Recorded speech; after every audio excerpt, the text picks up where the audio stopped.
A History of Philosophy. A History of Philosophy. Volume 3. Late Medieval and Renaissance Philosophy. Frederick Copleston, S.J. Contents. Chapter I.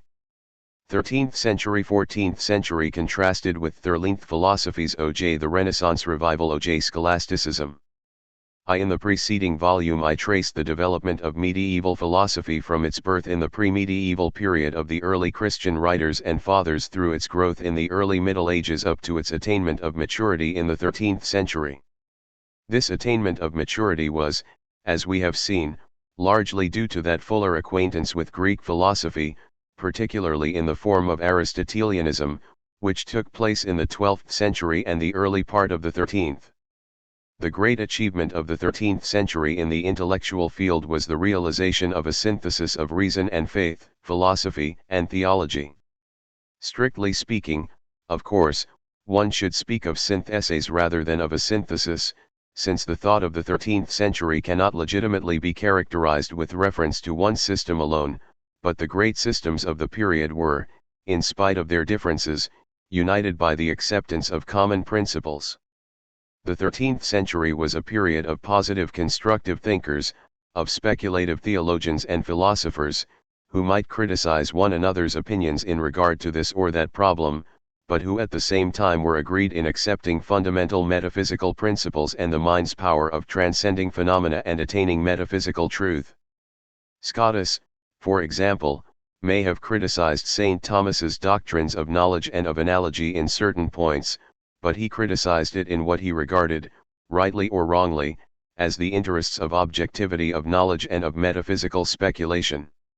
He considered that St. Thomas had to be corrected or supplemented in certain points, but he had no intention of criticizing the metaphysical foundations of Thomism or of undermining the objective character of philosophic speculation. Again, St. Thomas may have thought that more must be allowed to the unaided power of the human reason than was allowed to it by St. Bonaventure, but neither of these theologian philosophers doubted the possibility of attaining certain knowledge concerning the metaphenomenal. Men like St. Bonaventure, St. Thomas, Giles of Rome, Henry of Ghent and Duns Scotus were original thinkers, but they worked within the common framework of an ideal synthesis and harmony of theology and philosophy. They were speculative theologians and philosophers and were convinced of the possibility of forming a natural theology, the crown of metaphysics and the link with dogmatic theology. They were uninfected by any radical skepticism in regard to human knowledge.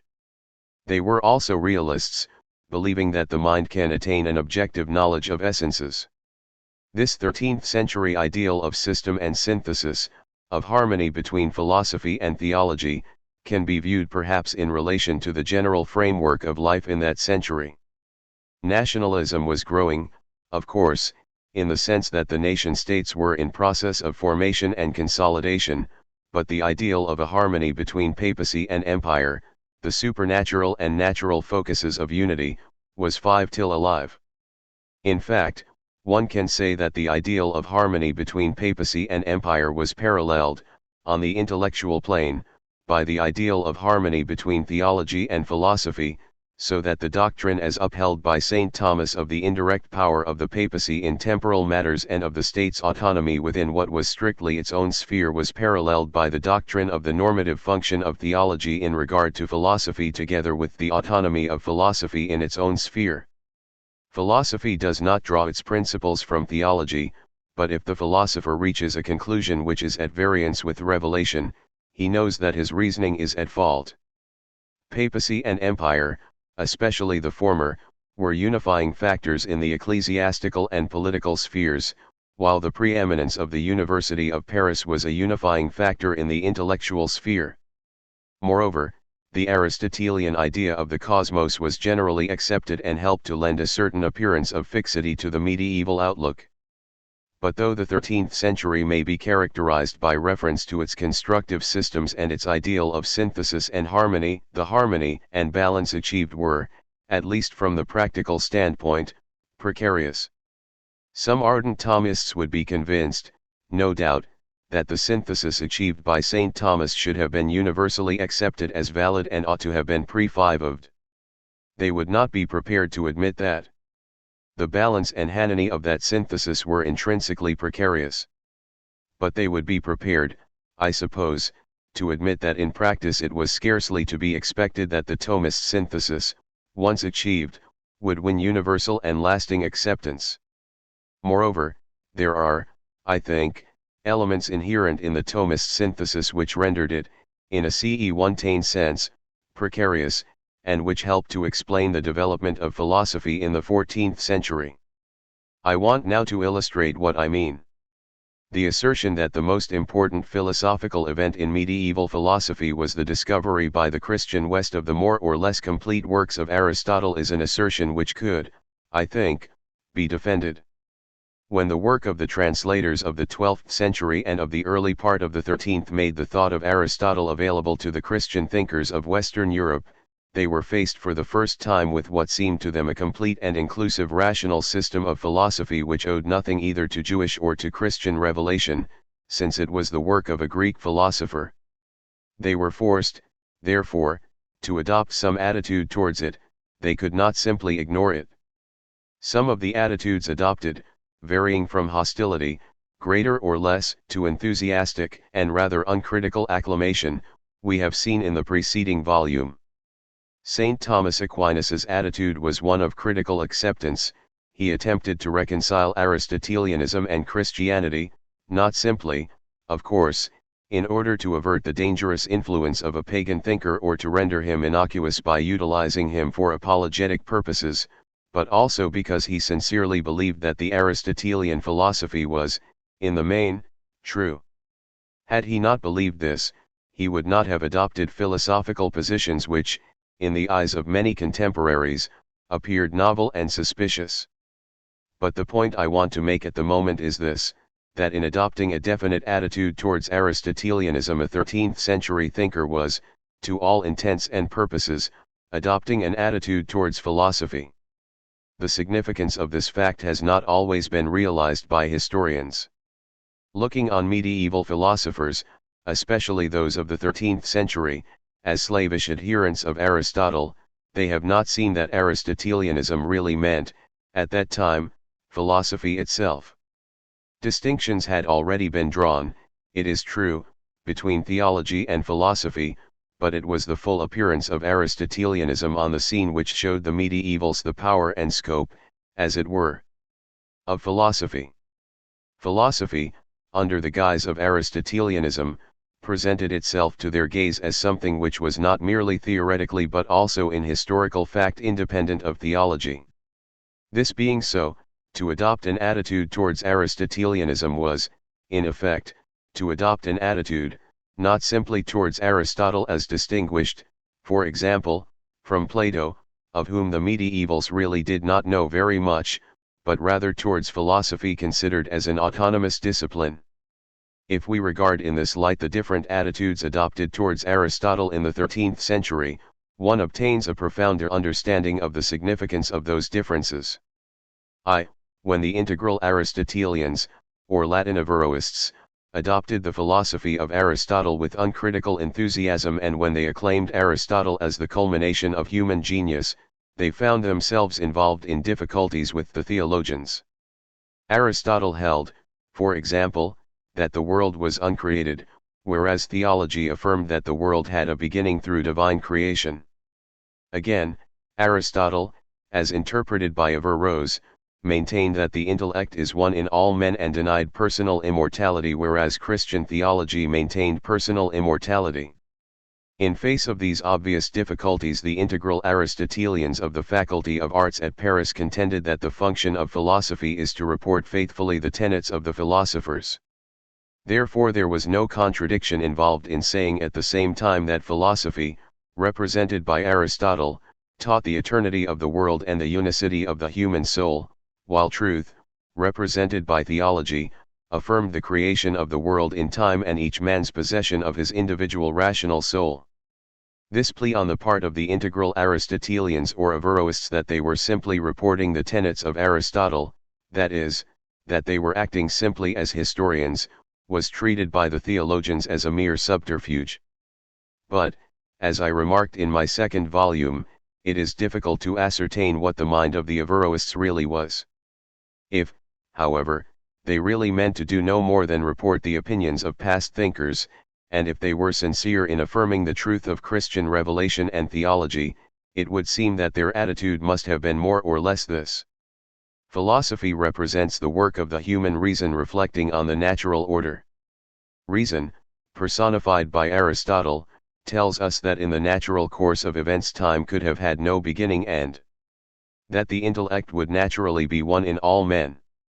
That time had no beginning would thus be a philosophical truth, and the same must be said of monopsychism.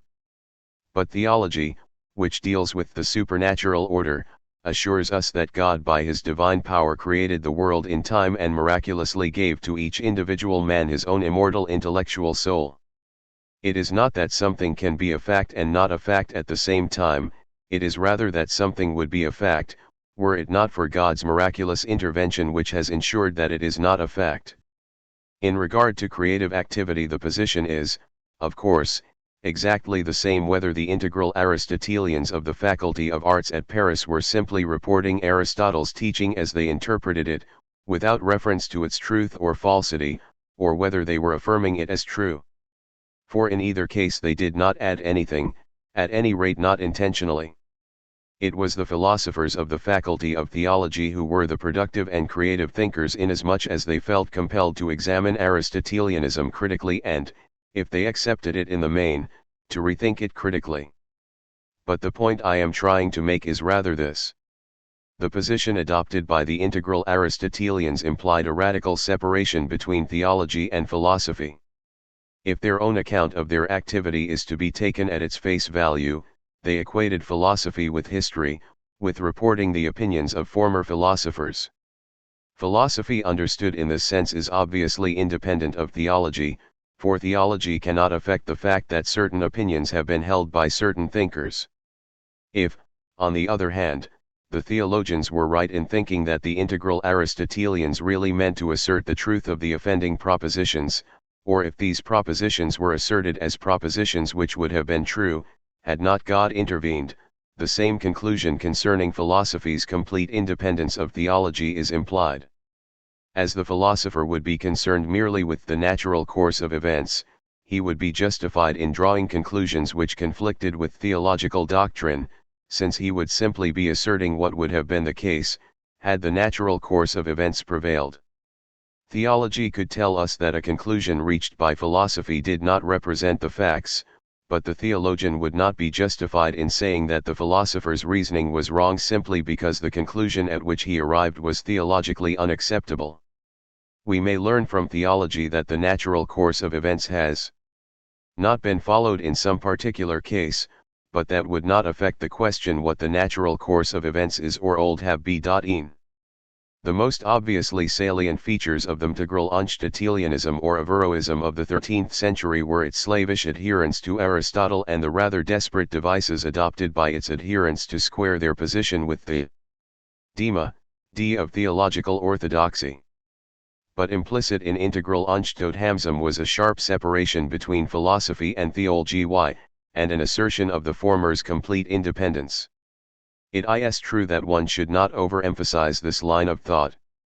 The separation between theology and philosophy which was implicit in 14th century Ockhamism did not derive from 13th century Averroism. But the appearance on the scene of the Aristotelian system in the 13th century was the fac or which made it possible to give serious attention to the question of synthesis or separation, precisely because it led to the emergence of something which could be either synthesized or separated. 2. St. Thomas Aquinas recognized the distinction between philosophy and theology, in regard to both method and subject matter. As I pointed out in the last volume, he took this distinction seriously. Though theology tells us that the world did not exist from eternity but had a beginning, no philosopher, according to St. Thomas, has ever adequately demonstrated this fact. The alleged proofs of the world's eternity are invalid, but so are the alleged proofs of the statement that the world did not exist from eternity. In other words, philosophy has not succeeded in solving the question whether the world was or was not created from eternity, though revelation does give us the answer to he question. This is an example of the real distinction which exists between philosophy and theology. On the other hand, St. Thomas Eatonly did not think that the philosopher could dam.ve, by .vhd rational argument, at any conclusion incompatible with Christian theology. If a philosopher arrives at a conclusion which contradicts, explicitly or implicitly, a Christian doctrine, that is a sign that his premises are false or that there is a fallacy somewhere in his argument. In other words, theology acts as an external norm or as a kind of signpost, warning the philosopher off a cul-de-sac or blind alley. But the philosopher must not attempt to substitute data of revelation for premises known by the philosophic reason. Nor can he make explicit use of dogma in his arguments. For philosophy is intrinsically autonomous. In practice, this attitude meant that the philosopher who adopted it philosophized in the light of the faith, even if he did not make formal and explicit use of the faith in his philosophy. The maintenance of this attitude was, moreover, facilitated by the fact that the great thinkers of the 13th century were primarily theologians. They were theologian philosophers.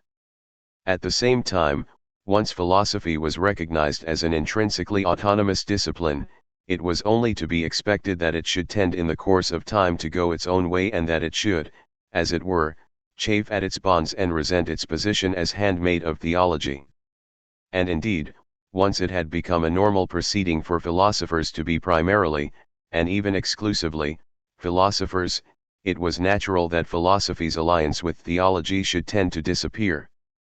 Furthermore, when the philosophers had no firm belief in revelation, it was only to be expected that the positions of theology and philosophy should be reversed, and that philosophy should tend to subordinate theology to herself, to incorporate the subject matter of theology in philosophy or even to exclude theology altogether. These developments lay, indeed, well in the future, but they may be said, without absurdity at least, to have had their remote origin in the appearance of the Aristotelian system on the scene in the early 13th century. These remarks are not intended to constitute an evaluation of the Aristotelian philosophy, they are meant to be a historical interpretation of the actual course of development taken by philosophic thought. No doubt, they are somewhat too summary and do not allow for the complexity of philosophic development. Once philosophy had been recognized as an autonomous discipline, that process of self-criticism which would seem to be essential to philosophy set in, and, not unnaturally, the criticism, as it grew, undermined the foundations of the synthesis achieved in the 13th century. That is one of the reasons why I spoke of that synthesis as precarious. Whatever one may think of the truth or falsity of Aristotelian metaphysics, for example, it was not to be expected that philosophic thought should stop at a particular point. Criticism was, from the practical standpoint, inevitable. But there is a second factor to bear in mind. Once a closely knit theological philosophical synthesis had been achieved in which philosophical terms and categories were used for expression of theological truths, it was not unnatural that some mere DS should feel that faith was in danger of being rationalized. And that Christian theology had become unduly contaminated with Greek and Islamic metaphysics.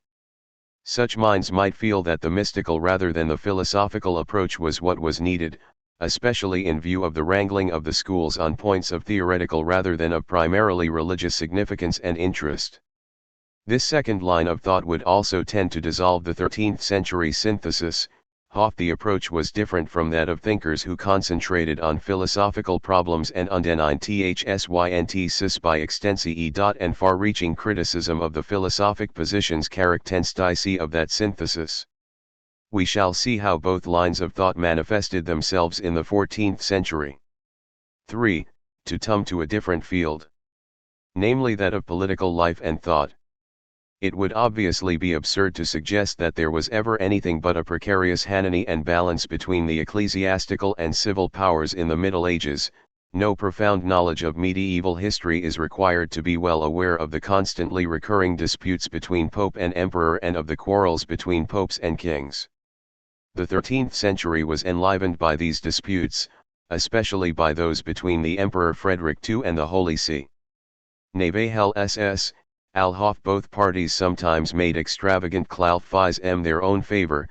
The quarrels were, so to speak, family quarrels. They too take place within that medieval framework of papacy and empire which found a theoretical expression in the writings of Dante. Moreover, as far as the commonly held political theory was concerned, the distinction between the two powers was reckoned. Saint Th. Aquinas, who, living in Paris, was more concerned with kingdoms than with the empire, recognized the intrinsically autonomous character of temporal sovereignty, though he naturally also recognized the indirect power of the Church in temporal affairs, which follows from the recognition of the superiority of the supernatural function of the Church. If one keeps to the plane of theory, one can speak, therefore, of a balance or harmony between the two powers in the 13th century, provided that one does not obscure the fact that practical the harmony was not so very apparent. The plain fact is that those popes who entertained grandiose ambitions in regard to temporal power were unable to realize those ambitions, while emperors who wished to do exactly as they chose without paying any attention to the Holy See were also unable to fulfill their desires. Triumphs on either side were temporary and not lasting. A certain balance, of a somewhat precarious nature, was therefore achieved. At the same time, however, national kingdoms were becoming consolidated and the centralized power of national monarchs gradually increased.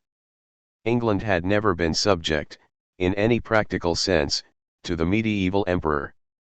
Moreover, the empire was primarily a Genin affair. France, for instance, was independent, and the course taken by the dispute between Boniface VIII and Philip the Fair of France at the close of the 13th century showed clearly enough the position of France in relation both to the Holy See and to the Empire. This growth of national kingdoms meant the emergence of a factor which would eventually destroy the traditional balance of papacy and empire. In the 14th century we witness the reflection, on the plane of theory, of the civil authorities' growing tendency to assert its independence of the Church. The emergence of the strong national states, which became such a prominent feature of post-medieval Europe, began in the Middle Ages. They could hardly have developed in the way they did without the centralization and consolidation of power in the hands of local monarchs, and the process of this centralization and consolidation of power was certainly not retarded by the humiliation to which the papacy was exposed in the 14th century through the Babylonish captivity, when the popes were at Avignon, 1305–77, and through the succeeding calamity of the Great Schism, which began in 1378. The Aristotelian theory of the state could be, and was, utilized within the framework of the two powers scheme by a 13th century thinker like St. Thomas. This facilitated the theoretical recognition of the state as an intrinsically autonomous society, though it had to be supplemented by a Christian idea of the end of man and of the status and function of the Church. This addition was not, however, simply an addition or juxtaposition, for it profoundly modified, by implication at least, the Greek outlook on the state. Conversely, by emphasizing the Aristotelianism in medieval political theory, the position of the state could be stressed in such a way as practically to reverse the typical medieval conception of the proper relation between the two powers. We can see an example of this in the 14th century in the political theory of Marsilius of Padua. To say this is not to say, however, that Marsilius's theory was due to the Aristotelian philos phy, it was due much more, as we shall see later, to reflection on concrete historical events and situations. But it does mean that the Aristotelian theory of the state was a double-edged weapon, and that it not only could be but was utilized in a manner foreign to the mind of a theologian-philosopher like Aquinas. Its use represented, indeed, the growing political consciousness, and the phases of its use expressed the phases of the growth of that consciousness in concrete historical development. 2. If the 13th century was the period of creative and original thinkers, the 14th century may be called, in contrast, the period of schools. The Dominicans naturally tended to adhere to the doctrines of St. Thomas Aquinas, and a series of injunctions by various Dominican chapters encouraged them to do so. A number of works on the texts of St. Thomas appeared. Thus, at the request of Pope John XXII, Jonas Dominici composed an abbreviatio or compendium of the Summa Theologica, which he finished in 1331, while another Dominican, Benedict of Assinano, d. 1339, wrote a concordance, in which he tried to show how the doctrine of the Summa Theologica harmonized with that of St. Thomas's commentary on the sentences. Then there were the commentators on, or interpreters of, St. Thomas, Dominicans like Hervius Natalis, d. 1323, who wrote a Defensa Doctrini di Tome and attacked Henry of Ghent, Duns Scotus, and others, or John of Naples, d. 1330.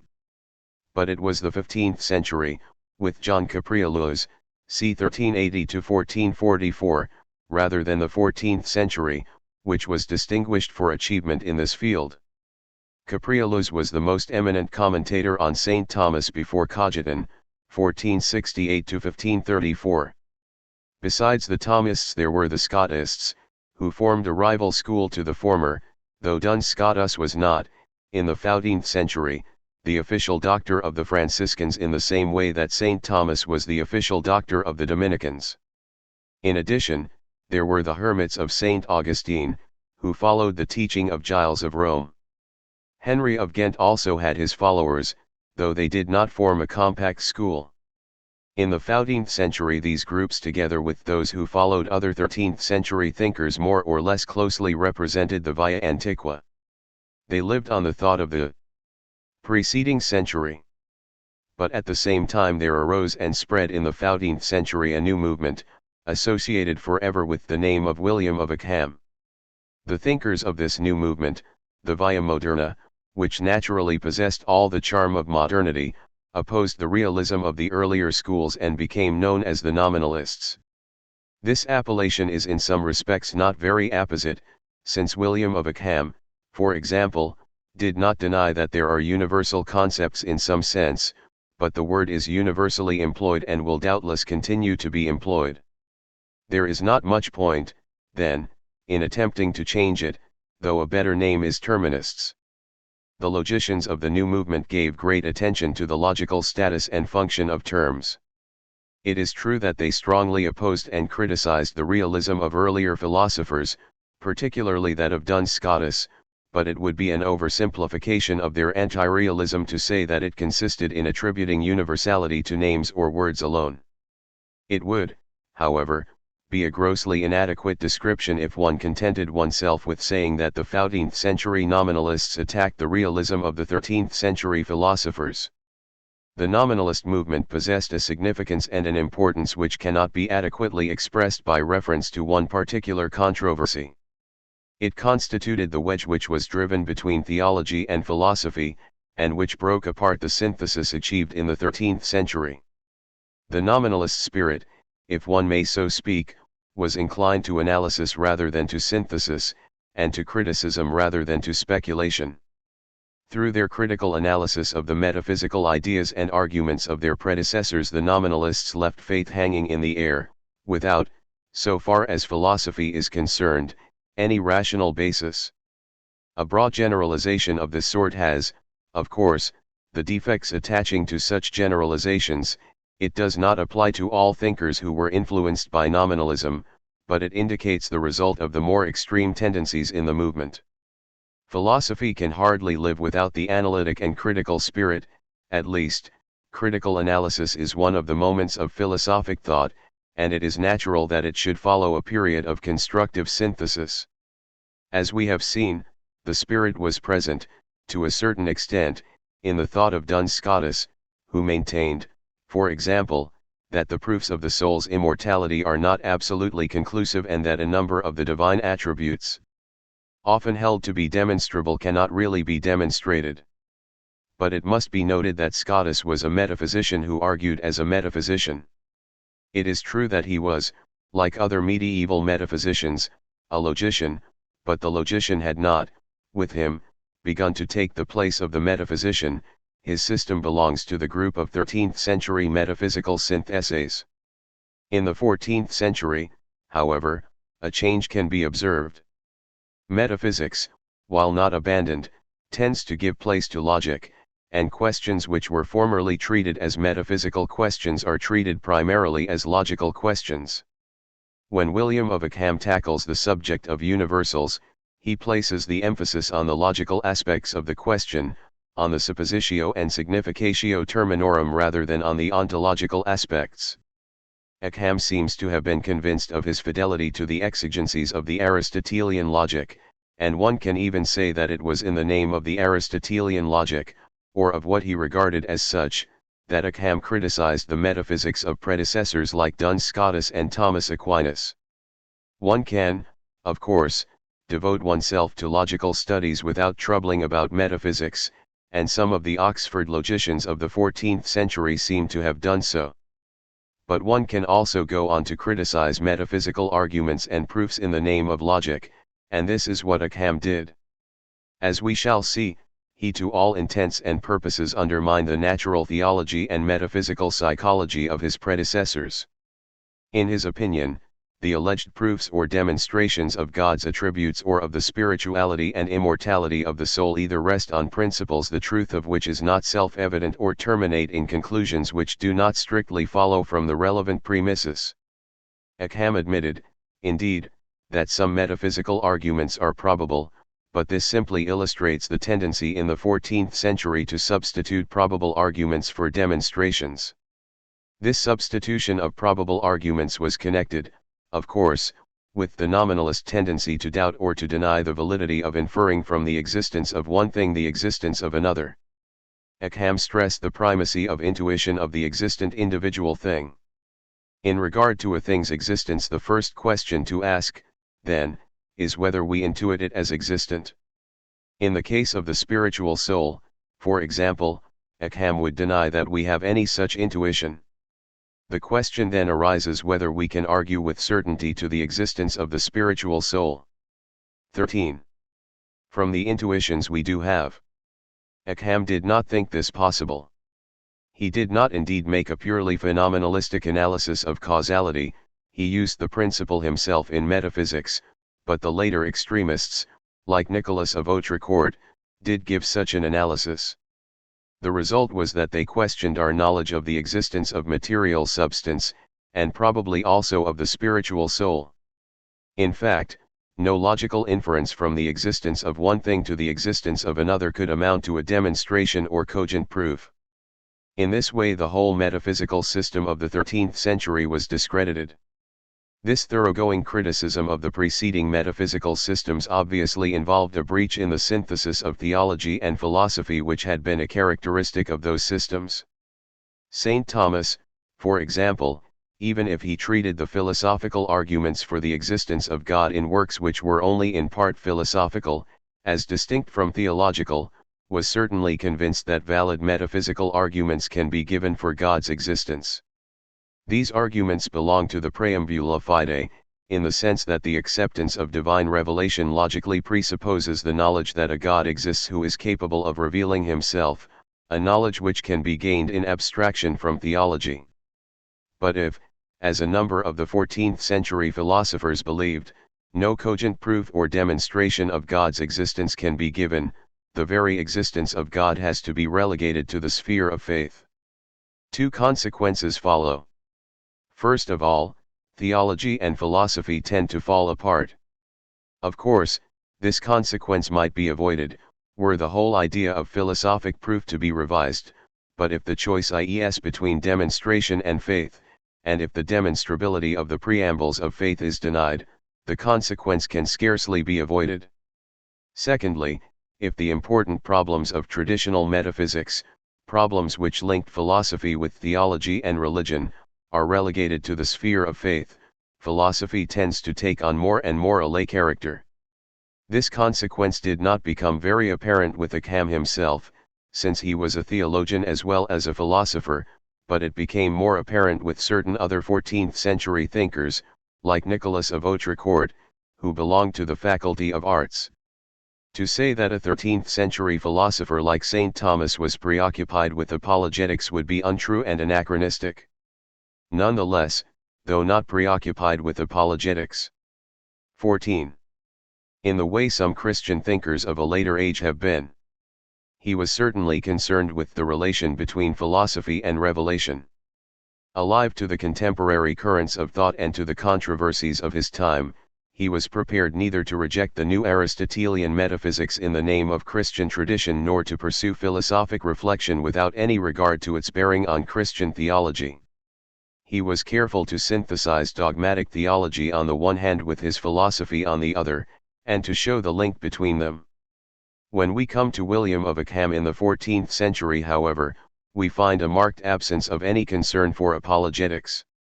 We find, indeed, a theologian who considered that his predecessors had obscured or overlaid Christian truths with false metaphysics, but we find also a philosopher who was quite content to apply his principles in a logical and consistent manner, without appearing to care, or perhaps fully to realize, the implications in regard to the synthesis between theology and philosophy.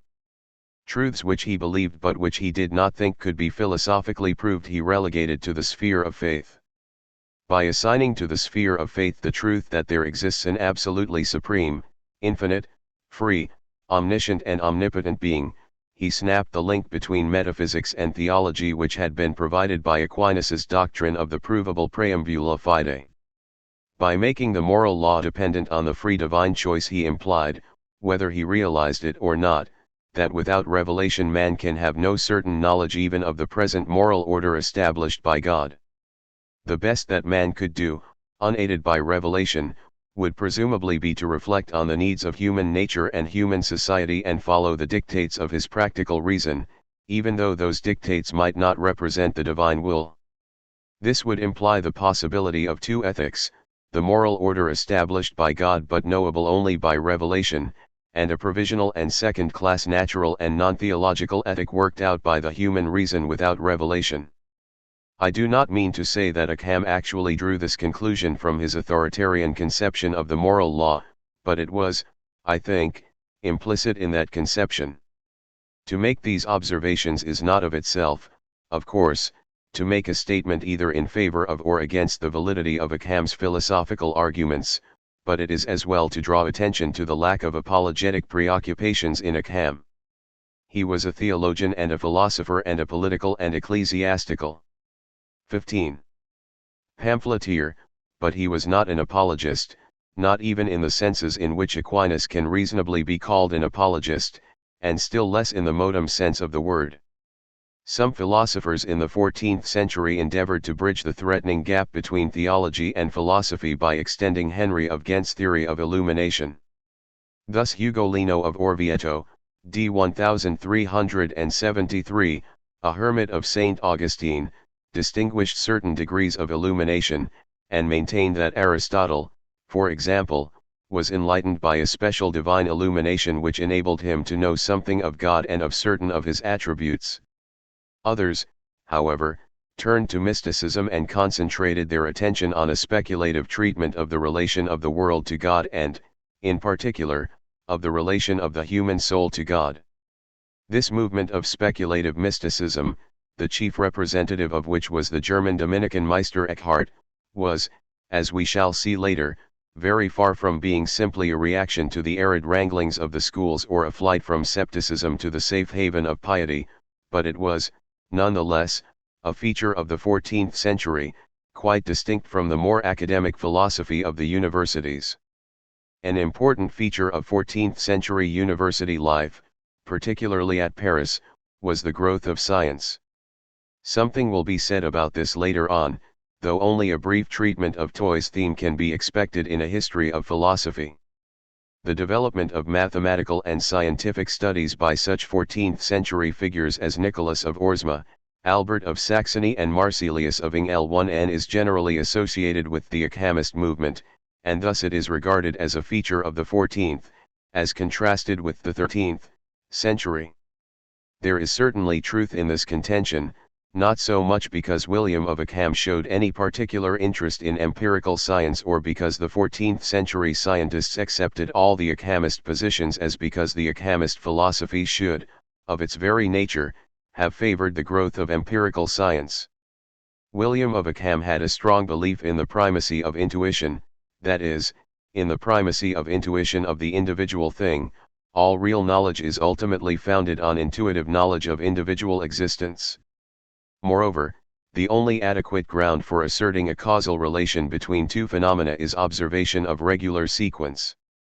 These two theses tend of themselves to favor empirical observation and a fresh approach to scientific questions. And in point of 16. Fact, we do find that the leading figures in 14th century science were associated in some way, though sometimes rather loosely, with the modem way. At the same time, one is not justified in asserting without qualification that a rudimentary appreciation of physical science was peculiar to the 14th century, as contrasted with the 13th, or that the scientific studies associated with the Ockhamist movement were the direct progenitors of Renaissance science. Already in the 13th century interest had been taken in the Latin translations of Greek and Arabic scientific works, and original observations and experiments had been made. We have only to think of men like Albert the Great, Peter of Maricourt and Roger Bacon. In the following century, criticism of Aristotle's physical theories coupled with further original reflection and even experiment led to the putting forward of new explanations and hypotheses in physics, and the investigations of the physicists associated with the Ockhamist movement passed in the 15th century to northern Italy. The science of the universities of northern Italy certainly influenced the great scientists of the Renaissance, like Galileo, but it would be a mistake to think that Galileo's work was nothing but a continuation of Ockhamist science, though it would be also a mistake to think that it was not influenced by the latter. For one thing, Galileo was able to achieve his results only through a use of mathematics which was unknown in the 14th century. This use was facilitated by the translation, at the time of the Renaissance, of works by Greek mathematicians and physicists, and Galileo was stimulated to apply mathematics to the solution of problems of motion and mechanics in a way for which the medieval scientists did not possess the necessary equipment. The use of mathematics as the special means of disclosing the nature of physical reality led to a transformation in physical science. The old way of common sense observation was abandoned in favor of a very different approach. Though it may sound strange to say so, physical science became lay. Empirical, it was set free not only from Aristotelian physical theories but also from the common sense idea of an observational method which had tended to prevail among earlier physicists.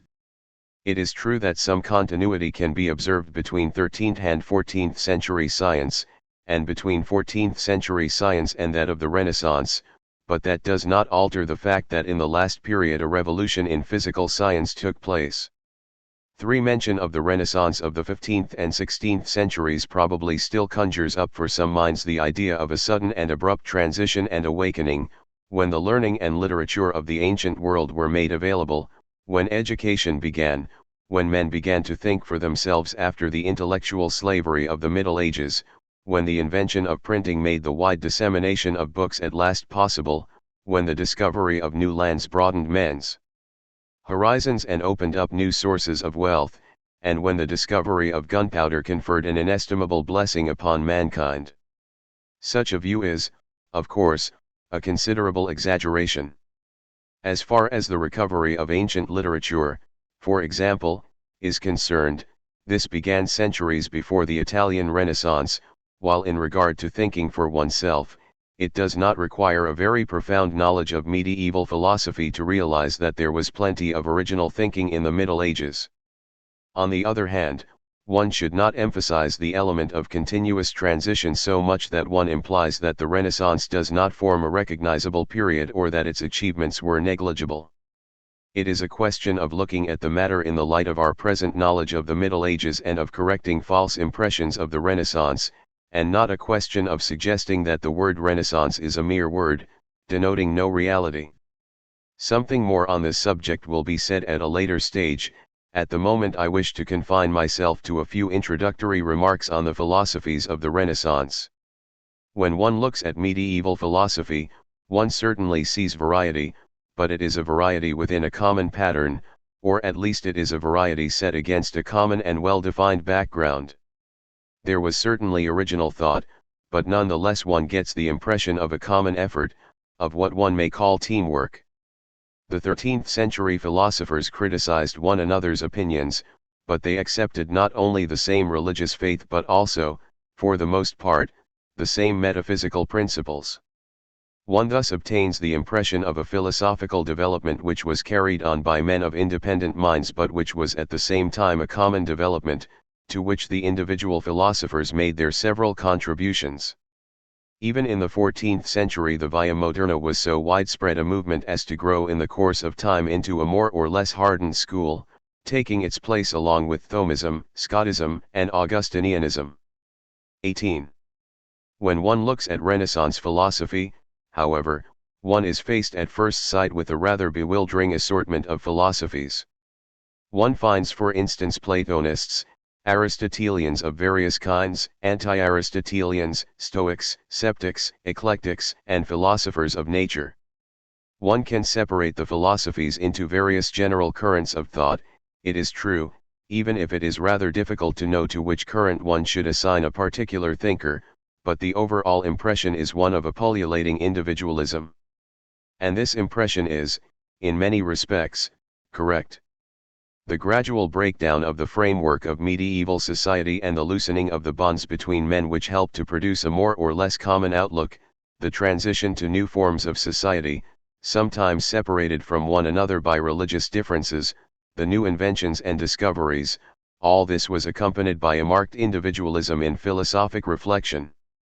The feeling of discovery, of adventure, was in the air, and it was reflected in philosophy.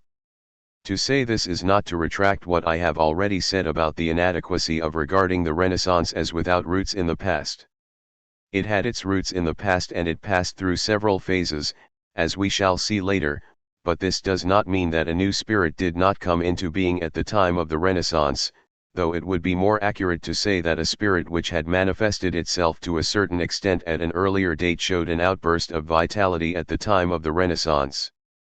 For example, the recovery of the classical literature had started at a much earlier date, within the Middle Ages, as has already been remarked, but historians, while rightly emphasizing this fact, have also rightly pointed out that in regard to the Renaissance the important point is not so much that numbers of fresh texts were made available as that the texts were read in a new light.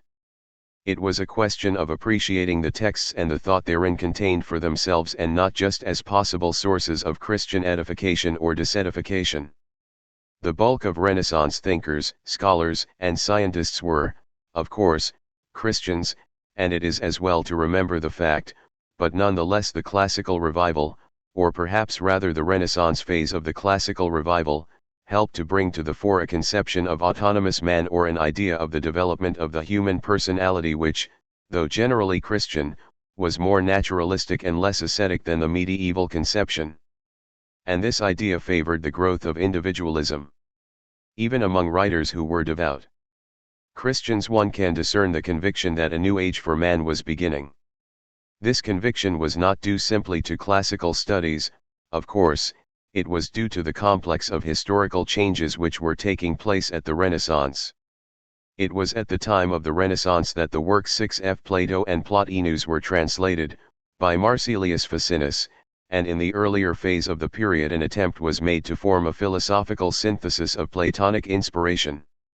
The Platonic philosophers were, for the most part, Christians, but, very naturally, Platonism was looked on as a kind of antithesis to Aristotelianism. At the same time another group of humanists, influenced by the Latin classical literature, attacked the Aristotelian logic and scholastic abstractions in the name of good taste, realism, and the feeling for the concrete, rhetoric and literary exposition. A new idea of education by means of classical literature rather than by abstract philosophy was taking shape. Polite and humanistic scepticism was represented by Montaigne, while Justus Lipsius revived Stoicism and Pierre Gassendi Epicureanism. The Aristotelians of the Renaissance, apart from the scholastics, were meanwhile divided among themselves into the Averroists and those who favored the interpretation of Aristotle given by Alexander of Aphrodisias. These latter favored an interpretation of Aristotle's psychology which led to the denial of human immortality, even the impersonal immortality admitted by the Averroists. Pomponazzi, the chief figure of this group, drew the conclusion that man has a purely terrestrial moral end. At the same time he professed to be a believing Christian and so had to make a rigid division between theological and philosophical truth.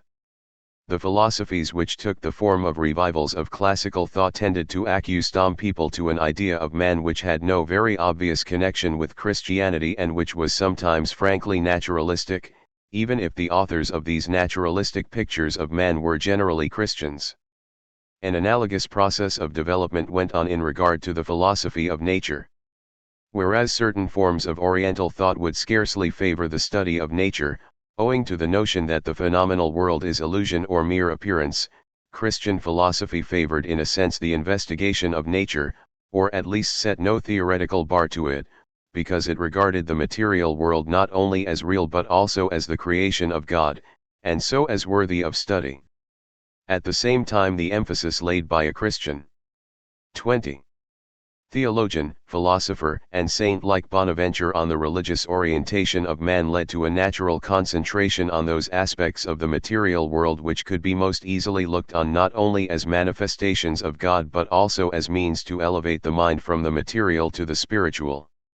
The saint was not particularly interested in studying the world for its own sake, he was much more interested in detecting in it the mirror of the divine. Nevertheless, Christian philosophy, apart from this natural concentration of interest, was not radically hostile to the study of the world, and in the case of 13th-century philosophers like Saint Albert the Great and Roger Bacon we find a combination of the spiritual outlook with an interest in the empirical study of nature.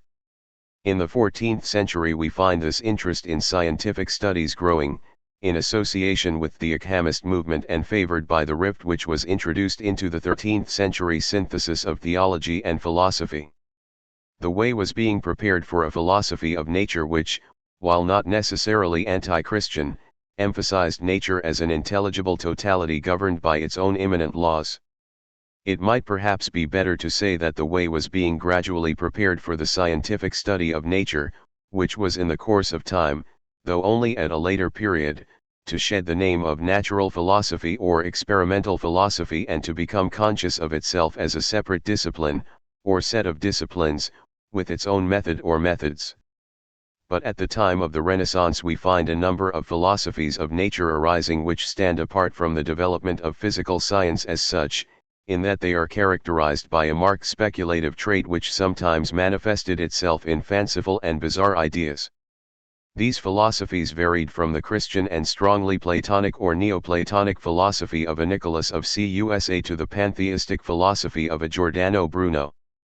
But they were marked by common characteristics, by a belief, for example, in nature as a developing system which was infinite, or potentially infinite, and which was regarded either as the created infinite, mirroring the uncreated and divine infinite, or as itself in some sense divine. God was certainly not denied, but the emphasis was placed, in varying degrees with different philosophers, on nature itself. Nature tended to be looked on as the macrocosm and man as the microcosm. This was, indeed, an old idea, going back to Greek times, but it represented a change of emphasis from that characteristic of the medieval outlook. In 21 other words, there was a tendency to regard nature as an autonomous system, even though nature's dependence on God was not denied. The bizarre and fantastic aspects of some of these philosophies may tend to make one impatient of them and their authors, but they are of importance in that they marked the rise of a new direction of interest and because of the fact that they formed a kind of mental background against which the purely scientific study of nature could go forward. Indeed, it was against the background of these philosophies, which were the ancestors of philosophies like those of Spinoza and Leibniz, rather than against the background of 14th-century Ockhamism, that the great advances of the scientific phase of the Renaissance were achieved. Not infrequently the philosophers anticipated speculatively hypotheses which the physicists were to verify or confirm. Even Newton, it may be remembered, looked upon himself as a philosopher. When we turn to the Renaissance scientists, we find them interested primarily in knowledge for its own sake. But at the same time it was a characteristic of some Renaissance thinkers to emphasize the practical fruits of knowledge. The new scientific discoveries and the opening up of the New World naturally suggested a contrast between a knowledge of nature, gained by study of her laws and making possible a use of nature for man's benefit, and the older abstract discipline which seemed devoid of practical utility. Study of final causes gets one nowhere, study of efficient causes enables one to control nature and to extend man's dominion over nature. The best known expression of this outlook is to be found in the writings of Francis Bacon, d. 1626, who, though often assigned to modern philosophy, may reasonably be assigned to the Renaissance period. Distinctions of this sort are to a certain extent a matter of personal choice, of course. It would be a mistake to father this sort of attitude on the great scientific figures, but it is an attitude which has come to dominate a great part of the modern mentality. One can detect it even in some of the political thinkers of the Renaissance. Machiavelli, d. 1527. For example, neglecting theoretical problems of sovereignty and of the nature of the state in favor of realism, wrote his Prince as a text for princes who wanted to know how to conserve and augment their power. Finally, one has to consider the great scientific figures like Kepler and Galileo, who laid the foundations of the classical 22. Science of the modern era, the Newtonian science, as it is often known. If the first phase of the Renaissance was that of Italian humanism, the last was that of the growth of modern science. This development came to exercise a profound influence not only on philosophy but also on the modern mentality in general. But of this influence it will be more proper to speak in other volumes. 4. Martin Luther was very strongly anti-Aristotelian and anti-scholastic, but Melanchthon, his most eminent disciple and associate, was a humanist who introduced into Lutheran Protestantism a humanistic Aristotelianism set to the service of religion. The Reformers were naturally much more concerned with religion and theology than with philosophy, and men like Luther and Calvin could hardly be expected to have very much sympathy with the predominantly aesthetic attitude of the humanists, even though Protestantism stressed the need for education and had to come to terms with humanism in the educational field.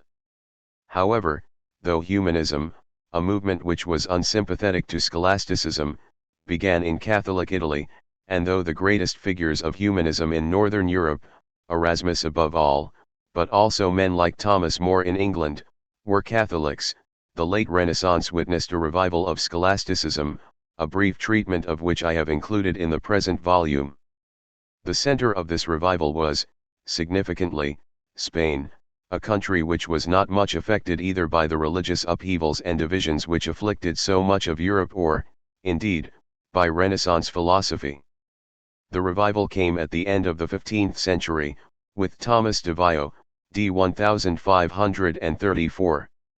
Known as Cajetan, de Silvestris, d. 1520, and others, and in the 16th century we find two principal groups, the Dominican group, represented by writers like Francis of Vitoria, d. 1546, Dominic Soto, d. 1560, Melchior Quino, d. 1566, and Dominic Bainet, d. 1640, and the Jesuit group, represented, for example, by Toledo, d. 1596, Molina, d. 1600, Bellarmine, d. 1621, and Suarez, d. 1617.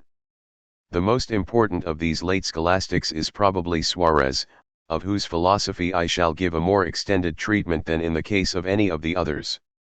The themes treated by the Renaissance scholastics were for the most part those themes and problems already set by preceding medieval scholasticism, and if one looks at the extensive works of Suarez, one finds abundant evidence of the author's very wide knowledge of preceding philosophies. The rise of Protestantism. 23. Naturally led the scholastic theologians to discuss relevant theological problems which had their repercussions in the field of philosophy, but the scholastics were not much affected by the characteristically Renaissance philosophies. A thinker like Suarez bears more resemblance to the theologian philosophers of the 13th century than to the intellectual freelances of the Renaissance. Yet, as we shall see later, contemporary movements influenced Suarez in two ways at least. First, the old philosophical method of commenting on a text was abandoned by him in his metaphysical disputations for a continuous discussion in a more modem, even if, it must be confessed, somewhat prolix style. Philosophy came to be treated, not in predominantly or largely theological works, but in separate treatises. Secondly, the rise of national states was reflected in a fresh development of political theory and of the philosophy of law, of a much more thorough character than anything produced by medieval scholasticism. In this connection one thinks naturally of the study of international law by the Dominican Francis of Vitoria and of Suarez's treatise on law. Part I. Chapter 2. James of Metz Durandus Petrus Orioli Henry of Harclay. The relation of these thinkers to Ockhamism. One is naturally inclined to think that all the theologians and philosophers of the Dominican order in the late Middle Ages followed the teaching of St. Thomas Aquinas. In 1279 those who did not embrace Thomism were forbidden by the chapter of Paris to condemn it, and in 1286 the same chapter enacted that non-Thomists should be removed from their chairs. In the following century the chapters of Saragossa, 1309, and of Metz, 1313, made it obligatory to accept the teaching of St. Thomas, who was not canonized until 1323. But these enactments did not succeed in making all Dominicans conform.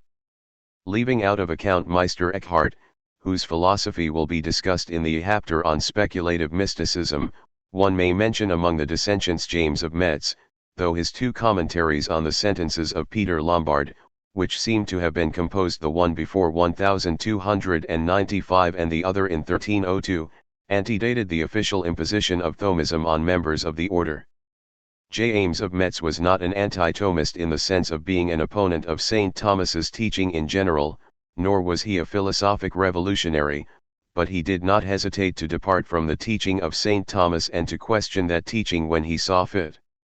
For example, he did not accept the Thomist view of matter as the principle of individuation. It is form which gives unity to the substance and so constitutes it, and we must accordingly recognize form as the principle of individuation, since individuality presupposes substantiality. James of Mctz appears to have been influenced by thinkers like Henry of Ghent and Peter of Auvergne. Thus he developed Henry's idea of the modes of being, modi essendi. There are three modes of being, that of substance, that of real accident, quantity and quality, and that of relation. The 24 modes are distinct from one another, but they are not things which together with their foundations make up composite beings.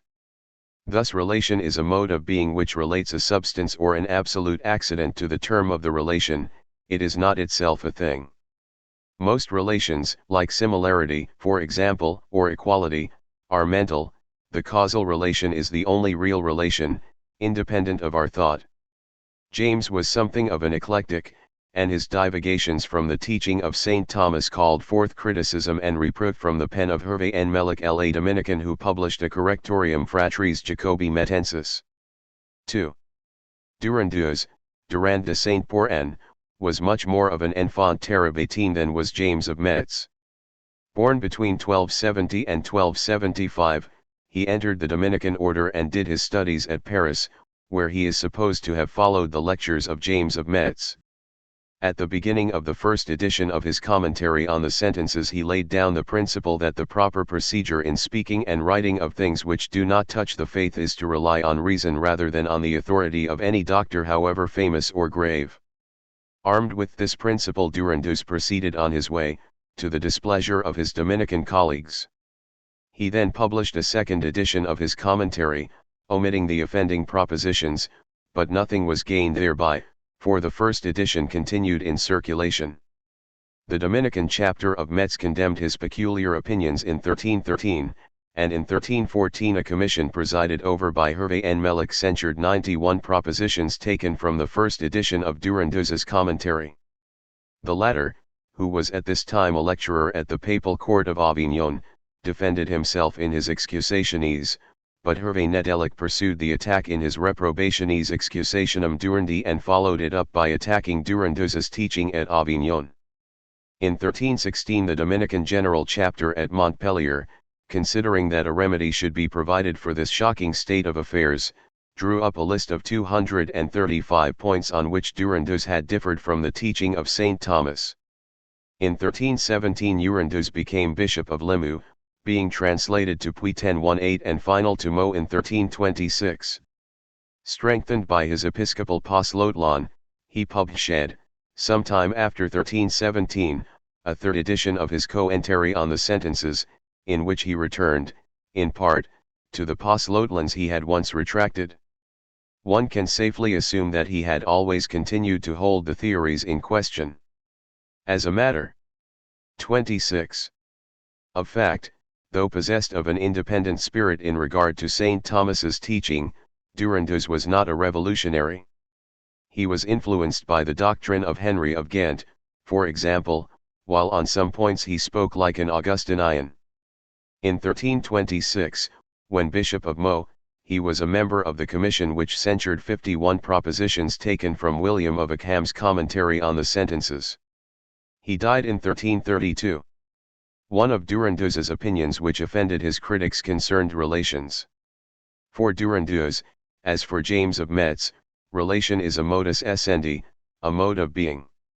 Henry of Ghent, as we have seen, had distinguished three modes of being, that of a substance, that of an absolute accident, quantity and quality, which inheres in a substance, and that of a relation. A relation was regarded by Henry as being a kind of internal tendency of a being towards another being. As far as the real being of a relation is concerned, then, it is reducible to the being of a substance or of a real accident, and the Aristotelian categories are to be regarded as comprising substance, quantity, quality, relation, and the 6 subdivisions of relation. This doctrine of the three basic modes of being was adopted by James of Metz and Durandus. As the modes of being are really distinct, it follows that the relation is really distinct from its foundation. On the other hand, as the relation is simply the foldation or subject in its relatedness to something else, it cannot properly be a thing or creature, at least, it cannot enter into composition with its foundation. 2. There is a real relation only when a being related to another possesses an objective, internal exigency for this relatedness. This means that there is a real relation, so far as creatures are concerned, only when there is real dependence, and it follows therefore that the causal relation is the only real relation in creatures. As similarity, equality, and all relations other than the causal relation are purely conceptual, they are not real relations. Durandus applied this doctrine to knowledge. The act of knowing is not an absolute accident which inheres in the soul, as St. Thomas thought, it is a modus essendi which does not add anything to the intellect or make it more perfect. It must be said that sensation and understanding do not imply the addition to the sense and the intellect of anything real which enters into composition with them, else sensation and understanding are immanent acts which are really identical with the sense and the intellect. Why did Durandus hold this? Because he considered that to maintain that the soul, when it enters into cognitive relation with an object, receives accidents by way of addition is to imply that an external object can act on a spiritual principle or a non-living object on a living subject, a view which he calls ridiculous. Durandus's thought on this matter is clearly of Augustinian inspiration. For example, one of the reasons why St. Augustine maintained that sensation is an act of the soul alone was the impossibility of a material thing acting on the soul. The object is a conditio sine qua non, but not a cause, of knowledge. The intellect itself is the cause. From this theory of knowledge as a relation, Durandus drew the conclusion that the whole apparatus of cognitive species, in the sense of accidental forms, can be dispensed with. It follows also that it is unnecessary to postulate an active intellect which is supposed to abstract these species. Similarly, Durandus got rid of habits in the intellect and will, and he followed the Augustinian tradition in denying any real distinction between intellect and will. The principal reason why Durandus got into trouble over his doctrine of relations was its application to the doctrine of the Trinity. In the first edition of his commentary on the sentences he asserted that there is a real distinction between the divine essence or nature and the divine relations or persons, though in the second passage referred to he speaks with some hesitation. This opinion was condemned by the Commission of 1314 as entirely heretical. Durandus tried to explain away his assertions, but Hervé Nedelec drew attention to his actual words. In the Avignon Quodlibet he admitted that one could not properly speak of a real distinction between the divine nature and the divine internal relations, the latter are modi essendi vel habendi essentium divinum and the distinction is only secundum quid.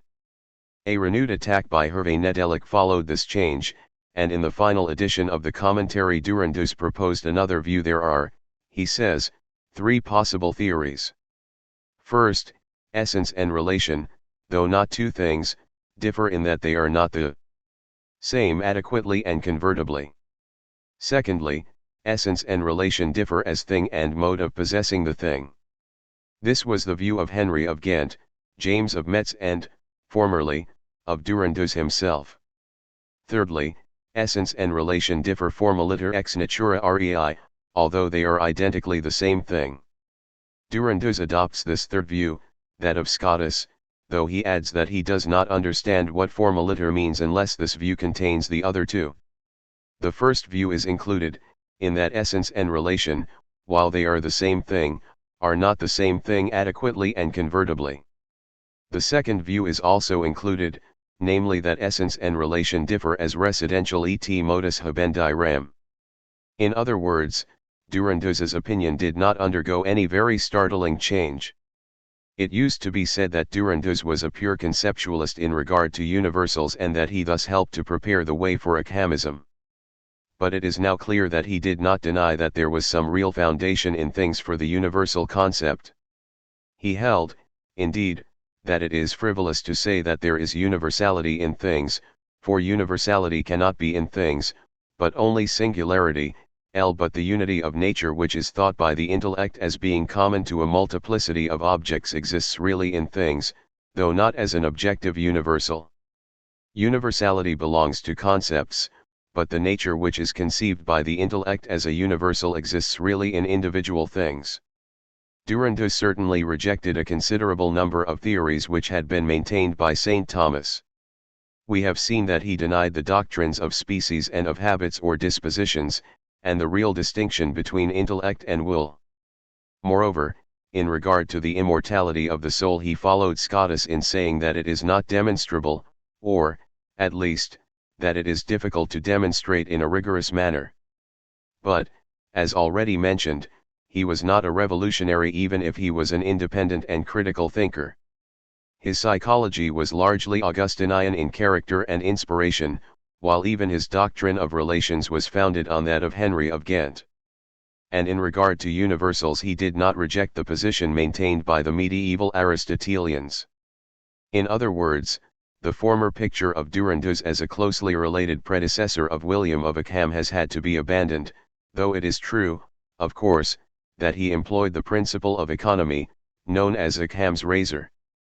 3. Petrus Orioli, Pierre d'Oriol, entered the order of Friars Minor and studied at Paris. After having lectured at Bologna, 1312, and Toulouse, 1314, he returned to Paris where he received the doctorate of theology in 1318. In 1321 he became Archbishop of Aix-en-Provence. He died shortly afterwards, in January 1322. His first philosophical work was the uncompleted Tractatus de Principiis Naturae, which dealt with questions of natural philosophy. His main work, a commentary on the sentences of Peter Lombard, was published in 2 successive editions. We have also his Quodlibeta. Petrus Orioli takes his stand firmly on the statement that everything which exists is, by the very fact that it exists, an individual thing.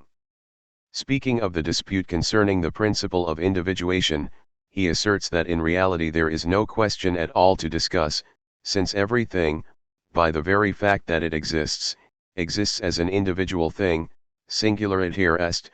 Point 1. Conversely, if anything is common or universal or can be predicated of a plurality of objects, it is shown by that very fact to be a concept. Therefore to seek for something whereby an extramental object is rendered individual is to seek for nothing. For this is tantamount to asking in what way an extramental universal is individualized, when in point of fact there is no such thing as an extramental universal which could be individualized. The metaphysical problem of individuation is thus no problem at all. There is no universal outside the mind. But this does not mean that God cannot create a number of individuals of the same species, and we know, in fact, that he has done so. Material things have forms, and certain of these forms possess a quality which we call likeness, similitudo.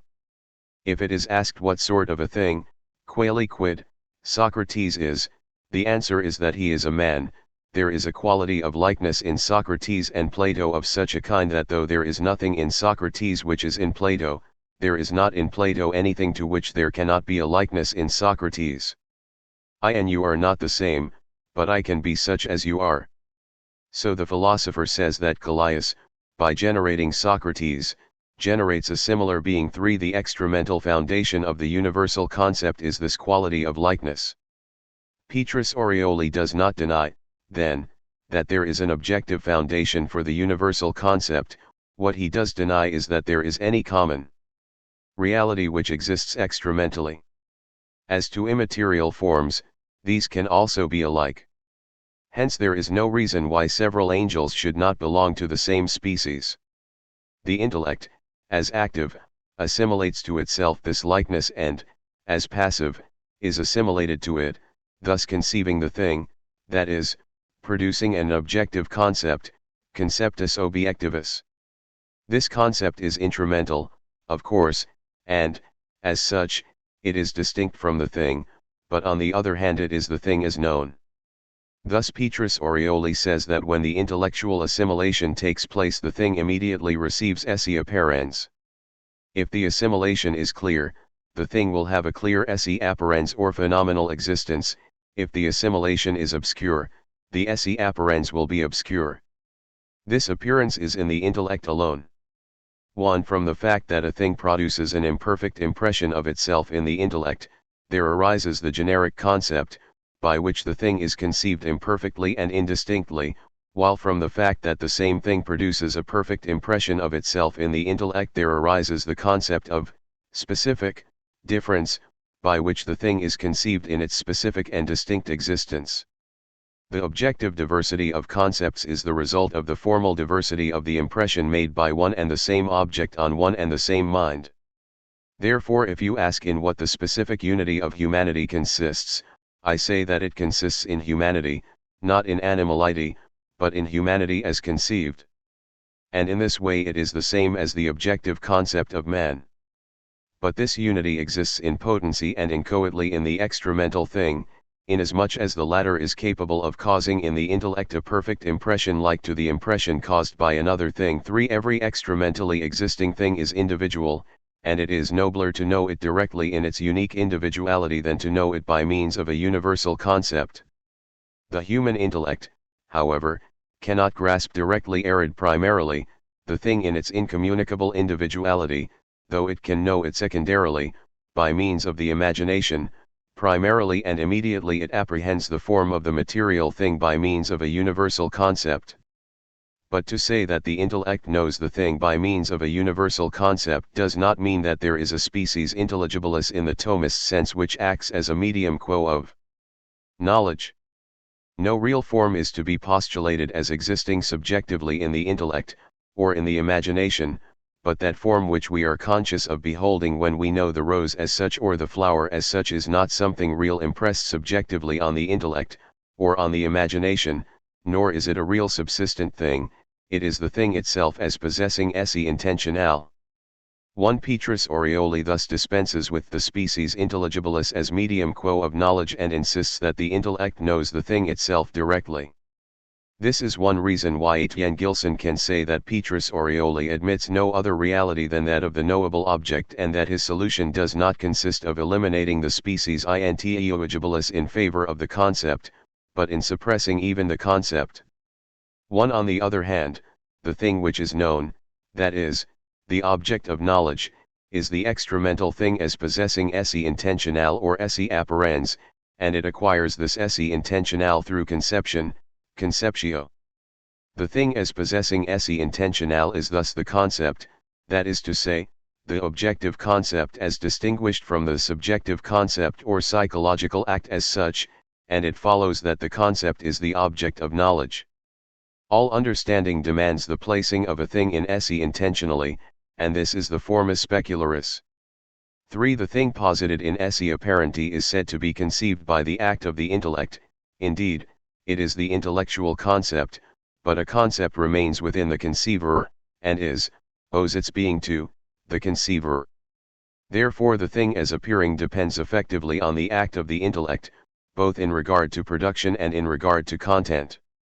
Dr. B. Geyer can say, then, that the species, the forma specularis, is thus, according to Orioli, no longer the medium quo of knowledge, as with Thomas Aquinas, but its immediate object. But, even if Petrus Orioli may speak on occasion as though he wished to maintain a form of subjective idealism, he insists, for example, that health as conceived by the intellect and health as it is present extramentally are one and the same thing in reality, realiter.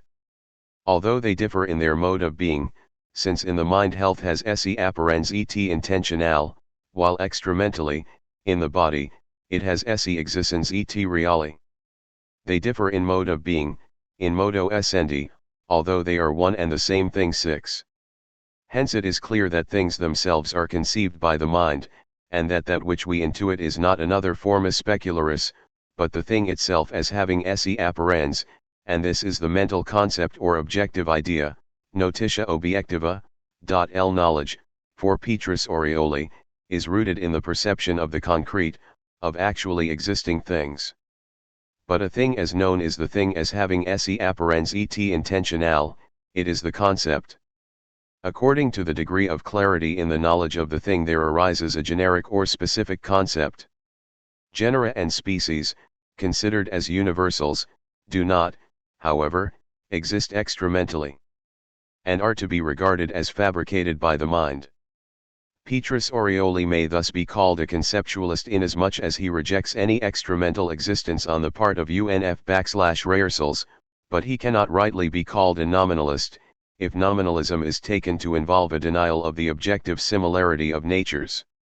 This is not to say, however, that he does not speak, more or less frequently, in an ambiguous and even inconsistent fashion. His idea of logic may be said to favor nominalism in that the logician is said to deal with words, voces. Therefore the logician considers them, second intentions, not as encherationes, for it belongs to the metaphysician to decide about real being and conceptual being, but in so far as they are reduced to speech. 1 But, though the doctrine that logic is concerned with words, voces, may seem, if taken by itself, to favor nominalism, Petrus Orioli adds that the logician is concerned with words as expressing concepts. The word, as well as the concept, ut expressiva conceptus, is the subject matter of logic. In his logic, says Petrus Orioli, Aristotle always implies that he is considering words as expressing concepts. Moreover, speech, which expresses concepts, is the subject of truth and falsity, it is the sign of truth and falsity, voces enim significant verum vel falsum in ordine ad conceptum. Point 5 The theory of the suppositio, as found in the deterministic logic, may be implied in Petrus Orioli's idea of logic, but he was not a nominalist in metaphysics. It is true that he emphasized the qualitative similarity of things rather than the similarity of nature or essence, but he does not seem to have denied essential similarity as the foundation of the specific concept, rather did he presuppose it. We have seen that for Petrus Orioli conceptual knowledge is of the extramental thing in its likeness to other things rather than of the thing precisely as individual. But it is better, he insists, to know the individual thing in its individuality than to know it by means of a universal concept. If the human intellect in its present state knows things rather per magam abstractum et universalum than precisely in their individuality, this is an imperfection. The individual thing can make an impression on the senses in such a way that there is sense knowledge or intuition of the individual thing as individual, but the material thing cannot make an impression of this sort on the immaterial intellect. Its form is known abstractly by the intellect, which cannot directly and immediately attain the individual thing as individual. But this does not alter the fact that an intellectual intuition or knowledge of the individual thing as individual would be more perfect than abstract and universal knowledge. For the knowledge which attains to the thing precisely as the thing exists is more perfect than knowledge which attains to the thing in a manner in which the thing does not exist. But it is clear that a universal thing does not exist, except in individual things and through individual things, as the philosopher says against Plato, in the 7th book of the Metaphysics. It is quite clear that science, which apprehends essences, quiditates, does not apprehend things precisely as they exist, but knowledge of this precise individual is knowledge of the thing as it exists. Therefore, it is nobler to know the individual thing as such, rem individuatum et demonstratum, than to know it in an abstract and universal way. It follows that even if the human intellect cannot have that perfect knowledge of individual things which must be attributed to God, it should approach as near thereto as possible by keeping in close contact with experience. We should adhere to the way of experience rather than to any logical reasonings, since science arises from experience. Point 2. Petrus Orioli also stressed inner experience of our psychic acts, and he frequently appeals to inner experience or introspection to support his statements about knowledge, volition, and psychic activity in general. He shows a strong empiricist bent in his treatment of universals, in his insistence on keeping close to experience, and in his interest in natural science, which is shown by the examples he takes from Aristotle and his Islamic commentators, but Dreeling's investigation led him to conclude that the empiricist tendency of Orioli has a centripetal rather than a centrifugal direction and is turned towards the psychic life more than towards external nature. One mention of Petrus Orioli's appeals to introspection or inner experience leads one on to discuss his idea of the soul. First of all, it can be proved that the soul is the form of the body, in the sense that the soul is an essential part of man which together with the body makes up man.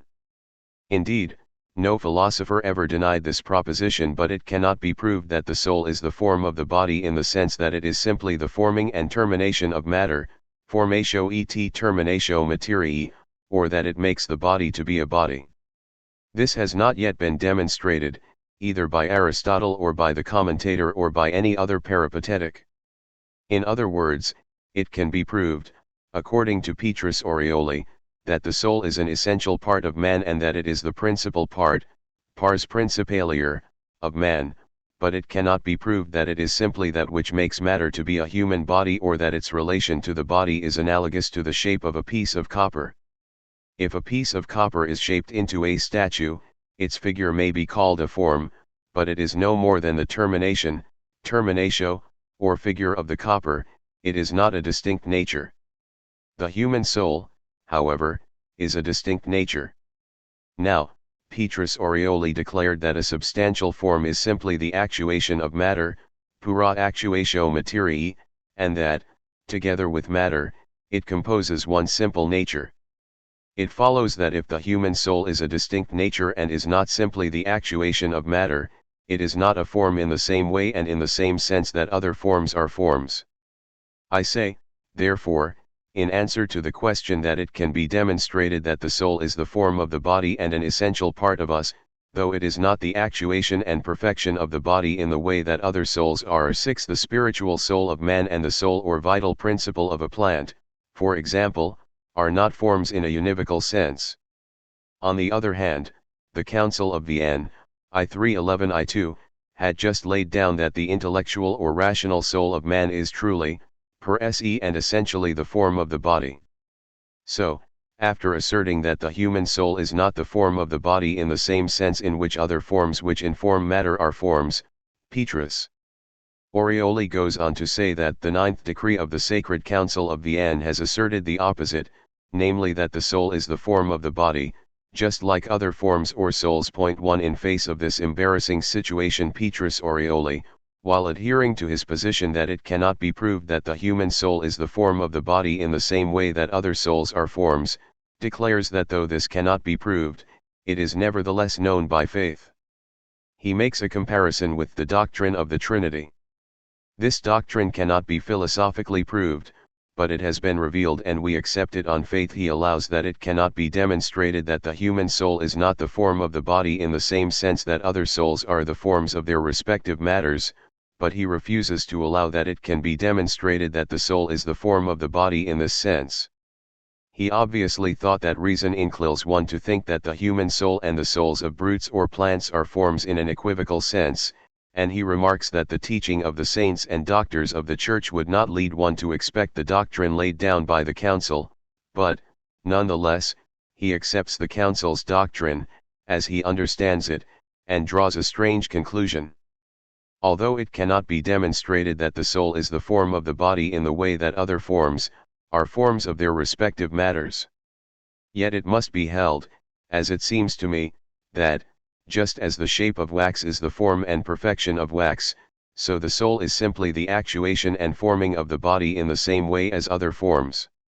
And just as no cause is to be sought why from the wax and its shape there results one thing, so no cause is to be sought why from the soul and body there results one thing. Thus the soul is simply the act and perfection of matter, like the shape of the wax. I hold this conclusion precisely on account of the decision of the Council, which, according to the apparent sense of the words, seems to mean this. 3. The fathers of the Council would have been startled to hear this interpretation put on their words, but, as he interpreted the Council's decision in this way and accepted it in this sense, Petrus Orioli obviously found himself in considerable difficulty on the subject of the human soul's immortality. Faith holds that the soul is separated, i.e. outlives the body, but it is difficult to see how this can be done if the soul is assumed to be like other forms, simply the actuation of matter. I say, however, that just as God can separate accidents from the subject, i.e. substance, although they are no more than actuations of the subject, so he can miraculously separate the soul, although it is simply the actuation of matter. It is, indeed, necessary to say that in forms or pure perfections there are degrees. If the form is extended, it can be affected, and so corrupted by a natural extended agent, but if the form is unextended, then it cannot be affected, and so corrupted, by a natural extended agent. Now the human soul, although it is pura perfectio materiae, cannot be affected, i.e. corrupted, by a natural extended agent, it can be corrupted only by God.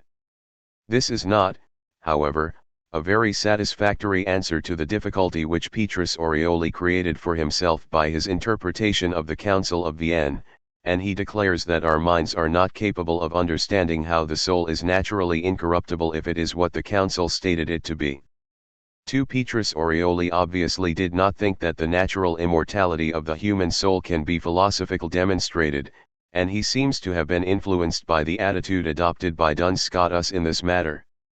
Various arguments have been produced to prove that the human soul is naturally immortal, but they are scarcely conclusive. 3. Thus some people have argued from the proportion of the object to the power or faculty. The intellect can know an incorruptible object. Therefore the intellect is incorruptible. Therefore the substance of the soul is incorruptible. But the reply might be made that in this case the eye would be incorruptible, presumably because it sees the incorruptible heavenly bodies, or that our intellect must be infinite and uncreated because it can know God, who is infinite and uncreated. Again, others argue that there is a natural desire to exist forever and that a natural desire cannot be frustrated. Petrus Orioli answers, like Scotus though more summarily, that the brutes too desire to continue in existence inasmuch as they shun death. The argument, if valid, would thus prove too much. Others, again, argue that justice requires the rewarding of the good and the punishment of the wicked in another life. This argument is moral and theological, and moreover, it is not conclusive. For it might be answered that sin is its own punishment and virtue its own reward. Petrus Orioli proceeds to give some arguments of his own, but he is not very confident as to their probative force. Now J give my arguments, but I do not know if they are conclusive. First of all, man can choose freely, and his free choices are not affected by the heavenly bodies nor by any material agent. Therefore the principle of this operation of free choice also is unaffected by any material agent. Secondly, we experience in ourselves immanent, and therefore spiritual operations. Therefore the substance of the soul is spiritual. But the material cannot act on the spiritual or destroy it. Therefore the soul cannot be corrupted by any material agent. If man is truly free, it follows, according to Petrus Orioli, that a judgment concerning a future free act is neither true nor false. The opinion of the philosopher is a conclusion which has been thoroughly demonstrated, namely that no singular proposition can be formed concerning a future contingent event, concerning which proposition it can be conceded that it is true and that its opposite is false, or conversely. No proposition of the kind is either true or false. To deny this is to deny an obvious fact, to destroy the foundation of moral philosophy and to contradict human experience. If it is now true that a certain man will perform a certain free act at a certain future time, the act will necessarily be performed and it will not be a free act, since the man will not be free to act otherwise. If it is to be a free act, then it cannot now be either true or false that it will be performed. To say this may appear to involve a denial of the law that a proposition must be either true or false. If we are going to say of a proposition that it is not true, are we not compelled to say that it is false? Petrus Orioli answers that a proposition receives its determination, that is, becomes true or false, from the being of that to which it refers. In the case of a contingent proposition relating to the future, that to which the proposition refers has as yet no being, it cannot, therefore, determine the proposition to be either true or false. We can say of a given man, for example, that on Christmas Day he will either drink wine or not drink wine, but we cannot affirm separately either that he will drink wine or that he will not drink wine. If we do, then the statement is neither true nor false. It cannot become true or false until the man actually drinks wine on Christmas Day or fails to do so. And Petrus Orioli appeals to Aristotle in the De Interpretatione, 9, in support of his view. As to God's knowledge of future free acts, Petrus Orioli insists that God's knowledge does not make a proposition concerning the future performance or non-performance of such acts either true or false. For example, God's foreknowledge of Peter's denial of his master did not mean that the proposition Peter will deny his master was either true or false. Apropos of Christ's prophecy concerning Peter's threefold denial, Petrus Orioli observes, therefore Christ would not have spoken falsely, even had Peter not denied him thrice. 1 Why not? Because the proposition, you will deny me thrice, could not be either true or false. Orioli does not deny that God knows future free acts, but he insists that, although we cannot help employing the word foreknowledge, prescientia, there is no foreknowledge, properly speaking, in God. 2 On the other hand, he rejects the view that God knows future free acts as present. According to him, God knows such acts in a manner which abstracts from past, present and future, but we cannot express the mode of God's knowledge in human language. If the problem of the relation of future free acts to God's knowledge or foreknowledge of them is raised, the problem cannot be solved otherwise than by saying that foreknowledge does not make a proposition concerning a future contingent event a true proposition, but this does not tell us what God's foreknowledge is positively. We must bear in mind that the difficulty of this problem arises either from the poverty of human language, which cannot express statements save by propositions referring to present, past, and future time, or from the condition of our mind, which is always involved in time, qui semper est cum continuo et tempore. See again, it is very difficult to find the right way of expressing the knowledge which God has of the future. No proposition in which a reference is made to the future expresses the divine foreknowledge properly. Indeed, such a proposition is, strictly speaking, false. But we can say that it, a contingent event, was eternally known to God by a knowledge which neither was distant from that event nor preceded it. Although our understanding is unable to grasp what this knowledge is in itself. 5. It should be noted that Petrus Orioli is not embracing the opinion of St. Thomas Aquinas, for whom God, in virtue of his eternity, knows all things as present. He admits that God knows all events eternally, but he will not allow that God knows them as present. He objects to any introduction of words like present, past and future into statements concerning God's knowledge, if these statements are meant to express the actual mode of God's knowledge. What it comes to, then, is that Petrus Orioli affirms God's knowledge of future free acts and at the same time insists that no proposition relating to such future acts is either true or false. Exactly how God knows such acts, we cannot say.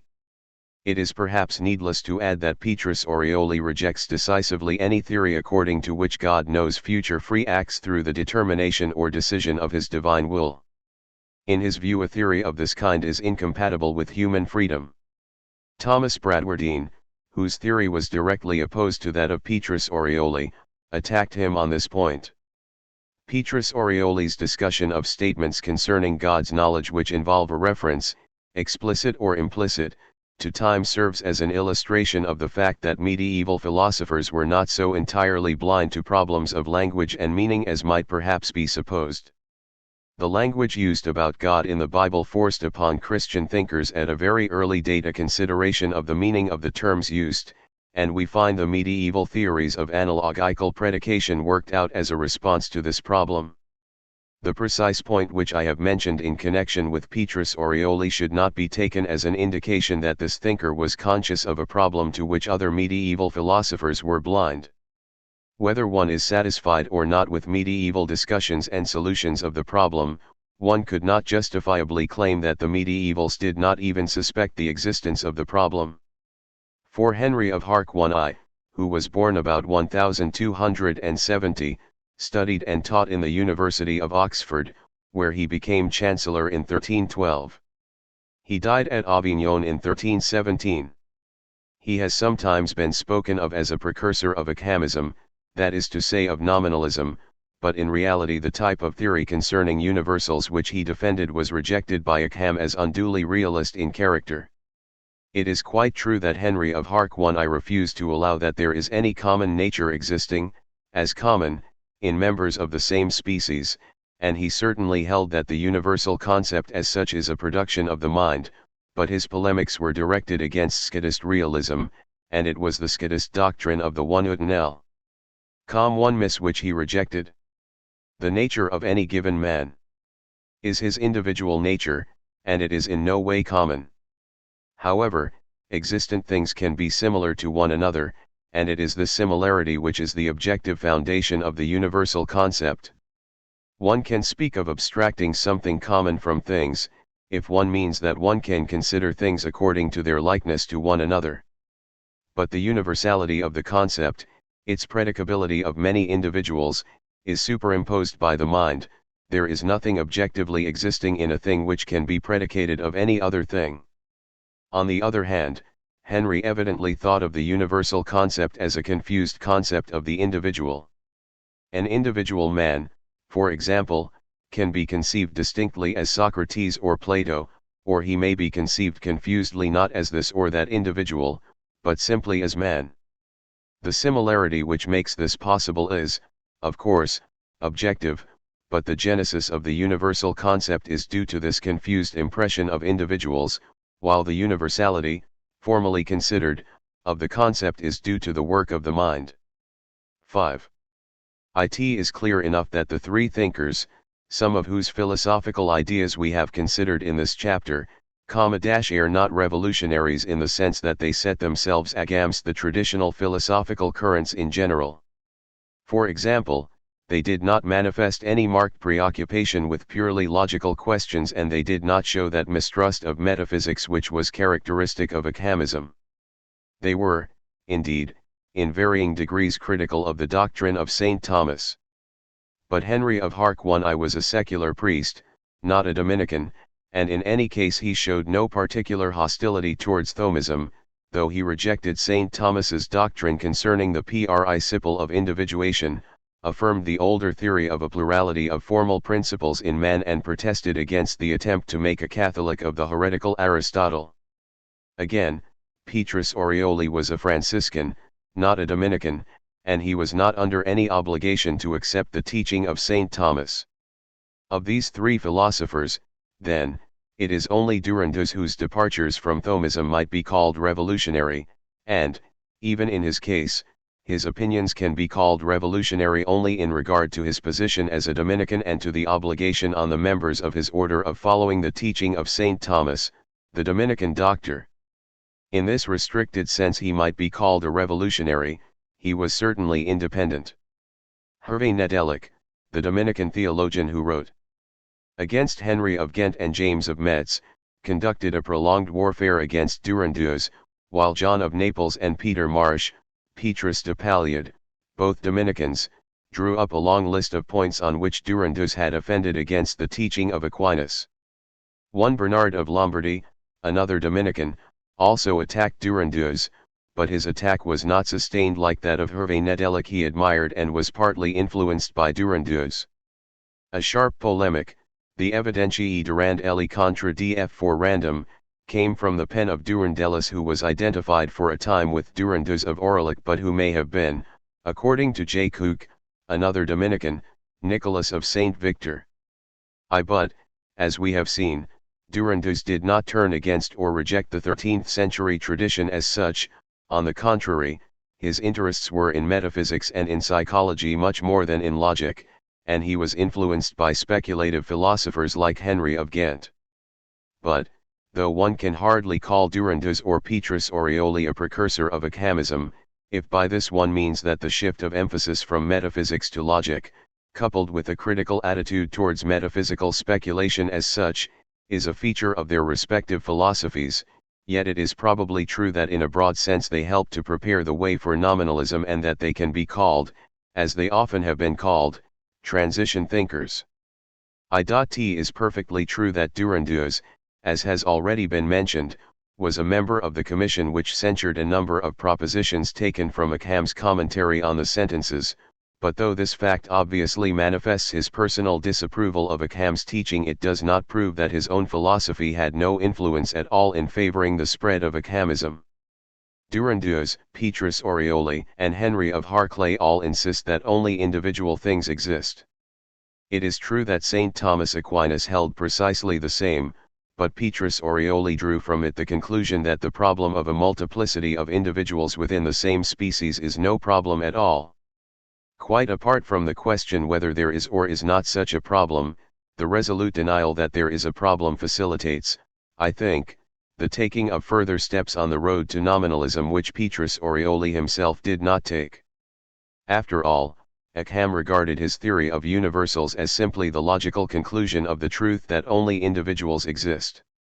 Again, though it can be said with truth that Durandus's assertion that universality belongs only to the concept, and Petrus Orioli's and Henry of Harclay's assertions that the universal concept is a fabrication of the mind and that universality has esse objectivum only in the concept, do not constitute a rejection of moderate realism, yet the tendency shown by Petrus Orioli and Henry of Harclay to explain the genesis of the universal concept by reference to a confused or less clear impression of the individual does facilitate a breakaway from the theory of universals maintained by Thomas Aquinas.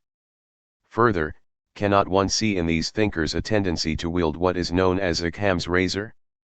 Durandus sacrificed the Thomist cognitive species, that is species in its psychological sense, while Petrus Orioli often made use of the principle pluralitas non est ponenda sine necessitate in order to get rid of what he regarded as superfluous entities.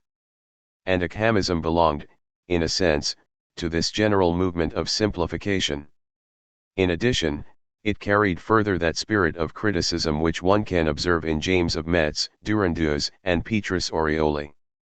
Thus I think that while historical research has shown that thinkers like Durandus, Petrus Orioli, and Henry of Harclay cannot be called nominalists, there are aspects of their thought which enable one to link them in some degree to the general movement of thought which facilitated the spread of Ockhamism.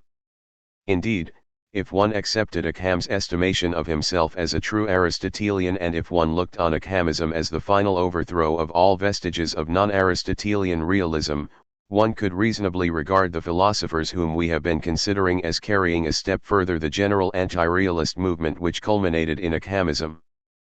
But it would be necessary to add that they were still more or less moderate realists, and that in the eyes of the Ockhamists they did not proceed far enough along the anti-realist path.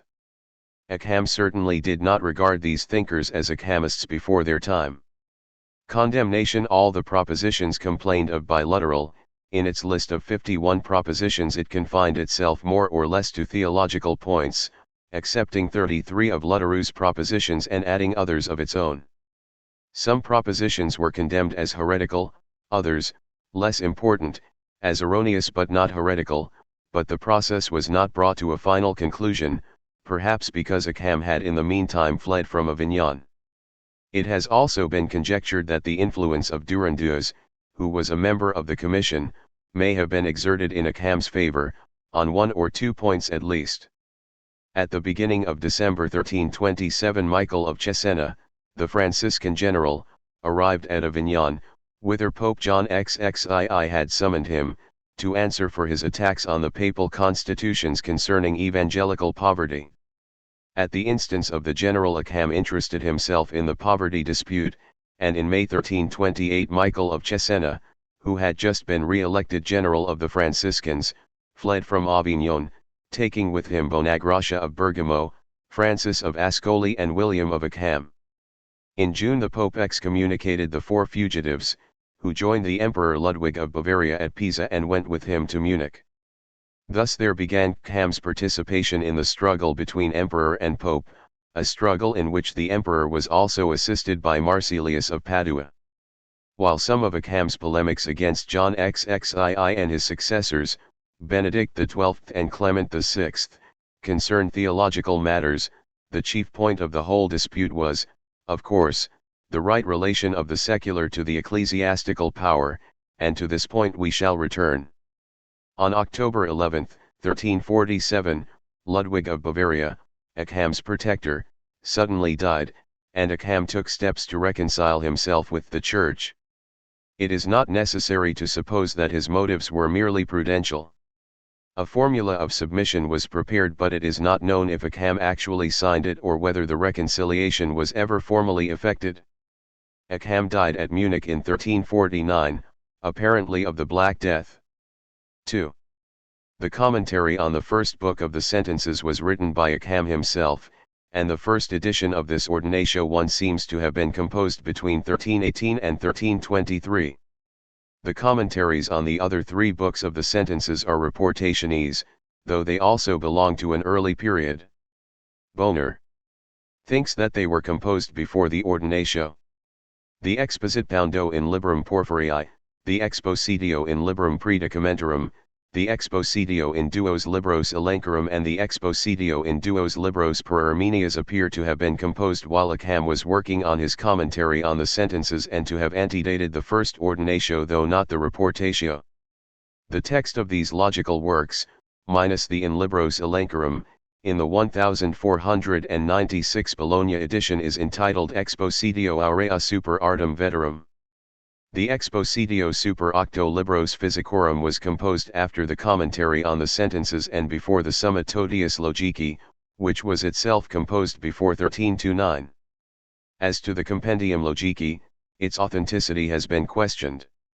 Ockham also composed Sumuli in Libros Physicorum, or Philosophia Naturalis, and Quaestiones in Libros Physicorum. As to the Tractatus de Successivus, this is a compilation made by another hand from an authentic work of Ockham, namely the Expositio super Libros Physicorum. Boner makes it clear that it can be used as a source for Ockham's doctrine. Almost every line was written by Ockham, and in this sense the Tractatus de Successivus is authentic. The authenticity of the Quaestiones diversi, de relatione, de puncto, de negatione, is also doubtful. Theological works by Ockham include the Quodlibeta 7, the Tractatus de Sacramento Alteris or de Corpore Christi, which seems to contain two distinct treatises, and the Tractatus de Predestinatione et de Prescientia Dei et de Futuris Contingentibus. The authenticity of the Centiloquium Theologicum or Summa de Conclusionibus Theologicis has not been proved. On the other hand, the arguments adduced to prove that the work is unauthentic do not appear to be conclusive. To Ockham's Munich period belong among other works the Opus Nonagintiderum, the Compendium Aurorum Janus Papae XXII, the Octo Quaestiones de Potestate Papae, the In Princeps pro suo secur suo, Silis et Guri, Possit Recipera Bona Ecclesiarum, Entium Invito Papa, the Consultatio de Causa Matrimoniali and the Dialogus inter Magistrum et Discipulum de Imperatorum et Pontificum Potestate. The last named work is Ockham's chief political publication. It consists of 3 parts, composed at different times. But it has to be used with care, as many opinions for which Ockham does not make himself responsible are canvassed in it. 3. Ockham possessed an extensive knowledge of the work of the great scholastics who had preceded him and a remarkable acquaintance with Aristotle. But even though we can discern anticipations in other philosophers of certain theses of Ockham, it would appear that his originality is incontestable. Though the philosophy of Scotus gave rise to certain of Ockham's problems and though certain of Scotus's views and tendencies were developed by Ockham, the latter constantly attacked the system of Scotus, particularly his realism, so that Ockhamism was a strong reaction to, rather than a development of, Scotism. No doubt Ockham was influenced by certain theories of Durandus, those on relations, for example, and Petrus Orioli, but the extent of such influence, such as it was, does little to impair Ockham's fundamental originality. There is no adequate reason for challenging his reputation as the fountainhead of the Terminist or Nominalist movement. Nor is there, I think, any cogent reason for representing Ockham as a mere Aristotelian, or, if preferred, as a mere would-be Aristotelian. He certainly tried to overthrow Scotist realism with the help of the Aristotelian logic and theory of knowledge, and further he regarded all realism as a perversion of true Aristotelianism, but he also endeavored to rectify the theories of Aristotle which excluded any admission of the liberty and omnipotence of God. Ockham was not an original thinker in the sense of one who invented novelties for the sake of novelty, though his reputation as a destructive critic might lead one to suppose that he was, but he was an original thinker in the sense that he thought out his problems for himself and developed his solutions thoroughly and systematically. The question has been raised and discussed whether or not Ockham's literary career must be regarded as falling into 2 more or less unconnected parts and, if so, whether this indicates a dichotomy in his character and interests. For it might seem that there is little connection between Ockham's purely logical and philosophical activities at Oxford and his polemical activities at Munich. It might appear that there is a radical discrepancy between Ockham the cold logician and academic philosopher and Ockham the impassioned political and ecclesiastical controversialist. But such a supposition is unnecessary. Ockham was an independent, bold, and vigorous thinker, who showed a marked ability for criticism. He held certain clear convictions and principles which he was ready to apply courageously, systematically, and logically, and the difference in tone between his philosophical and polemical works is due rather to a difference in the field of application of his principles than to any unreconciled contradiction in the character of the man. No doubt his personal history and circumstances had emotional repercussions which manifested themselves in his polemical writings, but the emotional overtones of these writings cannot conceal the fact that they are the work of the same vigorous, critical, and logical mind which composed the commentary on the sentences. His career falls into 2 phases, and in the second phase a side of Ockham manifests itself which had no occasion to show itself in the same way during the first phase, but it seems to me an exaggeration to imply that Ockham the logician and Ockham the politician were almost different personalities. It is rather that the same personality and the same original mind manifested itself in different ways according to the different circumstances of Ockham's life and the different problems with which he was faced. One would not expect the exile of Munich, his Oxford career cut short and the ban of excommunication on his head, to have treated the problems of church and state in exactly the same way that he treated the problem of universals at Oxford, but on the other hand one would not expect the exiled philosopher to lose sight of logic and principle and to become simply a polemical Jamalist. If one knew sufficient of Ockham's character and temperament, the apparent discrepancies between his activities in the two phases would, I think, seem quite natural. The trouble is that we really know very little of Ockham the man. This fact prevents one from making any categorical assertion that he was not a kind of split or double personality, but it seems more sensible to attempt to explain the different aspects of his literary activity on the supposition that he was not a split personality. If this can be done, then we can apply Ockham's own razor to the contrary hypothesis. As we shall see, there are various elements or strands in Ockham's thought. There are the empiricist element, the rationalist and logical elements, and the theological element. It does not seem to me very easy to synthesize all the elements of his thought, but perhaps it might be as well to remark immediately that one of Ockham's main preoccupations as a philosopher was to purge Christian theology and philosophy of all traces of Greek necessitarianism, particularly of the theory of essences, which in his opinion endangered the Christian doctrines of the divine liberty and omnipotence. His activity as a logician and his attack on all forms of realism in regard to universals can thus be looked on as subordinate in a sense to his preoccupations as a Christian theologian. This is a point to bear in mind. Ockham was a Franciscan and a theologian. He should not be interpreted as though he were a modern radical empiricist. Ockham and the metaphysic of essences, Peter of Spain and the terminist logic, Ockham's logic and theory of universals, real and rational science, necessary truths and demonstration. At the end of the last chapter I mentioned Ockham's preoccupation as a theologian with the Christian doctrines of the divine omnipotence and liberty. He thought that these doctrines could not be safeguarded without eliminating the metaphysic of essences which had been introduced into Christian theology and philosophy from Greek sources. In the philosophy of St. Augustine and in the philosophies of the leading 13th century thinkers, the theory of divine ideas had played an important part.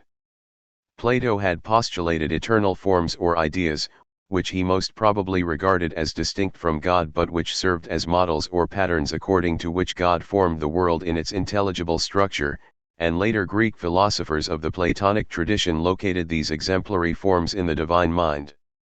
Christian philosophers proceeded to utilize and adapt this theory in their explanation of the free creation of the world by God. Creation considered as a free and intelligent act on God's part, postulates in God an intellectual pattern or model, as it were, of creation. The theory was, of course, constantly refined, and St. Thomas took pains to show that the ideas in God are not really distinct from the divine essence. We cannot help using language which implies that they are distinct, but actually they are ontologically identical with the divine essence, being simply the divine essence known by God as imitable externally, that is, by creatures, in different ways.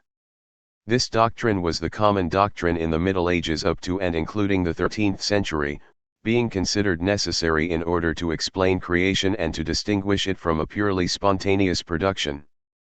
Plato had simply postulated universal subsistent forms, but though the Christian thinkers, with their belief in divine providence extending to individuals, admitted ideas of individuals in God, they retained the originally Platonic notion of universal ideas.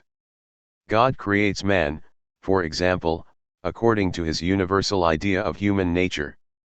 From this it follows that the natural moral law is not something purely arbitrary, capriciously determined by the divine will. Given the idea of human nature, the idea of the natural moral law follows. Correlative to the theory of universal ideas in God is the acceptance of some form of realism in the explanation of our own universal ideas. Indeed, the former would never have been asserted without the latter, for if a class word like man were devoid of any objective reference and if there were no such thing as human nature, there would be no reason for ascribing to God a universal idea of man, that is, an idea of human nature. In the second volume of this work an account has been given of the course of the controversy concerning universals in the Middle Ages up to the time of Aquinas, and there it was shown how the early medieval form of ultrarealism was finally refuted by Abelard. That only individuals exist came to be the accepted belief.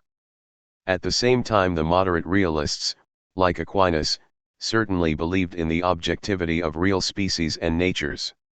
If X and Y are two men, for example, they do not possess the same individual nature, but nonetheless each possesses his own human nature or essence, and the two natures are similar, each nature being, as it were, a finite imitation of the divine idea of human nature. Duns Scotus proceeded further in the realist direction by finding a formal objective distinction between the human nature of X and the X-ness of X, and between the human nature of Y and the Y-ness of Y. Yet, though he spoke of a common nature, he did not mean that the actual nature of X is individually the same as the actual nature of Y. William of Ockham attacked the first part of the metaphysic of essences.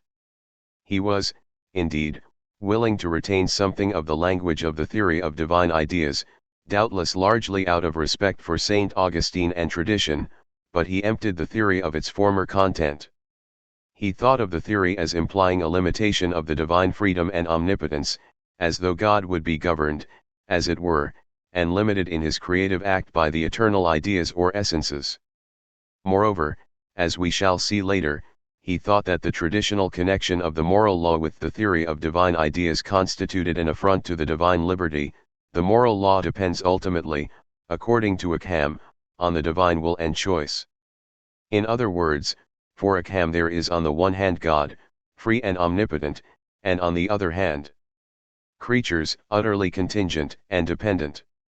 True, all Orthodox Christian thinkers of the Middle Ages held the same, but the point is that according to Ockham the metaphysic of essences was a non-Christian invention which had no place in Christian theology and philosophy. As to the other part of the metaphysic of essences, Ockham resolutely attacked all forms of realism, especially that of Scotus, and he employed the terminist logic in his attack, but, as we shall see, his view of universals was not quite so revolutionary as is sometimes supposed. Mention will be made later of Ockham's answer to the question, in what sense is it legitimate to speak of ideas in God? At present I propose to outline his logical theory and his discussion of the problem of universals. It must be remembered, however, that Ockham was a gifted acute logician with a love for simplicity and clarity. What I have been saying about his theological preoccupations should not be taken to mean that his logical inquiries were simply apologetic. I was not trying to suggest that Ockham's logic can be waved aside as informed by interested and extrinsic motives. It is rather that in view of some of the pictures which have been given of Ockham it is as well to bear in mind the fact that he was a theologian and that he did have theological preoccupations.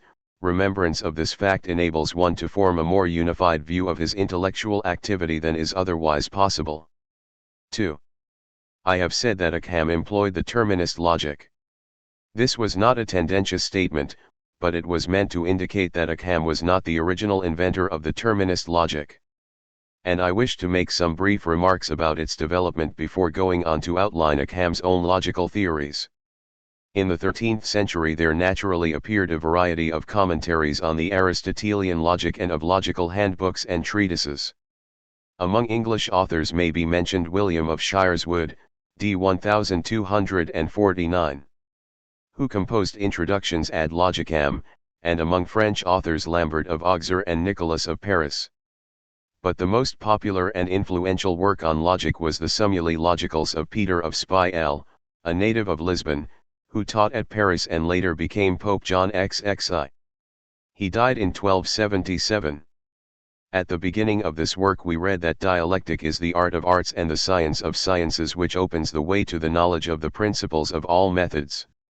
A similar statement of the fundamental importance of dialectic was made by Lambert of Auxerre.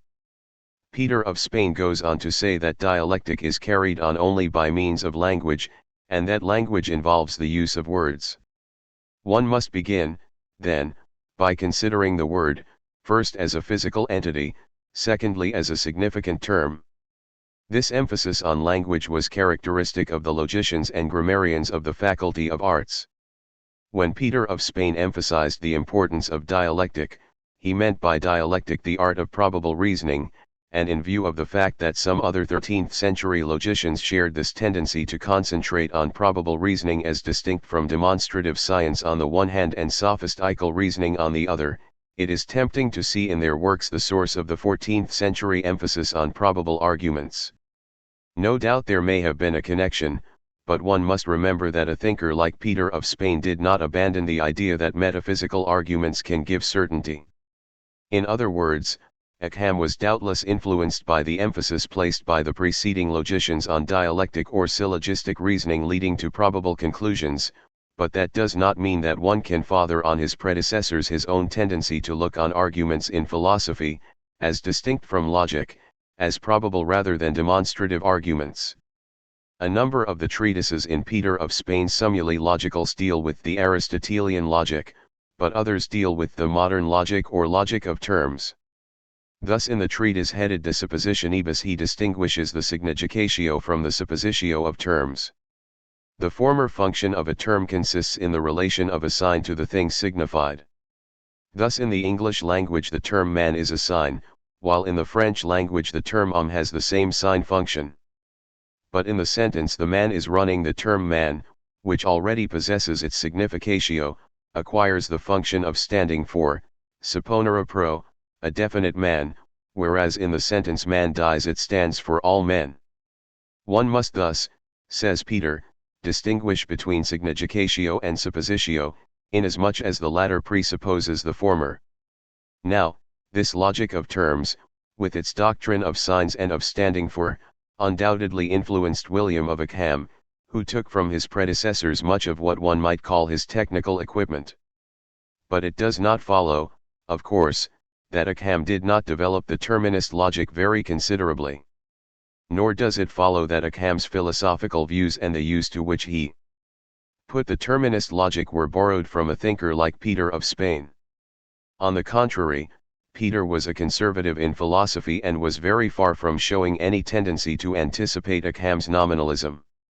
To find the antecedents of the terminist logic in the 13th century is not the same thing as attempting to push back the whole Ockhamist philosophy into that century. Such an attempt would be futile. The theory of supposition was, however, only one of the features of 14th century logic. I have given it special mention here because of the use made of it by Ockham in his discussion of the problem of universals.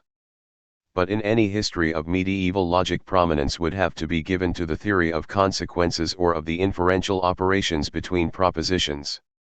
In his Summa Logicae 1 Ockham deals with this subject after treating in turn of terms, propositions and syllogisms. But in the De Puritate Artis Logicae 2 of Walter Burley the theory of consequences is given great prominence, and the author's remarks on syllogistics form a kind of appendix to it.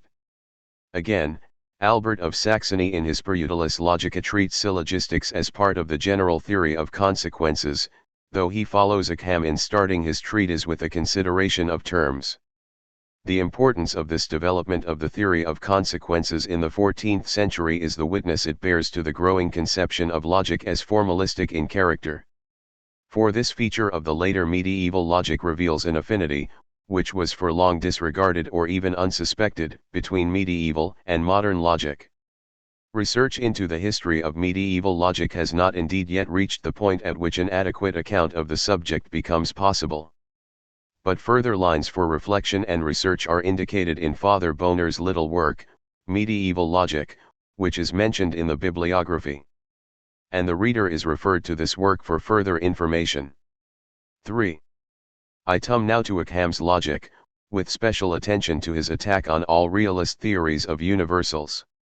What has been said in the preceding section will suffice to show that the ascription to Ockham of various logical words and notions should not necessarily be taken to imply that he invented them. There are various kinds of terms, traditionally distinguished from one another. For example, some terms refer directly to a reality and have a meaning even when they stand by themselves.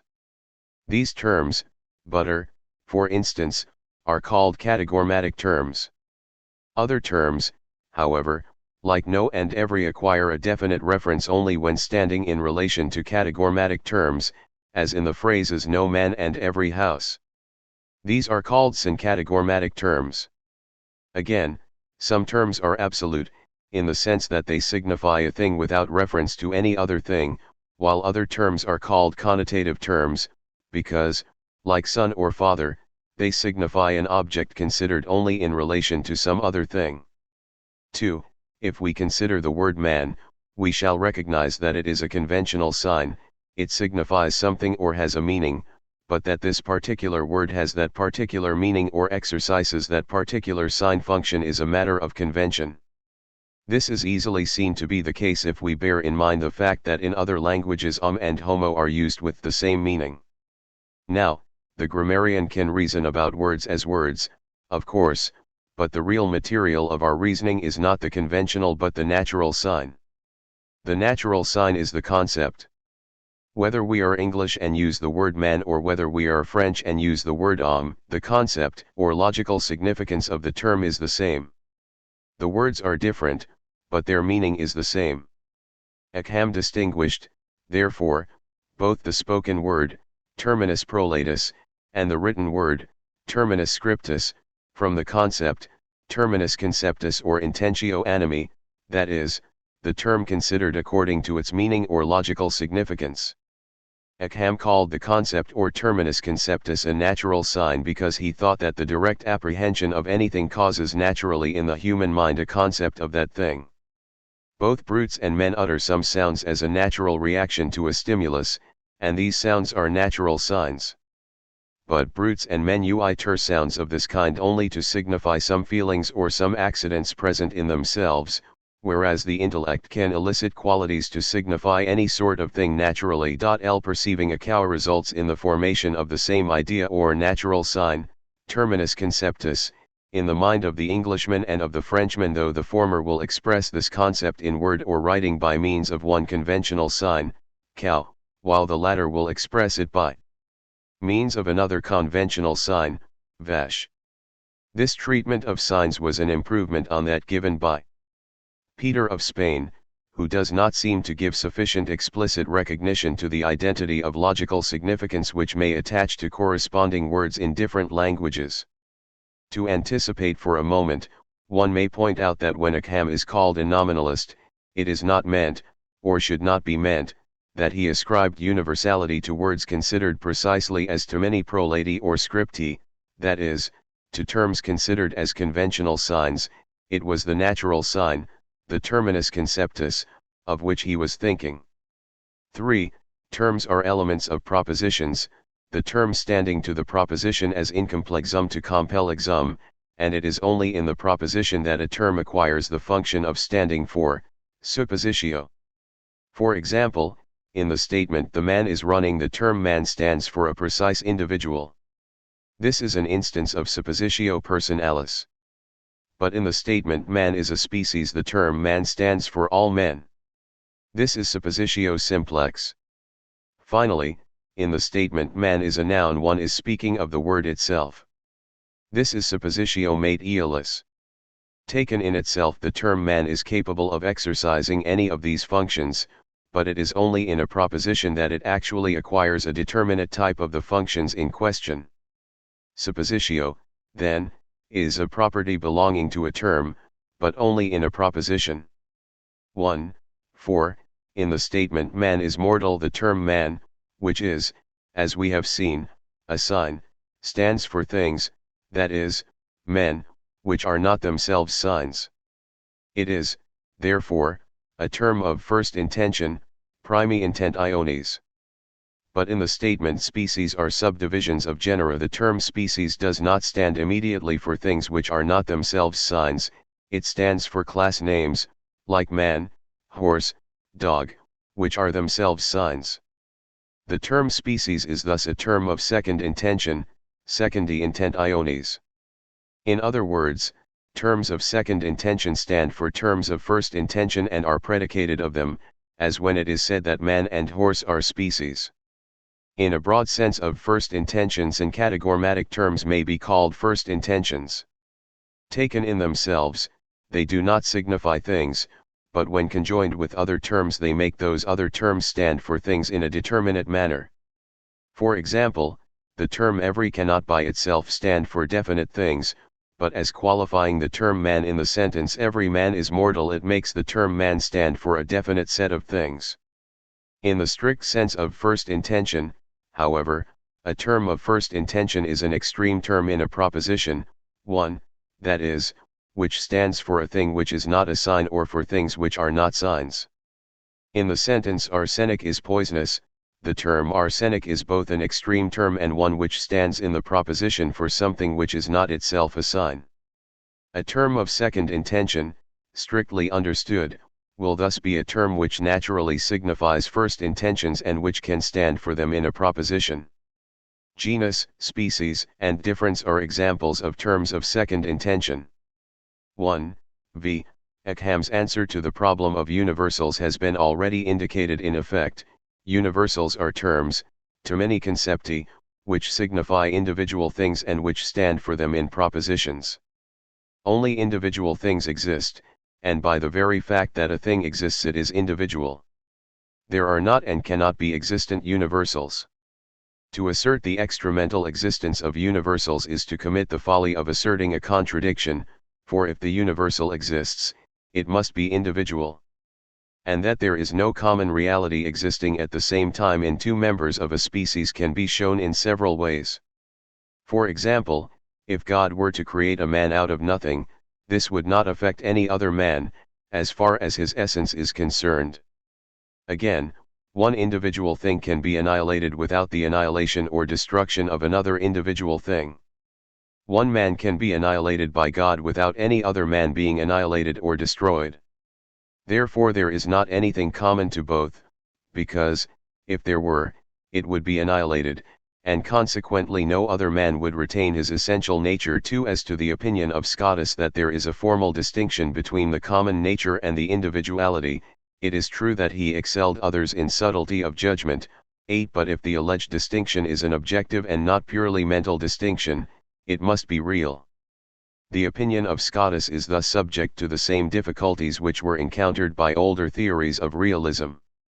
Whether the universal concept is a quality distinct from the act of the intellect or whether it is that act itself is a question of but secondary importance, the important point is that no universal is anything existing in any way outside the soul, but everything which is predicible of many things is of its nature in the mind, whether subjectively or objectively, and no universal belongs to the essence or quiddity of any substance whatever. Ockham does not appear to have attached very great weight to the question whether the universal concept is an accident distinct from the intellect as such or whether it is simply the intellect itself in its activity. He was more concerned with the analysis of the meaning of terms and propositions than with psychological questions. But it is fairly clear that he did not think that the universal has any existence in the soul except as an act of the understanding. The existence of the universal consists in an act of the understanding and it exists only as such. It owes its existence simply to the intellect. There is no universal reality corresponding to the concept. It is not, however, a fiction in the sense that it does not stand for anything real. It stands for individual real things, though it does not stand for any universal thing. It is, in short, a way of conceiving or knowing individual things. 6. Ockham may sometimes imply that the universal is a confused or indistinct image of distinct individual things, but he was not concerned to identify the universal concept with the image or phantasm. His main point was always that there is no need to postulate any factors other than the mind and individual things in order to explain the universal. The universal concept arises simply because there are varying degrees of similarity between individual things. Socrates and Plato are more similar to one another than either is to an ass, and this fact of experience is reflected in the formation of the specific concept of man. But we have to be careful of our way of speaking. We ought not to say that Plato and Socrates agree, share, in something or in some things, but that they agree, are alike, by some things, that is, by themselves, and that Socrates agrees with, Kant mit cum, Plato, not in something, but by something, namely himself. 2. In other words, there is no nature common to Socrates and Plato, in which they come together or share or agree, but the nature which is Socrates and the nature which is Plato are alike. The foundation of generic concepts can be explained in a similar manner. 7. The question might well be raised how this conceptualism differs from the position of St. Thomas. After all, when Ockham says that the notion that there are universal things corresponding to universal terms is absurd and destructive of the whole philosophy of Aristotle and of all science, one St. Thomas would agree. And it was certainly St. Thomas's opinion that while the natures of men, for example, are alike, there is no common nature considered as a thing in which all individual men have a share. But it must be remembered that St. Thomas gave a metaphysical explanation of the similarity of natures, for he held that God creates things belonging to the same species, things, that is, with similar natures, according to an idea of human nature in the divine mind. Ockham, however, discarded this theory of divine ideas. The consequence was that for him the similarities which give rise to universal concepts are simply similarities, so to speak, of fact. There is no metaphysical reason for these similarities except the divine choice, which is not dependent on any divine ideas. In other words, although St. Thomas and William of Ockham were fundamentally at one in denying that there is any universale in re, the former combined his rejection of ultra-realism with the Augustinian doctrine of the universale anti-rem, whereas the latter did not. 2. Another, though less important, difference concerns the way of speaking about universal concepts. Ockham, as we have seen, held that the universal concept is an act of the understanding. I say that the first intention as well as the second intention is truly an act of the understanding, for whatever is saved by the fiction can be saved by the act. 3. Ockham appears to be referring to the theory of Petrus Orioli, according to which the concept, which is the object appearing to the mind, is a fiction. Ockham prefers to say that the concept is simply the act of the understanding. The first intention is an act of the understanding signifying things which are not signs. The second intention is the act signifying first intentions. And Ockham proceeds to say that both first and second intentions are truly real entities, and that they are truly qualities subjectively existent in the soul. That they are real entities, if they are acts of the understanding, is clear, but it seems rather odd perhaps to find Ockham calling them qualities. However, if his various utterances are to be interpreted as consistent with one another, he cannot be supposed to mean that universal concepts are qualities really distinct from the acts of understanding. Everything which is explained through positing something distinct from the act of understanding can be explained without positing such a distinct thing. 6. In other words, Ockham is content to about the act of the understanding, and he obeys the permaculpal of economy to get rid of the apparatus of a extracting species intelligibles. But though there is certainly a difference between the theory of Aquinas and that of Ockham in this respect, IMTBE bared that Aquinas insisted strongly hat thspesmteug builds is not the object of knowledge, it is d quod intelligitur and not id quod intelligitur. 1.4. We are now.in. Opposi ion. To consider briefly Ockham's theory of science.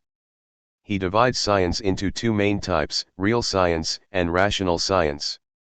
The former, scientia realis, is concerned with real things, in a sense to be discussed presently, while the latter, scientia rationalis, is concerned with terms which do not stand immediately for real things. Thus logic, which deals with terms of second intention, like species and genus, is a rational science. It is important to maintain the distinction between these two types of science, otherwise concepts or terms will be confused with things. For example, if one does not realize that Aristotle's intention in the categories was to treat of words and concepts and not of thmgs, one will interpret him in a sense quite foreign to his thought. Logic is concerned with terms of second intention which cannot exist sine ratione, that is, without the mind activity. It deals, therefore, with mental fabrications. I said earlier that Ockham did not much like speaking of universal concepts as fictions or fictive entities, but the point I then had in MMD was that Ockham objected to the implication that what we know by means of a universal concept is a fiction and not a real thmg. He was quite ready to speak of terms of second intention which enter into the propositions of logic, as fabrications, Beck.Othes terms, not refer directly to real things.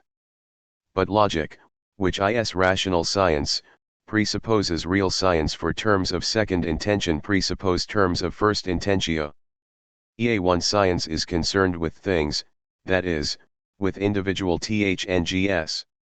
But Ockham also says that real science is not always of THMGS as the objects which are immediately known point to. This might seem to be a contradiction, but Ockham proceeds to explain that any science, whether real or rational, is only of propositions. S in OT, words, when he says that real science is concerned with THMGS. Ockham does not mean to deny the Aristotelian doctrine that science is of the universal, but he is determined to hold to the other Aristotelian doctrine that it is only individuals which exist.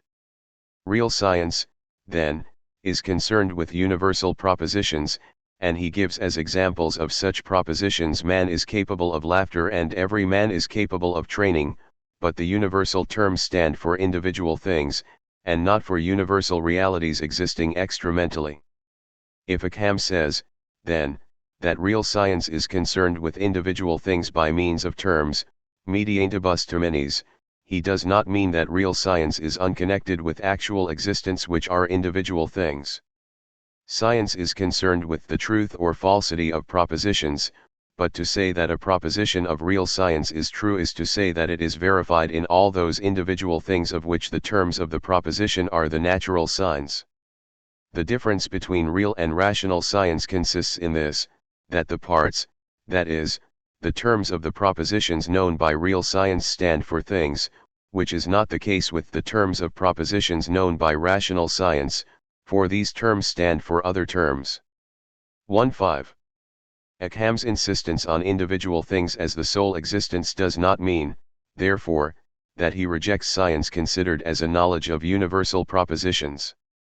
Nor does he reject the Aristotelian ideas of indemonstrable principles and of demonstration. As regards the former, a principle may be indemonstrable in the sense that the mind cannot but assent to the proposition once it grasps the meaning of the terms, or it may be indemonstrable in the sense that it is known evidently only by experience. Certain first principles are not known through themselves, per se nota or analytic, but are known only through experience, as in the case of the proposition all heat is calefactive. 2. As to demonstration, Ockham accepts the Aristotelian definition of demonstration as a syllogism which produces knowledge, but he proceeds to analyze the various meanings of know, sire. It may mean the evident understanding of truth, and in this sense even contingent facts, such as the fact that I am now sitting, can be known. Or it may mean the evident understanding of necessary, as distinct from contingent, truths. Or, thirdly, it may mean the understanding of one necessary truth through the evident understanding of two necessary truths, and it is in this sense that knowing is understood in the aforementioned definition.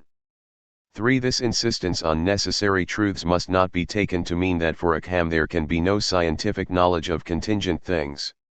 He did not think, indeed, that an affirmative and assertoric proposition concerning contingent things and referring to present time, that is, in relation to the speaker, can be a necessary truth, but he held that affirmative and assertoric propositions which include terms standing for contingent things can be necessary, if they are, or can be considered as equivalent to, negative or hypothetical propositions concerning possibility. 1. In other words, Ockham regarded necessary propositions including terms standing for contingent things as equivalent to hypothetical propositions, in the sense that they are true of each thing for which the subject term stands at the time of the existence of that thing.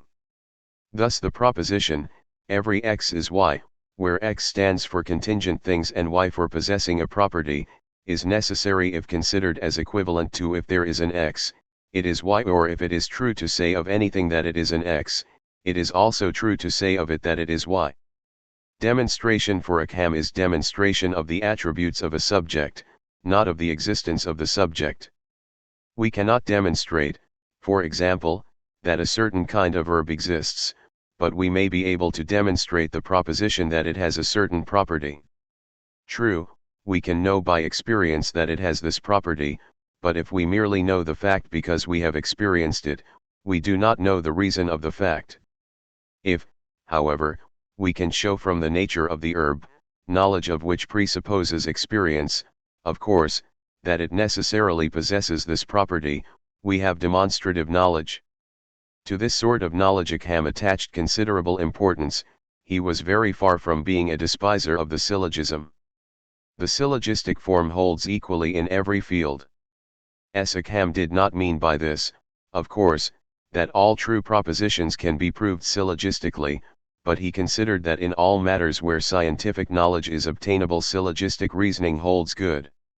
In other words, he adhered to the Aristotelian idea of demonstrative science. In view of the fact that Ockham is not infrequently called an empiricist, it is as well to bear in mind the rationalist side of his philosophy. When he said that science is concerned with propositions, he did not mean that science is entirely divorced from reality or that demonstration is incapable of telling us anything about things. Intuitive knowledge, God's power to cause intuitive knowledge of a non-existent object, contingency of the world order, relations, causality, motion and time, conclusion. Science, according to Ockham, is concerned with universal propositions, and syllogistic demonstration is the mode of reasoning proper to science in the strict sense. An assent in science is an assent to the truth of a proposition. But this does not mean that for Ockham scientific knowledge is a priori in the sense of being a development of innate principles or ideas. On the contrary, intuitive knowledge is primary and fundamental. If we consider, for example, the proposition that the whole is greater than the part, we shall recognize that the mind assents to the truth of the proposition as soon as it apprehends the meaning of the terms, but this does not mean that the principle is innate. Without experience the proposition would not be enunciated, nor should we apprehend the meaning of the terms. Again, in a case where it is possible to demonstrate that an attribute belongs to a subject, it is by experience or intuitive knowledge that we know that there is such a subject. Demonstration of a property of man, for example, presupposes an intuitive knowledge of men. Nothing can be known naturally in itself unless it is known intuitively. Ockham is here arguing that we cannot have a natural knowledge of the divine essence as it is in itself, because we have no natural intuition of God, but the principle is a general one. Knowledge is based on experience. What is meant by intuitive knowledge? Intuitive knowledge, notitia intuitiva, of a thing is knowledge of such a kind that one can know by means of it whether a thing is or not, and if it is, the intellect immediately judges that the thing exists and concludes evidently that it exists, unless perchance it is hindered on account of some imperfection in that knowledge. Intuitive knowledge is thus the immediate apprehension of a thing as existent, enabling the mind to form a contingent proposition concerning the existence of that thing. But intuitive knowledge is also knowledge of such a kind that when some things are known, of which the one inheres in the other or is locally distant from the other or is related in some other way to the other, the mind straightway knows, by virtue of that simple apprehension of those things, whether the thing inheres or does not inhere, whether it is distant or not, and so with other contingent truths. For example, if Socrates is really white, that apprehension of Socrates and white ness by means of which it can be known evidently that Socrates is white is intuitive knowledge. And, in general, every simple apprehension of a term or of terms, that is, of a thing or things, by means of which some contingent truths, especially concerning the present, can be known, is intuitive knowledge. Intuitive knowledge is thus caused by the immediate apprehension of existent things. The concept of an individual thing is the natural expression in the mind of the apprehension of that thing, provided that one does not interpret the concept as a medium quo of knowledge. I say that in no intuitive apprehension, whether sensitive or intellectual, is the thing placed in any state of being which is a medium between the thing and the act of knowing. That is, I say that the thing itself is known immediately without any medium between itself and the act by which it is seen or apprehended. In other words, intuition is immediate apprehension of a thing or of things leading naturally to the judgment that the thing exists or to some other contingent proposition about it, such as it is white. The guarantee of such judgments is simply evidence, the evident character of the intuition, together with the natural character of the process leading to the judgment. I say, therefore, that intuitive knowledge is proper individual knowledge, because it is naturally caused by one thing and not by another, nor can it be caused by another thing. 8. It is clear that Ockham is not speaking simply of sensation, he is speaking of an intellectual intuition of an individual thing, which is caused by that thing and not by anything else. Moreover, intuition for him is not confined to intuition of sensible or material things. He expressly says that we know our own acts intuitively, this intuition leading to the formation of propositions like there is an understanding and there is a will. Aristotle says that nothing of those things which are external is understood, unless first it falls under sense, and those things are only sensibles according to him. And this authority is true in regard to those things, but in regard to spirits it is not one, as intuitive knowledge precedes abstractive knowledge. According to Ockham, we can say, using a later language, that for him sense perception and introspection are the two sources of all our natural knowledge concerning existent reality. In this sense one can call him an empiricist, but on this point he is no more of an empiricist than any other medieval philosopher who disbelieved in innate ideas and in purely a priori knowledge of existent reality. 2. We have seen that for Ockham intuitive knowledge of a thing is caused by that thing and not by any other thing. In other words, intuition, as immediate apprehension of the individual existent, carries its own guarantee. But, as is well known, he maintained that God could cause in us the intuition of a thing which was not really there. Intuitive knowledge cannot be caused naturally unless the object is present at the right distance, but it could be caused supernaturally. 11. If you say that it, intuition, can be caused by God alone, that is true. 3. There can be by the power of God intuitive knowledge, cognitio intuitiva, concerning a non-existent object. 4. Hence among the censured propositions of Ockham's we find one to the effect that intuitive knowledge in itself and necessarily is not more concerned with an existent than with a non-existent thing, nor does it regard existence more than non-existence. This is doubtless an interpretative summary of Ockham's position, and since it appears to contradict his account of the nature of intuitive knowledge as distinct from abstractive knowledge, in the sense of knowledge which abstracts from the existence or non-existence of the things for which the terms in the proposition stand, the following remarks may help to make his position clearer. I.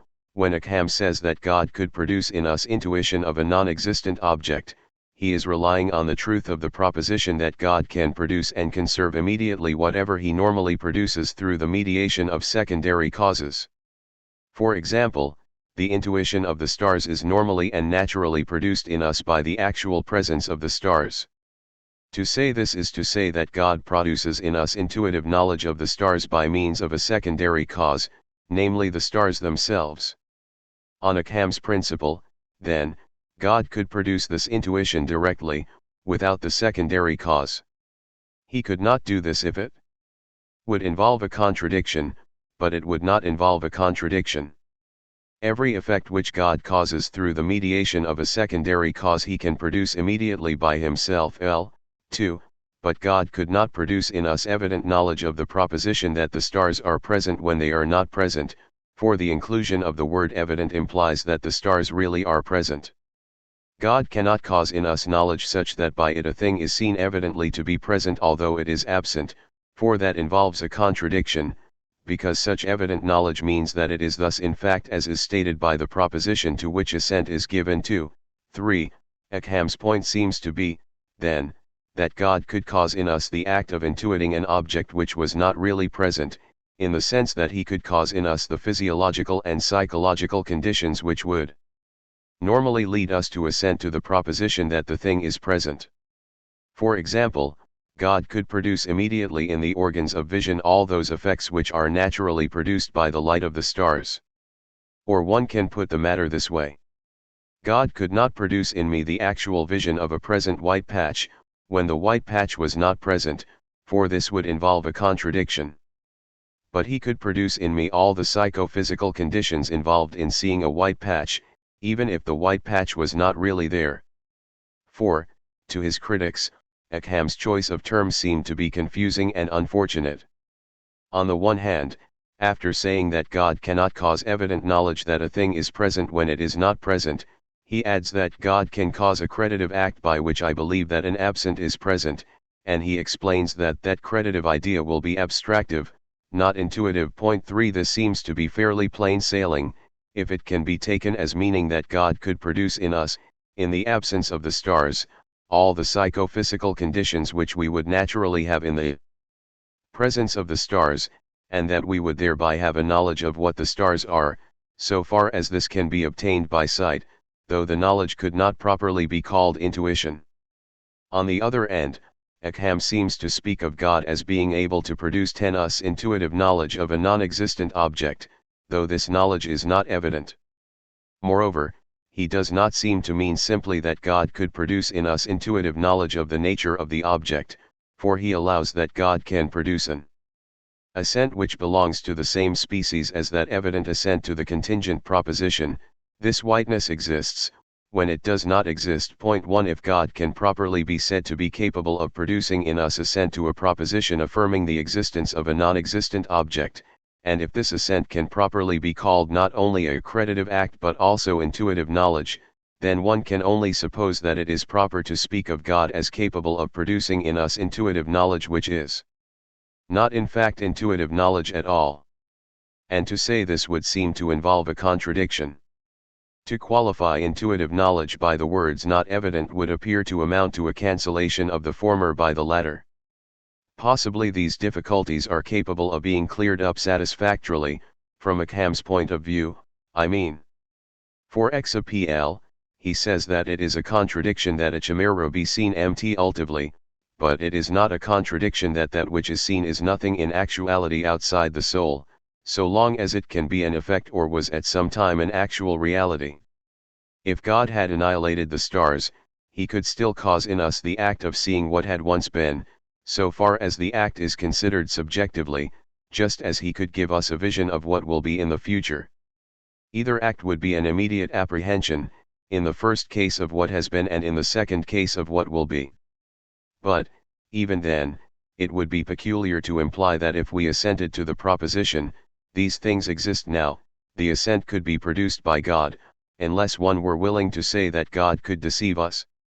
Presumably this was the point to which exception was taken by Ockham's theological opponents, and not the mere assertion that God could act directly on our sense organs. However, it must be remembered that Ockham distinguished evidence, which is objective, from certitude as a psychological state. Possession of the latter is not an infallible guarantee of possession of the former. In any case one must remember that Ockham is not speaking of the natural course of events. He does not say that God acts in this way as a matter of fact, he simply says that God could act in this way in virtue of his omnipotence. That God is omnipotent was not, however, for Ockham a truth which can be philosophically proved, it is known only by faith. If we look at the matter from the purely philosophical point of view, therefore, the question of God's producing in us intuitions of non-existent objects simply does not come up. On the other hand, what Ockham has to say on the matter admirably illustrates his tendency, as a thinker with marked theological preoccupations, to break through, as it were, the purely philosophic and natural order and to subordinate it to the divine liberty and omnipotence. It illustrates, too, one of his main principles, that when two things are distinct there is no absolutely necessary connection between them. Our act of seeing the stars, considered as an act, is distinct from the stars themselves, it can therefore be separated from them, in the sense that divine omnipotence could annihilate the latter and conserve the former. Ockham's tendency was always to break through supposedly necessary connections which might seem to limit in some way the divine omnipotence, provided that it could not be shown to his satisfaction that denial of the proposition affirming such a necessary connection involved the denial of the principle of contradiction. 3. Ockham's insistence on intuitive knowledge as the basis and source of all our knowledge of existence represents, as we have seen, the empiricist side of his philosophy. This aspect of his thought may also be said to be reflected in his insistence that the order of the world follows the divine choice. Scotus had made a distinction between God's choice of the end and his choice of the means, as though one could speak significantly of God first willing the end and then choosing the means. Ockham, however, rejected this way of speaking. It does not seem to be well said that God wills the end before that which is ordered to the end, because there is not there, in God, such a priority of acts, nor are there, in God, such instants as he postulates. Apart from the anthropomorphisms of such language, it seems to impair the utter contingency of the order of the world. The choice of the end and the choice of the means are both utterly contingent. This does not mean, of course, that we have to picture God as a sort of capricious Superman, liable to alter the world order from day to day or from moment to moment. On the supposition that God has chosen a world order, that order remains stable. But the choice of the order is in no way necessary, it is the effect of the divine choice and of the divine choice alone.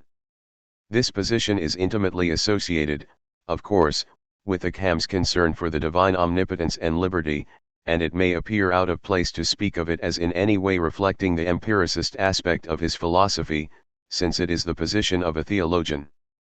But what I meant was this. If the order of the world is entirely contingent on the divine choice, it is obviously impossible to deduce it a priori. If we want to know what it is, one must examine what it is in fact. Ockham's position may have been primarily that of a theologian, but its natural effect would be to concentrate attention on the actual facts and to discourage any notion that one could reconstruct the order of the world by purely a priori reasoning.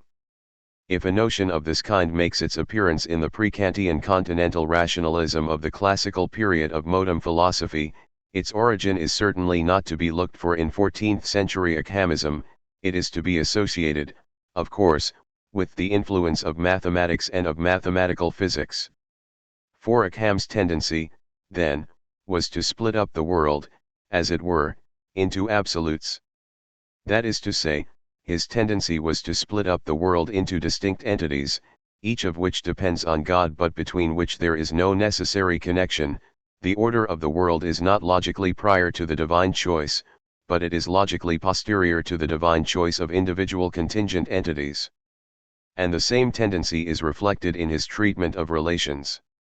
Once granted that there exists only individual distinct entities and that the only kind of distinction which is independent of the mind is a real distinction in the sense of a distinction between separate or separable entities, it follows that if a relation is two distinct entity, distinct, that is, from the terms of the relation, it must be really distinct from the terms in the sense of being separate or separable. If I held that a relation were a thing, I should say with John Scotus, that it is a thing distinct from its foundation, but I should differ from him in saying that every relation differs really from its foundation, because I do not admit a formal distinction in creatures but it would be absurd to hold that a relation is really distinct from its foundation. If it were, God could produce the relation of paternity and confer it on someone who had never generated. The fact is that a man is called a father when he has generated a child, and there is no need to postulate the existence of a third entity, a relation of paternity, linking father to child. Similarly, Smith is said to be like Brown because, for example, Smith is a man and Brown is a man, or because Smith is white and Brown is white. It is unnecessary to postulate a third entity, a relation of similarity, in addition to the absolute substances and qualities, and if one does postulate a third entity, absurd conclusions result. Relations are names or terms signifying absolutes, and a relation as such has no reality outside the mind. For example, there is no order of the universe which is actually or really distinct from the existent parts of the universe. Ockham does not say that a relation is identical with its foundation. I do not say that a relation is really the same as its foundation, but I say that a relation is not the foundation but only an intention or concept in the soul, signifying several absolute things. The principle on which Ockham goes is, of course, the principle of economy. The way in which we speak about relations can be analyzed or explained satisfactorily without postulating relations as real entities. This was, in Ockham's view, the opinion of Aristotle. The latter would not allow, for example, that every mover is necessarily itself moved.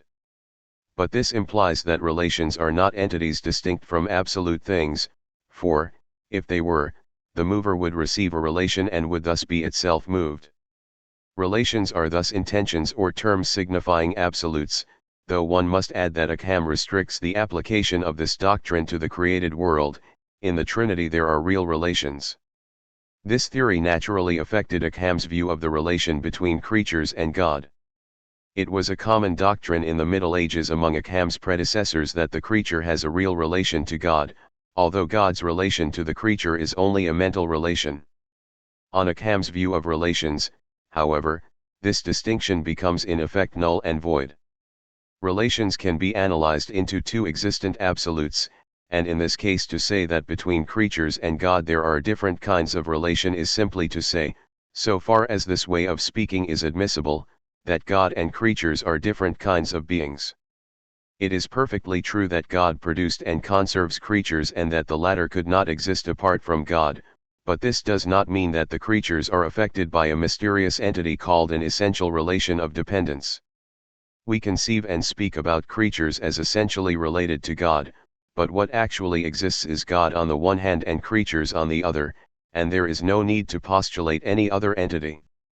Ockham distinguishes various senses in which real relation and mental relation can be understood, and he is willing to say that the relation of creatures to God is a real and not a mental relation, if the statement is taken to mean, for example, that a stone's production and conservation by God is real and does not depend on the human mind.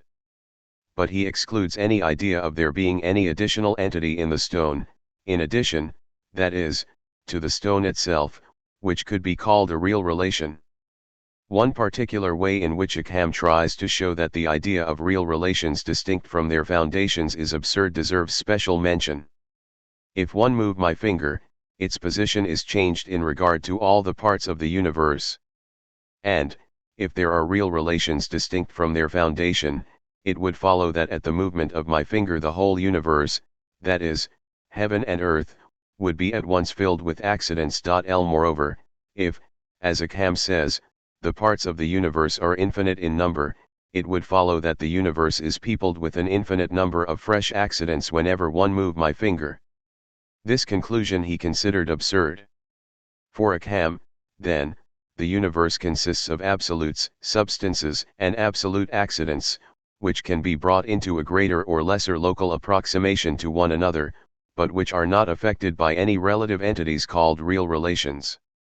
From this it would seem to follow that it is futile to think that one could read off, as it were, a mirror of the whole universe. If one wants to know anything about the universe, one must study it empirically.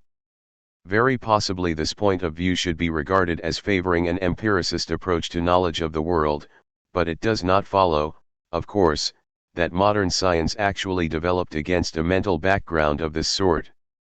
Nevertheless, Ockham's insistence on absolutes and his view of relations may reasonably be said to have favored the growth of empirical science in the following way. If the creature is regarded as having a real essential relation to God, and if it cannot be properly understood without this relation being understood, it is reasonable to conclude that the study of the way in which creatures mirror God is the most important and valuable study of the world, and that a study of creatures in and for themselves alone, without any reference to God, is a rather inferior kind of study, which yields only an inferior knowledge of the world. But if creatures are absolutes, they can perfectly well be studied without any reference to God. Of course, as we have seen, when Ockham spoke of created things as absolutes he had no intention of questioning their utter dependence on God. His point of view was very much that of a theologian, but nonetheless, if we can know the natures of created things without any advertence to God, it follows that empirical science is an autonomous discipline. The world can be studied in itself in abstraction from God, especially if, as Ockham held, it cannot be strictly proved that God, in the full sense of the term God, exists. In this sense it is legitimate to speak of Ockhamism as a factor and stage in the birth of the lay spirit, as M. de Lagarde does. At the same time one must remember that Ockham himself was very far from being a secularist or modern rationalist. 5. When one turns to Ockham's account of causality, one finds him expounding the four causes of Aristotle. As to the exemplary cause, which, he says, Seneca added as a fifth type of cause, I say that strictly speaking nothing is a cause unless it is a cause in one of the four ways laid down by Aristotle. So the idea or exemplar is not strictly a cause, though, if one extends the name cause to cover everything the knowledge of which is presupposed by the production of something, the idea or exemplar is a cause in this sense, and Seneca speaks in this extended sense. 1. Ockham accepts, then, the traditional Aristotelian division of causes into the formal, material, final, and efficient causes, and he affirms that to any type of cause there corresponds its own type of causation. Moreover, Ockham did not deny that it is possible to conclude from the characteristics of a given thing that it has or had a cause, and he himself used causal arguments. He did, however, deny that the simple knowledge, notitia incomplexa, of one thing can provide us with the simple knowledge of another thing. We may be able to establish that a given thing has a cause, but it does not follow that we thereby gain a simple and proper knowledge of the thing which is its cause. The reason of this is that the knowledge in question comes from intuition, and the intuition of one thing is not the multion of another thing. This principle has, of course, its ramifications in natural theology, but what one want to emphasize at the moment is that Ockham did not deny that a causal argument can have any validity. It is true that for him two things are really distinct when the concepts of the two things are DLSTMCT, and that when two things are distinct God could create the one without the other, but, given empirical reality as it is, one can discern causal connections. But, though Ockham enumerates four causes in the traditional manner and though he does not reject the validity of causal argument, his analysis of efficient causality has a marked empiricist coloring. In the first place he insists that, though one may know that a given thing has a cause, the only way in which we can ascertain that this definite thing is the cause of that definite thing is by experience. We cannot prove by abstract reasoning that X is the cause of Y, where X is one created thing and Y is another created thing. In the second place, the experiential test of a causal relation is the employment of the presence and absence methods or the method of exclusion. We are not entitled to assert that X is the cause of Y, unless we can show that when X is present Y follows and that when X is absent, whatever other factors may be present, Y does not follow. For example, it is proved that fire is the cause of heat, since, when fire is there and all other things, that is, all other possible causal factors, have been removed, heat follows in a heatable object which has been brought near the fire.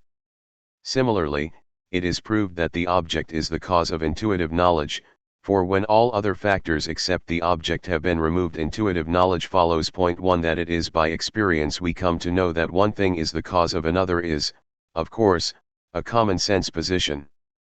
So, for the matter of that, is Ockham's idea of the test which should be applied in order to ascertain whether A, B or C is the cause of D or whether we have to accept a plurality of causes.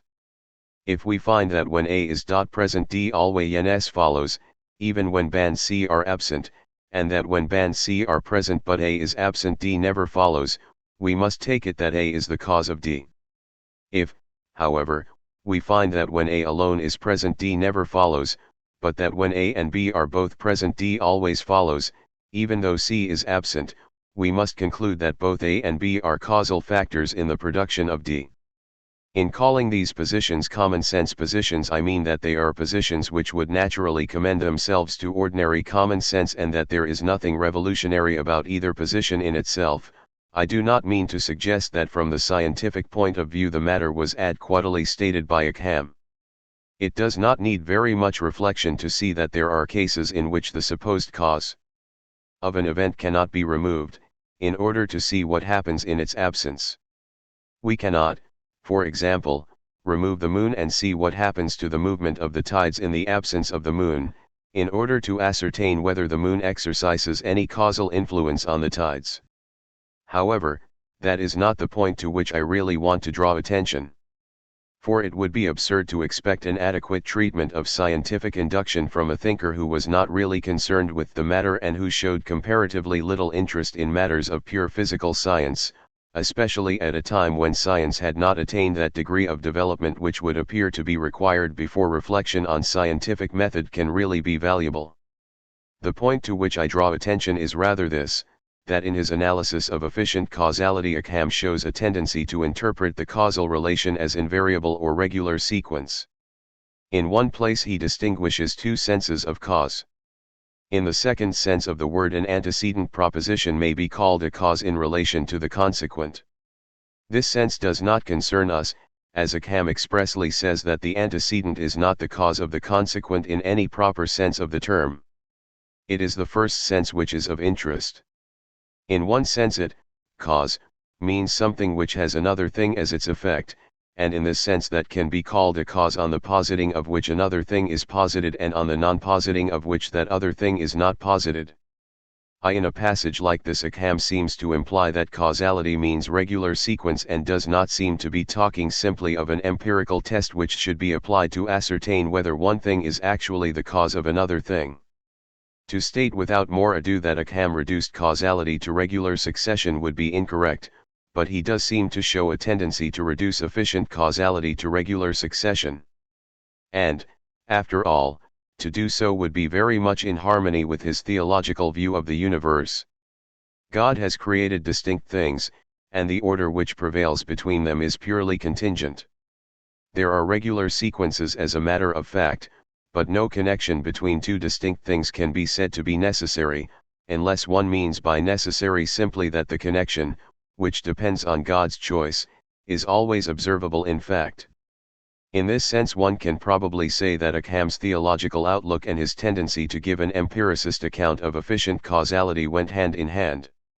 However, as God has created things in such a way that a certain order results, we can predict that the causal relations we have experienced in the past will be experienced in the future, even though God by the use of his absolute power could interfere with the order.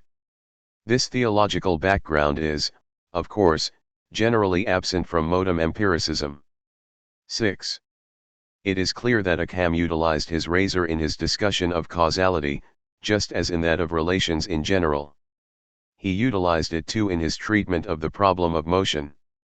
Indeed, his use of the razor or principle of economy was often connected with the empiricist side of his philosophy, inasmuch as he wielded the weapon in an effort to get rid of unobservable entities the existence of which was not, in his opinion, demanded by the data of experience, or taught by revelation. His tendency was always towards the simplification of our view of the universe. To say this is not to say, of course, that Ockham made any attempt to reduce things to sense data or to logical constructions out of sense data. Such a reduction he would doubtless have regarded as an oversimplification. But, once granted the existence of substance and absolute accidents, he made an extensive use of the principle of economy. Employing the traditional Aristotelian division of types of movement, Ockham asserts that neither qualitative alteration nor quantitative change nor local motion is anything positive in addition to permanent things. In the case of qualitative alteration a body acquires a form gradually or successively, part after part, as Ockham puts it, and there is no need to postulate anything else but the thing which acquires the quality and the quality which is acquired. It is true that the negation of the simultaneous acquisition of all the parts of the form is involved, but this negation is not a thing, and to imagine that it is to be misled by the false supposition that to every distinct term or name there corresponds a distinct thing. Indeed, if it were not for the use of abstract words like motion, simultaneity, succession, etc., the problems connected with the nature of motion would not create such difficulty for people. In the case of quantitative change it is obvious, says Ockham, that nothing is involved save permanent things. As to local motion, nothing need be postulated except a body and its place, that is, its local situation. To be moved locally is first to have one place, and afterwards, without any other thing being postulated, to have another place, without any intervening state of rest, and to proceed thus continuously. and consequently the whole nature of motion can be saved, explained, by this without anything else but the fact that a body is successively in distinct places and is not at rest in any of them. In the whole of his treatment of motion, both in the Tractatus de Successivus 2 and in the commentary on the sentences 3, Ockham makes frequent appeal to the principle of economy. He does the same when dealing with sudden change, mutatio subita, that is, substantial change, which is nothing in addition to absolute things. Of course, if we say that a form is acquired by change or change belongs to the category of relation, we shall be tempted to think that the word change stands for an entity. But a proposition like a form is lost and a form is gained through sudden change can be translated into a proposition like the thing which changes loses a form and acquires a form together, at the same moment, and not part after part. The principle of economy was invoked too in Ockham's treatment of place and time. Expounding the Aristotelian definitions, he insists that place is not a thing distinct from the surface or surfaces of the body or bodies in regard to which a certain thing is said to be in a place, and he insists that time is not a thing distinct from motion. I say that neither time nor any successivum denotes a thing, either absolute or relative, distinct from permanent things, and this is what the philosopher means. 8. In whichever of the possible senses one understands time, it is not a thing in addition to motion. Primarily and principally time signifies the same as motion, although it connotes both the soul and an act of the soul, by which it, the soul or mind, knows the before and after of that motion. And so, presupposing what has been said about motion, and, presupposing, that the statements are understood, it can be said that time signifies motion directly and the soul or an act of the soul directly, and on this account it signifies directly the before and after in motion. 7. As Ockham expressly says that the meaning of Aristotle in the whole of this chapter about time is, in brief, this, that time does not denote any distinct thing outside the soul beyond what motion signifies. And as this is what he himself held, it follows that in so far as one can distinguish time from motion it is mental, or, as Ockham would say, a term or name. 7. As a conclusion to this chapter, one can remind oneself of 3 features of Ockham's empiricism. First, he bases all knowledge of the existent world on experience. We cannot, for example, discover that A is the cause of B, or that D is the effect of C, by a priori reasoning. Secondly, in his analysis of existent reality, or of the statements which we make about things, he uses the principle of economy. If 2 factors will suffice to explain motion, for example, one should not add a third. Lastly, when people do postulate unnecessary and unobservable entities, it is not infrequently because they have been misled by language. There is a striking passage on this matter in the Tractatus de Successivus. Nouns which are derived from verbs and also nouns which derive from adverbs, conjunctions, prepositions, and in general from syncatagormatic terms, have been introduced only for the sake of brevity in speaking or as ornaments of speech, and many of them are equivalent in signification to propositions, when they do not stand for the TEIT.1s from which they derive, and so they do not signify any things in addition to those from which they derive. Of this kind are all nouns of the following kind: negation, privation, condition, persiety, contingency, universality, action, passion, change, motion, and in general verbal nouns deriving from verbs which belong to the categories of agira and patti, and many others, which cannot be treated now. The subject matter of metaphysics, the unitocal concept of being, the existence of God, our knowledge of God's nature, the divine ideas, God's knowledge of future contingent events, the divine wiu and omnipotence. Ockham accepts the statement of Aristotle that being is the subject of metaphysics, but he insists that this statement must not be understood as implying that metaphysics, considered in a wide sense, possesses a strict unity based on its having one subject matter. If Aristotle and Averroes say that being is the subject of metaphysics, the statement is false if it is interpreted as meaning that all the parts of metaphysics have being as their subject matter.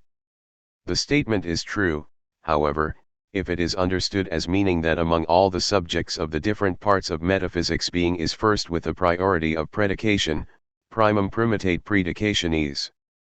and there is a similarity between the question, what is the subject of metaphysics or of the book of categories, and the question, who is the king of the world, or who is the king of all Christendom?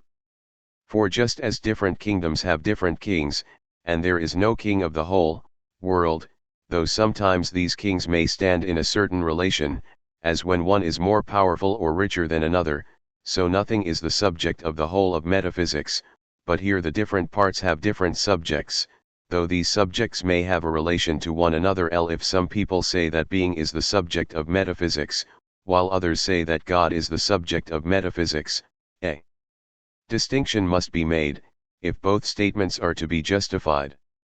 Among all the subjects of metaphysics, God is the primary subject as far as primacy of perfection is concerned, but being is the primary subject as far as primacy of predication is concerned. 1. For the metaphysician, when treating of God, considers truths like God is good, predicating of God an attribute which is primarily predicated of being. There are, then, different branches of metaphysics, or different metaphysical sciences with different subjects. They have a certain relationship to one another, it is true, and this relationship justifies one in speaking of metaphysics and in saying, for example, that being is the subject matter of metaphysics in the sense mentioned, though it would not justify one's thinking that metaphysics is a unitary science, that is, that it is numerically one science. 2. In so far as metaphysics is the science of being as being, it is concerned not with a thing but with a concept. 1. This abstract concept of being does not stand for a mysterious something which has to be known before we can know particular beings, it signifies all beings, not something in which beings participate. It is formed subsequently to the direct apprehension of existing things. I say that a particular being can be known, although those general concepts of being and unity are not known. 1. For Ockham, being and existing are synonymous, essence and existence signify the same, though the two words may signify the same thing in different ways. If existence is used as a noun, then essence and existence signify the same thing grammatically and logically, but if the verb to be is used instead of the noun existence, one cannot simply substitute essence, which is a noun, for the verb to be, for obvious grammatical reasons. 3. But this grammatical distinction cannot properly be taken as a basis for distinguishing essence and existence as distinct things, they are the same thing.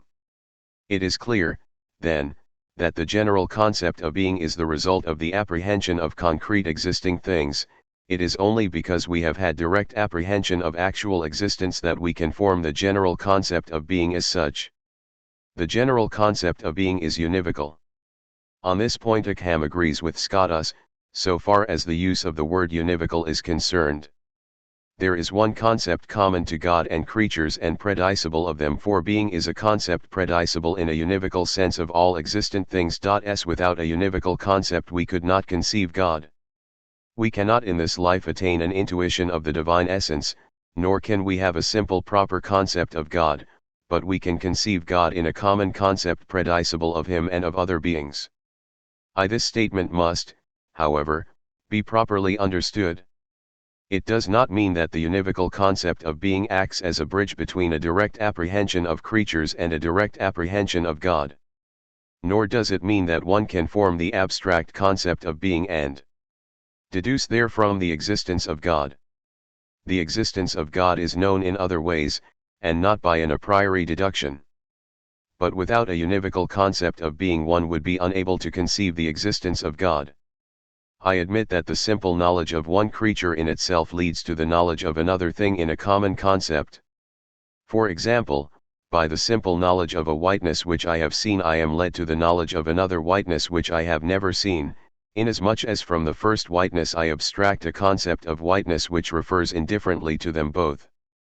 In the same way from some accident which I have seen, I abstract a concept of being which does not refer more to that accident than to substance, nor to the creature more than to God. Obviously, my seeing a white patch does not assure me of the existence of any other white patch, nor did Ockham ever imagine that it could do so. To say that it could would be in flagrant contradiction with his philosophical principles. But, according to him, my seeing a white patch leads to an idea of whiteness which is applicable to other white patches when I see them. Similarly, my abstraction of the concept of being from apprehended existent beings does not assure me of the existence of any other beings. Yet unless I had a common concept of being, I could not conceive of the existence of a being, God, which, unlike white patches, cannot be directly apprehended in this life. If, for example, I have no knowledge of God already and then I am told that God exists, I am able to conceive his existence in virtue of the common concept of being, though this does not mean, of course, that I have a proper concept of the divine being. Ockham was very careful to state his theory of the univocal concept of being in a way which would exclude any pantheistic implication. We must distinguish three types of univocity. In the first place, a univocal concept may be a concept which is common to a number of things which are perfectly alike. In the second place, a univocal concept may be a concept common to a number of things which are like in some points and unlike in other points. Thus man and ass are alike in being animals, and their matters are similar, though their forms are different. Thirdly, a univocal concept may mean a concept which is common to a plurality of things which are neither accidentally nor substantially alike, and it is in this way that a concept common to God and the creature is univocal, since they are alike neither substantially nor accidentally. 1. In regard to the contention that the concept of being is analogous and not univocal, Ockham observes that analogy can be understood in different ways. If by analogy is meant univocity in the third sense mentioned above, then the univocal concept of being may, of course, be called analogous, too, but, since being as such is a concept and not a thing, there is no need to have recourse to the doctrine of analogy in order to avoid pantheism. If by saying that there can be a univocal concept of being predicible of God as well as of creatures, one meant to imply either that creatures are modes, as it were, of a being identified with God, or that God and creatures share in being, as something real in which they participate, then one would be forced either into accepting pantheism or into reducing God and creatures to the same level, but the doctrine of univocity does not imply anything of the kind, since there is no reality corresponding to the term being when it is predicated univocally. Or, rather, the corresponding reality is simply different beings which are simply conceived as existing. If one considered these beings separately, one would have a plurality of concepts, for the concept of God is not the same as the concept of the creature. And in this case the term being would be predicated equivocally, not univocally. Equivocation does not belong to concepts but to words, that is, to spoken or written tense. As far as the concept is concerned, when we conceive a plurality of beings we either have one concept or a number of concepts. If a word corresponds to one concept, it is used univocally; if it corresponds to several concepts, it is used equivocally. There is, then, no room for analogy, either in the case of concepts or in that of spoken or written words. There is no analogical predication, as contradistinguished from univocal, equivocal, and denominative predication. 3. In fact, as denominative, that is, connotative, predication is reducible to univocal or to equivocal predication, one must say that predication must be either univocal or equivocal. 4.3. But, though God can be conceived in some way, can it be philosophically shown that God exists? God is indeed the most perfect object of the human intellect, the supreme intelligible reality, but he is certainly not the first object of the human intellect in the sense of being the object which is first known. The primary object of the human mind is the material thing or embodied nature. 8. We possess no natural intuition of the divine essence, and the proposition that God exists is not a self-evident proposition as far as we are concerned. If we imagine someone enjoying the vision of God and making the statement God exists, the statement may seem to be the same as the statement God exists made by someone in this life who does not enjoy the vision of God. But though the two statements are verbally the same, the terms or concepts are really different, and in the second case it is not a self-evident proposition. 1. Any natural knowledge of God must, therefore, be derived from reflection on creatures. But can we come to know God from creatures? And, If so, is this knowledge certain knowledge? Given Ockham's general position in regard to the subject of causality, one could hardly expect him to say that God's existence can be proved with certainty. For if we can only know of a thing that it has a cause, and if we cannot establish with certainty by any other way than by actual experience that A is the cause of B, we could not establish with certainty that the world is caused by God, if the term God is understood in a recognized theistic sense. It is not very surprising, then, to find Ockham criticizing the traditional proofs of God's existence. He did not do so in the interests of skepticism, of course, but rather because he thought that the proofs were not logically conclusive. It does not follow, however, that once given his attitude skepticism, agnosticism, or fideism, as the case might be, would not naturally follow. As the authenticity of the Centiloquium Theologicum is doubtful, it would scarcely be appropriate to discuss the treatment of the first mover argument which is given by the author of that work. It is sufficient to say that the author refuses to allow that the basic principle of this Aristotelian Thomist argument is either self-evident or demonstrable.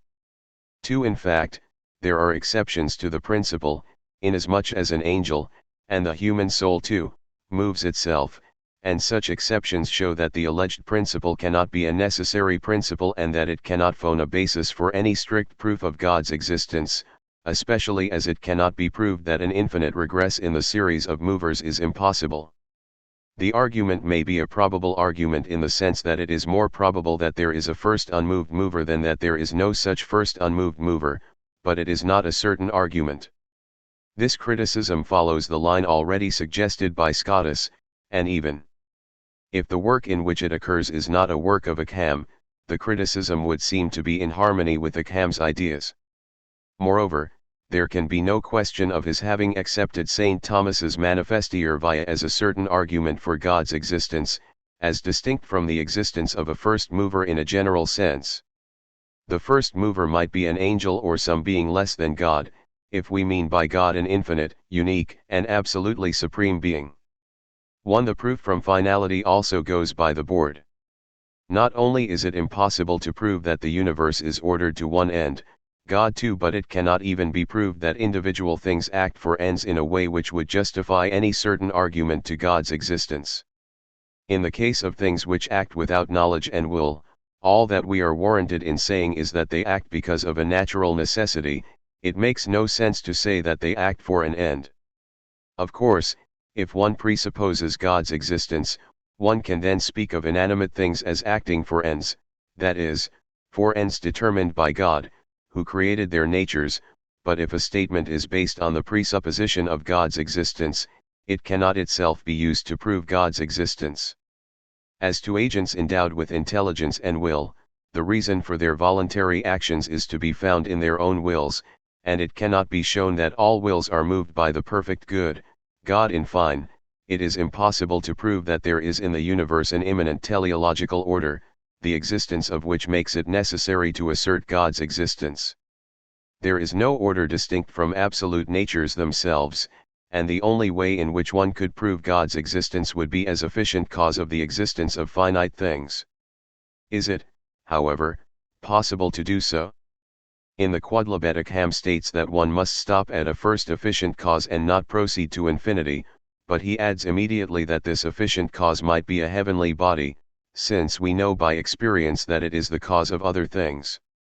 He says expressly not only that it cannot be proved by the natural reason that God is the immediate efficient cause of all things, but also that it cannot be proved that God is the mediate efficient cause of any effect. He gives as one reason of this the impossibility of proving that there exist any things other than corruptible things. It cannot be proved, for instance, that there is a spiritual and immortal soul in man. And the heavenly bodies can cause corruptible things, without its being possible to prove that the heavenly bodies themselves are caused by God. However, in the commentary on the sentences, Ockham gives his own version of the proof from efficient causality. It is better, he says, to argue from conservation to conserver rather than from product to producer. The reason for this is that it is difficult or impossible to prove against the philosophers that there cannot be an infinite regress in causes of the same kind, of which one can exist without the other. Point 1. For example, Ockham does not think that it can be strictly proved that a man does not owe his total being to his parents, and they to their parents, and so on indefinitely. If it is objected that even in the case of an infinite series of this kind the infinite series would itself depend for its production on a being intrinsic to the series, Ockham answers that it would be difficult to prove that the series would not be possible unless there were one permanent being, on which the whole infinite series depended. He therefore prefers to argue that a thing which comes into being, that is, a contingent thing, is conserved in being as long as it exists. It can then be asked whether the conserver is itself dependent for its conservation or not. But in this case we cannot proceed to infinity, because an infinite number of actual conservers is, says Ockham, impossible. It may be possible to admit an infinite regress in the case of beings which exist one after the other, since in this case there would not be an actually existent infinity, but in the case of actual conservers of the world here and now, an infinite regress would imply an actual infinity. That an actual infinity of this sort is impossible is shown by the arguments of philosophers and others, which are reasonable enough, satis rationabiles. But even though reasonable arguments can be adduced for the existence of God as first conserver of the world, the unicity of God cannot be demonstrated. 3. It can be shown that there is some ultimate conserving being in this world, but we cannot exclude the possibility of there being another world or other worlds, with its or their own relatively first beings. To prove that there is a first efficient cause which is more perfect than its effects is not the same thing as proving the existence of a being which is superior to every other being, unless you can first prove that every other being is the effect of one single cause. The unicity of God is known with certainty only by faith. In answer, therefore, to the question whether Ockham admitted any philosophical proof of God's existence, one must first make a distinction. If by God one means the absolutely supreme, perfect, unique and infinite being, Ockham did not think that the existence of such a being can be strictly proved by the philosopher. If, on the other hand, one means by God the first conserving cause of this world, without any certain knowledge about the nature of that cause, Ockham did think that the existence of such a being can be philosophically proved. But, as this second understanding of the term God is not all that is usually understood by the term, one might just as well say, without further ado, that Ockham did not admit the demonstrability of God's existence. Only by faith do we know, as far at least as certain knowledge is concerned, that the supreme and unique being in the fullest sense exists. From this it would seem to follow, as historians have argued, that theology and philosophy fall apart, since it is not possible to prove the existence of the God whose revelation is accepted on faith. But it does not follow, of course, that Ockham himself was concerned to separate theology from philosophy. If he criticized the traditional proofs of God's existence, he criticized them from the point of view of a logician, and not in order to break apart the traditional synthesis. Moreover, though it may be tempting to a modern philosopher to depict Ockham as assigning to theological propositions a purely emotional significance by relegating a large number of the propositions of traditional metaphysics to dogmatic theology, this would be an inaccurate interpretation of his position. When he said, for example, that theology is not a science, he did not mean that theological propositions are not informative propositions or that no theological syllogism can be a correct piece of reasoning.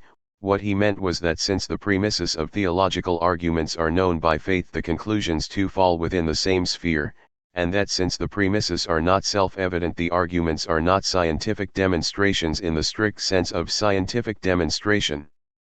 Ockham did not deny that a probable argument can be given for God's existence. What he denied was that the existence of God as the unique absolutely supreme being can be philosophically demonstrated. 4. If the existence of God as the absolutely supreme being cannot be strictly proved by the natural reason, it is obvious that it cannot be proved that there is an infinite and omnipotent being, creator of all things. But the question may be raised whether, given the concept of God as the absolutely supreme being, it can then be demonstrated that God is infinite and omnipotent. Ockham's answer to this question is that attributes like omnipotence, infinity, eternity, or the power to create out of nothing cannot be demonstrated to belong to the divine essence. His reason for saying this is a technical one. A priori demonstration involves the use of a middle term to which the predicate in question belongs in a prior manner. But in the case of an attribute like .infi.90 there can be no middle term to which infinity belongs, and so there can be no demonstration that God is infinite. It may be said that concepts like infinity or the power of creating out of nothing can be demonstrated to belong to the divine essence by using their definitions as middle terms. For example, one can argue in this way. Anything which can produce something from nothing is capable of creating. But God can produce something from nothing. Therefore God can create. A syllogism of this kind, says Ockham, is not what is meant by a demonstration. A demonstration in the proper sense increases knowledge, but the syllogism just mentioned does not increase knowledge, since the statement that God produces or can produce something from nothing is precisely the same as the statement that God creates or can create. The syllogism is useless unless one knows the meaning of the term create, but if we know the meaning of the term create we know that the statement that God can produce something from nothing is the statement that God can create. Thus the conclusion which is professedly demonstrated is already assumed. The argument contains the fallacy of begging the question. On the other hand, there are some attributes which can be demonstrated. We can argue, for example, as follows. Every being is good, but God is a being, therefore God is good. In a syllogism of this sort there is a middle term, a concept common to God and creatures. But the term good must here be understood as a connotative term, as connoting a relation to the will, if the argument is to be a demonstration. For if the term good is not taken as a connotative term, it is simply synonymous with the term being, and in this case we learn nothing at all from the argument. No attribute can be demonstrated to belong to a subject, unless the conclusion of the demonstration is dubitabilis, that is, unless one can significantly raise the question whether the attribute is to be predicated of the subject or not. But if the term good is taken not as a connotative term but as synonymous with being, we could not know that God is a being and significantly raise the question whether God is good. It is not required, O.J. Course, that the attribute predicated of a subject should be real distinct from a subject. Ockham rejected the Scotist doctrine of a formal distinction between the divine attributes, and maintained that there is no distinction. But we do not possess an intuition of the divine essence, and though the realities represented by we concepts of the divine essence and attributes are not distinct we can argue from one concept to another provided that there is a middle term. In the case of concepts common to God and creatures there is a middle term. But in our knowledge of God's nature what is it precisely that constitutes the term of our cognition? We do not enjoy intuitive knowledge of God, which it is beyond the scope of the human intellect to attain by its own efforts. Nor can there be any natural abstractive knowledge of God as He is in Himself, since it is impossible for us by our natural powers to have an abstractive knowledge of something in itself without an intuitive knowledge of that thing. It follows, therefore, that in our natural state it is impossible for us to know God in such a way that the divine essence is the immediate and sole term of the act of knowing. Secondly, we cannot in our natural state conceive God in a simple concept, proper to Him alone. For no thing can be known by us through our natural powers in a simple concept proper to itself, unless the thing is known in itself. For otherwise we could say that color can be known in a concept proper to colors by a man born blind too, but, thirdly, God can be conceived by us in connotative concepts and in concepts which are common to God and creatures, like being. As God is a simple being, without any internal distinction save that between the three divine persons, proper quantitative concepts, conceptus quantitativi, would be convertible, and so they would not be distinct concepts. If we can have distinct concepts of God, this is due to the fact that our concepts are not proper quantitative concepts of God. They are not convertible because they are either connotative concepts, like the concept of infinity which connotes the finite negatively, or concepts common to God and creatures, like the concept of wisdom. It is only a proper quantitative concept which corresponds to a single reality.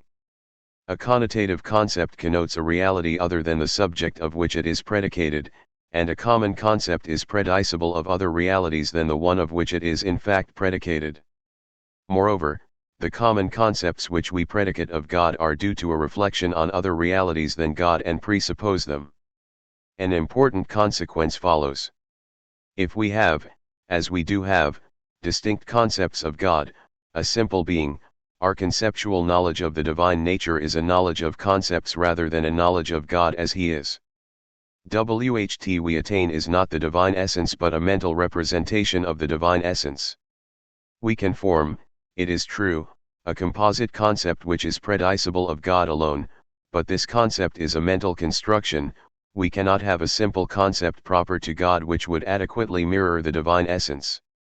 Neither the divine essence, nor anything intrinsic to God nor anything which is really God can be known by us without something other than God being involved as object one. We cannot know in themselves either the unity of God, or his infinite power or the divine goodness or perfection, but what we know immediately are concepts, which are not really God but which we use in propositions to stand for God. One, we know the divine nature, then, only through the medium of concepts, and these concepts, not being proper quantitative concepts, cannot take the place of an immediate apprehension of the essence of God. We do not attain a reality, quid rei, but a nominal representation, quid nominis.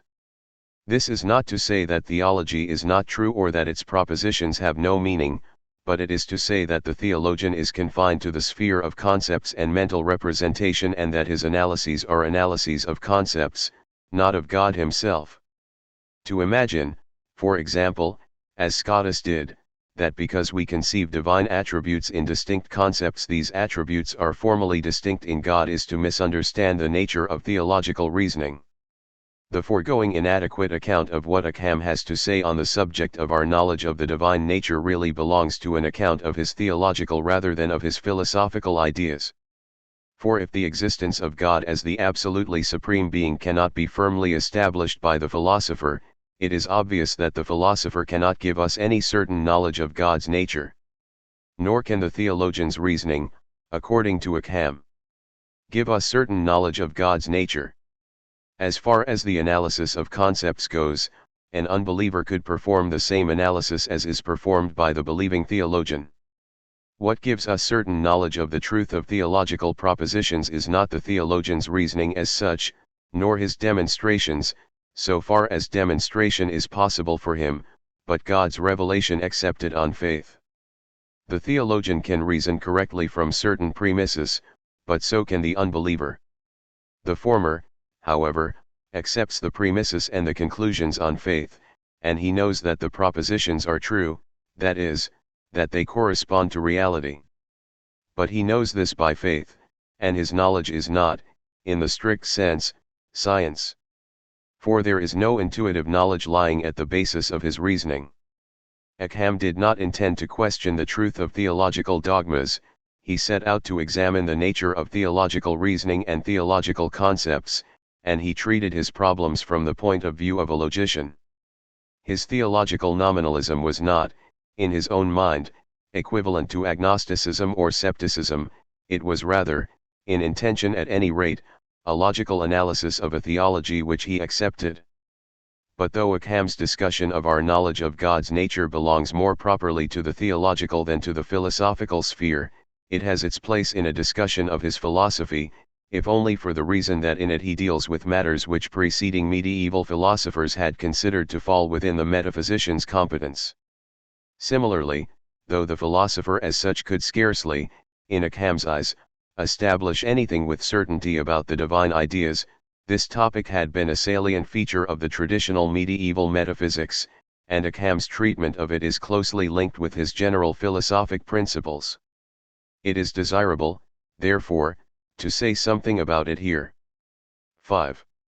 In the first place, there cannot be any plurality in the divine intellect.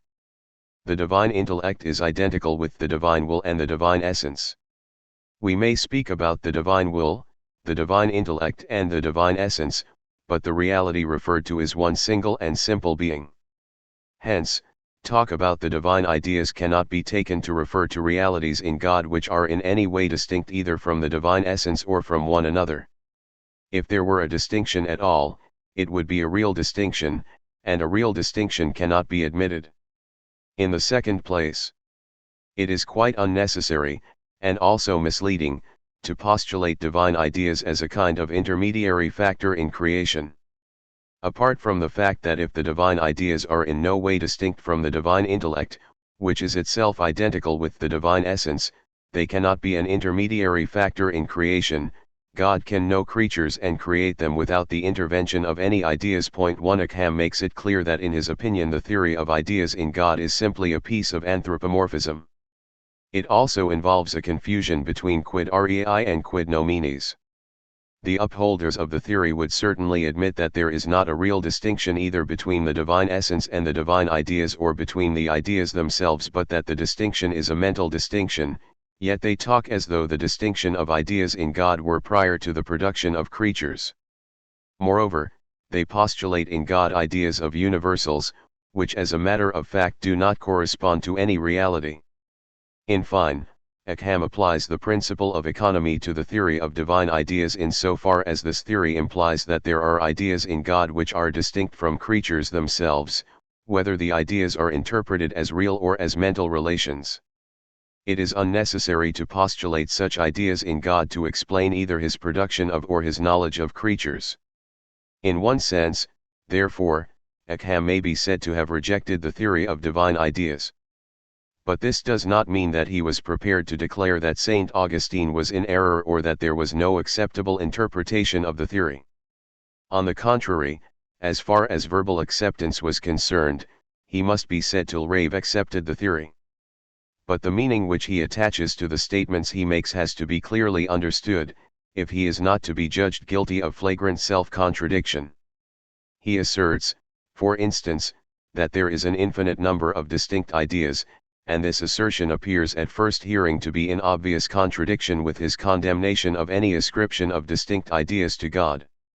In the first place, the term idea is a connotative term.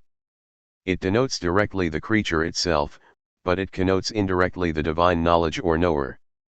And so it can be predicated of the creature itself that it is an idea but not of the knowing agent nor of the knowledge, since neither the knowledge nor the knower is an idea. Ot pattern 1. We can say, then, that the creature itself is the idea.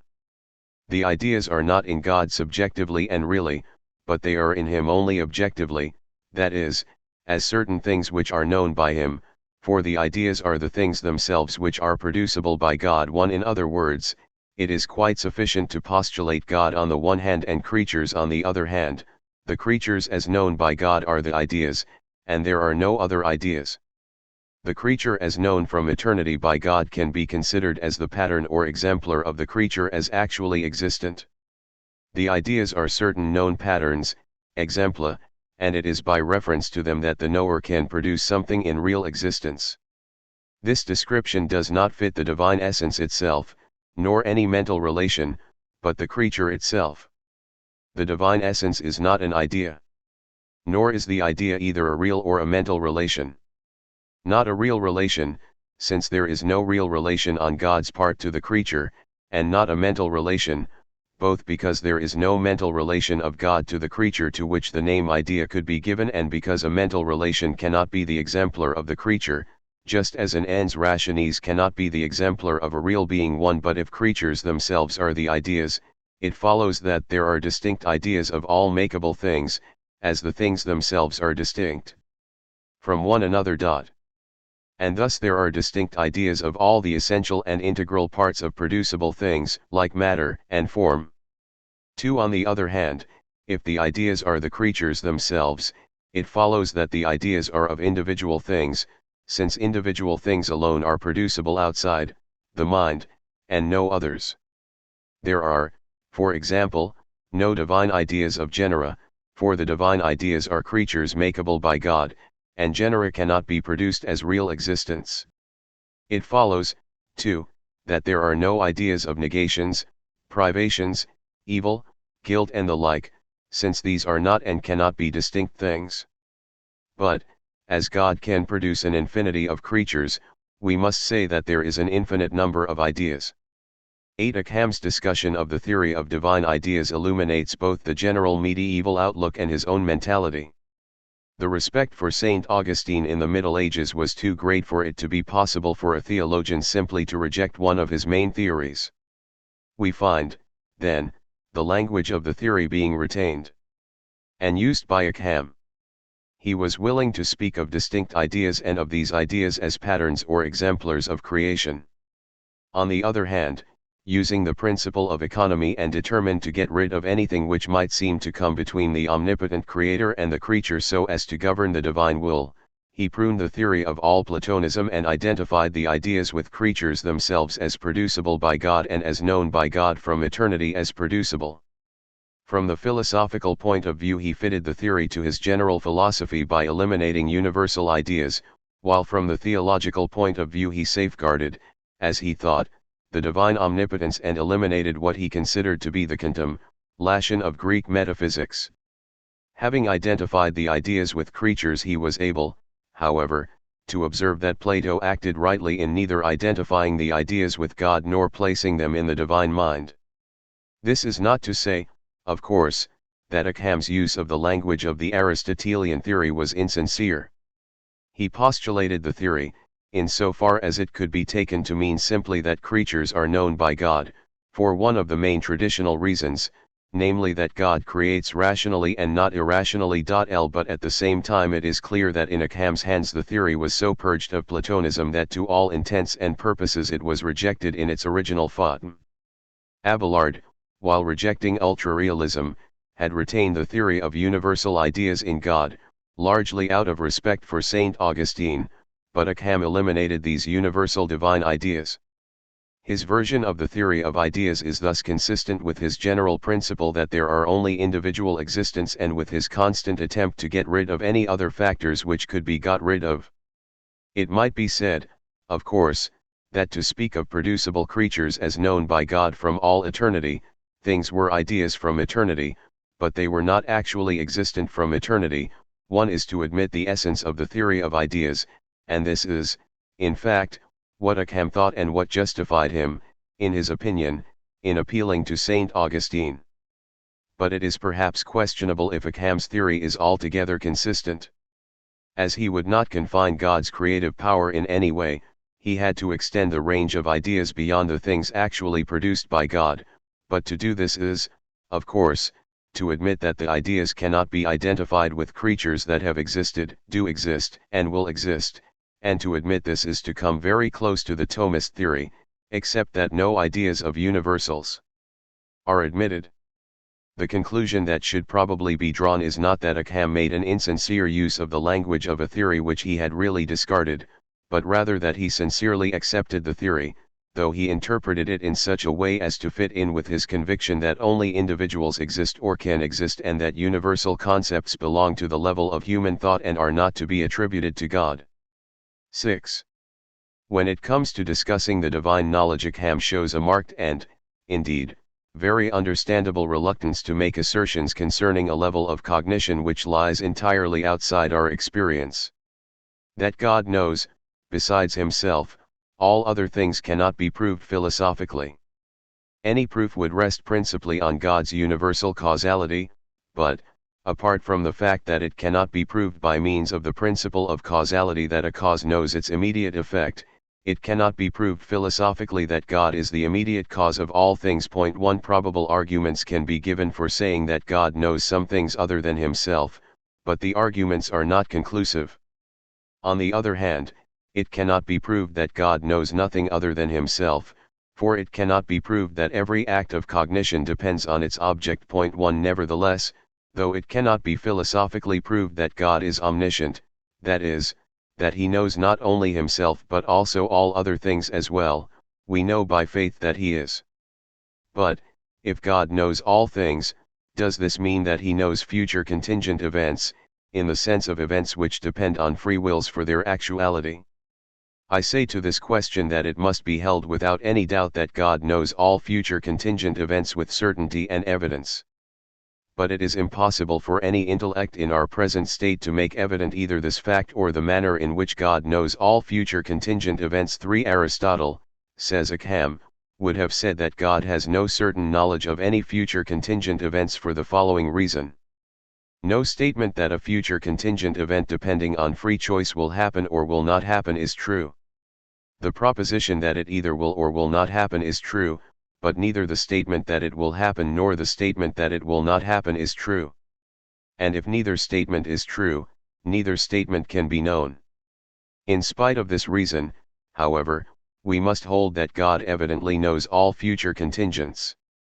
But the way, in which God knows them, I cannot explain.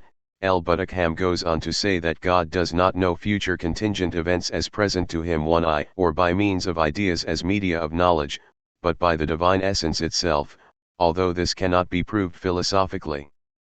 Similarly, in the Tractatus de Predestinatione et de Prescientia Dei et de Futuris Contingentibus s. Ockham states, so I say that it is impossible to express clearly the way in which God knows future contingent events. However, it must be held that he does know them. Though contingently, by saying that God knows future contingent facts contingently, Ockham means that God knows them as contingent and that his knowledge does not make them necessary. He goes on to suggest that the divine essence is intuitive knowledge, which is so perfect and so clear that it is itself evident knowledge of all past and future events, so that it knows which part of a contradiction will be true and which part false.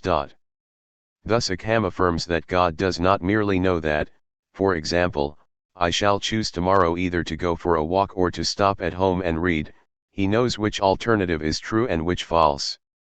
This affirmation is not one that can be proved philosophically, it is a theological matter. As to the mode of God's knowledge, Ockham does not offer any suggestion beyond saying that the divine essence is such that God does know future contingent facts. He does not have recourse to the expedient of saying that God knows which part of a disjunctive proposition concerning a future contingent event is true because he determines it to be true. He very sensibly admits that he cannot explain how God knows future contingent events. It is to be noted, however, that Ockham is convinced that one part of a disjunctive proposition concerning such an event is true, and that God knows it as true. This is the important fact from the purely philosophical point of view.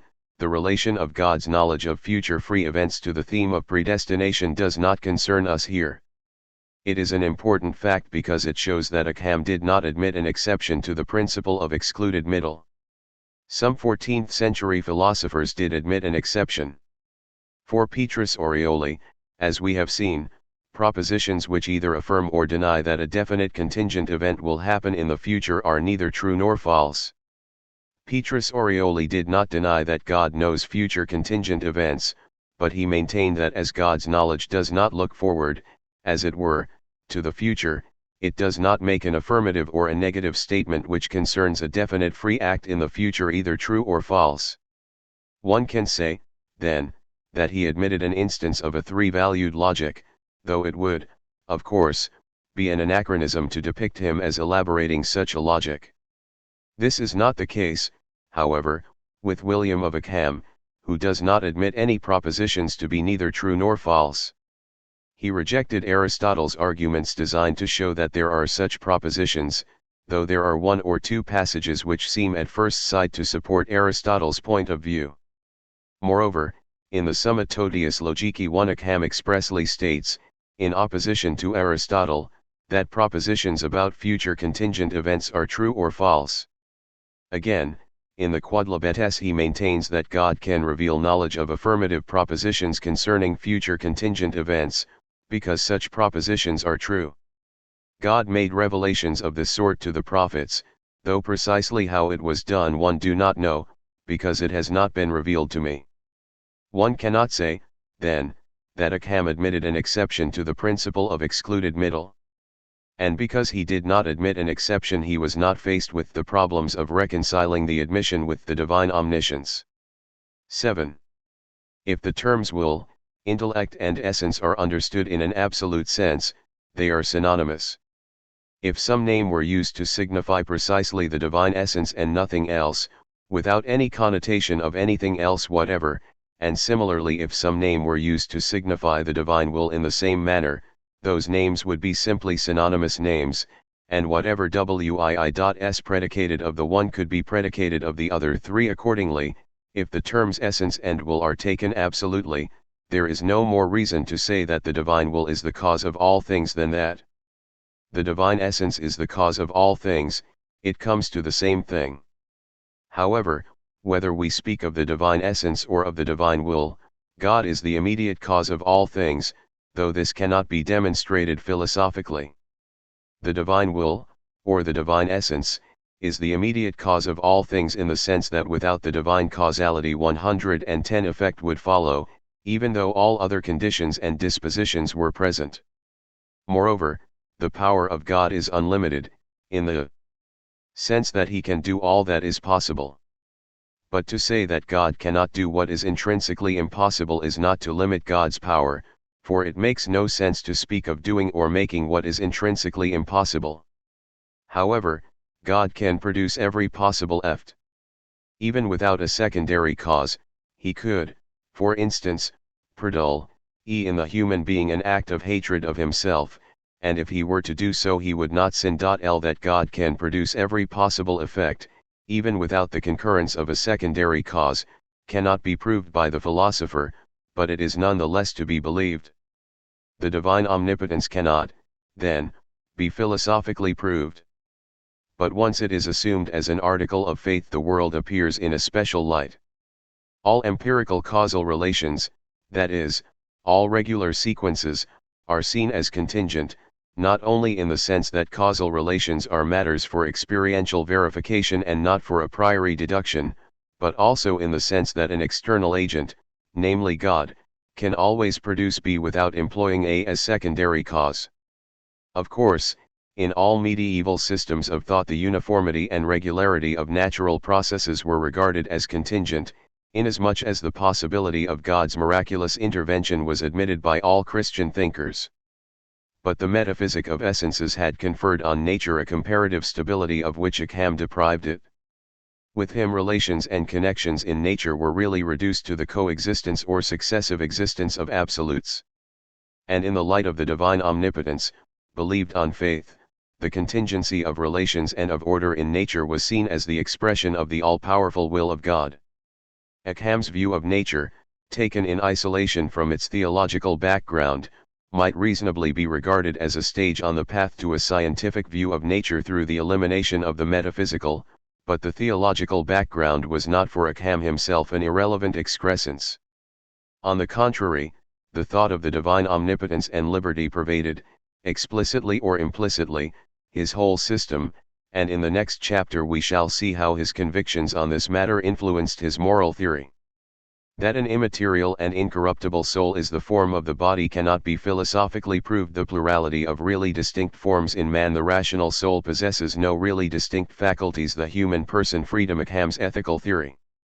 Just as Ockham criticized the traditional proofs of God's existence, so also did he criticize a number of the proofs advanced by his predecessors in psychology.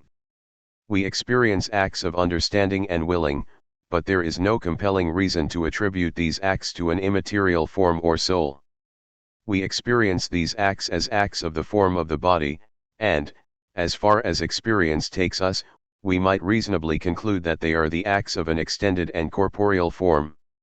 Understanding by intellectual soul an immaterial and incorruptible form which is wholly in the whole and wholly in every part of the body, it cannot be known evidently either by arguments or by experience that there is such a form in us, or that the activity of understanding belongs to a substance of this kind in us, or that a soul of this kind is the form of the body. I do not care what Aristotle thought about this, for he seems to speak always in an ambiguous manner. But these three things we hold only by faith according to Ockham. Then, we do not experience the presence of an immaterial and incorruptible form in ourselves, nor can it be proved. The acts of understanding which we do experience are the acts of such a form. And even if we could prove that the acts of understanding which we experience are the acts of an immaterial substance, it would not follow that this substance is the form of the body. And if it cannot be shown by philosophic reasoning or by experience that we possess immaterial and incorruptible souls, it obviously cannot be shown that these souls are created directly by God. Ockham does not say, of course, that we do not possess immortal souls.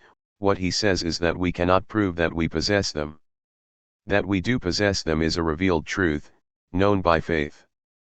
Immaterial and incorruptible form in man, he was not prepared to say that this form informs matter directly.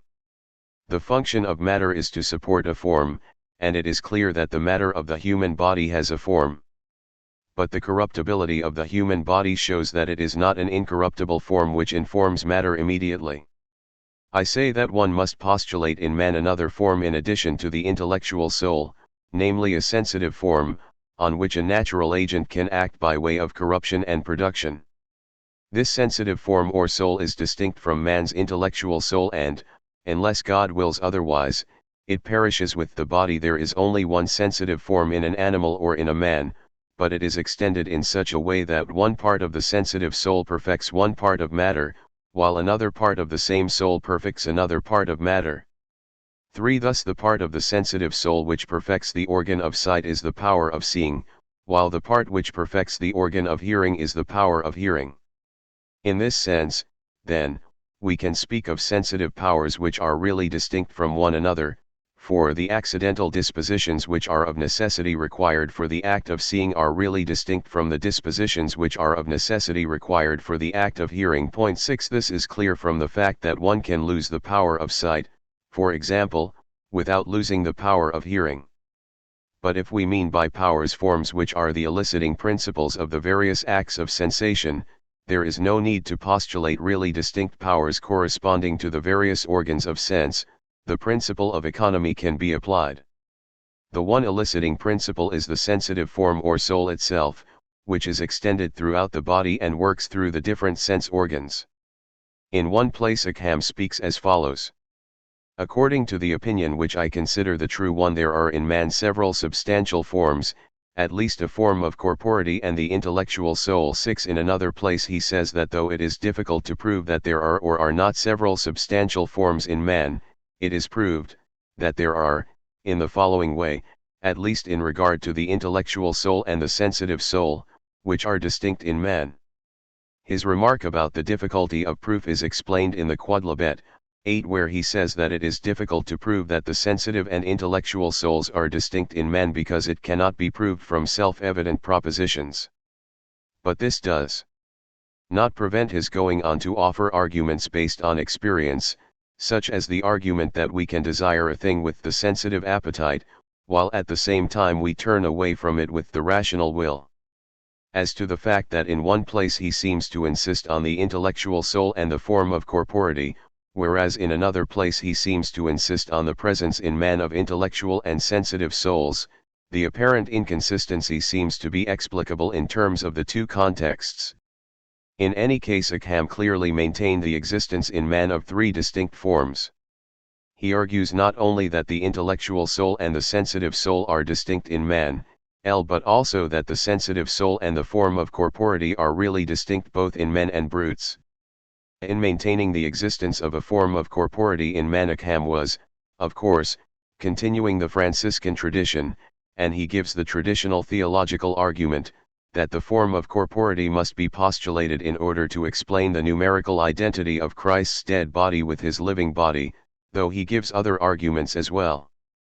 In saying that there is in man a form of corpority and in maintaining that the intellectual soul does not inform prime matter directly, Ockham was continuing, then, a traditional position, in favor of which he rejected that of St. Thomas. Moreover, though he maintained the doctrine of the plurality of substantial forms, he did not deny that man, taken in his totality, is a unity. There is only one total being of man, but several partial beings, nor did he deny that the intellectual soul is the form of the body, though he did not think that this can be proved philosophically. Hence it can hardly be said that Ockham contradicted the teaching of the Council of Vienne, I3u, since the Council did not assert that the rational intellectual soul informs prime matter directly. The majority of the members of the Council themselves held the doctrine of the form of corpority, and when they declared that the rational soul informs the body directly, they left the question entirely open whether or not the body which is informed by the rational soul is constituted as a body by its own form of corporeity or not. On the other hand, the Council had clearly intended to defend the unity of the human being against the implications of all of these psychological theories, and it is at least questionable whether Ockham's teaching satisfied this demand. It must be remembered that for Ockham a real distinction meant a distinction between things which can be separated, at least by the divine power. He rejected the Scotist doctrine of formal objective distinctions, that is, of objective distinctions between different formalities of one and the same thing, which cannot be separated from one another. When discussing the question whether the sensitive soul and the intellectual soul are really distinct in man, he remarks that the sensitive soul of Christ, though always united to the deity, remained where God pleased during the time between Christ's death and the resurrection. But whether it remained with the body or with the intellectual soul God alone knows, yet both can well be said. If, however, the sensitive form is really separable from man's rational form and from his body, it is difficult to see how the unity of man can be preserved. It is true, of course, that all the medieval Christian thinkers would have admitted that the rational soul is separable from the body. They obviously could not do otherwise. And it might be argued that to assert the separability of the sensitive from the rational soul does not impair man's unity any more than does the assertio that man's rational soul is separable from his body. However, one is entitled to say at least that Ockham's doctrine of the real distinction between the sensitive and rational souls in man makes it harder to safeguard the unity of man than does Scotus's doctrine of the formal distinction.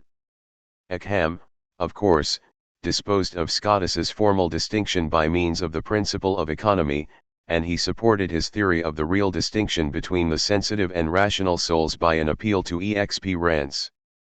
It was, indeed, for similar reasons that Scotus maintained the formal distinction, but he seems to have realized better than Ockham the fundamental unity of man's intellectual and sensitive life.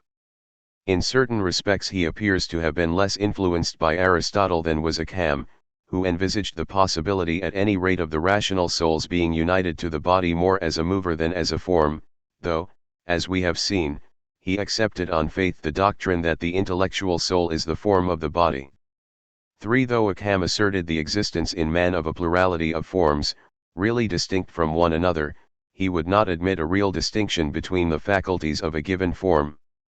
We have already seen that he refused to allow that the sensitive soul or form possesses powers which are really distinct from the sensitive soul itself and from one another, unless by powers one means simply accidental dispositions in the various sense organs. He also refused to allow that the rational soul or form possesses faculties which are really distinct from the rational soul itself and from one another. The rational soul is unextended and spiritual, and it cannot have parts or ontologically distinct faculties. What is called the intellect is simply the rational soul understanding, and what we call the will is simply the soul willing. The rational soul produces acts, and the intellectual power or faculty does not signify only the essence of the soul, but it connotes the act of understanding.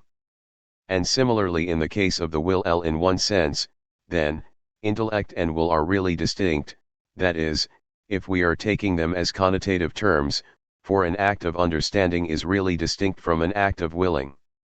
But if we are referring to that which produces the acts, intellect and will are not really distinct. The principle of economy can be applied in the elimination of really distinct faculties or principles. There is one rational soul, which can elicit different acts. As to the existence of an active intellect distinct from the passive intellect, there is no compelling reason for accepting it.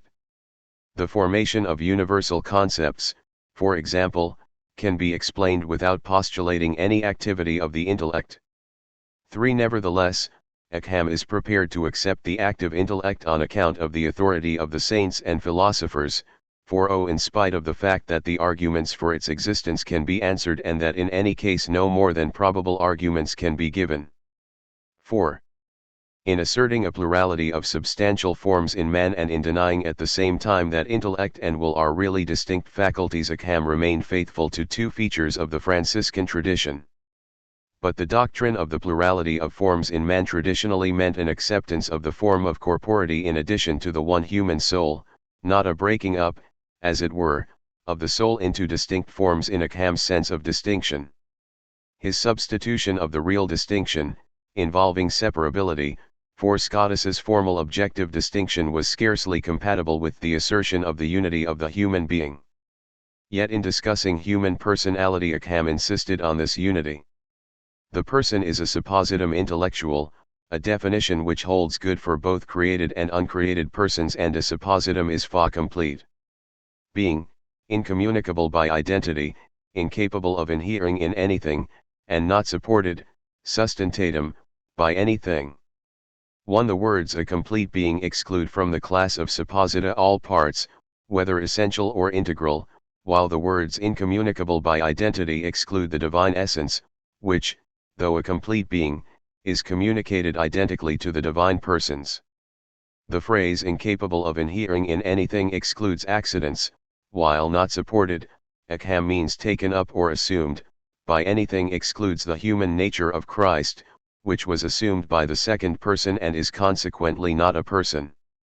In the commentary on the sentences Ockham defines person as an intellectual and complete nature, which is neither supported, ne sustentator, is not assumed, by anything else nor is able, as a part, to form with another thing one being. S. In the case of the three divine persons each suppositum intellectual or person is constituted by the divine essence and a relation. S. The human person, then, is the total being of man, not the rational form or soul alone. It is in virtue of the rational form that a human being is a suppositum intellectual as distinct from any other kind of suppositum, but it is the whole man, not the rational form alone, which constitutes the human person. Ockham, therefore, maintains with St. Thomas that the human soul in the state of separation from the body after death is not a person. 5. One of the principal characteristics of a rational creature is freedom. 5. Freedom is the power by which I can indifferently and contingently produce an effect in such a way that I can cause or not cause that effect, without any difference in that power having been made. 6. That one possesses this power cannot be proved by a priori reasoning, but it can, however, be known evidently through experience, that is, through the fact that every man experiences that however much his reason dictates something his will can will it or not will it. Moreover, the fact that we blame and praise people, that is, that we impute to them the responsibility for their actions, or for some of their actions, shows that we accept freedom as a reality. No act is blameworthy unless it is in our power. For no one blames a man born blind, for he is blind by sense, sica sensu. But if he is blind by his own act, then he is blameworthy. According to Ockham, the will is free to will or not to will happiness, the last end, it does not will it necessarily. This is clear in regard to the last end considered in the concrete, that is to say, God. No object other than God can satisfy the will, because no act which is directed to something other than God excludes all anxiety and sadness. 4. Whatever created object may be possessed, the will can desire something else with anxiety and sadness. But that the enjoyment of the divine essence is possible to us cannot be proved philosophically, it is an article of faith. If then we do not know that the enjoyment of God is possible, we cannot will it. And even if we know by faith that it is possible, we can still will it or not will it, as is clear from experience. What is more, we do not will necessarily even perfect happiness in general. For the intellect may believe that perfect happiness is not possible for man and that the only condition possible for us is the one in which we actually find ourselves.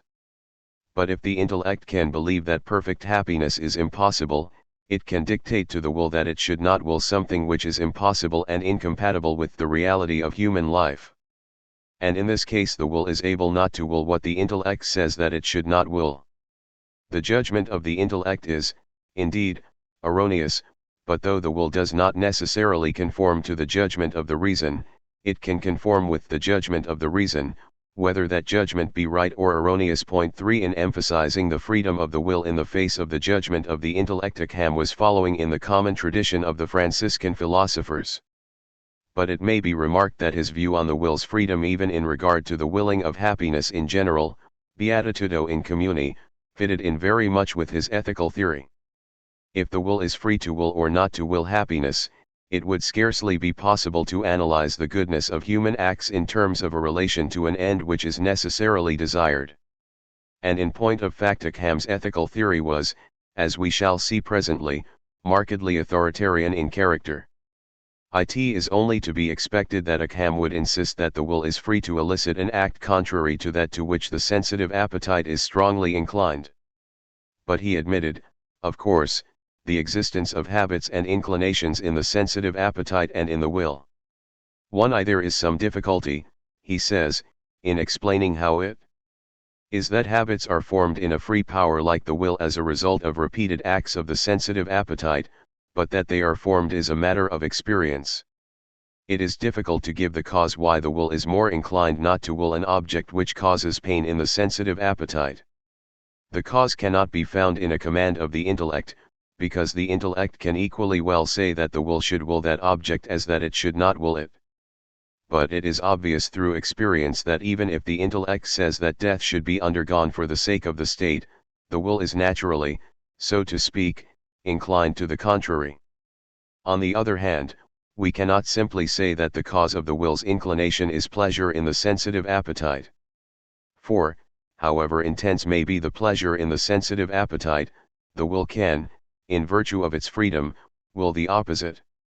And so I say that there does not seem to be any other cause for the will's natural inclination except that such is the nature of the matter, and this fact becomes known to us through experience. In other words, it is an undoubted fact of experience that the will is inclined to follow the sensitive appetite, but it is difficult to give a satisfactory theoretical explanation of the fact, though this does not alter the nature of the fact.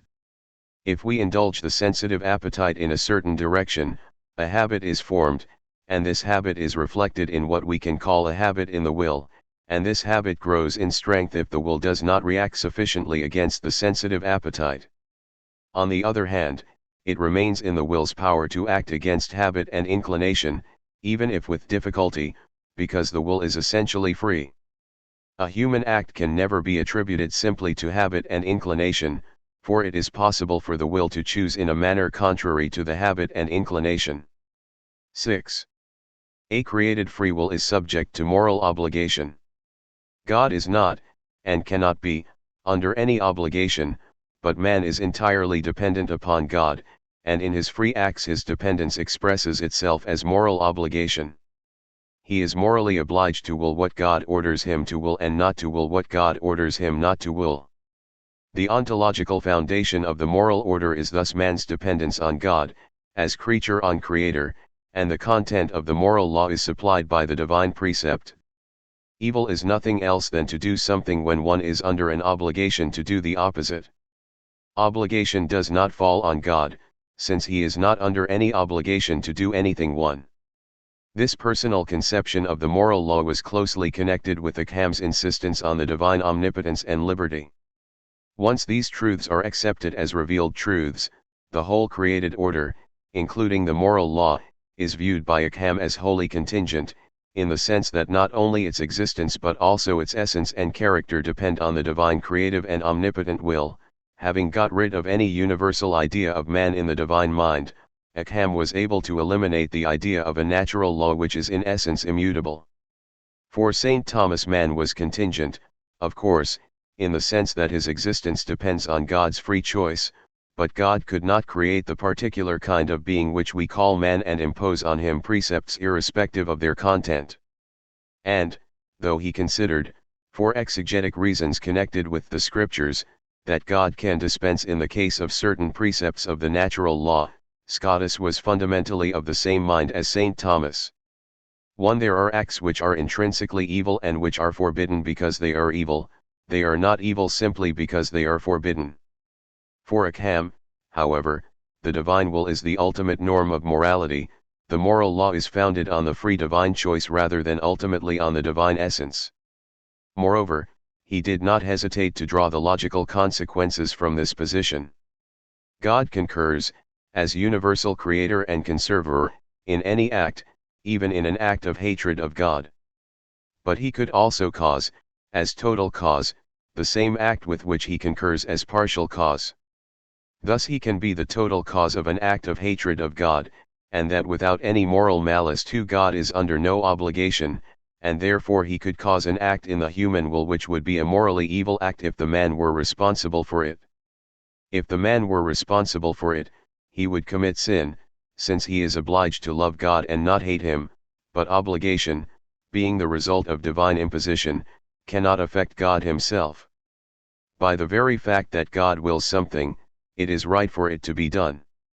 Hence if God were to cause hatred of himself in anyone's will, that is, if he were to be the total cause of the act, he is, as it is, its partial cause, neither would that man sin nor would God, for God is not under any obligation, while the man is not, in the case, obliged, because the act would not be in his own power. 3. God can do anything or order anything which does not involve logical contradiction. Therefore, because, according to Ockham, there is no natural or formal repugnance between loving God and loving a creature in a way which has been forbidden by God, God could order fornication. Between loving God and loving a creature in a manner which is illicit there is only an extrinsic repugnance, namely the repugnance which arises from the fact that God has actually forbidden that way of loving a creature. Hence, if God were to order fornication, the latter would be not only licit but meritorious. 1. Hatred of God, stealing, committing adultery, are forbidden by God. But they could be ordered by God, and, if they were, they would be meritorious acts. 2. No one can say that Ockham lacked the courage to draw the logical conclusions from his personal theory of ethics. Needless to say, Ockham did not mean to suggest that adultery, fornication, theft, and hatred of God are legitimate acts in the present moral order, still less did he mean to encourage the commission of such acts. His thesis was that such acts are wrong because God has forbidden them, and his intention was to emphasize the divine omnipotence and liberty, not to encourage immorality. He made use of the distinction between the absolute power, potentia absoluta, of God, by which God could order the opposite of the acts which he has, as a matter of fact, forbidden, and the potentia ordinata of God, whereby God has actually established a definite moral code. But he explained the distinction in such a way as to make it clear not only that God could have established another moral order but that he could at any time order what he has actually forbidden. 3. There is no sense, then, in seeking for any more ultimate reason of the moral law than the divine fiat. Obligation arises through the encounter of a created free will with an external precept. In God's case there can be no question of an external precept. Therefore God is not obliged to order any kind of act rather than its opposite. That he has ordered this and forbidden that is explicable in terms of the divine free choice, and this is a sufficient reason. The authoritarian element in Ockham's moral theory is, very naturally, the element which has attracted the most attention. But there is another element, which must also be mentioned. Apart from the fact that Ockham analyzes the moral virtues in dependence on the Aristotelian analysis, he makes frequent use of the scholastic concept of right reason, recta ratio. Right reason is depicted as the norm, at least the proximate norm, of morality. It can be said that every right will is in conformity with right reason. Again, no moral virtue, nor any virtuous act, is possible unless it is in conformity with right reason, for right reason is included in the definition of virtue in the second book of the Ethics. 2. Moreover, for an act to be virtuous, not only must it be in accordance with right reason but it must also be done because it is in accordance with right reason.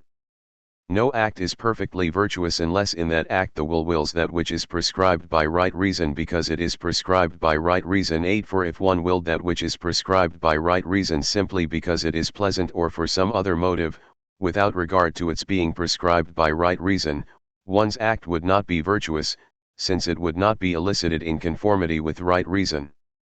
For to elicit an act in conformity with right reason is to will what is prescribed by right reason on account of its being so prescribed. This insistence on motive was not, of course, a sudden outbreak of Puritanism on Ockham's part, Aristotle had insisted that for an act to be perfectly virtuous it must be done for its own sake, that is, because it is the right thing to do.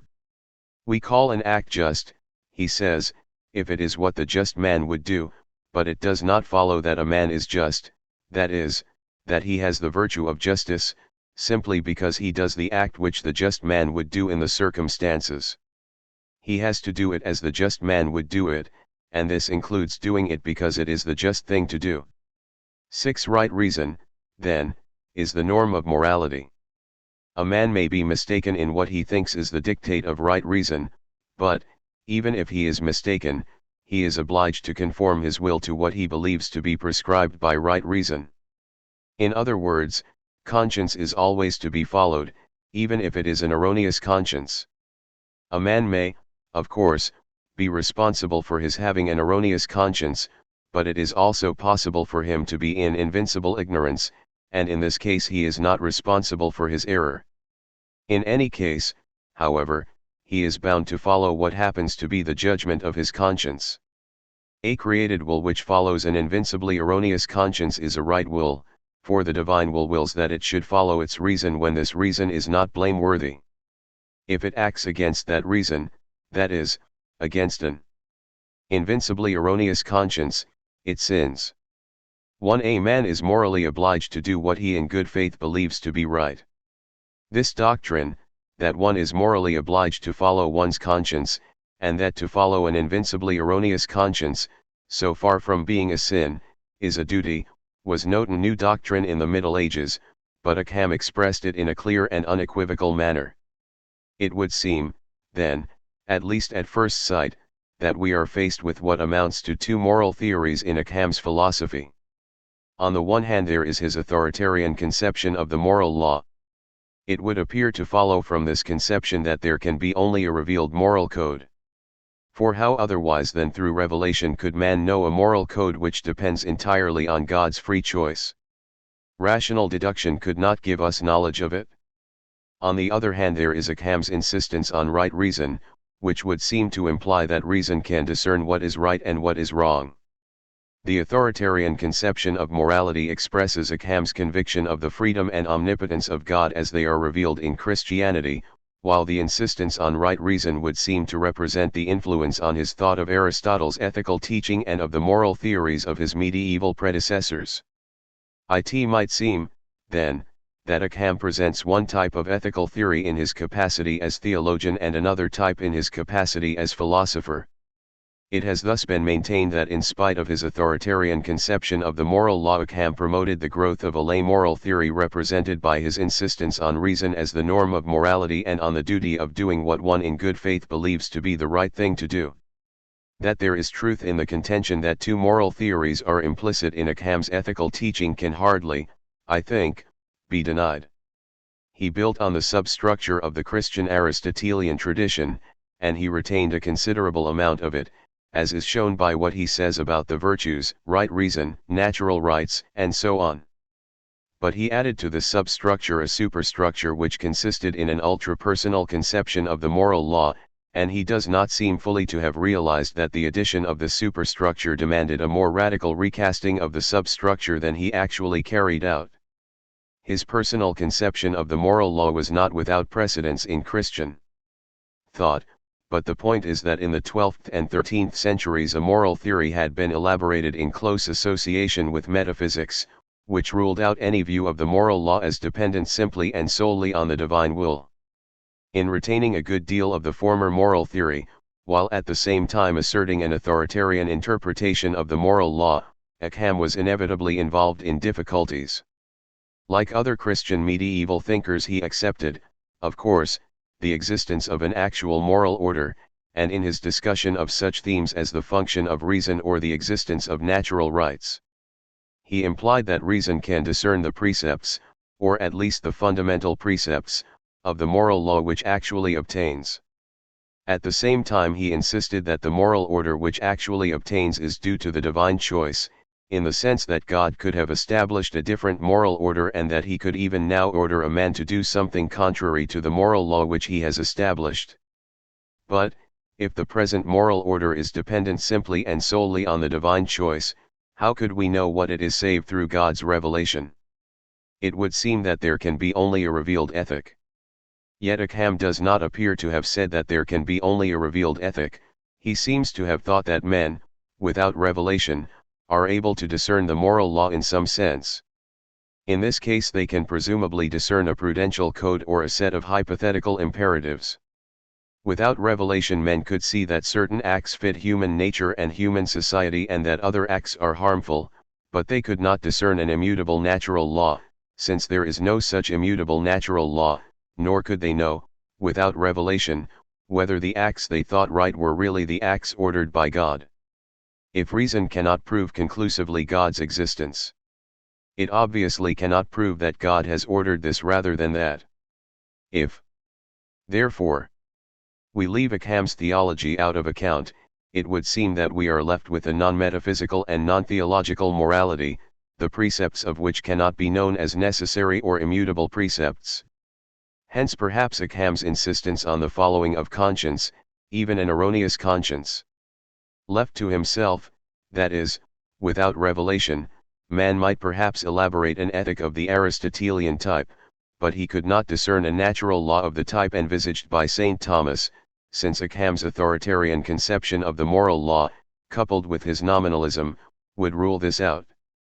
On this subject, see the following chapter.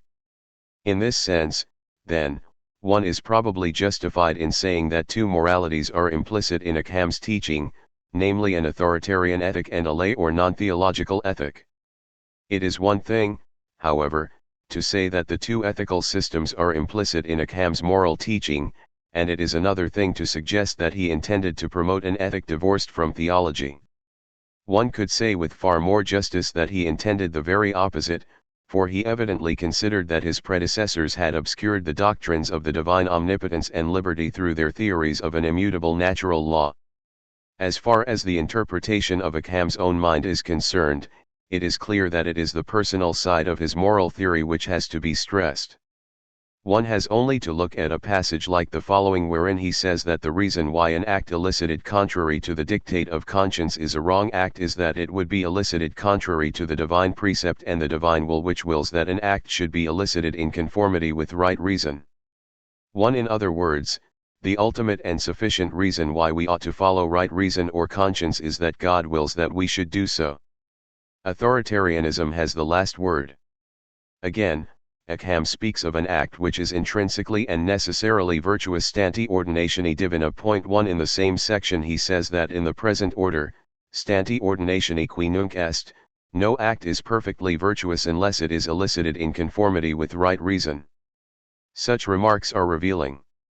A necessarily virtuous act is only relatively so, that is, if God has decreed that it should be virtuous. Given the order instituted by God, it follows logically that certain acts are good and others bad, but the order itself is dependent on God's choice.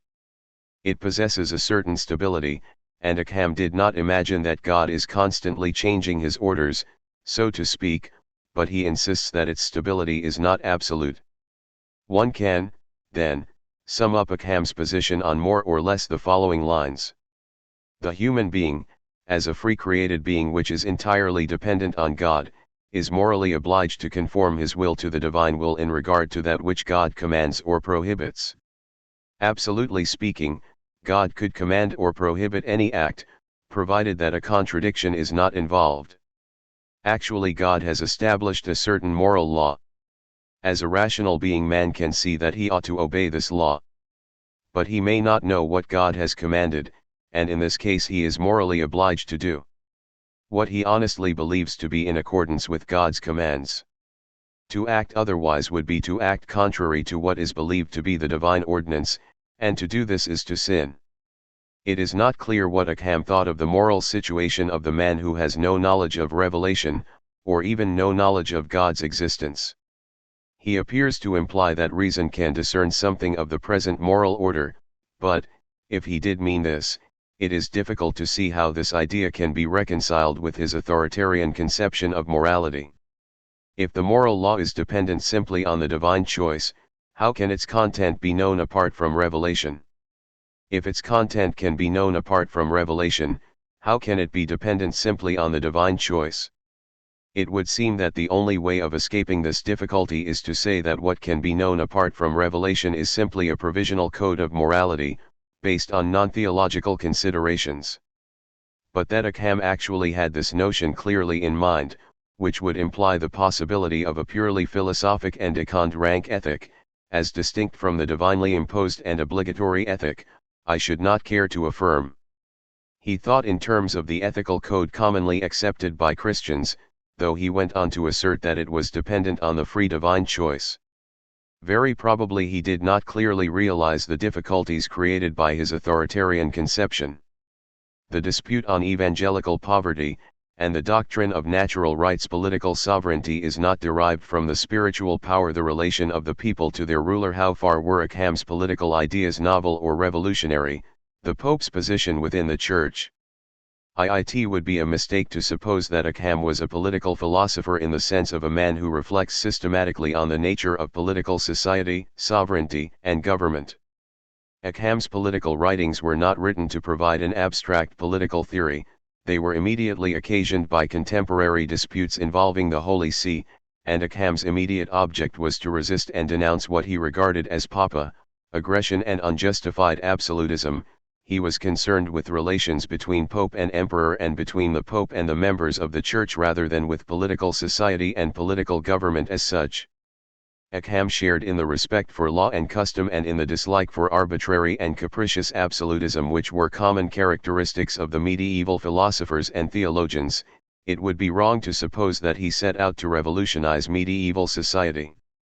It is true, of course, that Ockham was led to lay down general principles on the relations of church and state and on political government, but he did this mainly in the course of conducting controversies on concrete and specific points of dispute. For example, he published the Opus Nonagintadirum about the year 1332 in defense of the attitude of Michael of Cesena in regard to the dispute on evangelical poverty. Pope John XXII had condemned as heretical a doctrine on evangelical poverty which was held by many Franciscans and had deprived Michael of his post as general of the Franciscan order. Counterjests from Michael, who, together with Bonagracia of Bergamo and Ockham had taken refuge with the Emperor, Ludwig of Bavaria, elicited from the Pope the bull Qui vir reprobus, 1329, in which Michael's doctrines were again censured and the Franciscans were rebuked for daring to publish tracts criticizing papal pronouncements. Ockham retaliated by subjecting the bull to close scrutiny and trenchant criticism in the Opus Nonagintadirum. This publication was occasioned, therefore, not by any purely theoretical consideration of the position of the Holy See, but by a concrete dispute, that concerning evangelical poverty, it was not composed by a political philosopher in hours of cool reflection but by a participant in a heated controversy. Ockham criticized the papal pronouncements as themselves heretical and was able to refer to the erroneous opinion of John XXII concerning the beatific vision. He was thus writing primarily as a theologian. But though Ockham wrote the Opus Nonagintadirum for the specific purpose of defending his Franciscan colleagues against papal condemnation, and though he devoted a good deal of his attention to discovering heresies and errors in the Pope's pronouncements, he discussed the poverty question in the manner which one would expect of a philosopher, a man accustomed to close and careful reasoning. The result is that one can find in the work Ockham's general ideas on, for example, the right of property, though it must be confessed that it is not easy to settle the question exactly which of the opinions discussed are Ockham's own opinions, since he writes in a much more restrained and impersonal manner than one might expect in a polemical writer involved in a heated controversy. Man has a natural right to property. God gave to man the power to dispose of the goods of the earth in the manner dictated by right reason, and since the fall right reason shows that the personal appropriation of temporal goods is necessary. The right of private property is thus a natural right, willed by God, and, as such, it is inviolable, in the sense that no one can be despoiled of this right by an earthly power. The state can regulate the exercise of the right of private property, the way in which property is transferred in society, for example, but it cannot deprive men of the right against their will. Ockham does not deny that a criminal, for instance, can legitimately be deprived of his freedom to acquire and possess property, but the right of property, he insists, is a natural right which does not depend in its essence on the positive conventions of society, and without fault on his own part or some reasonable cause a man cannot be forcibly deprived of the exercise of the right, still less of the right itself. Ockham speaks of a right, ius, as being a legitimate power I opus one tonaginta dirum, c. I. Potestas licita, a power in conformity with right reason, cons/armis rationi recti, and he distinguishes legitimate powers which are anterior to human convention from those which depend on human convention. The right of private property is a legitimate power which is anterior to human convention, since right reason dictates the institution of private property as a remedy for the moral condition of man after the fall. Inasmuch as a man is permitted to own property and use it and to resist anyone who tries to wrest his property from him, he has a right to private property, for that permission, licentia, comes from the natural law. But not all natural rights are of the same kind. There are, first, natural rights which are valid until a contrary convention is made. For example, the Roman people have, according to Ockham, the right to elect their bishop. This follows from the fact that they are under an obligation to have a bishop. But the Roman people may cede this right of election to the cardinals, though the right of the Roman people must again be exercised if for any reason election by the cardinals becomes impossible or impracticable. Conditional natural rights of this sort are examples of what Ockham calls rights flowing from the natural law understood in the third sense. Secondly, there are natural rights which obtained in the state of humanity before the fall. Though natural right in this sense means simply the consequence of a perfection which once existed and no longer exists, it is conditional on a certain state of human perfection. Thirdly, there are rights which share in the immutability of moral precepts, and the right of private property is one of these rights.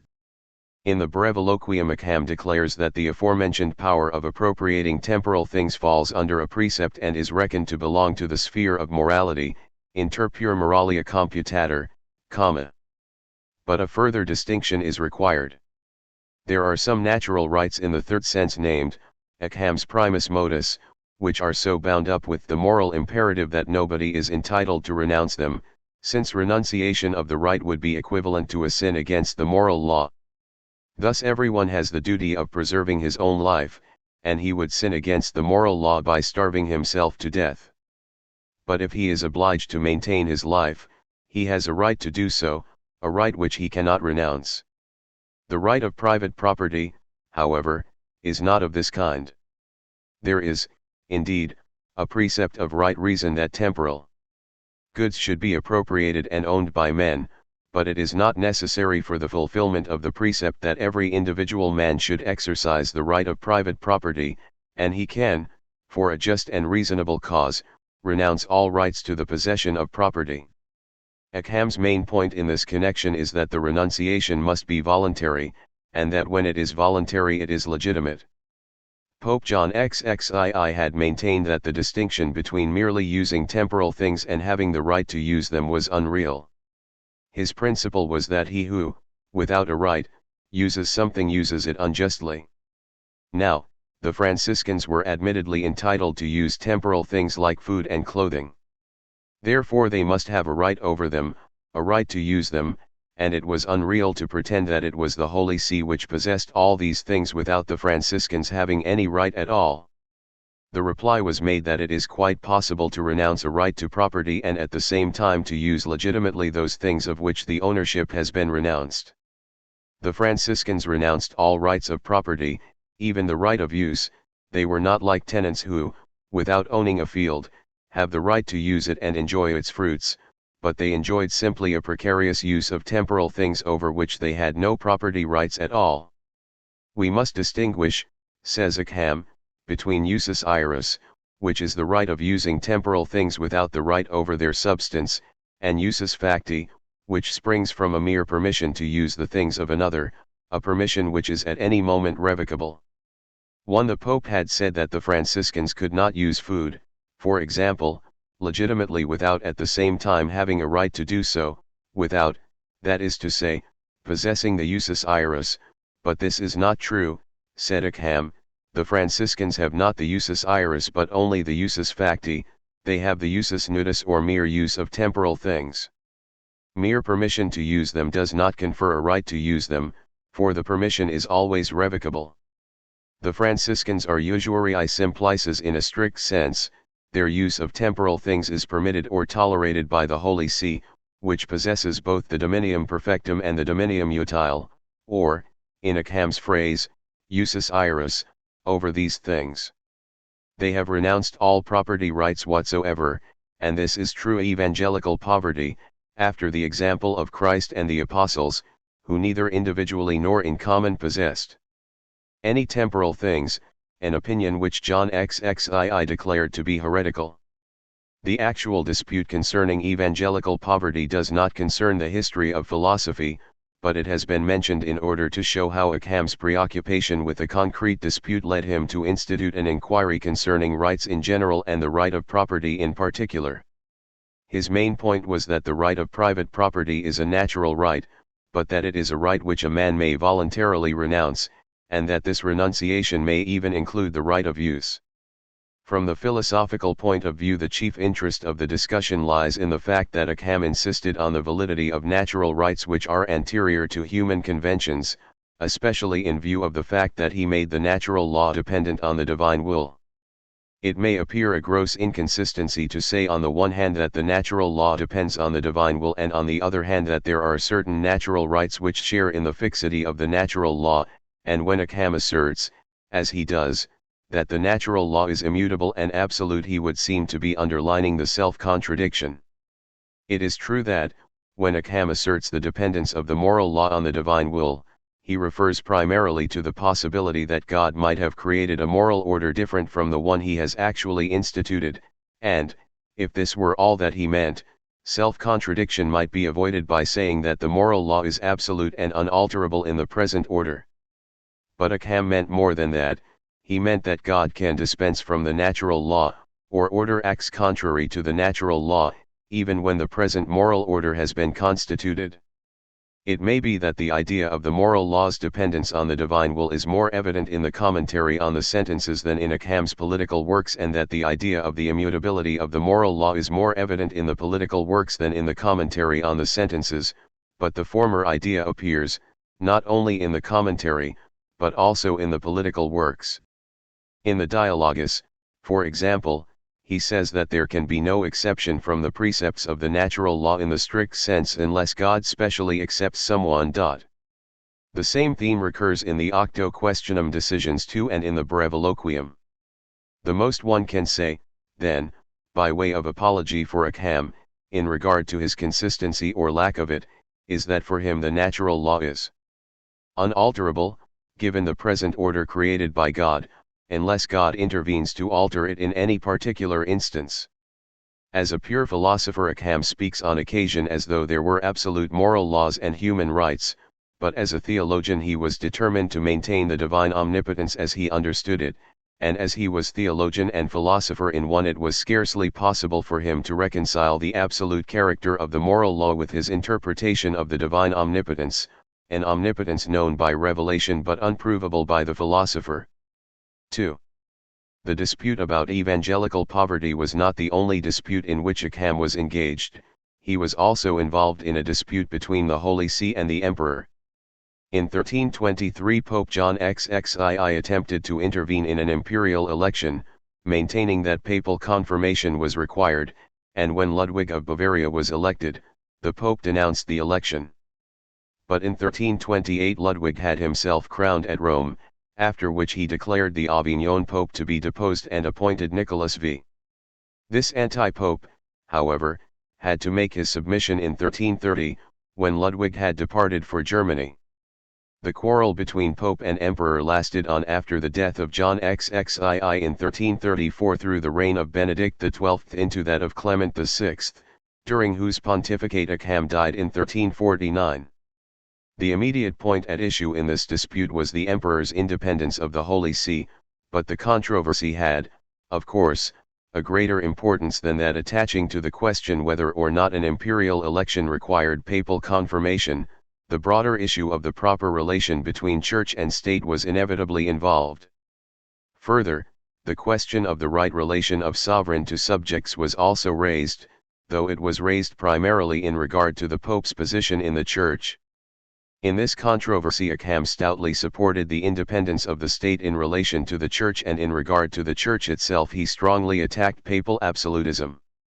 His most important political work is the Dialogus, the first part of which was composed in the reign of John XXII.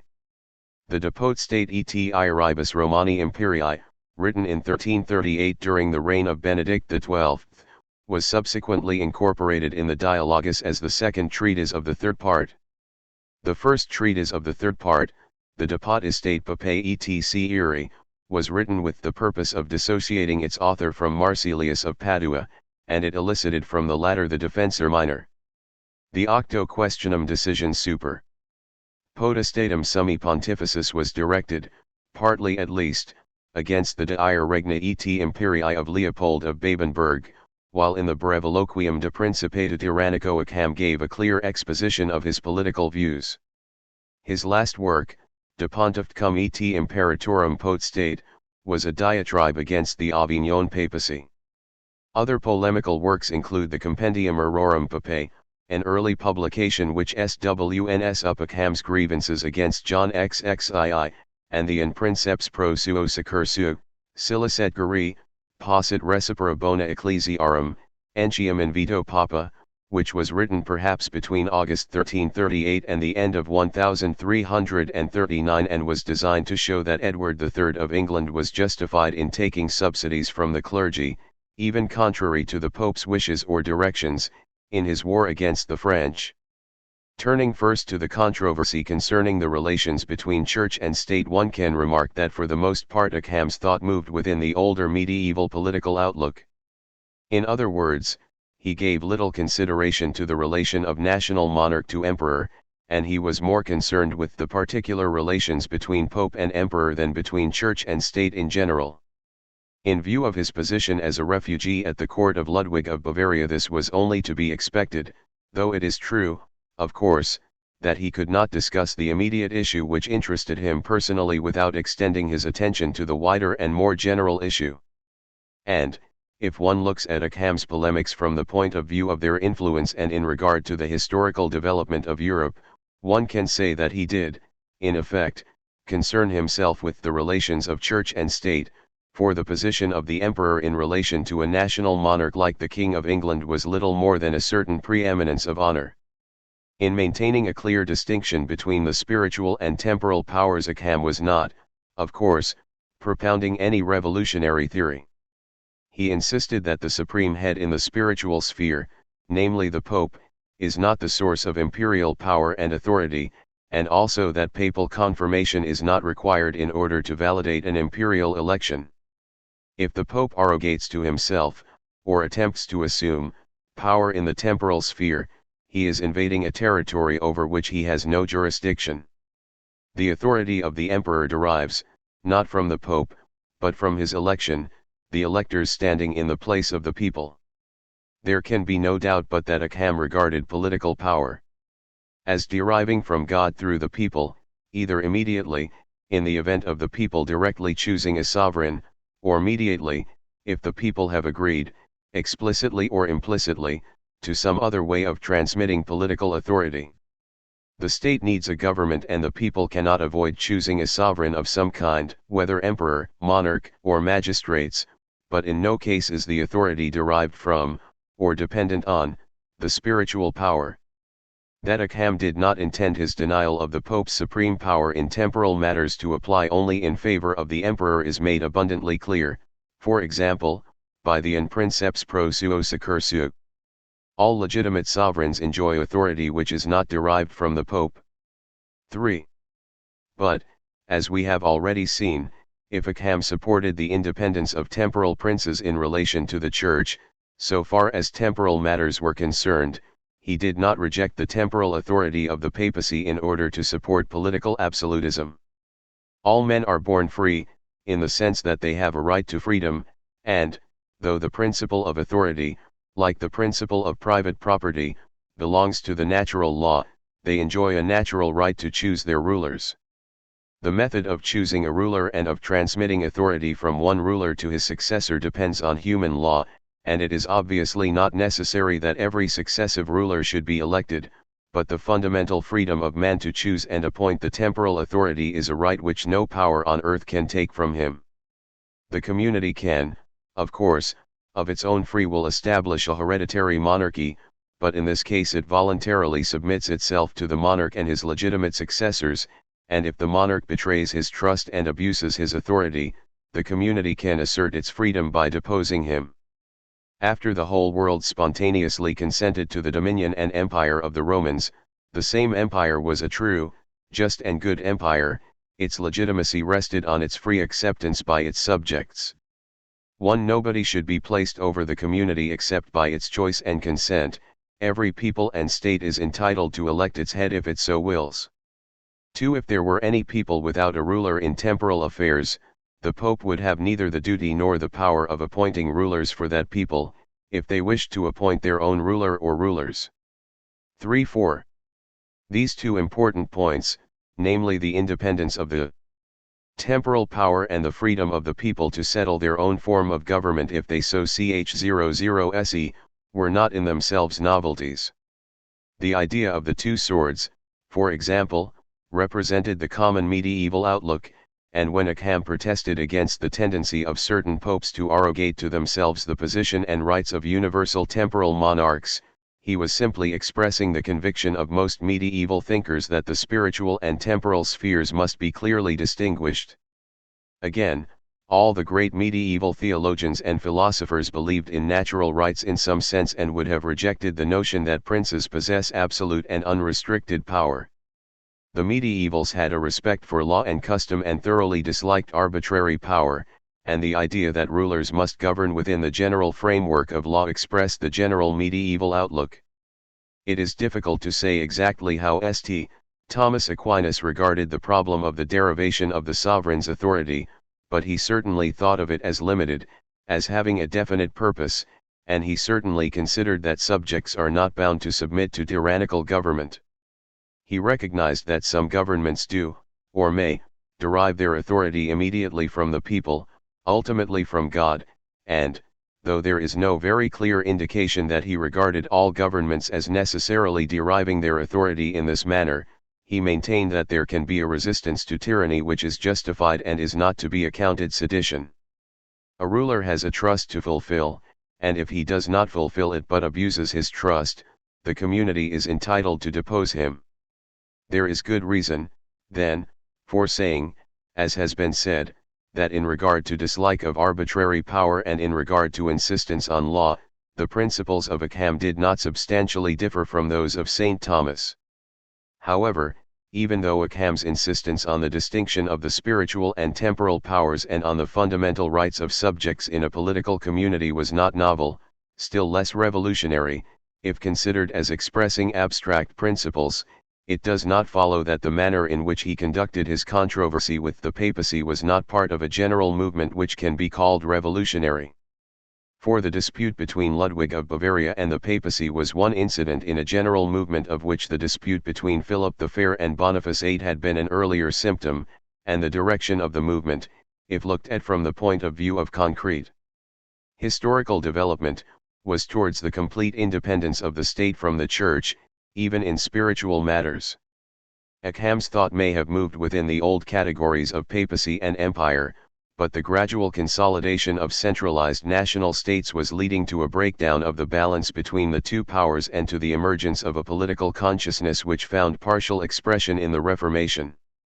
Moreover, Ockham's hostility to papal absolutism even within the spiritual sphere, when viewed in the light of his general remarks on the relation of subjects to rulers, was bound to have implications in the sphere of political thought as well.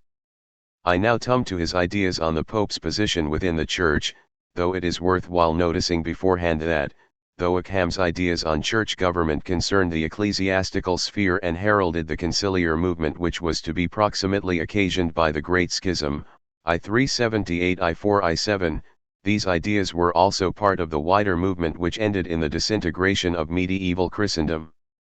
5.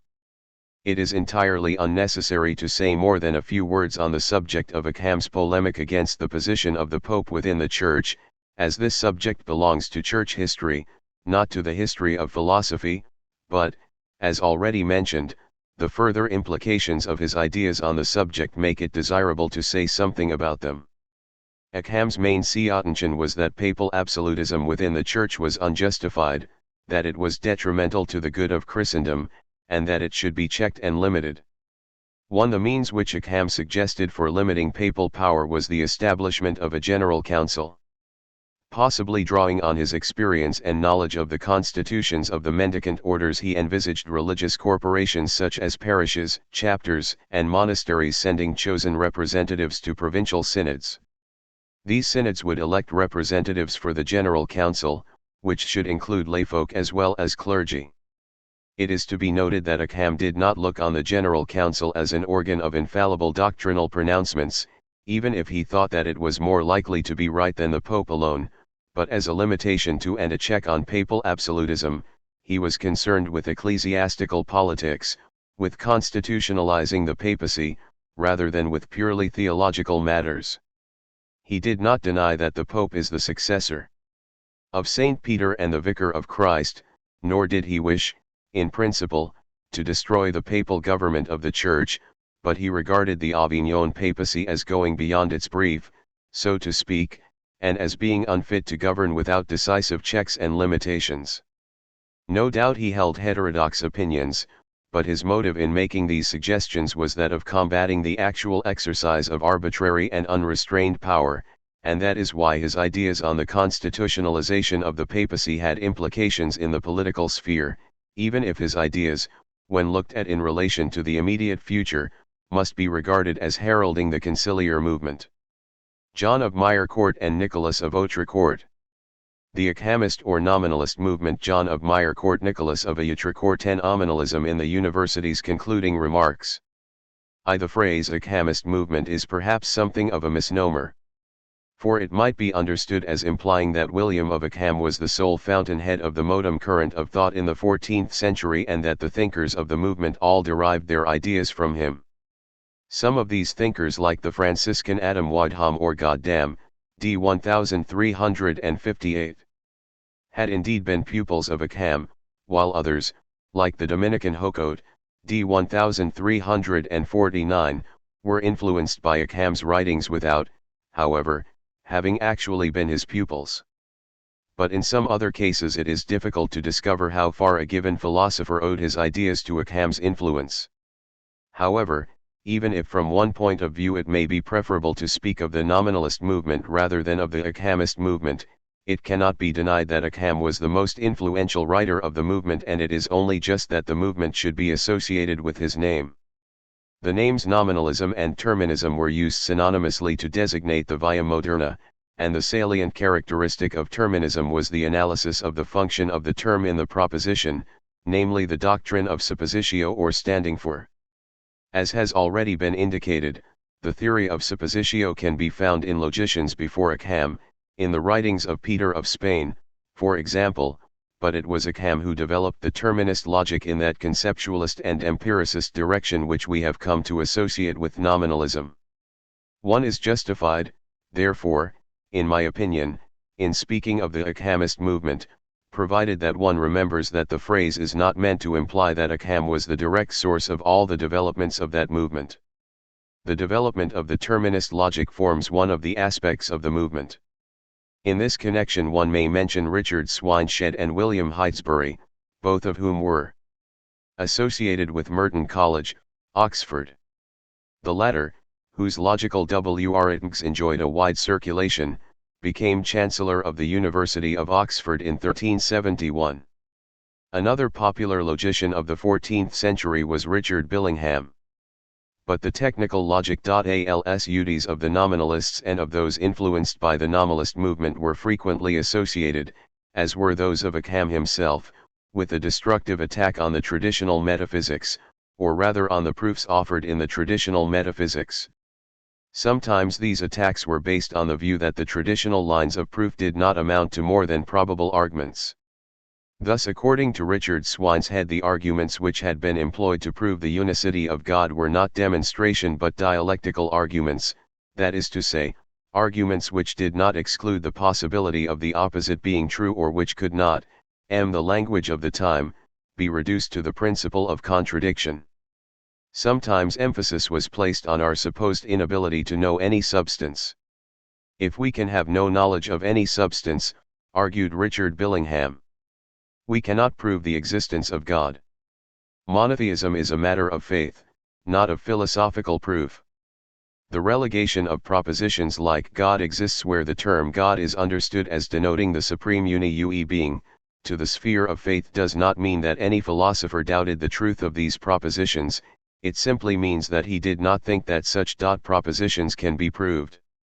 Nevertheless, this sceptical attitude in regard to metaphysical arguments was doubtless com.ned, in the case of different philosophers, with varying degrees of insistence on the primacy of faith. A lecturer or professor in the Faculty of Arts might question the validity of metaphysical arguments on purely logical grounds, while a theologian might also be concerned to emphasize the weakness of the human reason, the supremacy of faith, and the transcendent character of revealed. Robert Hocote, for example, postulated a logic of faith, deism, from a d superior to natural logic. He certainly denied the enstrative character of theistic arguments. Only analytic propositios are solutely certain. The principle of causality, employed in traditional arguments for God's existence, is not an analytic proposition. From this it follows that philosophical arguments for God's existence cannot amount to more than probably arguments. Theology, however, is superior to philosophy, and in the sphere of dogmatic theology we can see the operation. I-24 of a logic which is superior to the natural logic employed in philosophy.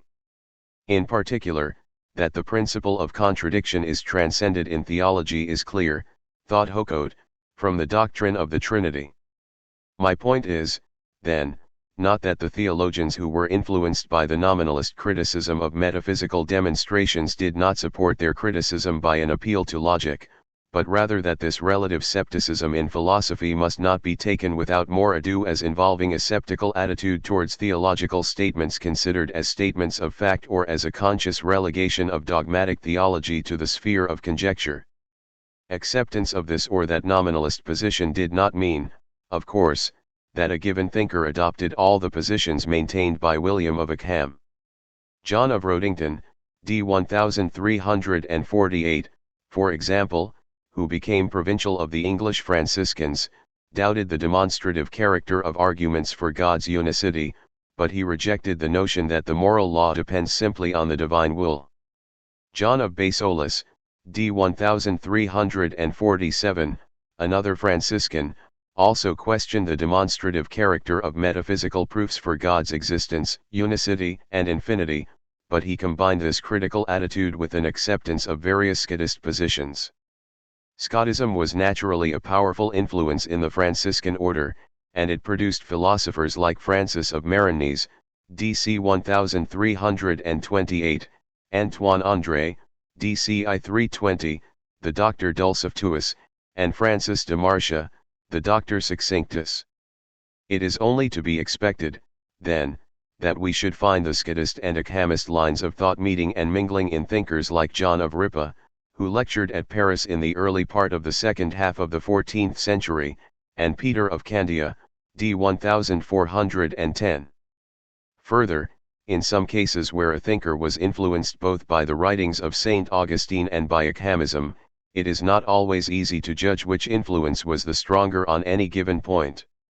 For example, Thomas Bradwardine, c. 1290–1349, appealed to St. Augustine in support of his doctrine of theological determinism, but it is difficult to say how far he was influenced by Augustine's writings taken by themselves and how far he was influenced in his interpretation of Augustine by the Ockhamist emphasis on the divine omnipotence and the divine will.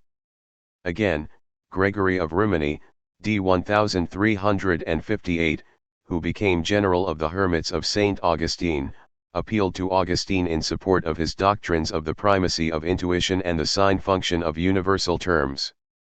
but there is difficulty in deciding to what extent he simply adopted Ockhamist positions and then tried to cover them with the mantle of St. Augustine because he himself was a member of the Augustinian order, and to what extent he really believed that he found in St. Augustine's writings positions which had been suggested to him by Ockham's philosophy. The Dominican Robert Hocote even tried to show that some of his clearly Ockhamist tenets were really not alien to the mind of St. Thomas Aquinas. Enough has been said to show that Ockhamism or nominalism, which was associated particularly with the secular clergy, penetrated deeply into the religious orders. Its influence was felt not only in the Franciscan order, to which Ockham himself had belonged, but also in the Dominican and other orders. At the same time, of course, the traditional lines of thought were still maintained, especially in an order which possessed an official doctor, as the Dominican order possessed St. Thomas. Take, for example, the hermits of St. Augustine, who looked on Giles of Rome as their doctor. We have seen that Gregory of Rimini, who was general of the order from 1357 until 1358, was influenced by Ockhamism, but Thomas of Strasbourg, who preceded Gregory as general, 1345 to 1357, had tried to protect the order from nominalist influence in the name of fidelity to Giles of Rome. In point of fact, it did not prove possible to keep out or stamp out the influence of nominalism, but the fact that the order possessed an official doctor doubtless encouraged a certain moderation in the degree to which the more extreme nominalist positions were accepted by the sympathizers with the Via Moderna. One common factor among the nominalists or Ockhamists was, as we have seen, the emphasis they laid on the theory of suppositio, the analysis of the different ways in which the terms in a proposition stand for things. It is obvious, however, that one is justified in speaking about nominalism or, if preferred, conceptualism only in the case of philosophers who, like Ockham, maintain that a general term or class name stands in the proposition for individual things, and for individual things alone. Together with this doctrine, namely that universality belongs only to terms in their logical function, the nominalists also tended to maintain that only those propositions which are reducible to the principle of contradiction are absolutely certain. In other words, they held that the truth of a statement is not absolutely certain unless the opposite cannot be stated without contradiction. Now, no statement of a causal relationship can, they thought, be a statement of this kind. In other words, their theory of universals led the nominalists to an empiricist analysis of the causal relation. Moreover, in so far as the inference from phenomena to substance was an inference from effect to cause, this analysis affected also the nominalist view of the substance-accident metaphysic. If, then, on the one hand only analytic propositions, in the sense of propositions reducible to the principle of contradiction, are absolutely certain, while on the other hand statements about causal relations are empirical or inductive generalizations which enjoy at best only a very high degree of probability, it follows that the traditional metaphysical arguments, resting on the employment of the principle of causality and on the substance-accident metaphysic, cannot be absolutely certain. In the case, then, of statements about God's existence, for example, the nominalists maintained that they owed their certainty not to any philosophical arguments which could be adduced in their favor but to the fact that they were truths of faith, taught by Christian theology. This position naturally tended to introduce a sharp distinction between philosophy and theology. In one sense, of course, a sharp distinction between philosophy and theology had always been recognized, namely in the sense that a distinction had always been recognized between accepting a statement as the result simply of one's own process of reasoning and accepting a statement on divine authority. But a thinker like Aquinas had been convinced that it is possible to prove the preambles of faith, such as the statement that a God exists who can make a revelation. Aquinas was also convinced, of course, that the act of faith involves supernatural grace, but the point is that he recognized as strictly provable certain truths which are logically presupposed by the act of faith, even if in most actual cases supernatural faith is operative long before a human being comes to understand, if he ever does advert to or understand, the proofs in question. In the nominalist philosophy, however, the preambles of faith were not regarded as strictly provable, and the bridge between philosophy and theology, so far, that is, as one is entitled to speak of a bridge when faith demands supernatural grace, was thus broken. But the nominalists were not concerned with apologetic considerations. In the Christian Europe of the Middle Ages, apologetics were not a matter of such concern as they became for theologians and Catholic philosophers of a later date. In the foregoing summary of the positions of the nominalists, I have used the word nominalist to mean the thoroughgoing nominalist, or the thinker who developed the potentialities of nominalism, or the ideal nominalist, the nominalist per se.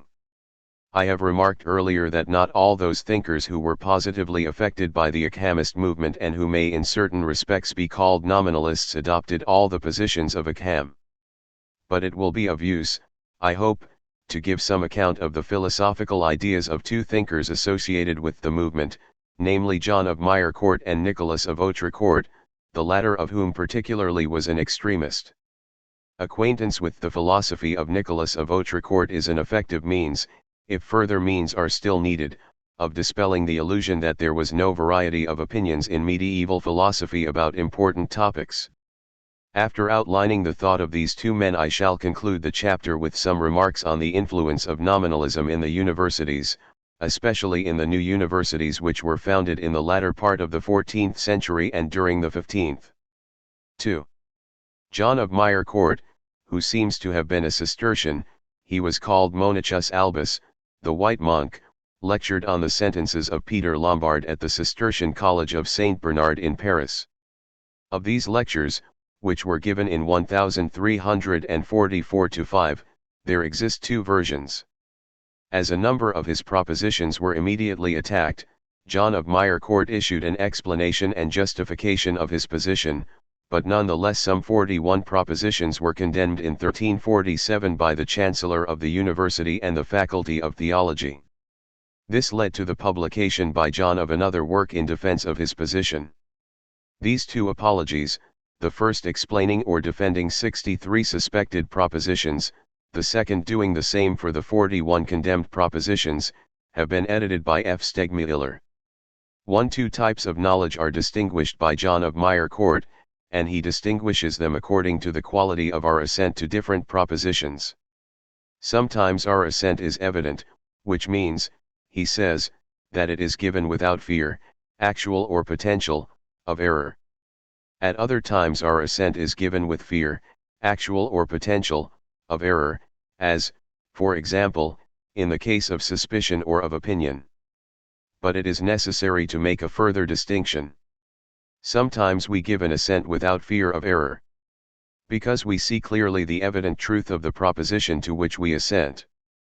This happens in the case of the principle of contradiction and of those principles and conclusions which are ultimately reducible to the principle of contradiction. If we see that a proposition rests upon or is reducible to the principle of contradiction, we see that the opposite of that proposition, its negation that is to say, is inconceivable and impossible. At other times, however, we give an assent without fear of error to propositions the truth of which is not intrinsically evident, though it is assured in virtue of irrefutable testimony. The revealed truths of faith are of this kind. We know, for example, only by revelation that there are three persons in one God. Leaving out of account the revealed truths of faith, we have, then, so far, propositions to which we assent without fear of error because they are reducible to the primary self-evident principle, the principle of contradiction, and propositions to which we assent with fear of error. For example, I think that that object in the distance is a cow. Assents of the first kind are called by John of Mirecourt a sensus evidens, assents of the second kind a sensus in evidence. But we must now distinguish two kinds of a sensus evidens. First of all, there are evident assents in the strictest and most proper meaning of the phrase. Assent of this kind is given to the principle of contradiction, to principles which are reducible to the principle of contradiction, and to conclusions which rest upon the principle of contradiction. In the case of such propositions we have evidentia potissima. Secondly, there are assents which are indeed given without fear of error, but which are not given in virtue of the proposition's intimate connection with the principle of contradiction. If I give my assent to a proposition based on experience, for example, there are stones, I give it without fear of error, but I give it in virtue of my experience of the external world, not in virtue of the proposition's reducibility to the principle of contradiction. In the case of such proposition we have, not evidentia potissima, but evidentia naturalis. John of Mirecourt defines this natural evidence as the evidence by which we give our assent to a thing's existence without any fear of error, this assent being brought about by causes which naturally necessitate our assent. The above account of John's doctrine on human assents comes from his first apology. He is there explaining the 44th proposition, which had been made an object of attack. The proposition runs as follows: it has not been demonstratively proved from propositions which are self-evident or which possess an evidence reducible by us to the certitude of the primary principle that God exists, or that there is a most perfect being, or that one thing is the cause of another thing, or that any created thing has a cause without this cause having its own cause, and so on to infinity, or that a thing cannot as a total cause produce something nobler than itself, or that it is impossible for something to be produced which is nobler than anything which, now, exists. In particular, then, the proofs of God's existence do not rest on self-evident propositions or on propositions which we are capable of reducing to the principle of contradiction, which is the primary self-evident principle. John's adversaries interpreted his doctrine as meaning that no proof of God's existence is of such a kind that it compels assent once it is understood, and that we are not certain, so far as philosophy goes, of God's existence. In answer, John observes that the proofs of God's existence rest on experience, and that no proposition which is the result of experience of the world is reducible by us to the principle of contradiction. It is clear from his teaching in general, however, that he made one exception to this general rule, namely in the case of the proposition which asserts the existence of the thinker or speaker. If I say that I deny or even doubt my own existence, I am contradicting myself, for I cannot deny or even doubt my existence without affirming my existence. On this point John of Mirecourt followed St. Augustine. But this particular proposition stands by itself. No other proposition which is the result of sense experience, or experience of the external world, is reducible by us to the principle of contradiction. No proposition of this kind, then, enjoys evidentia potissima. But John denied that he meant that all such propositions are doubtful. They do not enjoy evidentia potissima, but they enjoy evidentia naturalis. Although propositions founded on experience of the external world are not evident in the same way as the principle of contradiction is evident, it does not follow from this that we must doubt about them any more than about the first principle.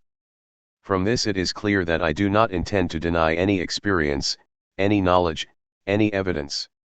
It is even clear that I hold altogether the opposite opinion to those who would say that it is not evident to them that there is a man or that there is a stone, on the ground that it might appear to them that these things are so without their being really so.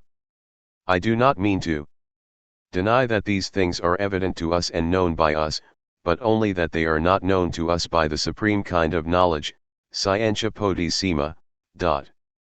Analytic propositions, that is to say propositions which are reducible by analysis to the self-evident principle of contradiction, are thus absolutely certain, and this absolute certainty attaches also to each one's affirmation of his own existence. Apart from this last affirmation, all propositions which are the result of and express experimental knowledge of the world enjoy only natural evidence. But what does John of Mirecourt mean by natural evidence? Does this mean simply that we spontaneously give our assent in virtue of a natural unavoidable propensity to assent? If so, does it or does it not follow that the propositions to which we give this kind of assent are certain? John admits that error is possible in the case of some empirical propositions, he could hardly do otherwise. On the other hand, he asserts that we cannot err in many things, propositions, which accord with our experiences. Again, he could hardly say anything else, unless he were prepared to admit that his adversaries had interpreted his doctrine correctly. but it seems to be clear that John of Mirecourt accepted the Ockhamist doctrine that sensitive knowledge of the external world could be miraculously caused and conserved by God in the absence of the object. This theme was treated by him at the beginning of his commentary on the sentences.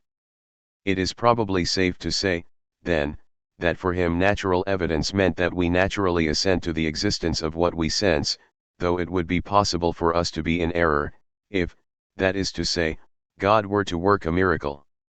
There is no contradiction in the idea of God working such a miracle. If, therefore, we use the word certain in the sense not only of feeling certain but also of having objective and evident certainty, we are certain of the principle of contradiction and of propositions reducible thereto, and each one is certain of his own existence, the infallible character of the intuition of one's own existence being shown by the connection of the proposition affirming one's own existence with the principle of contradiction, but we are not certain of the existence of external objects, however certain we may feel. If we care to bring in Descartes' hypothetical evil genius, we can say that for John of Mirecourt we are not certain of the existence of the external world, unless God assures us that it exists. All proofs, then, of God's existence which rest upon our knowledge of the external world are uncertain, at least they are not demonstrative, in the sense of being reducible to the principle of contradiction or of resting on it. In his first apology John openly says that the opposite of the proposition God exists implies a contradiction, but he goes on to observe that a proposition of this kind does not enjoy the evidence which attaches to the first principle. Why not?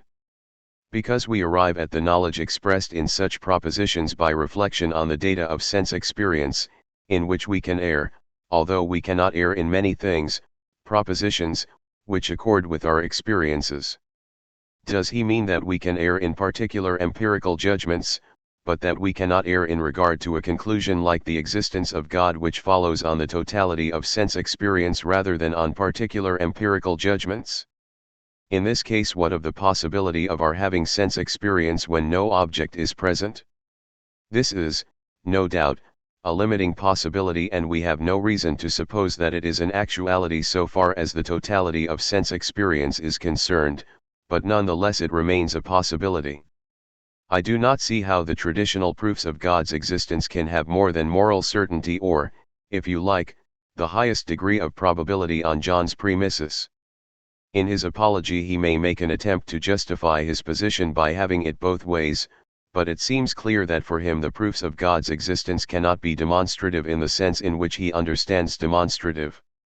Leaving out of account the question whether John was right or wrong in what he said, he would have been more consistent, I think, if he had openly admitted that for him the proofs of God's existence, based on sense experience, are not absolutely certain.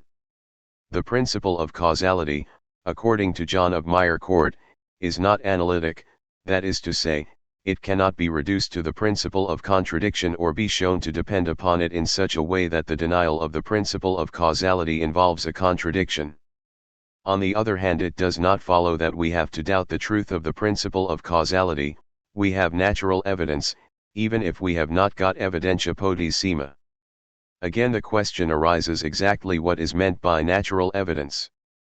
It can hardly mean objectively irrefutable evidence, for if the truth of the principle of causality were objectively so clear that it could not possibly be denied and that its opposite was inconceivable, it would surely follow that its evidence is reducible to the evidence of the principle of contradiction.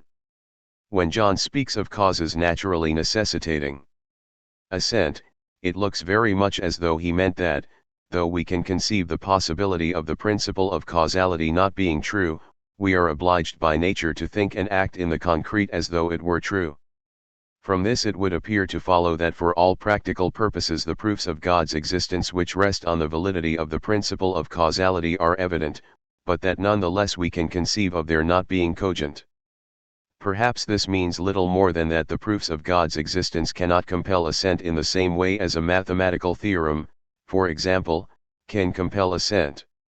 John's opponents understood him as meaning that one cannot prove God's existence and that God's existence is therefore uncertain, but when he denied that the proofs are demonstrative he was using word demonstrative in a special sense, and, if his apology represents his real teaching, he did not mean to say that we must be skeptical concerning God's existence. There can, indeed, be little question of his having intended to teach skepticism, but on the other hand it is clear that he did not regard the proofs of God's existence as possessing the same degree of cogency which St. Thomas would have attributed to them. In criticizing in this way the proofs of God's existence, John of Mirecourt showed himself to be a thinker who had his place in the Ockhamist movement. He showed the same thing by his doctrine concerning the moral law. Proposition 51, as contained in the first Apology, runs as follows. God can cause any act of the will in the will, even hatred of himself. I doubt, however, whether anything which was created in the will by God alone would be hatred of God, unless the will conserved it actively and effectively.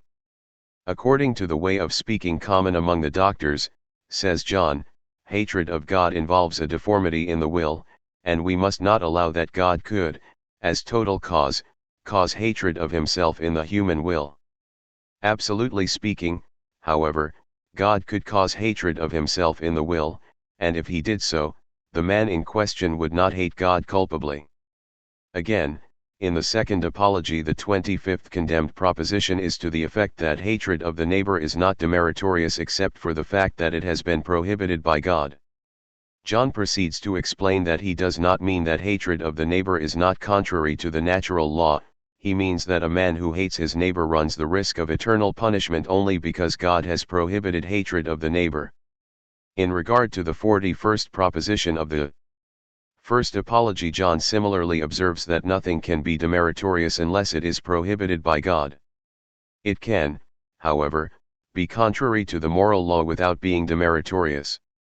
Needless to say, John of Mirecourt had no intention of denying our duty to obey the moral law, his aim was to emphasize the supremacy and omnipotence of God.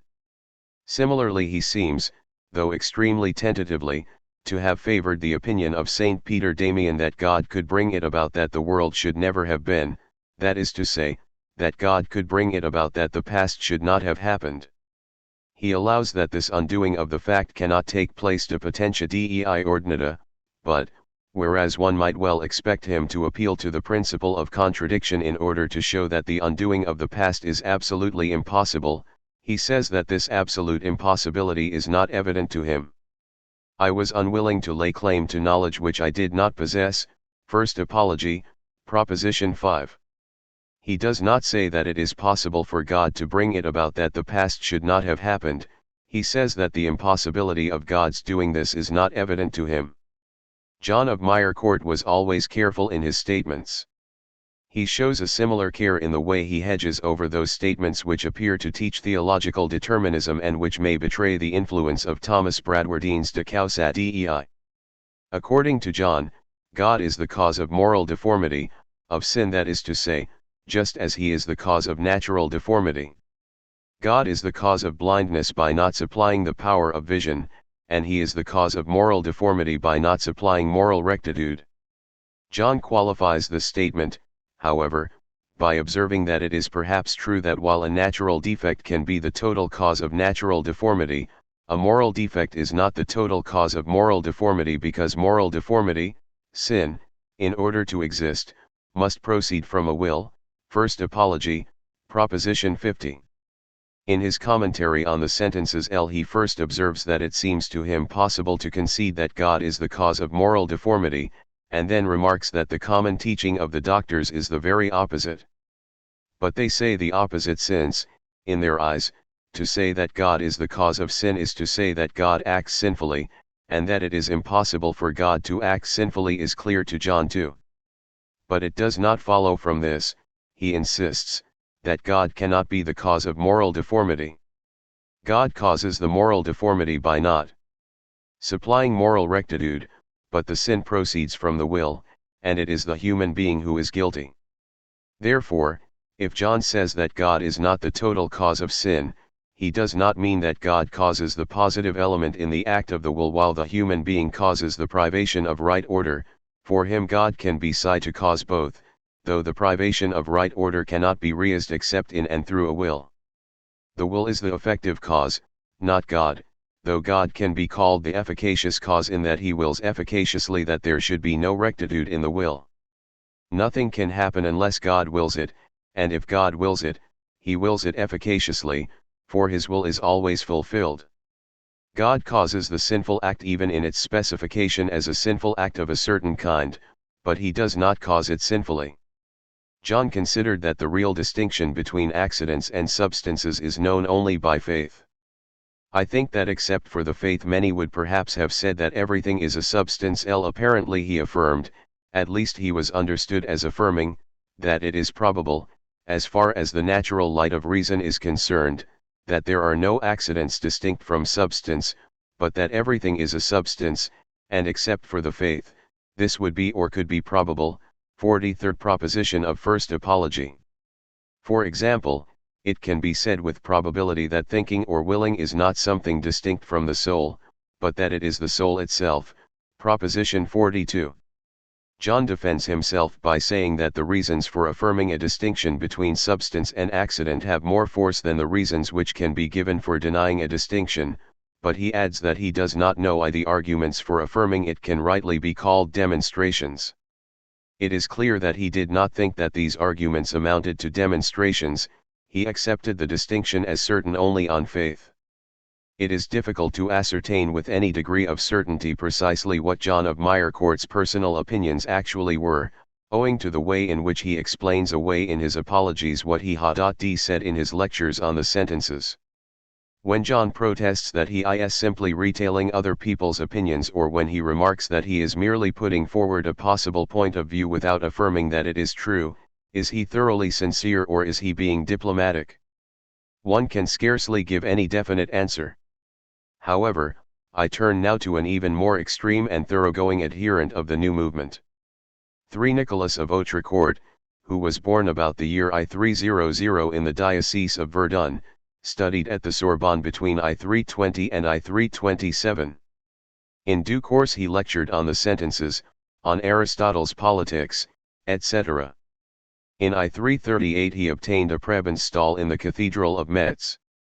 Already in his introductory lecture on the sentences of Peter Lombard, Nicholas had indicated his departure from the thought of previous philosophers, and a continuation of this attitude resulted in a letter from Pope Benedict XII to the Bishop of Paris on November 2, I340, in which the latter was instructed to see that Nicholas, together with certain other offenders, put in a personal appearance at Avignon within a month. The Pope's death led to a postponement of the investigation of Nicholas's opinions, but after the coronation of Clement VI on May 9 I342, the matter was taken up again. The new Pope entrusted the examination of Nicholas's opinions to a commission under the presidency of Cardinal William Curti, and Nicholas was invited to explain and defend his ideas. He was given the opportunity of defending himself in the Pope's presence, and his replies to the objections brought against his doctrine were taken into account. But when it became clear what the verdict would be, Nicholas fled from Avignon, and it is possible, though not certain, that he took refuge for the time being at the court of Ludwig of Bavaria. In I346 he was sentenced to burn his writings publicly at Paris and to recant the condemned propositions. This he did on November 25, 1347. He was also expelled from the teaching body of the University of Paris.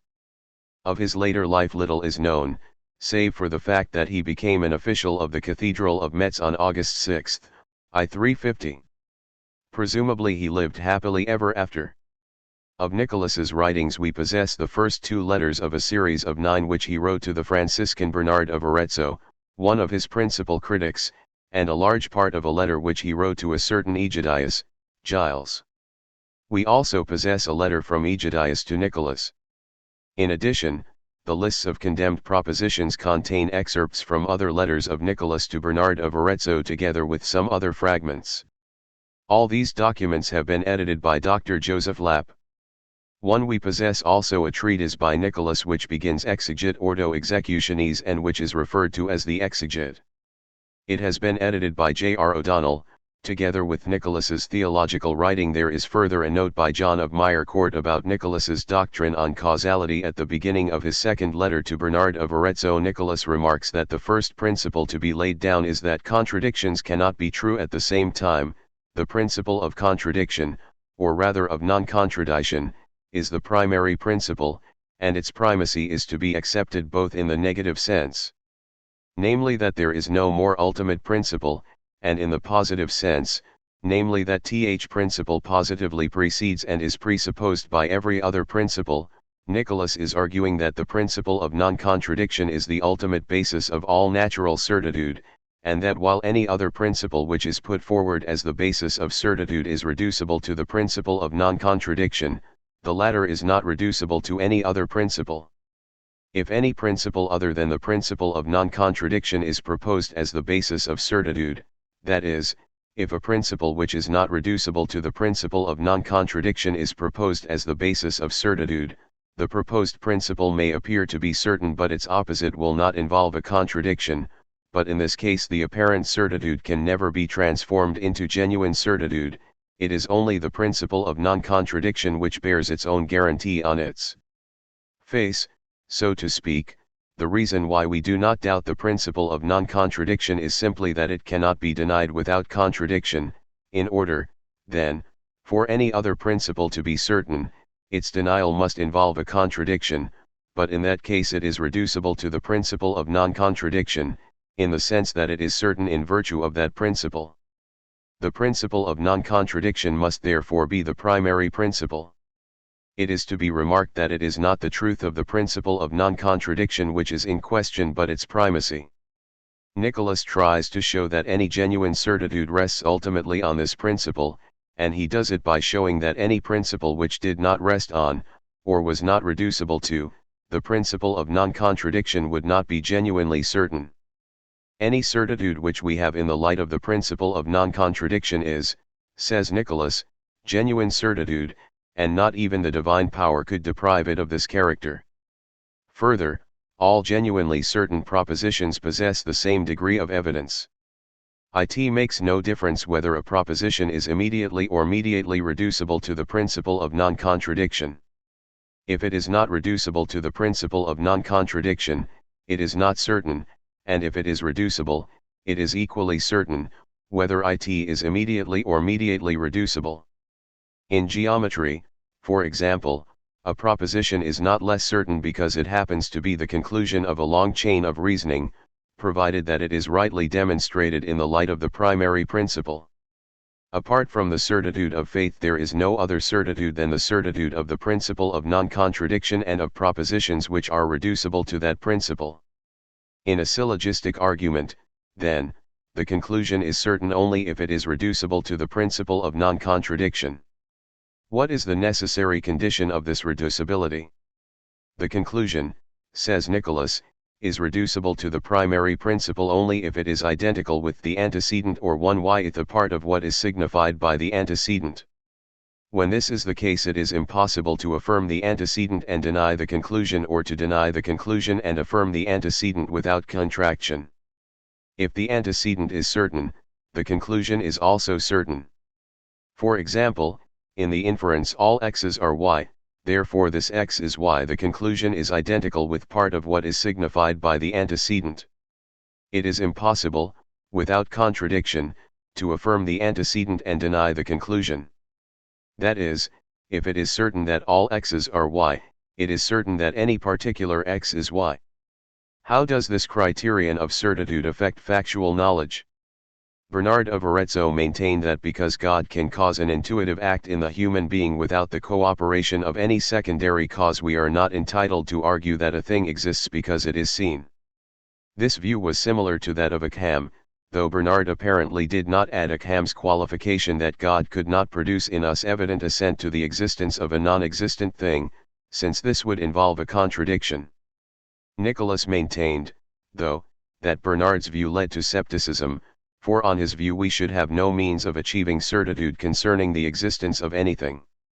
In the case of immediate perception, the act of perception is not a sign from which we infer the existence of something distinct from the act. To say, for example, that I perceive a color is simply to say that the color appears to me. I do not see the color and then infer its existence.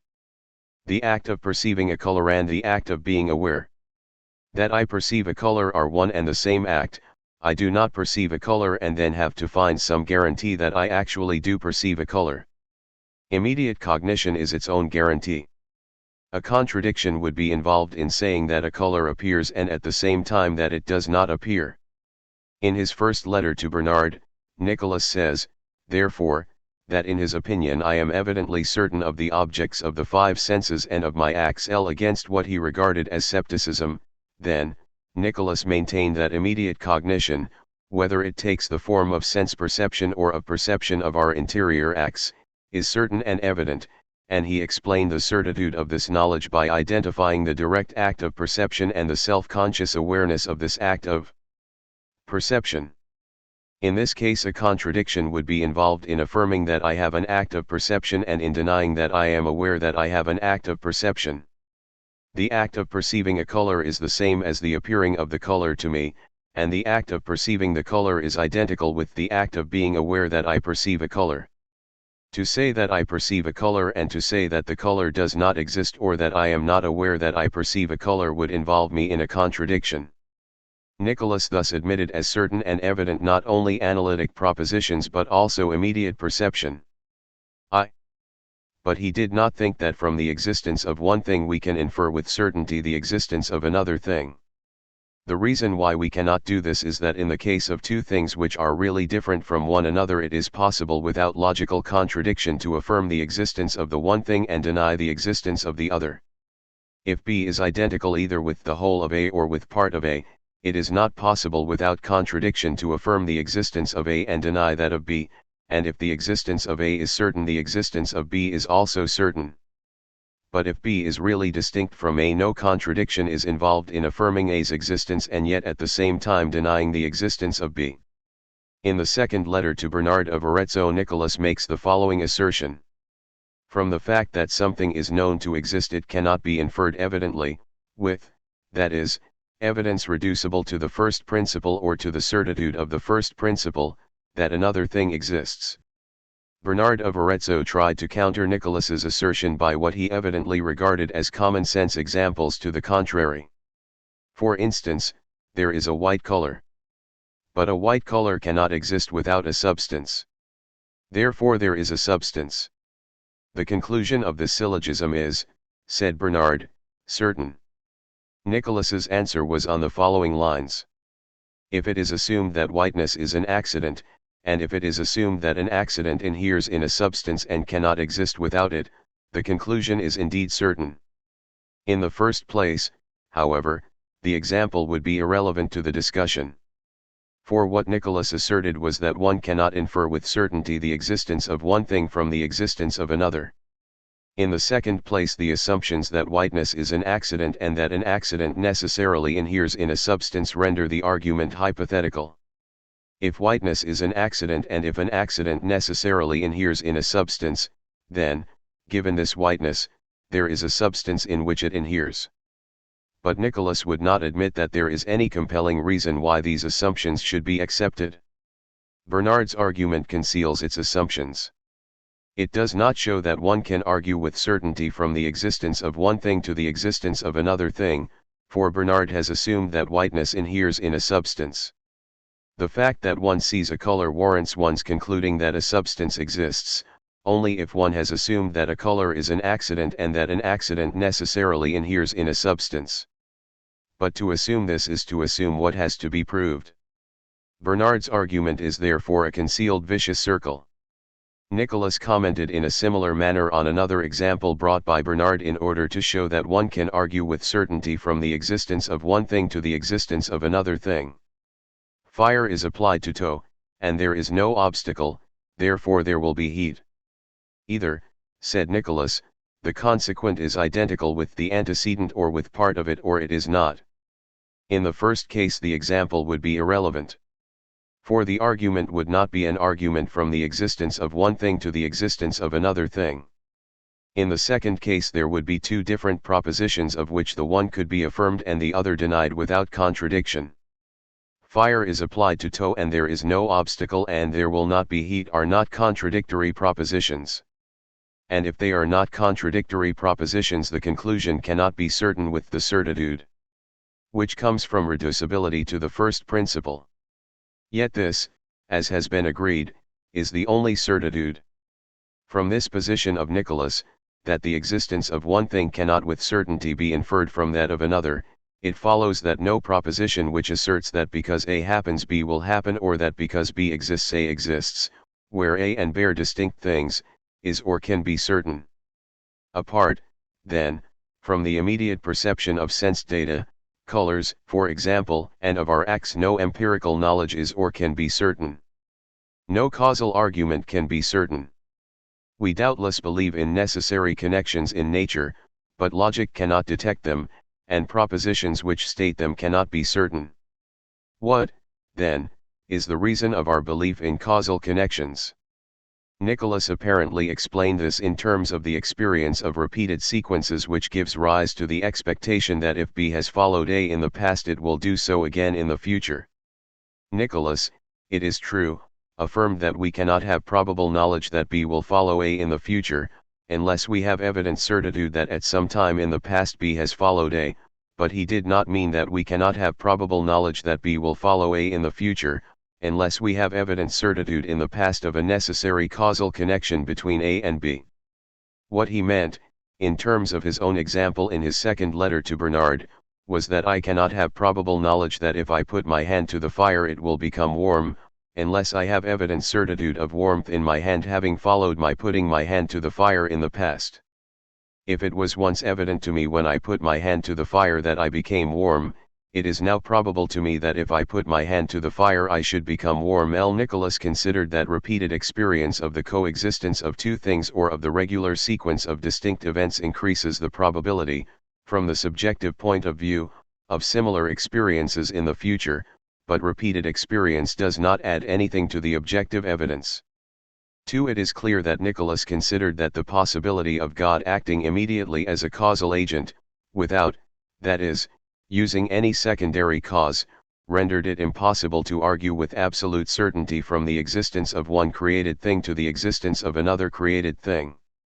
He also argued against Bernard that on the principles enunciated by the latter it would be equally impossible.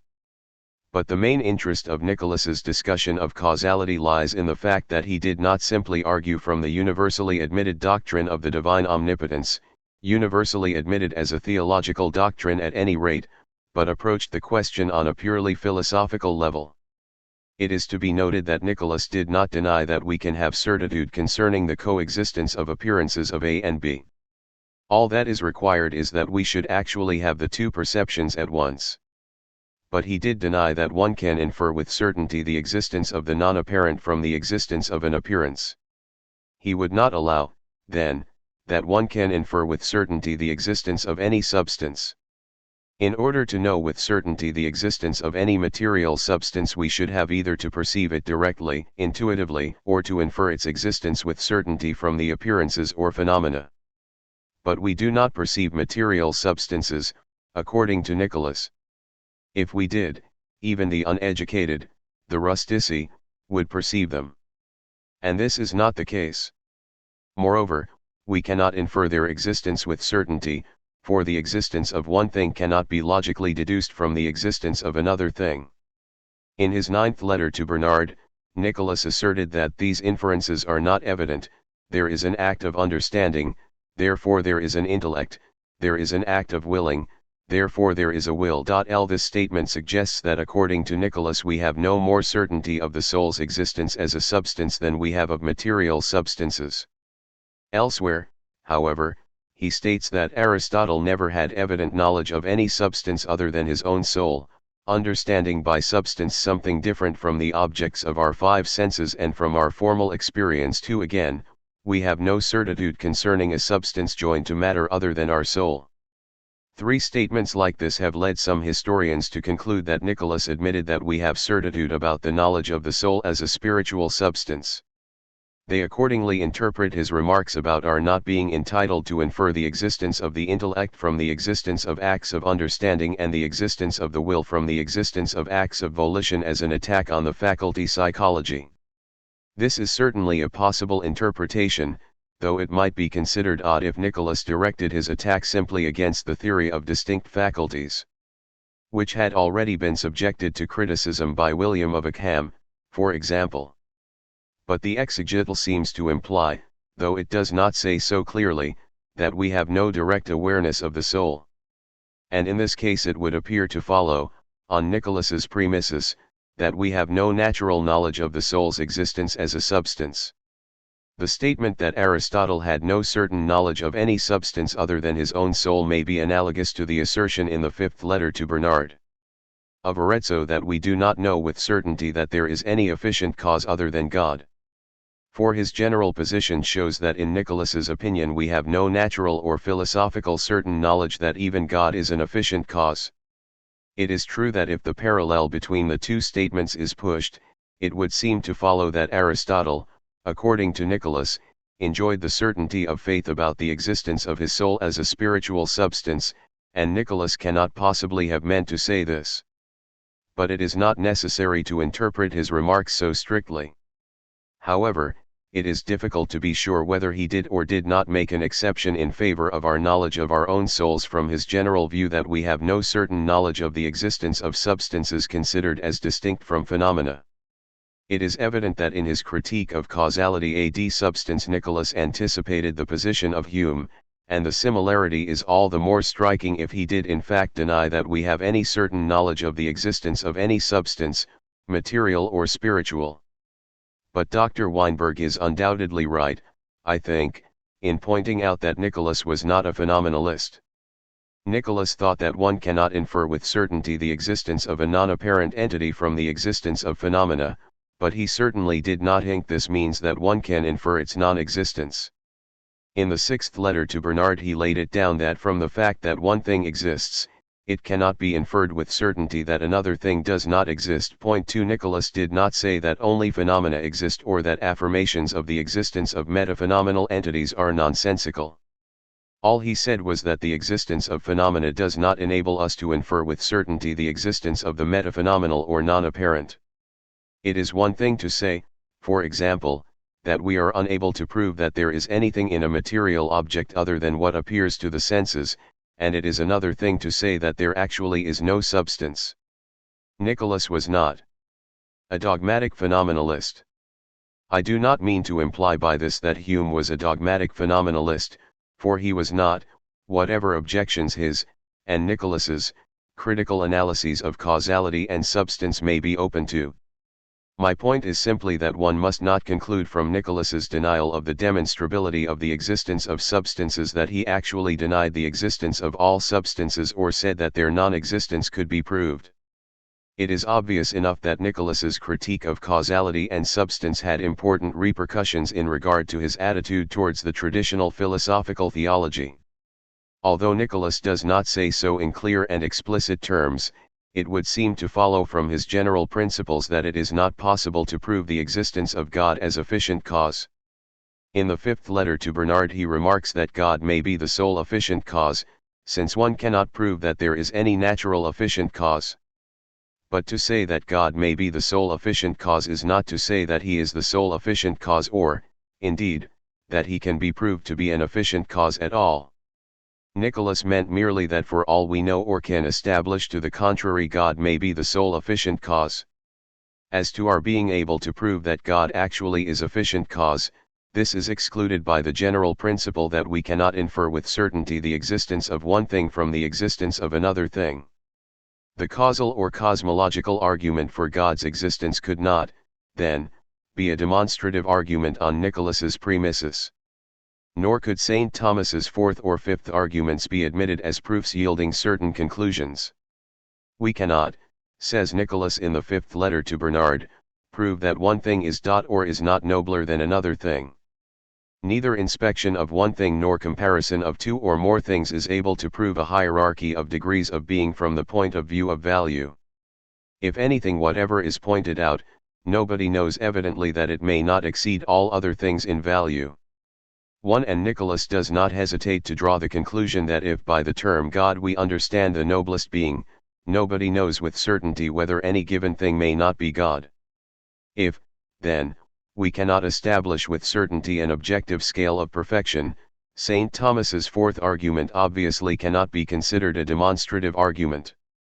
As to the argument from finality, St. Thomas's fifth argument, this is ruled out by Nicholas's statement in the same letter that no one knows evidently that one thing is the end, that is, final cause, of another. One cannot establish by inspection or analysis of any one thing that it is the final cause of another thing, nor is there any way of demonstrating it with certainty. We see a certain series of events, but final causality is not demonstrable. Nicholas did, however, admit a probable argument for God's existence. Assuming as probable that we have an idea of the good as a standard for judging about the contingent relations between things, b, and assuming that the order of the universe is such that it would satisfy a mind operating with the criterion of goodness and fitness, we can argue first that all things are so interconnected that one thing can be said to exist for the sake of another, and secondly that this relationship between things is intelligible only in the light of the hypothesis that all things are subjected to an ultimate end, the supreme good or God. It might well appear that an argument of this kind would be no more than an entirely unfounded hypothesis, and that it could not, on Nicholas's own principles, amount to a probable argument. But Nicholas did not deny that we can have some sort of evidence enabling us to form a conjectural hypothesis which may be more or less probable, though it may not be certain as far as we are concerned. It might be true, it might even be a necessary truth, but we could not show that it was true, though we could believe it to be true. Besides theological belief, that is, faith in revealed truths, there is room for a belief which rests on arguments that are more or less probable. Nicholas's probable argument for God's existence was part of the positive philosophy which he put forward as probable. It is not, in my opinion, worthwhile going into this philosophy in any detail. Apart from the fact that it was proposed as a probable hypothesis, its various parts are by no means always consistent with one another. One may mention, however, that for Nicholas the corruptibility of things is probably inconsistent with the goodness of the universe. Positively expressed, this means that things are probably eternal. In order to show that this supposition cannot be ruled out by observation, Nicholas argued that the fact that we see B succeeding A does not warrant our concluding that A has ceased to exist. We may not see A anymore, but we do not see that A does not exist anymore. And we cannot establish by reasoning that it does not any longer exist. If we could establish by reasoning that nothing exists which is not observed. And this we cannot do. The Aristotelian doctrine of change is by no means certain. Moreover, the corruption of substances can be explained much better on an atomistic hypothesis than on Aristotelian principles. Substantial change may mean simply that one collocation of atoms is succeeded by another, while accidental change may mean the addition of fresh atoms to an atomic complex or the subtraction of some atoms from that complex. It is probable that the atoms are eternal and that precisely the same combinations occur in the periodic cycles which eternally recur. As to the human soul, Nicholas maintained the hypothesis of immortality. But his suggestions on this matter are closely connected with a curious explanation of knowledge. As all things are eternal, it may be supposed that in knowledge the soul or mind enters into a temporary union with the object of knowledge. And the same can be said of imagination. The soul enters into a state of conjunction with images, but the images themselves are eternal. This hypothesis throws light, in Nicholas's opinion, on the nature of immortality. We may suppose that to good souls noble thoughts come after death, while to bad souls come evil thoughts. Or we may suppose that good souls enter into union with a better collection of atoms and are disposed to better experiences than they received in their previous embodied states, while evil souls enter into union with worse atoms and are disposed to receive more evil experiences and thoughts than in their previous embodied states. Nicholas claimed that this hypothesis allowed for the Christian doctrine of rewards and punishments after death, but he added a prudential qualification. His statements were, he said, more probable than the statements which had for a long time seemed probable. Nonetheless, someone might come up who would deprive his own statements of probability, and in view of this possibility the best thing to do is to adhere to the biblical teaching on rewards and punishments. This line of argument was called in the articles of Cardinal Cordier foxy excuse, Excusatio vulpina. L. Nicholas's positive philosophy was obviously at variance on some points with Catholic theology. And indeed Nicholas did not hesitate to say that his statements were more probable than the contradictory assertions. But one must interpret this attitude with some care. Nicholas did not state that his doctrines were true and the opposite doctrines false. He said that if the propositions which were contradictory to his own were considered simply in regard to their probability, that is, as probable conclusions of reason, they were less probable than his own statements. For example, the theological doctrine that the world has not existed from eternity is for him certainly true, if it is considered as a revealed truth. But if one attends simply to the philosophical arguments which can be adduced in favor of its truth, one must admit, according to Nicholas, that they are less probable than the philosophical arguments which can be adduced in favor of the contradictory proposition. One is not entitled, however, to conclude that the contradictory proposition is not true. For all we know, it may even be a necessary truth. Probability has to be interpreted in terms of the natural evidence available to us at any given moment, and a proposition may be for us more probable than its contradictory even though it is in fact false and its contradictory true. Nicholas did not propose a double truth theory, nor did he deny any defined doctrines of the Church. What his subjective attitude was is a matter about which we cannot be sure. Pierre d'Ailly asserted that a number of Nicholas's propositions were condemned out of envy or ill will, and Nicholas himself maintained that some statements were attributed to him which he did not hold at all or which he did not hold in the sense in which they were condemned. It is difficult to judge how far one is justified in taking his protestations at their face value and how far one should assume that his critics were justified in dismissing these protestations as foxy excuses. There can be little doubt, I think, that he was sincere in saying that the philosophy which he put forward as probable was untrue in so far as it conflicted with the teaching of the Church. At least there is no real difficulty in accepting his sincerity on this point, since apart from any other consideration it would have been quite inconsistent with the critical side of his philosophy if he had regarded the conclusions of his positive philosophy as certain. On the other hand, it is not so easy to accept Nicholas's protestation that the critical views expounded in his correspondence with Bernard of Arezzo were put forward as a kind of experiment in reasoning. His letters to Bernard hardly give that impression, even if the possibility cannot be excluded that the explanation which he offered to his judges represented his real mind.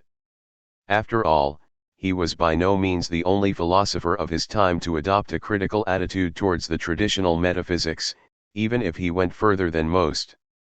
It is, however, quite clear that Nicholas meant to attack the philosophy of Aristotle and that he considered his own positive philosophy to be a more probable hypothesis than the Aristotelian system. He declared that he was himself very astonished that some people study Aristotle and the commentator, Averroes, up to a decrepit old age and forsake moral matters and the care of the common good in favor of the study of Aristotle. They do this to such an extent that when the friend of truth rises up and sounds a trumpet to rouse the sleepers from slumber, they are greatly afflicted and rush upon him like armed men to deadly combat. One mention of moral matters and of the common good leads one to inquire what Nicholas's ethical and political teaching was. We have not much to go upon here. But it seems clear that he maintained the Ockhamist theory of the arbitrary character of the moral law. There is a condemned proposition of his to the effect that God can order a rational creature to hate him, and that the rational creature merits more by obeying this precept than by loving God in obedience to a precept. For he would do so, that is, hate God, with greater effort and more against his inclination.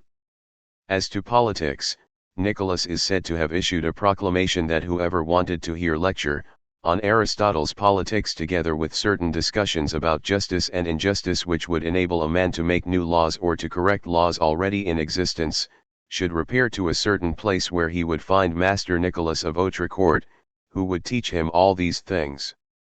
8. How far this proclamation constitutes evidence of Nicholas's serious concern for the common welfare and how far it is the expression of a love of notoriety, it is difficult to say.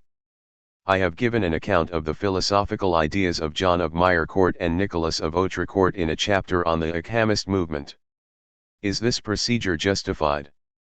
Nicholas's positive philosophy, which he put forward as probable, was certainly not the philosophy of William of Ockham, and in this respect it would be quite wrong to call him an Ockhamist. As to his critical philosophy, it was not the same as that of Ockham, and Nicholas cannot be properly called an Ockhamist, if by this term is meant a disciple of Ockham.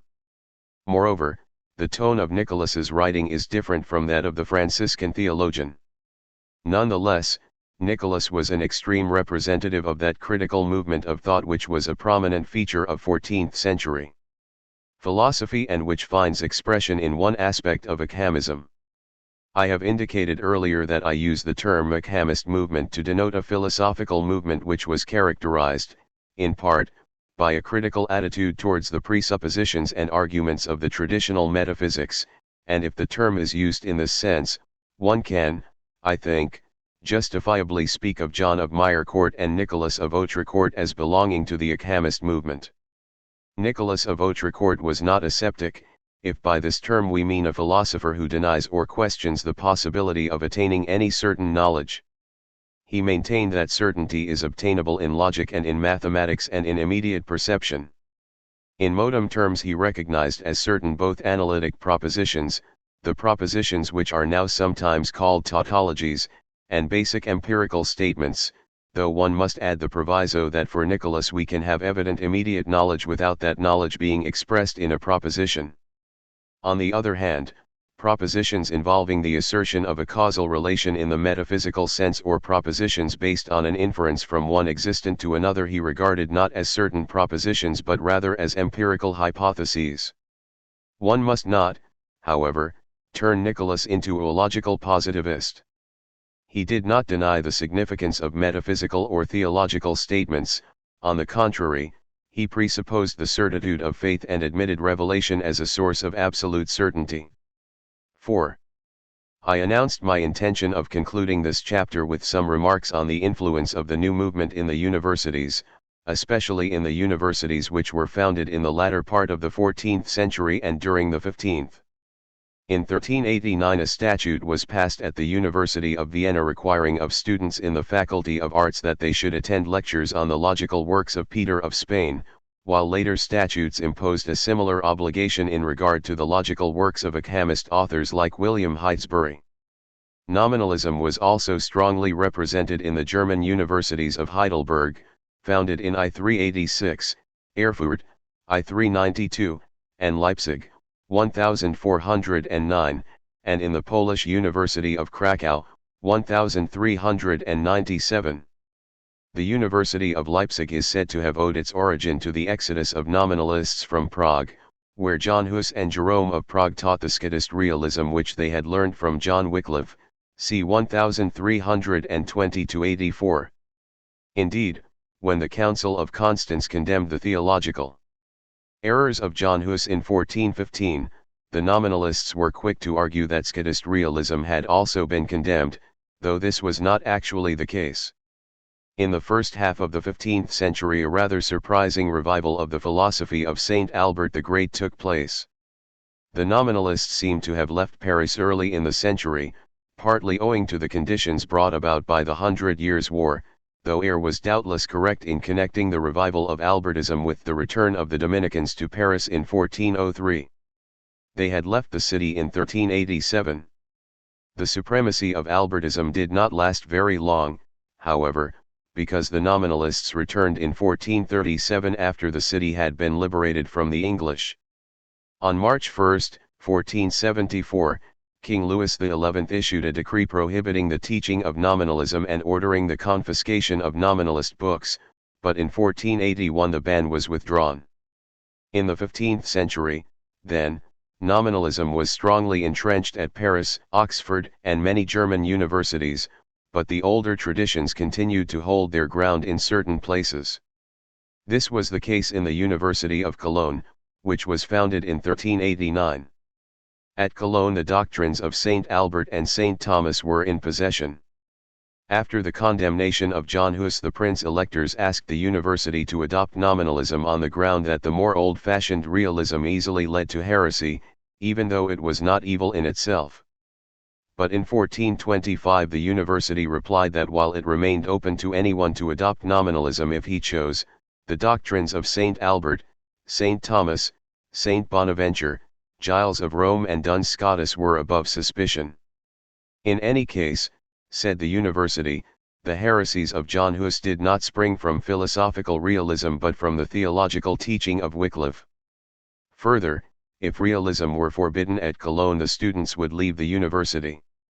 With the University of Cologne one must associate that of Louvain, which was founded in 1425.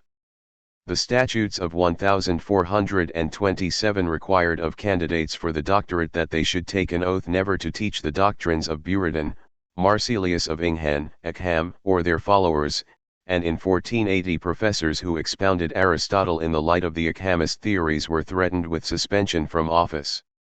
The adherents of the ancient way, therefore, were by no means completely rooted by the nominalists. Indeed, in the middle of the 14th century realism gained a foothold at Heidelberg. Moreover, they could boast of some eminent names. Chief among them was John Capriolus, c. 1380–1444, a Dominican who lectured for a time at Paris and later at Toulouse. He set out to defend the doctrines of St. Thomas against the contrary opinions of Scotus, Durandus, Henry of Ghent and all adversaries in general, including the nominalists. His great work, which was completed shortly before his death at Rodez and which earned for him the title of Princeps Thomistarum, was the Libri for Defensionum Theologicale edv Tammi de Aquina. Capriolus was the first of the line of distinguished Dominican Thomists and commentators on St. Thomas, which included at a later period men like Cogiton, d. 1534, and John of St. Thomas, d. 1644. In the Italian universities a current of Averroistic Aristotelianism was represented at Bologna in the first half of the 14th century by thinkers like Thaddeus of Parma and Angelo of Arezzo, and passed to Padua and Venice where it was represented by Paul of Venice, d. 1429, Cogiton of Theani, d. 1465, Alexander Aquilini, d. 1512, and Agostino Nafo, d. 1546. The first printed edition of Averroes appeared at Padua in 1472. Something will be said later, in connection with the philosophy of the Renaissance, about the controversy between those who followed Averroes' interpretation of Aristotle and those who adhered to the interpretation given by Alexander of Aphrodisias, and abut the condemnation of 1513. The Averroists have been mentioned here simply as an illustration of the fact that the Via Materna should not be regarded as having swept all before it in the 14th and 15th centuries. Nevertheless, nominalism possessed that attraction which comes from modernity and freshness, and it spread widely, as we have seen. A notable figure among 15th-century nominalists was Gabriel Biel, c. 1425–95, who taught at Tübingen and composed an epitome of Ockham's commentaries on the sentences of Peter Lombard. Biel's work was a methodical and clear exposition of Ockhamism, and though he did not pretend to be more than a follower and exponent of Ockham, he exercised a considerable influence. Indeed, the Ockhamists at the universities of Erfurt and Wittenberg were known as Gabrielisti. It is perhaps interesting to note that Biel did not interpret Ockham's moral theory as meaning that there is no natural moral order.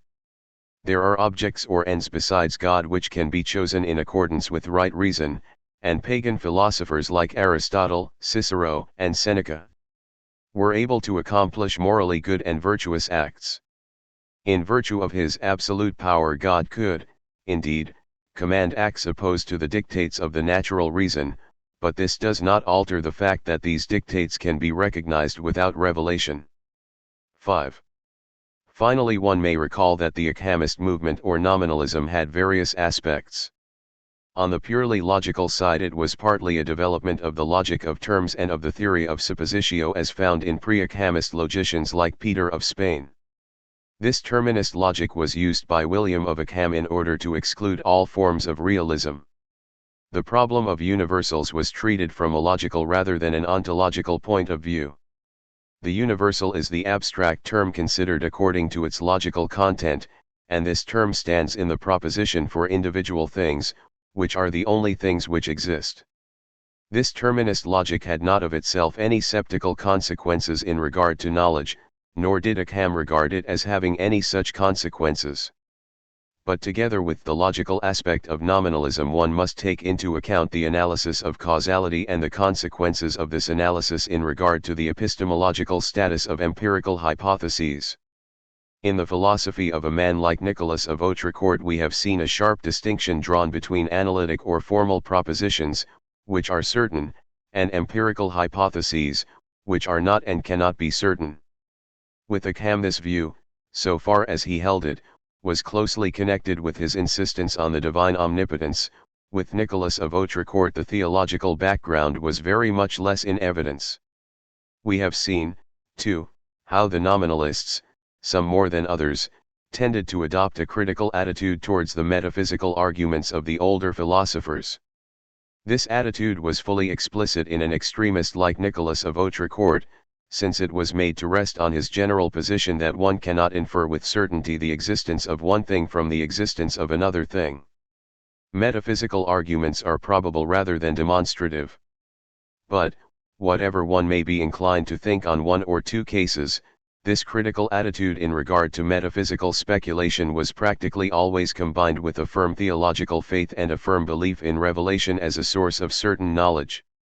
This firm belief is particularly striking in the case of Ockham himself. His view that it is possible to have what would be, from the psychological point of view, intuition of a non-existent thing, and his theory about the ultimate dependence of the moral law on the divine choice were not expressions of scepticism but of the tremendous emphasis he placed on the divine omnipotence. If one attempts to turn the nominalists into rationalists or even sceptics in the modern sense, one is taking them out of their historical setting and severing them from their mental background. In the course of time nominalism became one of the regular currents in scholastic thought, and a theological chair of nominalism was erected even in the University of Salamanca. But nominalism suffered the fate of most philosophical schools of thought. It obviously began as something new, and whatever one's opinion concerning the various tenets of the nominalists may be, it can hardly be denied that they had something to say. They helped to develop logical studies and they raised important problems. But in the course of time a tendency to logic chopping showed itself, and this can perhaps be connected with their reserved attitude towards metaphysics. Logical refinements and exaggerated subtlety tended to drain off the energies of the later nominalists, and when philosophy received a fresh impetus at the time of the Renaissance, this impetus did not come from the nominalists. Chapter X. The Scientific Movement. Physical science in the 13th and 14th centuries. The problem of MO*ON, impetus and gravity. Nicholas Oersma, the hypothesis of the Earth's rotation. The possibility of other worlds. Some scientific implications of nominalism, and implications of the impetus theory.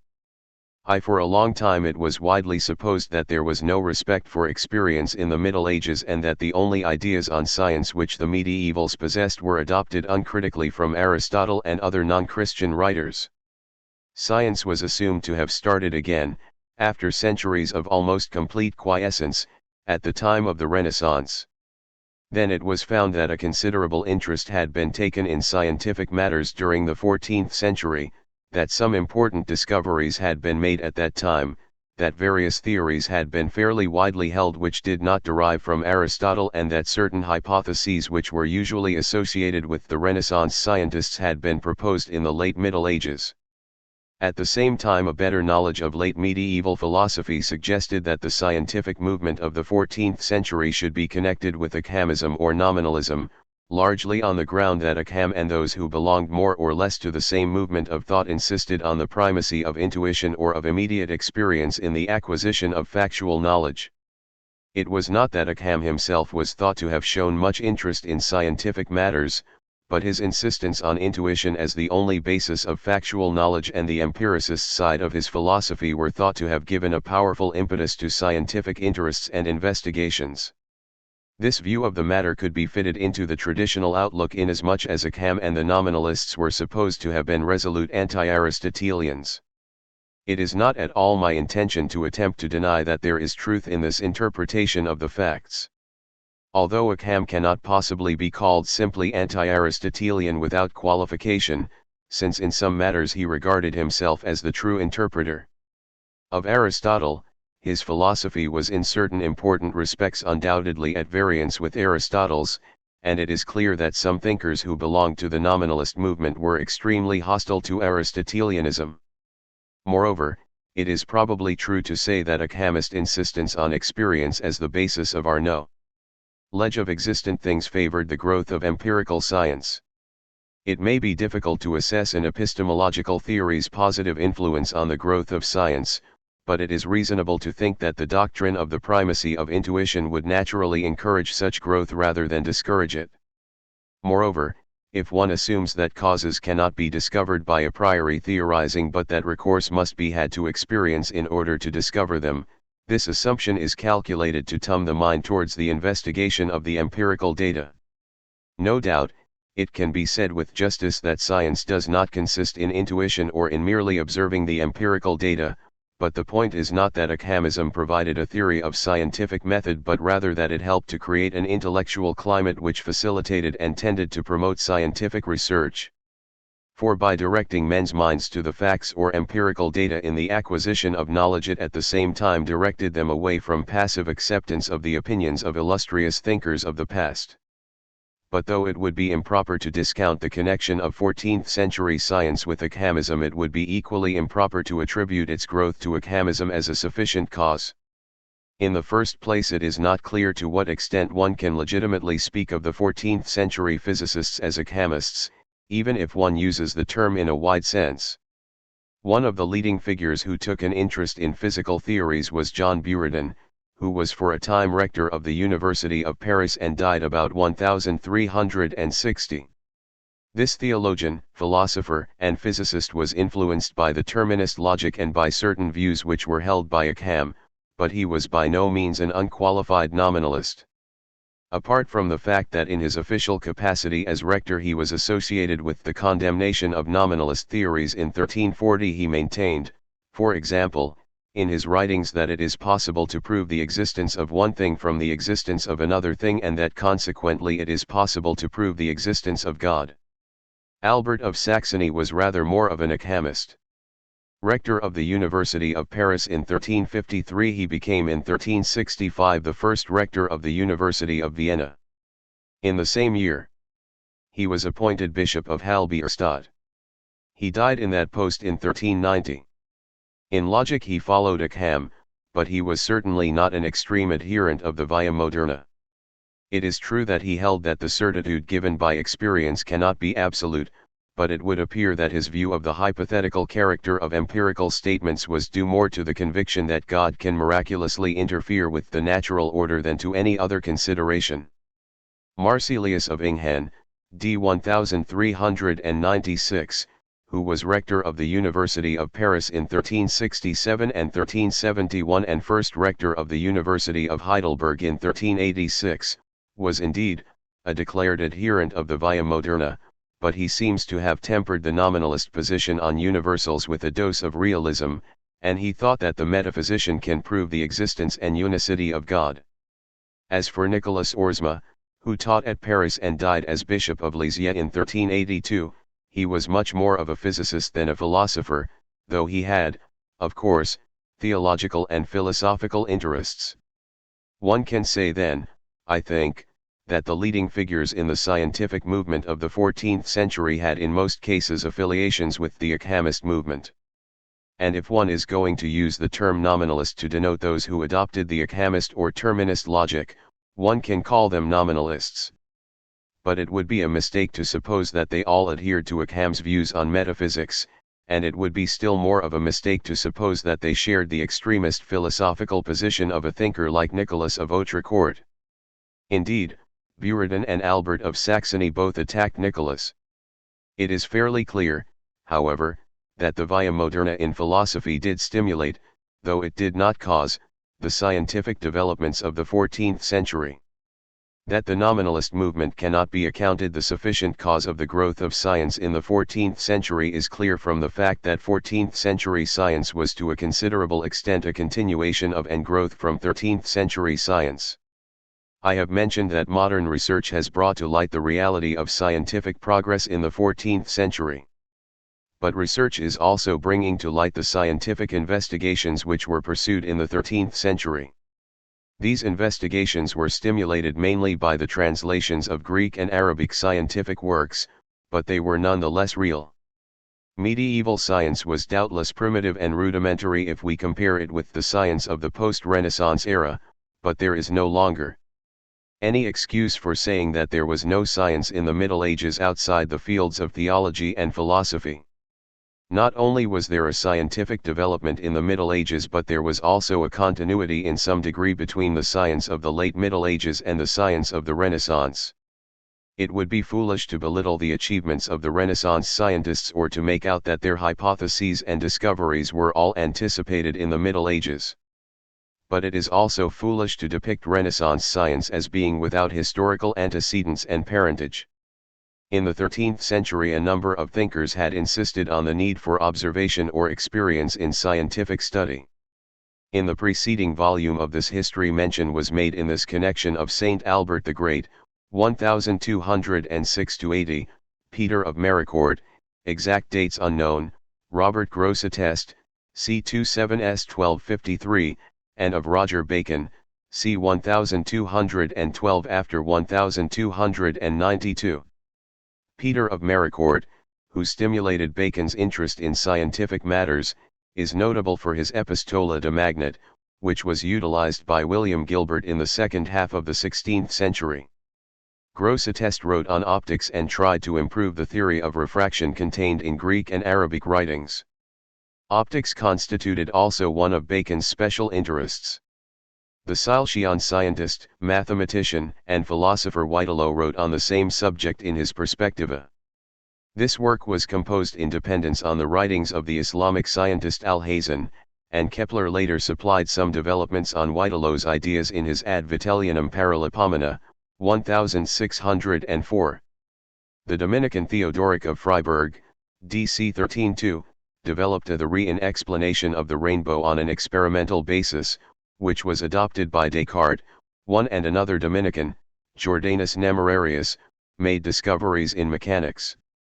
But though the 13th century physicists insisted on the need for observation in scientific research, and though a man like Roger Bacon was quick to see the practical purposes to which scientific discoveries could be put, they were by no means blind to the theoretical aspects of scientific method. They did not regard science as consisting in the mere accumulation of empirical data, nor did they concentrate simply on real or imagined practical results. They were interested in explaining the data. Aristotle had held that scientific knowledge is obtained only when one is in a position to show how the observed effects follow from their causes, and for Grosseteste and Bacon this meant in large part being able to give a mathematical deduction of the effects. Hence the great emphasis placed by Bacon on mathematics as the key to other sciences. Furthermore, whereas Aristotle had not given any very clear indication how a knowledge of the causes is to be actually obtained, Grosseteste and Bacon showed how the elimination of explanatory theories which are incompatible with the facts helped one to arrive at this knowledge. In other words, they saw not only that an explanatory hypothesis could be arrived at by examining the common factors in different instances of the phenomenon under investigation, but also that it is necessary to verify this hypothesis by considering what results should follow if the hypothesis were true and by then experimenting in order to see if these expectations are actually fulfilled. 14th century science was therefore not an entirely new development, it was a continuation of the scientific work of the preceding century, just as this work was itself a continuation of the scientific studies made by Greek and Arab physicists and mathematicians. But in the 14th century other problems came into prominence. Especially the problem of motion. And the consideration of this problem in the 14th century might have suggested a conception of scientific hypotheses which, had it been subsequently accepted by Galileo, might have gone a long way towards preventing the latter's clash with the theologians. 2. In Aristotle's account of motion, a distinction was made between natural and unnatural motion. An element like fire is naturally light and its natural tendency is to move upwards towards its natural place, while earth is heavy and has a natural movement downwards. But one can take a naturally heavy thing and throw it upwards, a stone, for example, and so long as the stone is moving upwards its motion is unnatural. Aristotle considered that this unnatural motion requires an explanation. The obvious answer to the question why the stone moves upwards is that it is thrown upwards. But once the stone has left the hand of the person who throws it, it continues to move upwards for some time. Aristotle's answer to the question why this happens was that the person who throws the stone and so starts it on its upward course moves not only the stone but also the surrounding air. This air moves the air higher up, and each portion of the air which is moved carries the stone with it until the successive movements of portions of air become so weak that the stone's natural tendency to downward motion is able at length to reassert itself. The stone then begins to move towards its natural place. This account of unnatural or violent motion was rejected by William of Ockham. If it is the air which moves a flying arrow, then if two arrows meet in flight we shall have to say that at that moment the same air is causing movements in opposite directions, and this cannot be the case. On the other hand, one cannot suppose that a stone which is thrown upwards continues to move in virtue of some power or quality imparted to it. There is no empirical evidence of the existence of any such quality distinct from the projectile. If there were such a quality it could be conserved by God apart from the projectile, but it would be absurd to suppose that this can be done. Local motion does not involve anything beyond a permanent thing and the term of the motion. Ockham thus rejected the idea of a quality impressed on the projectile by the agent as an explanation of motion, and to this extent he may be said to have anticipated the law of inertia. But the physicists of the 14th century were not content to say that a thing moves because it is in motion. They preferred to adopt the theory of impetus, which had been put forward by Philoponus in the early part of the 6th century and which had been already adopted by the Franciscan Peter John Olivi, c. 1248-98, who spoke of the impulse, impulsus, or inclination that is given to the projectile by the moving agent. This quality or energy in virtue of which a stone, for example, continues to move after it has left the hand of the thrower until it is overcome by the resistance of the air and the weight of the stone was called impetus by the 14th century physicists. They supported the theory empirically, in that they maintained that it was better adapted than the Aristotelian theory for saving the appearances. For example, John Buridan held that Aristotle's theory of motion was unable to explain the movement of a spinning top, whereas this could be explained on the impetus theory. The spinning top, he said, stays in one place, it does not leave its place, which could then be filled by air which would move the top. But though the 14th century physicists attempted to support the impetus theory empirically or to verify it, they did not confine themselves to purely physical considerations but introduced philosophical questions stated in the traditional categories. For example, in his Abbreviationes super 8 Libros Physicum Marsilius of Ingham, raised the question, to what category or predicamentum should impetus be assigned? He did not supply any very definite answer to this question, but he clearly thought that there are different kinds of impetus. For some projectiles move upwards, others downwards, some straight forwards, others in a circle. Again, although Albert of Saxony declared that the question whether impetus is a substance or an accident is a question for the metaphysician rather than for the physicist, he himself asserted that it is a quality, that is to say an accident.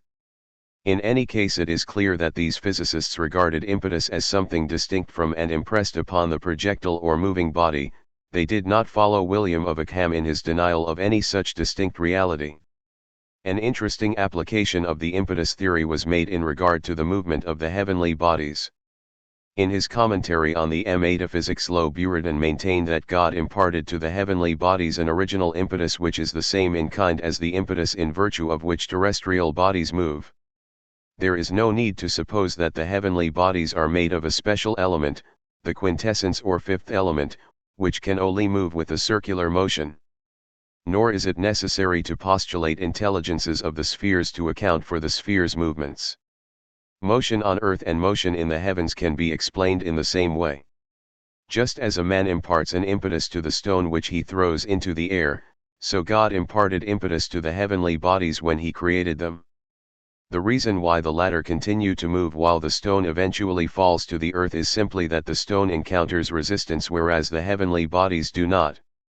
The impetus of the stone is gradually overcome by the air's resistance and the force of gravity, and the operation of these factors results in the stones eventually moving towards its natural place. But although the heavenly bodies are not composed of some special matter of their own, these factors do not operate in their case, gravity, in the sense of a factor which makes a body tend towards the earth as its natural place, operates only in regard to bodies within the terrestrial sphere. This theory of impetus was adopted, to all intents and purposes, by Albert of Saxony, Marsilius of Inghen and Nicholas Oersma. The first named, however, tried to give a clear account of what is meant by gravity. He made a distinction between the center of gravity in a body and the center of its volume. These are not necessarily the same. In the case of the Earth they are different, as the Earth's density is not uniform, and when we talk about the center of the Earth in connection with gravity, it is the Earth's center of gravity which is meant. The tendency of a body to move towards its natural place may, then, be taken to mean its tendency to unite its own center of gravity with the Earth's center of gravity or the center of the Earth. A body's gravity means this tendency. It is noteworthy that this explanation is a physical account. It is not an account in terms of ultimate causes but a positive account of what happens or is thought to happen. 3. The wider implications of the impetus theory will be briefly discussed later in this chapter. At the moment I wish to mention one or two other developments connected with problems of motion. Nicholas Oersma, who was one of the most independent and outstanding of the medieval physicists, made several discoveries in the sphere of dynamics. He found, for example, that when a body moves with a uniformly increasing velocity, the distance which it travels is equal to the distance traveled in the same time by a body which moves with a uniform velocity equal to that attained by the first body at the middle instant of its course. Furthermore, he tried to find a way of expressing successive variations of intensity which would make it easy to understand and compare them. The way he suggested was that of representing them by means of graphs, making use of rectangular coordinates. Space or time would be represented by a straight baseline. On this line Nicholas erected vertical lines, the length of which corresponded to the position or the intensity of the variable. He then connected the ends of the vertical lines and so was able to obtain a curve which represented the fluctuations in intensity. This geometrical device obviously prepared the way for further mathematical developments. But to depict Nicholas as the founder of analytic geometry, in the sense of ascribing to him the developments of Descartes, would be an exaggeration. For the geometrical presentation suggested by Nicholas had to be superseded by the substitution of numerical equivalents. This does not mean, however, that his work was not of importance and that it did not represent an important stage in the development of applied mathematics. He does not appear, however, to have realized very clearly the difference between symbol and reality. Thus in his treatise De Uniformitate et Difformitate Intentionum he implies that heat of varying intensity is actually composed of geometrical particles of pyramidal structure, a notion which recalls to mind the statement in Plato's Timaeus that the particles of fire possess pyramidal form, as pyramids have the sharpest cutting edges and the sharpest points in every direction. Point 1 Indeed, in the treatise Du Ciel et du Monde 2 he shows plainly enough his predilection for P2. One of the problems discussed by Nicholas was that of the Earth's movement. The matter had apparently already been discussed at an earlier date, for Francis of Marigny's, a scotist who wrote early in the 14th century, asserts that a certain doctor maintained that if it was the Earth which moved rather than the heavens it would be a better arrangement, melior dispositio. Albert of Saxony dismissed as insufficient the arguments offered in favor of the hypothesis that the Earth rotates daily on its axis, but Nicholas Oersma, who discussed the hypothesis at some length, gave it a more favorable reception. even if in the end he preferred not to accept it. In his treatise Du ciel et du monde, Nicholas maintained first of all that direct observation cannot afford a proof that the heaven or firmament rotates daily while the earth remains at rest. For the appearances would be precisely the same if it were the earth and not the heaven which rotated. For this and other reasons I conclude that one could not show by any experience that the heaven was moved with a daily motion and the earth was not moved in this way. 3. As to other arguments adduced against the possibility of the earth's daily rotation, replies can be made to them all. For example, from the fact that parts of the earth tend to their natural place with a downward movement, it does not follow that the earth as a whole cannot rotate.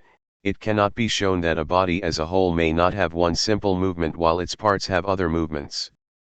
For again, even if the heaven does rotate, it does not necessarily follow that the earth is at rest. When a millwheel rotates, the center does not remain at rest, except for a mathematical point which is not a body at all. As to arguments drawn from the scriptures, one must remember that the scriptures speak according to a common mode of speech and that they are not necessarily to be regarded as making a scientific statement in some particular case. From the statement in the Bible that the sun was stopped in its course 6, one is no more entitled to draw the scientific conclusion that the heaven moves and that the earth does not than one is entitled to draw from phrases like God repented the conclusion that God can actually change his mind like a human being. 1. In view of the fact that it is sometimes said or implied that this interpretation of the relevant scriptural assertions was invented by theologians only when the Copernican hypothesis had been verified and could no longer be rejected, it is interesting to note the clear statement of it by Nicholas Oersma in the 14th century. Furthermore, one can give positive reasons in support of the hypothesis that the earth rotates. For example, it is reasonable to suppose that a body which receives influence from another body should itself move to receive this influence, like a joint being roasted at the fire. Now, the earth receives heat from the sun. It is reasonable, then, to suppose that the earth moves in order to receive this influence. Again, if one postulates the rotation of the earth, one can save the appearances much better than on the opposite hypothesis, since if one denies the earth's movement, one has to postulate a great number of other movements in order to explain the empirical data. 3. Nicholas draws attention to the fact that Heraclitus Ponticus, Heraclides of Pontus, had put forward the hypothesis of the earth's movement, so it was not a new idea. Nevertheless, he himself ends by rejecting this hypothesis, notwithstanding the reasons to the contrary, for they are conclusions which are not evidently conclusive. For in other words, he is not prepared to abandon the common opinion of the time for a hypothesis which has not been conclusively proved. Nicholas had a critical mind, and he was certainly no blind adherent of Aristotle. He saw that the problem was one of saving the appearances, and he asked which hypothesis would account for the empirical data in the most economical manner. It appears to me to be fairly clear that, in spite of his eventual acceptance of the commonly held opinion, he considered the hypothesis of the Earth's daily rotation on its axis to meet all requirements better than the opposite hypothesis. The same could not be said about Albert of Saxony, however, who rejected the theory of the Earth's rotation on the ground that it did not save the appearances. Like Francis of Marinese, he seems to have thought that the theory claimed that all the movements of the heavenly bodies could be eliminated if the Earth were regarded as rotating, and he pointed out that the movements of the planets could not be eliminated in this way. Buridan also rejected the theory of the Earth's rotation, though he discussed it quite sympathetically. It was Nicholas Oersma who saw clearly that the theory would only eliminate the diurnal rotation of the fixed stars and would still leave the planets in motion.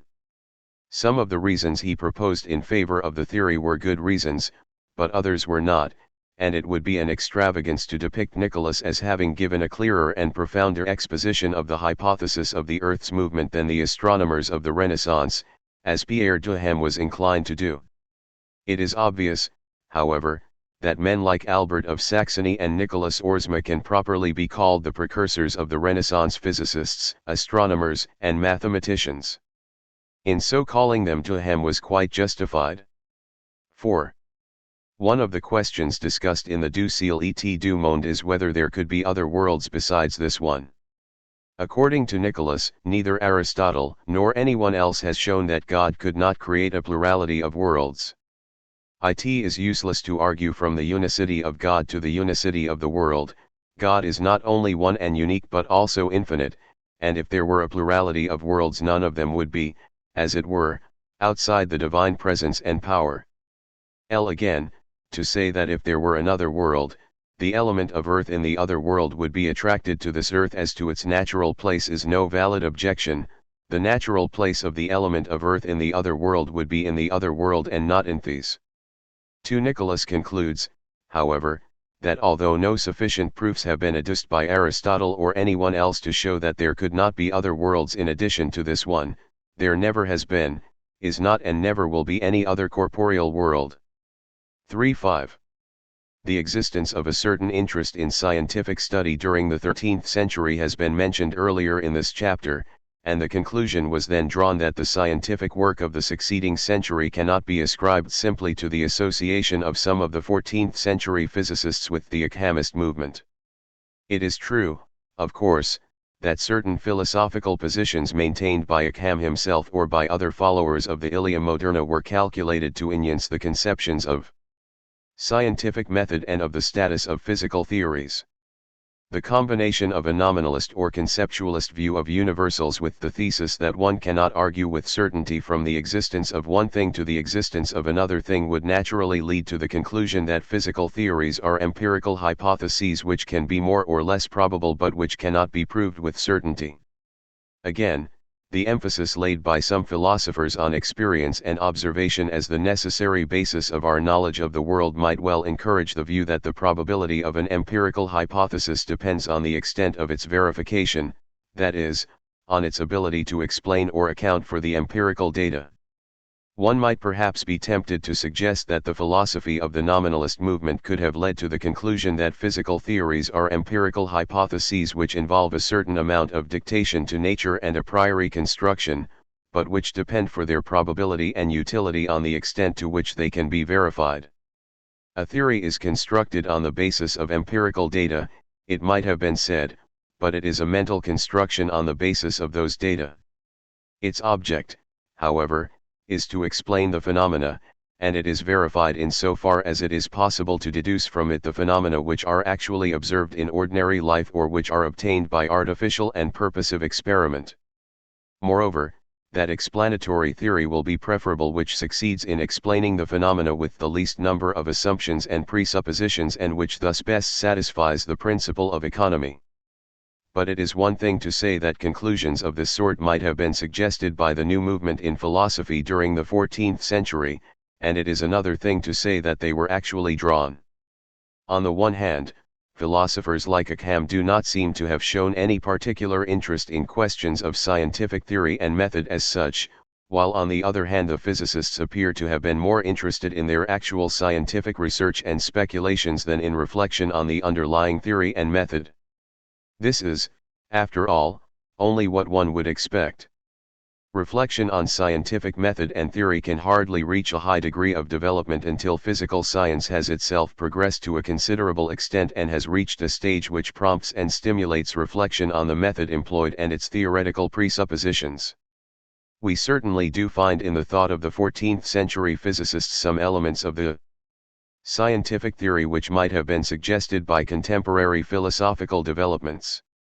For example, Nicholas Oersma clearly regarded the function of any hypothesis about the world's rotation as being that of saving the appearances or accounting for the observable data, and he clearly regarded as preferable the hypothesis which best satisfied the principle of economy. But the 14th century physicists did not make in any very clear manner that kind of distinction between philosophy and physical science which the philosophy of the Ockhamist movement would appear to facilitate. As we have seen, the affiliations of the several physicists with the nominalist movement in philosophy were not by any means always as close as has sometimes been imagined. Moreover, the use of the principle of economy, as found in the physical speculations of Nicholas Oersma, for example, was already known in the 13th century. Robert Grosseteste, for instance, realized quite well that the more economical hypothesis is to be preferred to the less economical. He also realized that there is something peculiar about a mathematical explanation in astronomical physics, in that it does not provide knowledge of causes in a metaphysical sense.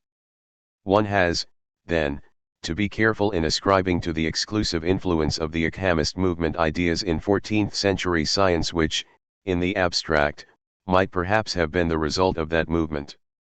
The idea of a scientific theory involving a priori mental construction could hardly arise except in a post-Kantian intellectual climate, and even the idea of physical theories as being concerned with saving the appearances does not seem to have received special attention from or to have been specially developed by 14th century nominalists. It is true, however, that one can see a new view of the world coming to birth in the 14th century and that this was facilitated by the adoption of the theory of impetus in the explanation of movement. As we have seen, according to this theory celestial dynamics were explained on the same principle as terrestrial dynamics. Just as a stone continues to move after it has left the hand of the thrower, because a certain impetus has been imparted to it, so the celestial bodies move in virtue of an impetus originally imparted to them by God. On this view the first mover, God, appears as efficient rather than as final cause. By saying this I do not mean to imply that men like Nicholas Oersma and Albert of Saxony denied that God is final as well as efficient. Cause, I mean rather that the impetus theory which they adopted facilitated a shift of emphasis from the Aristotelian idea of God causing the movements of the heavenly bodies by drawing them as final cause to the idea of God as imparting at creation a certain impetus in virtue of which these bodies, encountering no resistance, continued to move. This view might easily suggest that the world is a mechanical or quasi-mechanical system. God set the machine going, as it were, when he created it, after which it continues working on its own without further divine interference save the activity of conservation and concurrence. If this idea were developed, God's function would appear to be that of a hypothesis for explaining the source of movement in the universe. And it would be natural to suggest that consideration of final causes should be excluded from physical science in favor of consideration of efficient causes, as Descartes, for example, insisted. It must be repeated that I am not attempting to father all the ideas mentioned above on the physicists of the 14th century. They were concerned with the problem of motion as a particular problem rather than with drawing broad conclusions from it. And they were certainly not deists. Nonetheless, one can see in the adoption of the impetus theory a step on the road towards a new conception of the material world. Or it might be better to say that it was a step on the road towards the development of physical science as distinct from metaphysics. It facilitated the growth of the idea that the material world can be considered as a system of bodies in motion in which impetus or energy is transmitted from body to body while the sum of energy remains constant. But it is one thing to state that the world, as considered by the physicist, can be regarded in this light, and it is another thing to say that the physicist, in his capacity as physicist, can give an adequate account of the world as a whole. When Descartes later insisted on the exclusion of consideration of final causes by what we would call the physical scientist and the astronomer, he did not say, nor did he think, that consideration of final causes has no place in philosophy. And the physicist philosophers of the 14th century certainly did not say anything of the kind. It is conceivable that reflection on their scientific theories could have prompted them to make a clearer distinction between the world of the physicist and the world of the philosopher than they actually did, but in point of fact the idea that there is a rigid distinction between science and philosophy was an idea of much later growth. Before this idea could develop, science itself had to attain a very much richer and fuller development. In the 13th and 14th centuries we see the beginnings of empirical science in Christian Europe, but only the beginnings. Still, it is as well to realize that the foundations of modern science were laid in medieval times. And it is as well also to realize that the development of empirical science is in no way alien in principle to the Christian theology which formed the mental background in the Middle Ages. For if the world is the work of God, it is obviously a legitimate and worthwhile object of study.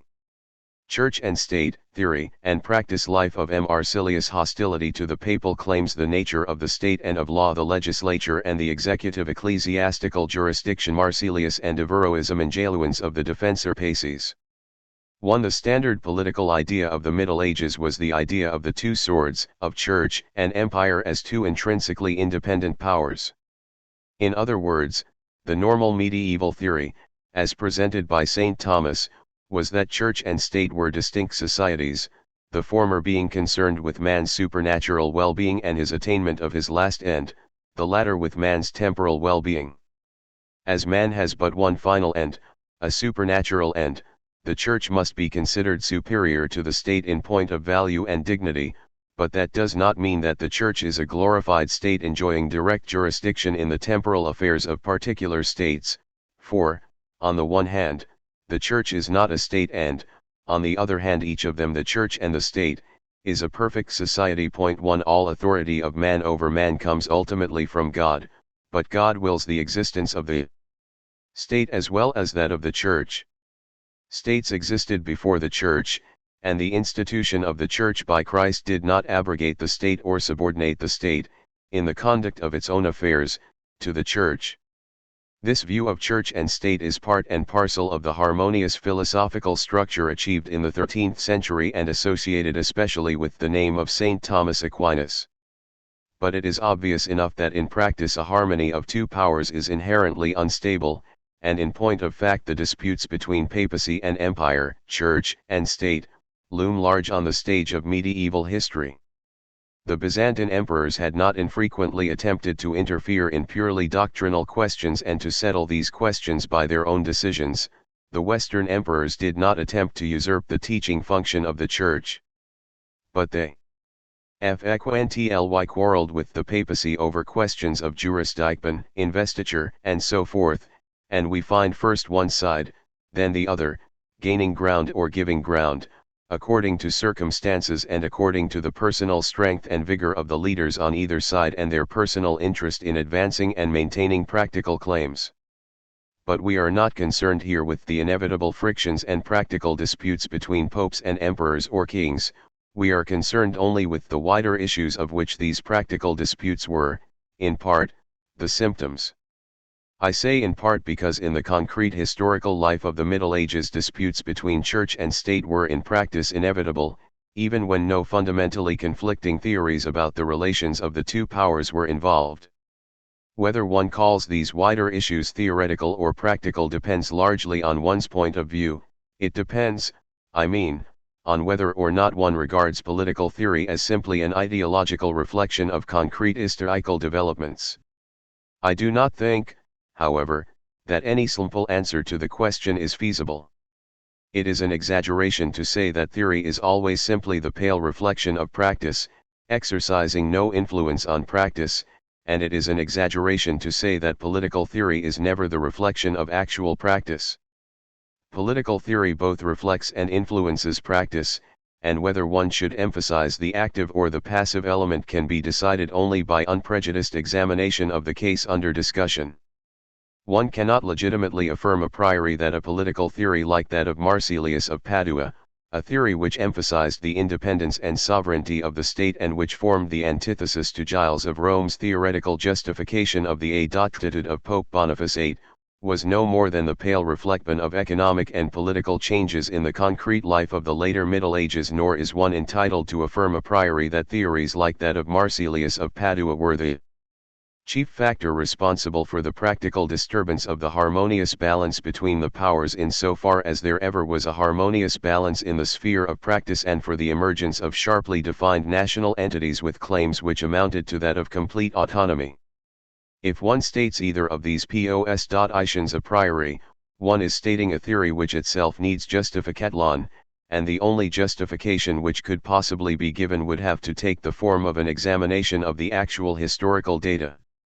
In my opinion, there are elements of truth in both theories, but it is not possible in a history of philosophy adequately to discuss the problem how far a given political theory was an ideological epiphenomenon of concrete historical changes or how far it played a part in actively influencing the course of history. In what follows, then, I wish to outline the ideas of Marsilius of Padua without committing myself to any decided opinion concerning the actual influence of these ideas or their lack of it. To form a decided opinion in virtue of a preconceived general theory is not, I think, A proper proceeding, and to discuss an actual example in sufficient detail is not possible in a general work. If, then, I expound Marsilius' ideas in a rather abstract way, this should not be taken to mean that I discount the influence of actual historical conditions in the formation of these ideas. Nor should incidental remarks concerning the influence of historical conditions on Marsilius' thought be taken to mean that I subscribe to the Marxist thesis concerning the nature of political theory. I do not believe in general a priori principles of interpretation to which the facts of history have to be fitted, and this holds for the anti-Marxist as well as for the Marxist theories. 2. It is uncertain in what year Marsilius of Padua was born. It would seem that he gave himself to the study of medicine, but in any case he went to Paris, where he was rector of the university from September 1312 until May 1313. The subsequent course of events is by no means clear. It appears that he returned to Italy and studied natural philosophy with Peter of Urbino from 1313 to the end of 1315. He may then have visited Avignon, and it appears from bulls of 1316 and 1318 that he was offered benefices at Padua. At Paris he worked on the Defensor Paces, with the collaboration of his friend John of Jandun, the book being finished on June 24, 1324. His enmity towards the papacy and the Clericals must have begun at a considerably earlier date, of course, but in any case the book was denounced, and in 1326 Marsilius of Padua and John of Jandun fled from Paris and took refuge at Nuremberg with Ludwig of Bavaria, whom Marsilius accompanied to Italy, entering Rome in his entourage in January 1327. In a papal bull of April 3, 1327, Marsilius and John were denounced as sons of perdition and fruits of malediction. The presence of Marsilius at his court was an obstacle to the success of Ludwig's attempts at reconciliation, first with John XXII, then with Benedict XII, but Ludwig had a high opinion of the author of the Defensor Paces. The Franciscan group did not share this opinion, and Ockham criticized the work in his Dialogus, a criticism which led to the composition of the Defensor Minor. Marsilius also published his De Jurisdiction Imperatoris in Causes Matrimonialibus, which was designed to serve the emperor in a practical difficulty concerning the projected marriage of his son. Marsilius maintained that the emperor could, on his own authority, dissolve an existing marriage and also dispense from the impediment of consanguinity. These two works were composed about 1341-2.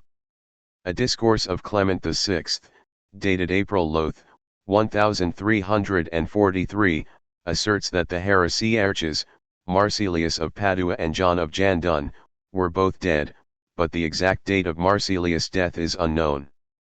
John of Jandun died considerably earlier than Marsilius. 3.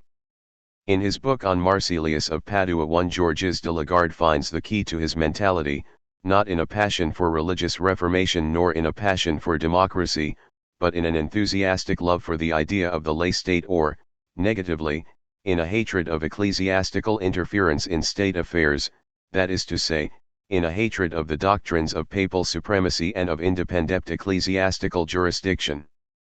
This is, I think, quite true. Possessed by an ardent enthusiasm for the autonomous state, the idea of which he supported by frequent references to Aristotle, Marsilius set out to show that the papal claims and the ecclesiastical jurisdiction laid down in the canon law involve a perversion of the true idea of the state and that they have no foundation in the scriptures. His examination of the natures of church and state and of their mutual relations leads him to a theoretical reversal of hierarchy of powers. The state is completely autonomous and supreme. But Marsilius was not simply pursuing an abstract theory. It appears that at one time he permitted himself to be lured from the quiet paths of science by the invitations of the Duke of Verona, King Grande della Scala, and by Matteo Visconti of Milan. In any case his sympathies lay with the Ghibelline party, and he considered that the papal policy and claims were responsible for the wars and miseries of northern Italy. He lays at the door of the popes, who have disturbed the peace with their excommunications and interdicts, the responsibility for the wars, the violent deaths of thousands of the faithful, the hatred and contention, the moral corruption and crimes, the devastated cities and uncared for countryside, the churches abandoned by their pastors, and the whole catalogue of evils which afflict the Italian city-states. He may, no doubt, have exaggerated the situation, but the point I wish to make is that Marsilius was not simply theorizing in the abstract. His starting point was a concrete historical situation, and his interpretation of this concrete situation reflected itself in his political theory. Similarly, in his account of the state as it ought to be, we see an idealized reflection of the contemporary North Italian Republic, just as the Platonic and Aristotelian political theories were, to a greater or less extent, the idealization of the Greek city-state. The ideal of the empire, which is so prominent in Dante's political thought, is without any real effect on Marsilius' thought. When, therefore, in the first dictionary of the Defensor Paces Marsilius discusses the nature of the state and draws on the teaching of Aristotle, it must be remembered that his thought is not moving in the purely abstract sphere, but that it reflects his interpretation of and his enthusiasm for the Italian city-state. It may even be that the more abstract passages and the more Aristotelian parts are due to the influence of his collaborator, John of J. and Dunn.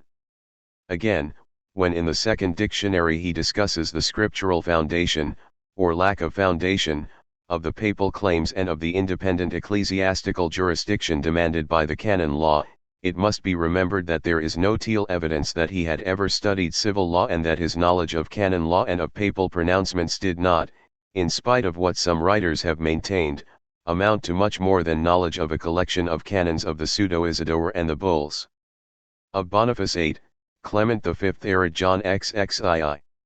He may have been acquainted with the decree of Gratian, but the passages which are adduced as evidence of a knowledge of Gratian are too vague to serve as a proof of anything which could truly be called knowledge. When Marsilius fulminated against the papal claims, he had primarily in mind the papal supremacy as conceived by Boniface VIII and those who shared his outlook. This is not to say, of course, that Marsilius did not deliver a general attack on the Church and its claims, but it is as well to remember that this attack had its roots in enmity towards the specific claims of specific ecclesiastics. When one reads in the third and concluding dictionary the summary of Marsilius' position, one should bear in mind both the historical situation which gave rise to and was reflected in his theoretical statements and the abstract theory which, though historically conditioned, had its influence in inculcating a certain general mentality and outlook. 4. The first dictionary begins with a quotation from Cassiodorus in praise of peace. The quotations from classical writers and from the Bible cause perhaps a first impression of abstraction and antiquity, but very soon, after remarking that Aristotle has described almost all the causes of strife in the state, Marsilius remarks that there is another cause, which neither Aristotle nor any of his contemporaries or predecessors saw or could see. This is a covert reference to Marsilius' particular reason for writing, and thus the actuality of the book makes itself felt at once, despite the borrowings from former writers.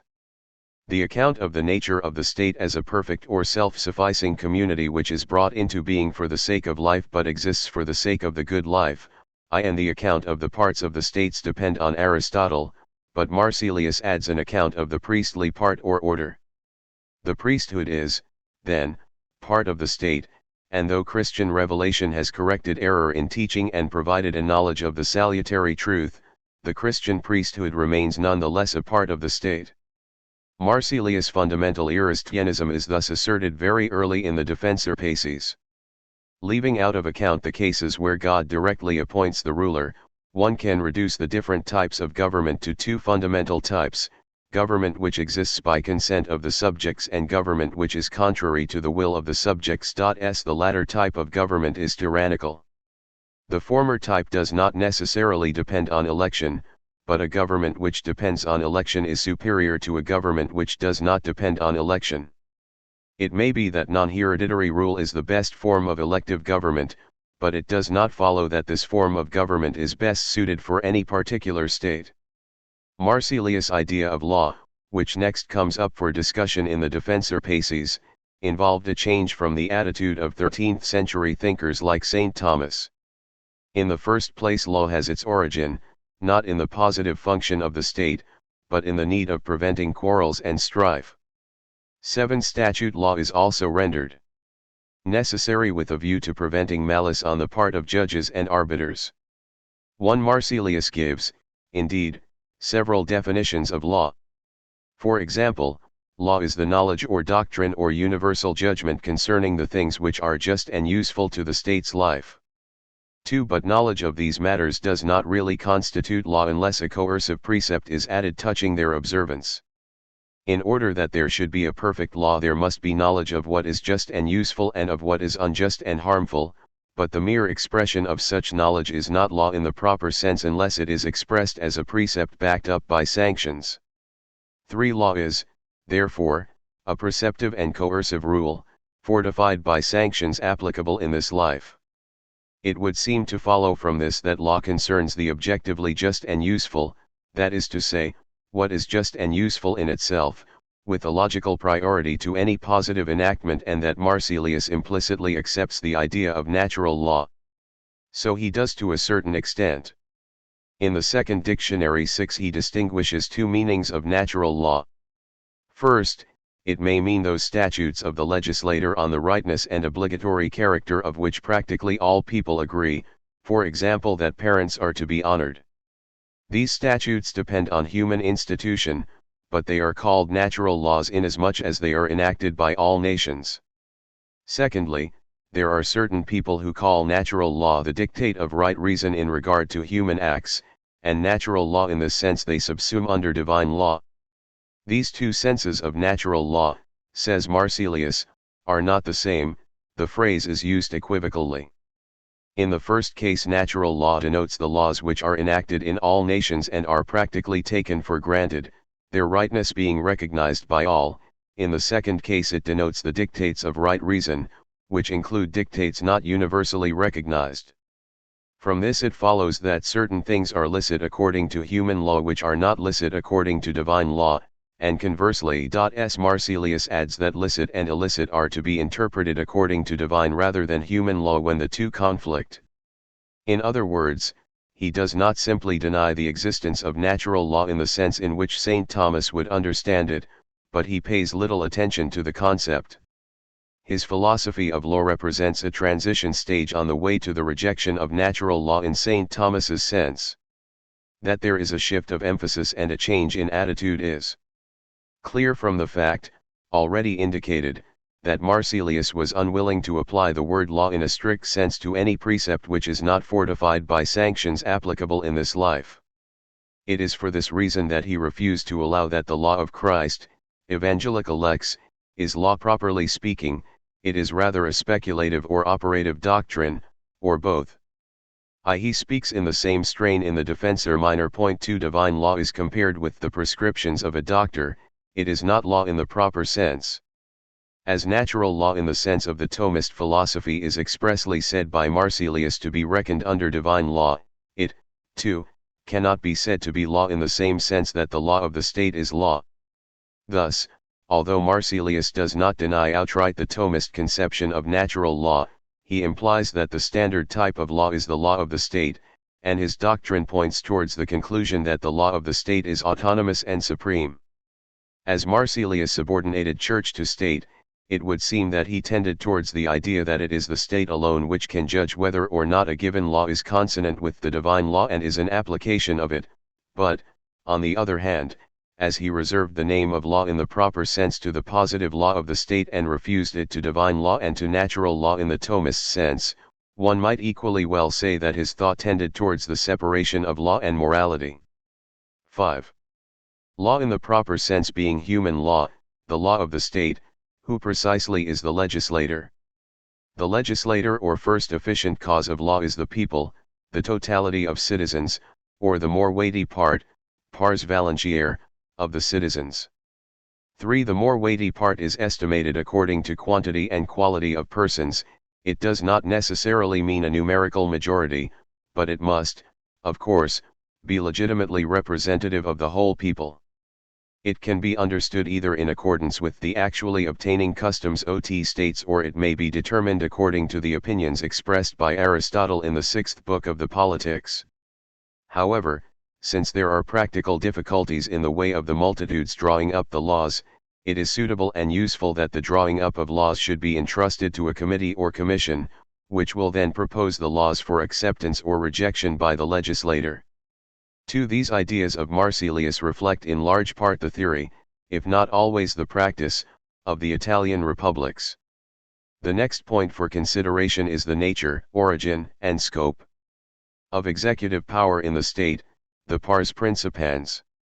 The office of the prince is to direct the community according to the norms st by the legislator. His task is to apply and enforce the laws. THL's subordination of the prince to the legislator is best expressed when the executive power is conferred on each successive prince by election. Election is, in itself at least, preferable to hereditary succession. One in each state there should be a supreme executive power, though it does not necessarily follow that this power should be in the hands of all men. Supremacy means that all other powers, executive or judicial, must be subordinate to the PRICE, but the supremacy is qualified by the assertion that £1 the PNNCE transgresses the laws or fails seriously in the duties of his office, he should be corrected, or if necessary removed from office, by the legislator or by those appointed by the legislature for this TAS. 3. Marsilius' dislike of tyranny and HL's preference for the election of the executive reflect his concern with the well-being of the Italian city-state, while the concentration of supreme executive and judicial power in the hands of the prince reflects the general consolidation of power in the European states. It has been maintained that Marsilius envisaged a clear separation of powers, but though he separated the executive from the legislative power, he subordinated the judiciary to the executive. Again, it is true that he admitted in a sense the sovereignty of the people, but the later theory of the social contract has no clear explicit foundation in Marsilius' political theory.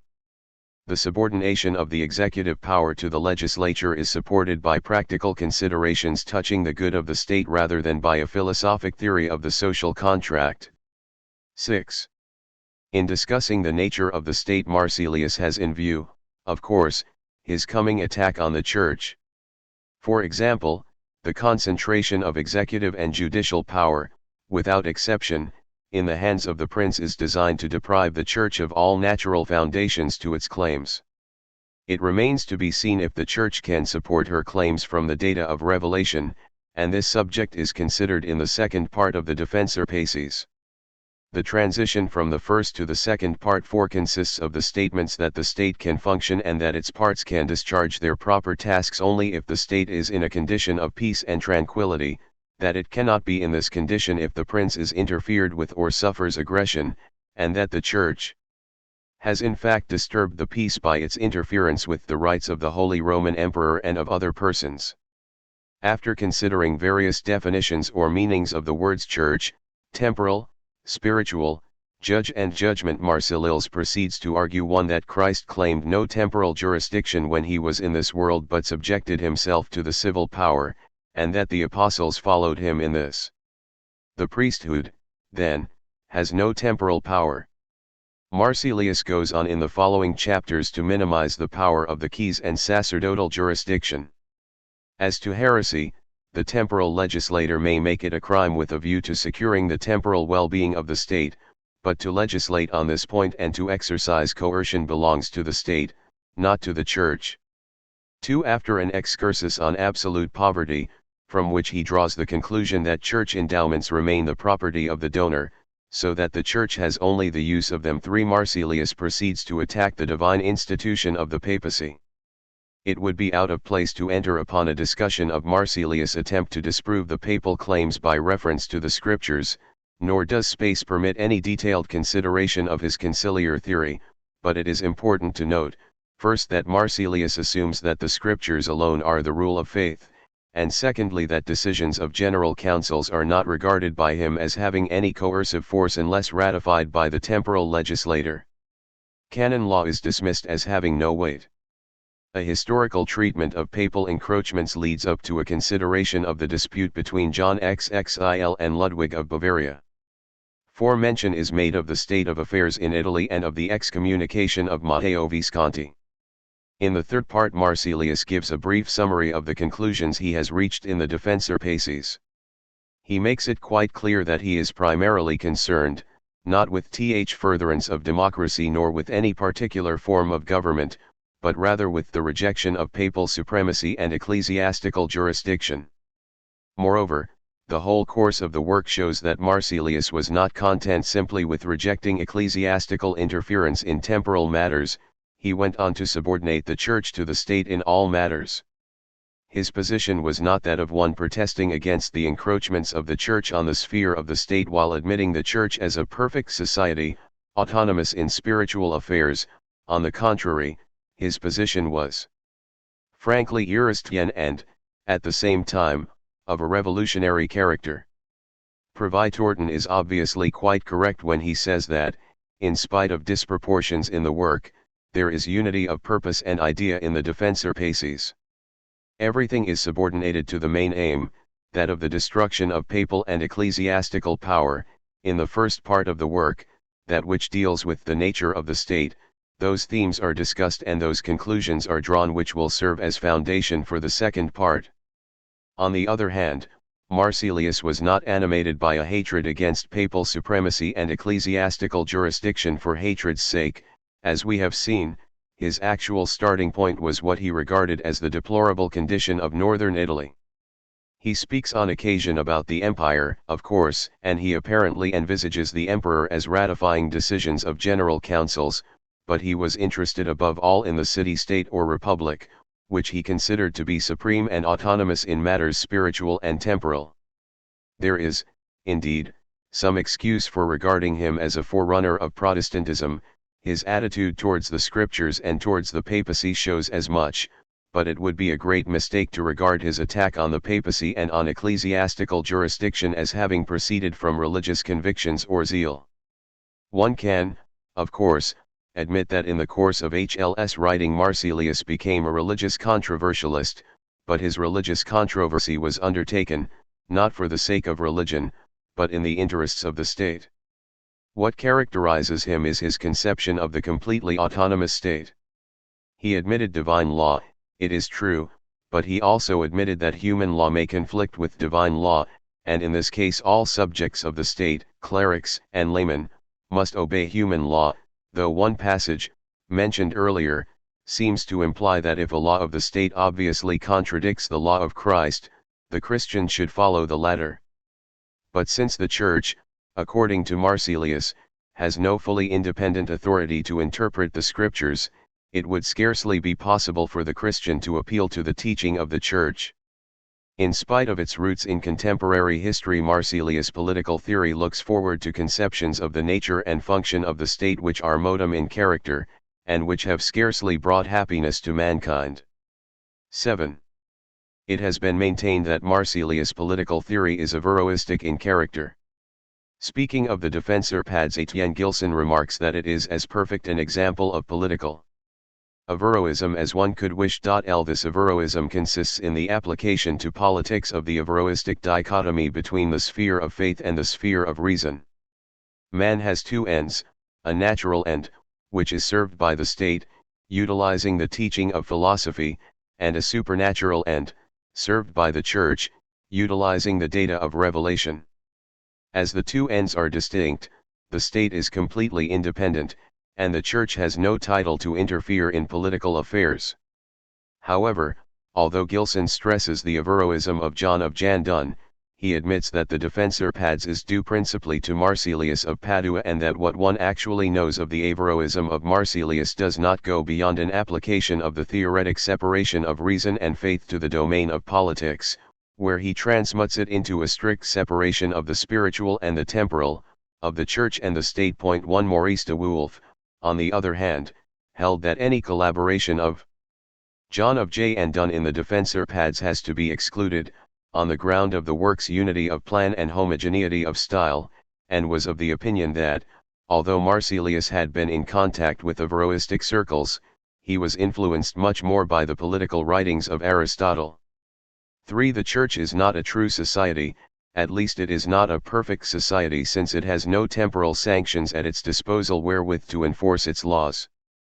The Church is little more than an association of Christians who find their true unity in the state, and, though the priesthood is of divine institution, the Church's task, as far as this world is concerned, is to serve the state by creating the moral and spiritual conditions which will facilitate the work of the state.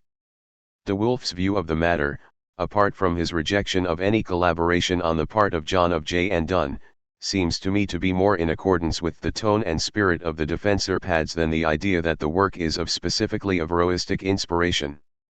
Marsilius thought that the Church's claims and activity hindered and disturbed the peace of the state, and he found in the Aristotelian conception of the autonomous and self-sufficing state the key to the solution of the problem, provided that the Church was subordinated to the state.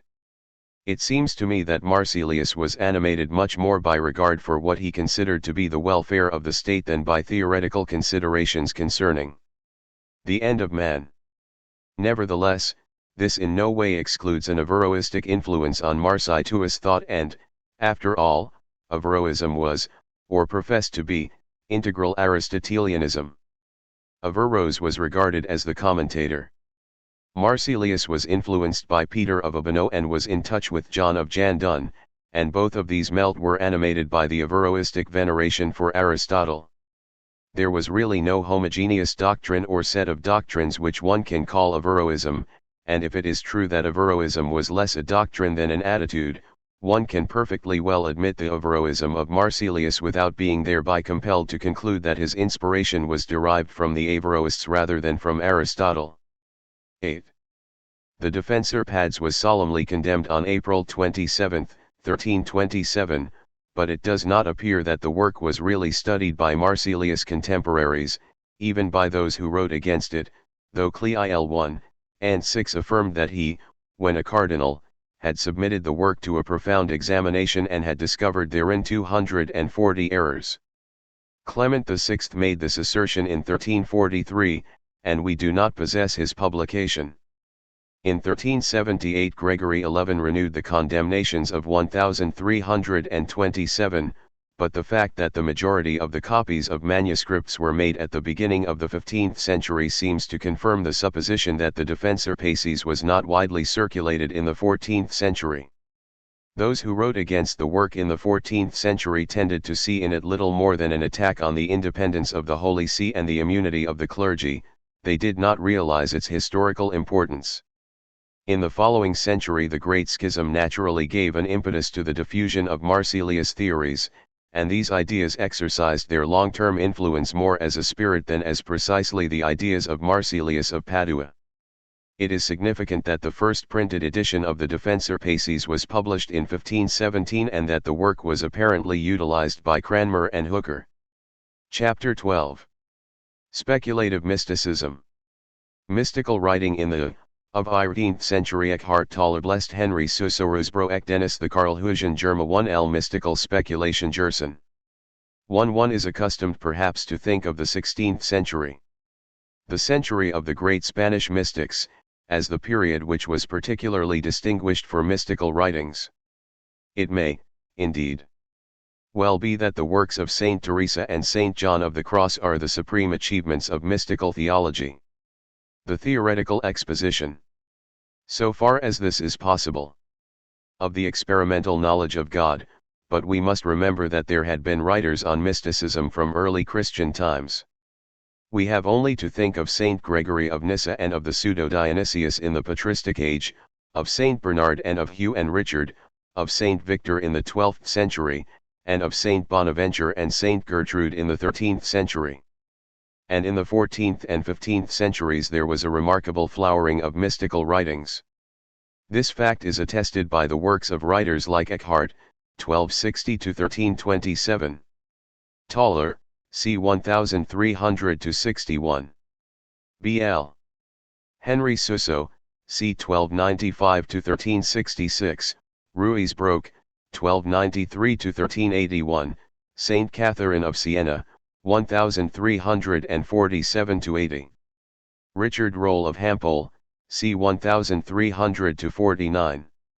Walter Hilton, d. 1396, John Gerson, 1363–1429, Dennis the Carthusian, 1402–71, Saint Catherine of Bologna, 1413–63, and Saint Catherine of Genoa, 1447–1510.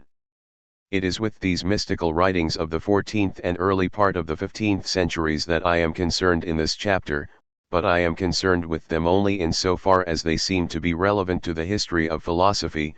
I am not concerned with mystical theology as such. This means that I shall confine my attention to philosophic speculation which appears to have been influenced by reflection on the mystical life, and this in turn means in effect that special consideration will be given to two themes. Namely the relation of finite being in general and that of the human soul in particular to God. More concretely, it is writers like E.C. Art rather than writers like Richard Rolle whose thought will be discussed. In a work on mystical theology as such, attention would have to be paid to writers who cannot be dealt with here, but in a work on the history of philosophy, attention can be paid only to those who can reasonably be thought of as philosophers according to some traditional or normal use of the term. I do not mean to imply, however, that the writers whom I propose to discuss in this chapter were primarily interested in theory. Even Eckhart, who was much more given to speculation than Henry Suso, for example, was deeply concerned with the practical intensification of religious life. This practical orientation of the mystical writers is shown partly by their use of the vernacular. Eckhart used both German and Latin, his more speculative work being in the latter language. Henry Suso also used both languages. Toller preached in German, Ruysbroek wrote in Flemish, and we possess a large collection of Gerson's French sermons, though he wrote mainly in Latin. A profound affective piety, issuing in a desire to draw others to closer union with God, is characteristic of these mystics.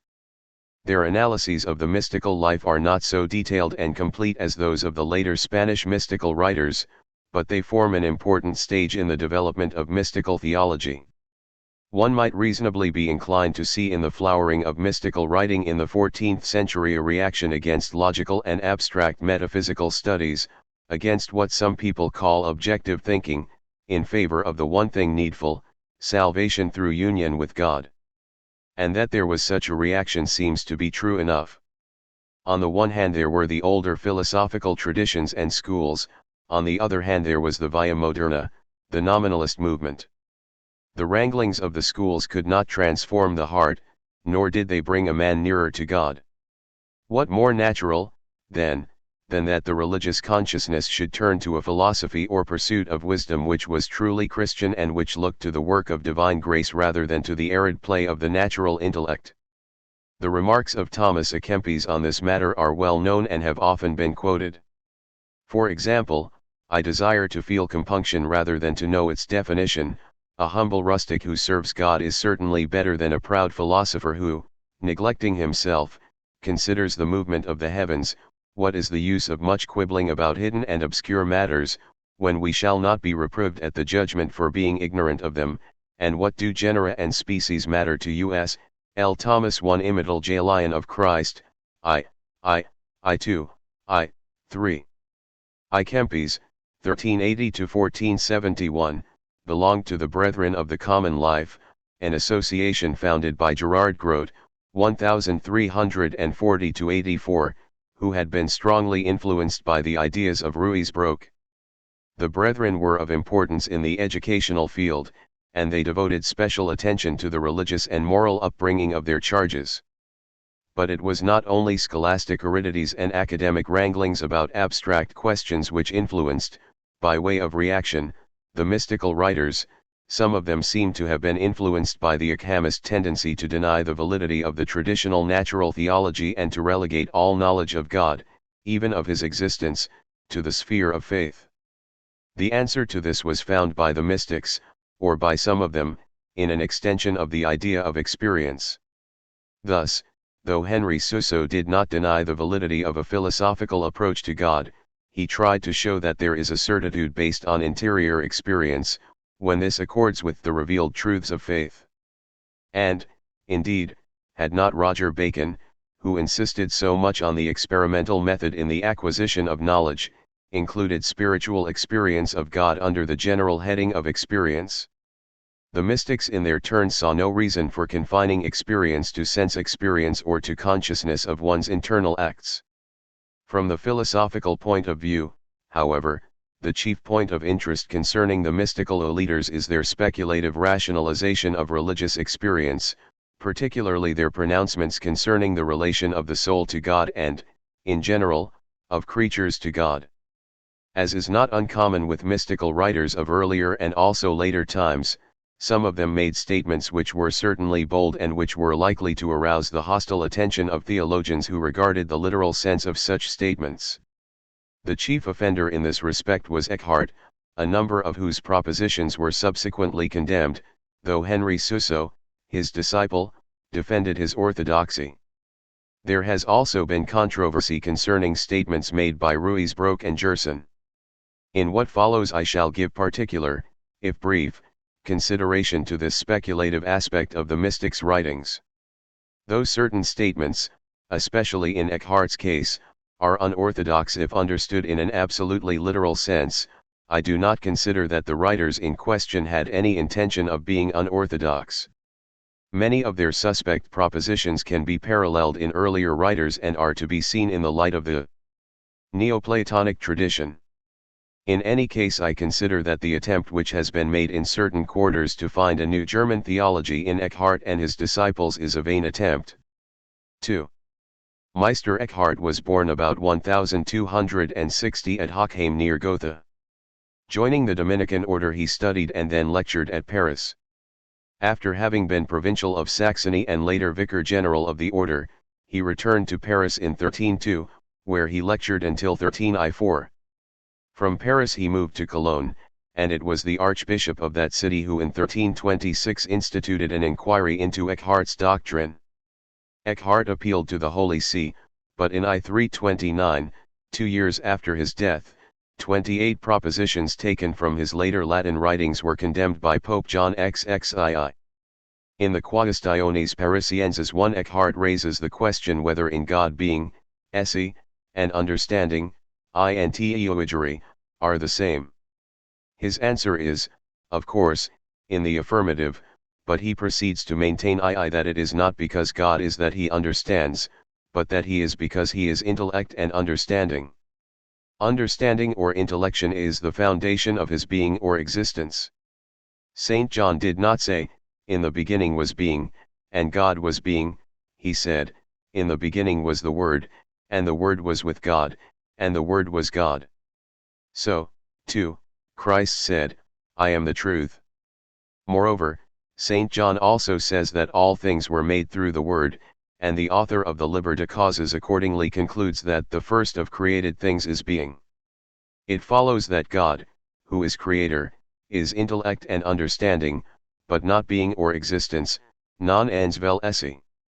Understanding is a higher perfection than being.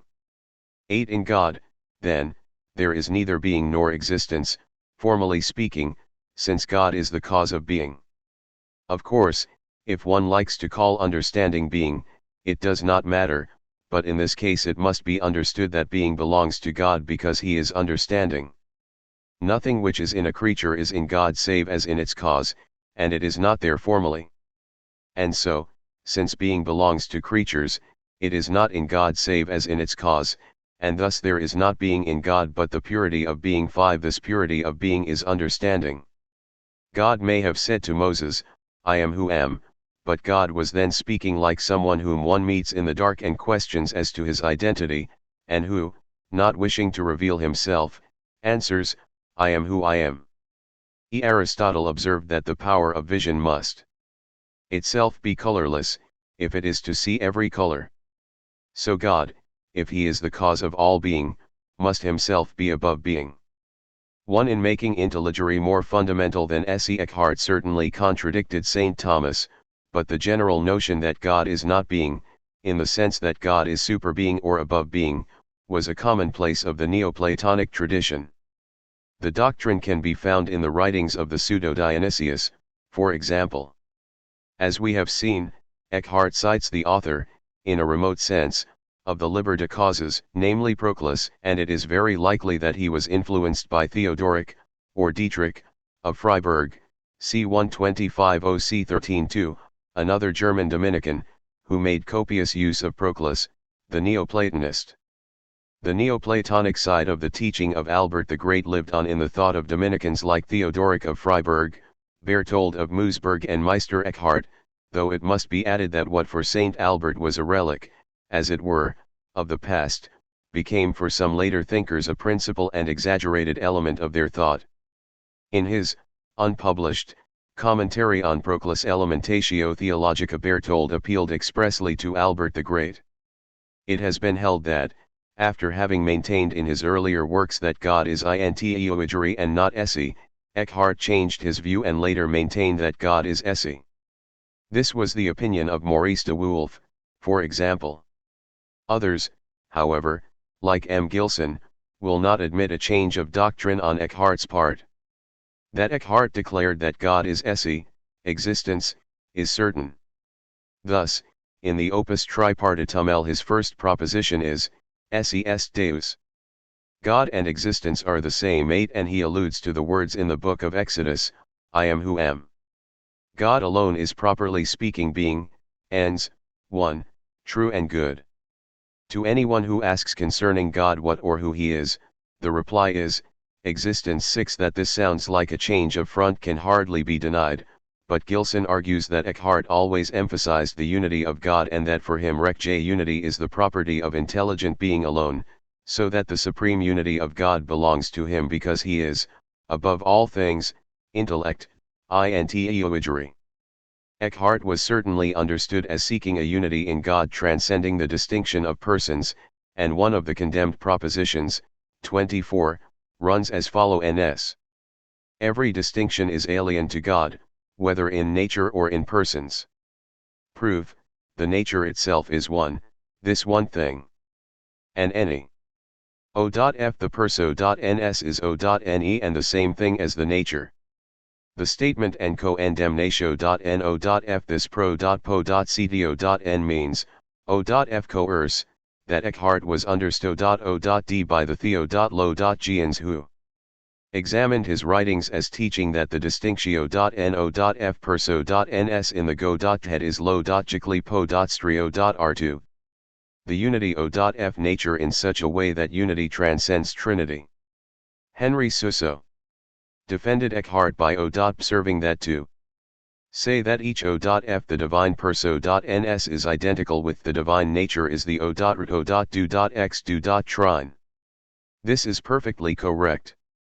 The examining Theo.lo.gians, Ho.weaver, understood O.d Eckhart to mean that the distinctio.no.f perso.ns fro.mo.ne anno. There is a seco.endary stage, as it were, in the go.head. But I am no.t concerned with the o.rho.do.xyo.ru.no.rho.do.xyo.f Eckhart's Trinitarian do.trine, I wish merely to draw attentio.n to the emphasis he laid O.n the unity O.f the go.head. And it is gilso.n's coententio.n that this perfect unity balo.ngs to go.d, acco.writing to Eckhart's co-instant O.pinio.n, in virtue O.f go.d's being primarily intelligery. The pure divine essence is intelligery, which is the Father, and it is fro.m the fecundity O.f this pure essence that there pro.seed the Son, vivere, and the ho.ly Spirit, esse.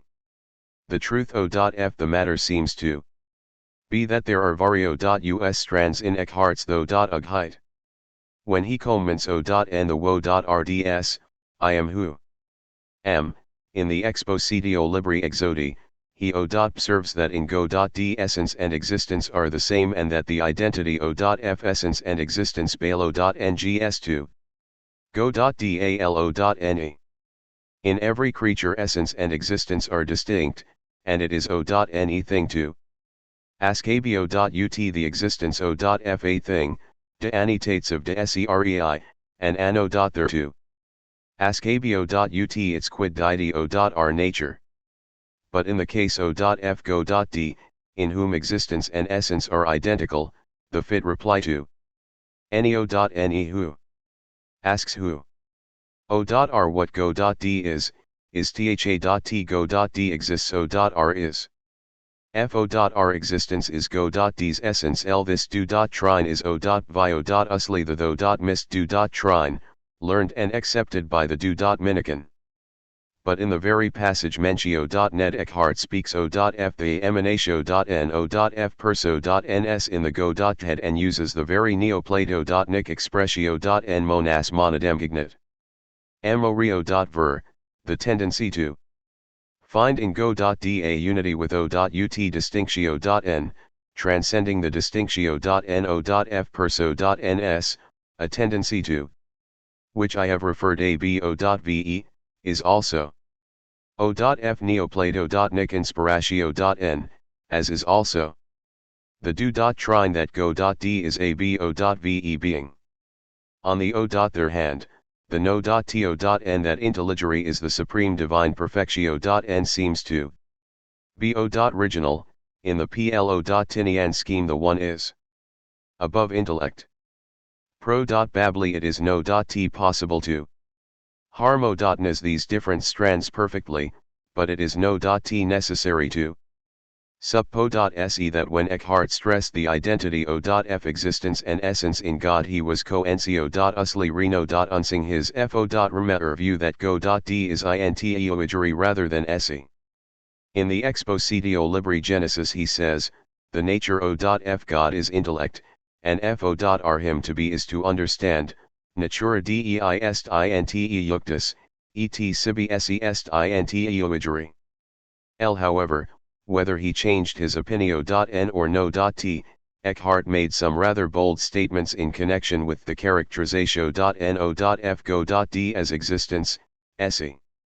Fo.r example, outside Go.d there is nothing, inasmuch as it wo.uld be outside existence.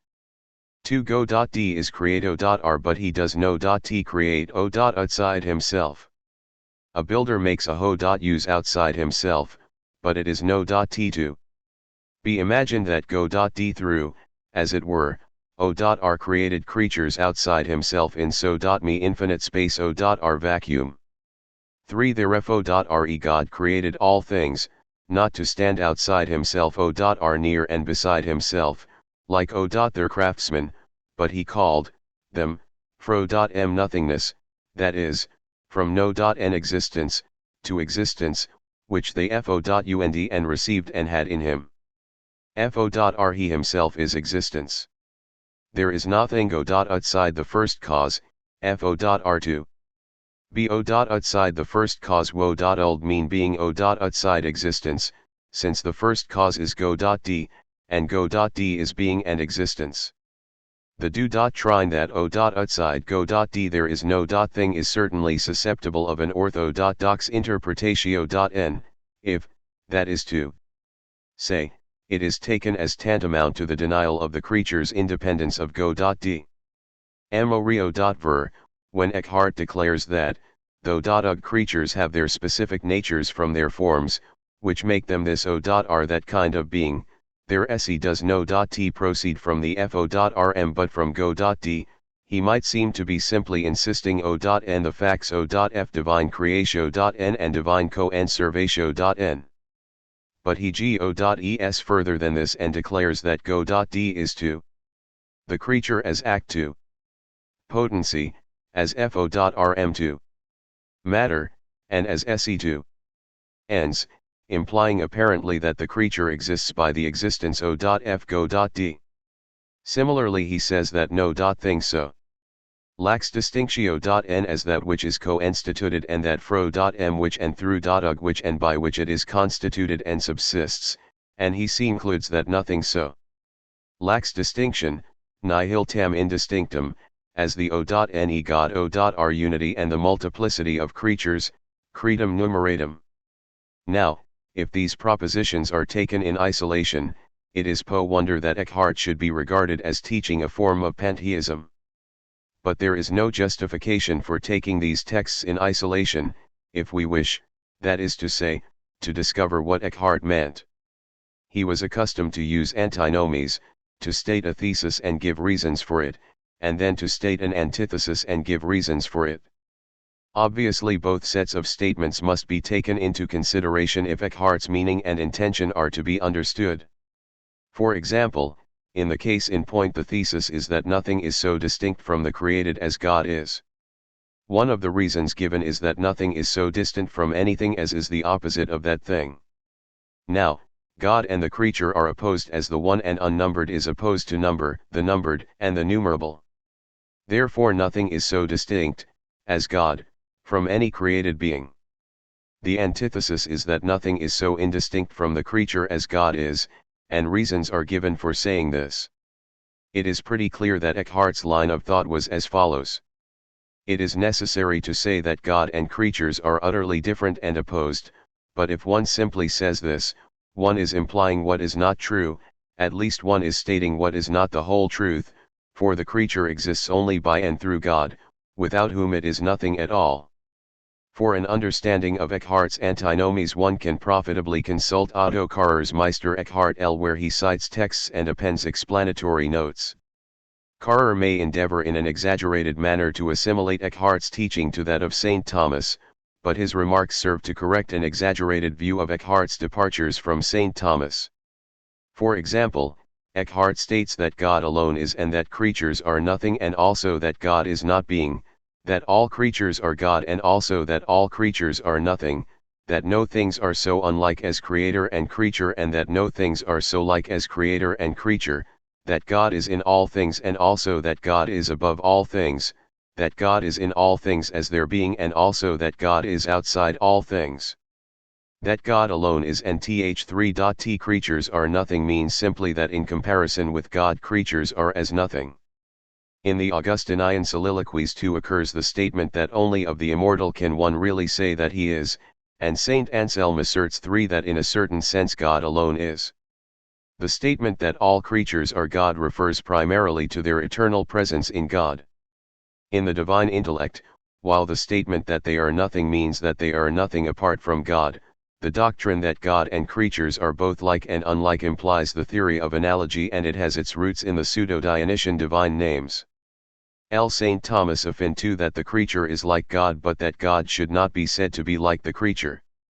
God as immanent is in all things by power, presence, and essence, but he is also above all things, or transcends all things, since he is their creator out of nothing and in no way depends on them. Thus, in his 9th German Sermon 3 Eckhart says, God is in all creatures, and yet he is above them. In other words, there is no adequate reason for finding pantheism in his thought, even though a considerable number of statements, taken in isolation, would seem to imply that he was a pantheist. What draws one's attention in his thought is the bold way in which he juxtaposes his theses and antitheses rather than the isolated statements, which are frequently commonplaces of medieval philosophy and can be discovered in Augustine or the Pseudo-Dionysius or the Victorines or even St. Thomas. As Karrer observes, one can find apparent antinomies even in St. Thomas. For instance, in the Summa Theologica St. Thomas says that God is above all things, supra omnia, and yet in all things, in omnibus rebus, that God is in things and yet that all things are in God, that nothing is distant from God and yet that things are said to be distant from God. One condemned proposition of Eckhart begins, all creatures are one pure nothingness, and to say that his intentions were not heterodox is not, of course, to question the legitimacy of the ecclesiastical action which was taken, since it is obvious enough that the propositions in question could easily be misinterpreted, and what was condemned was the proposition as it stood taken in its literal or natural sense but not necessarily as the author understood and meant it. The proposition in question was condemned as badly sounding, rash and suspected of heresy, and Rome could hardly judge of it in any other way when it was presented for theological comment and judgment. To realize this, one has only to read the following passage in the 4th German Sermon. L. All creatures are a pure nothing. I do not say that they are little or something, they are a pure nothing. But he goes on to explain what he means. All creatures have no being, as their being depends on the presence of God. If God turned away from creatures for one moment, they would be reduced to nothing.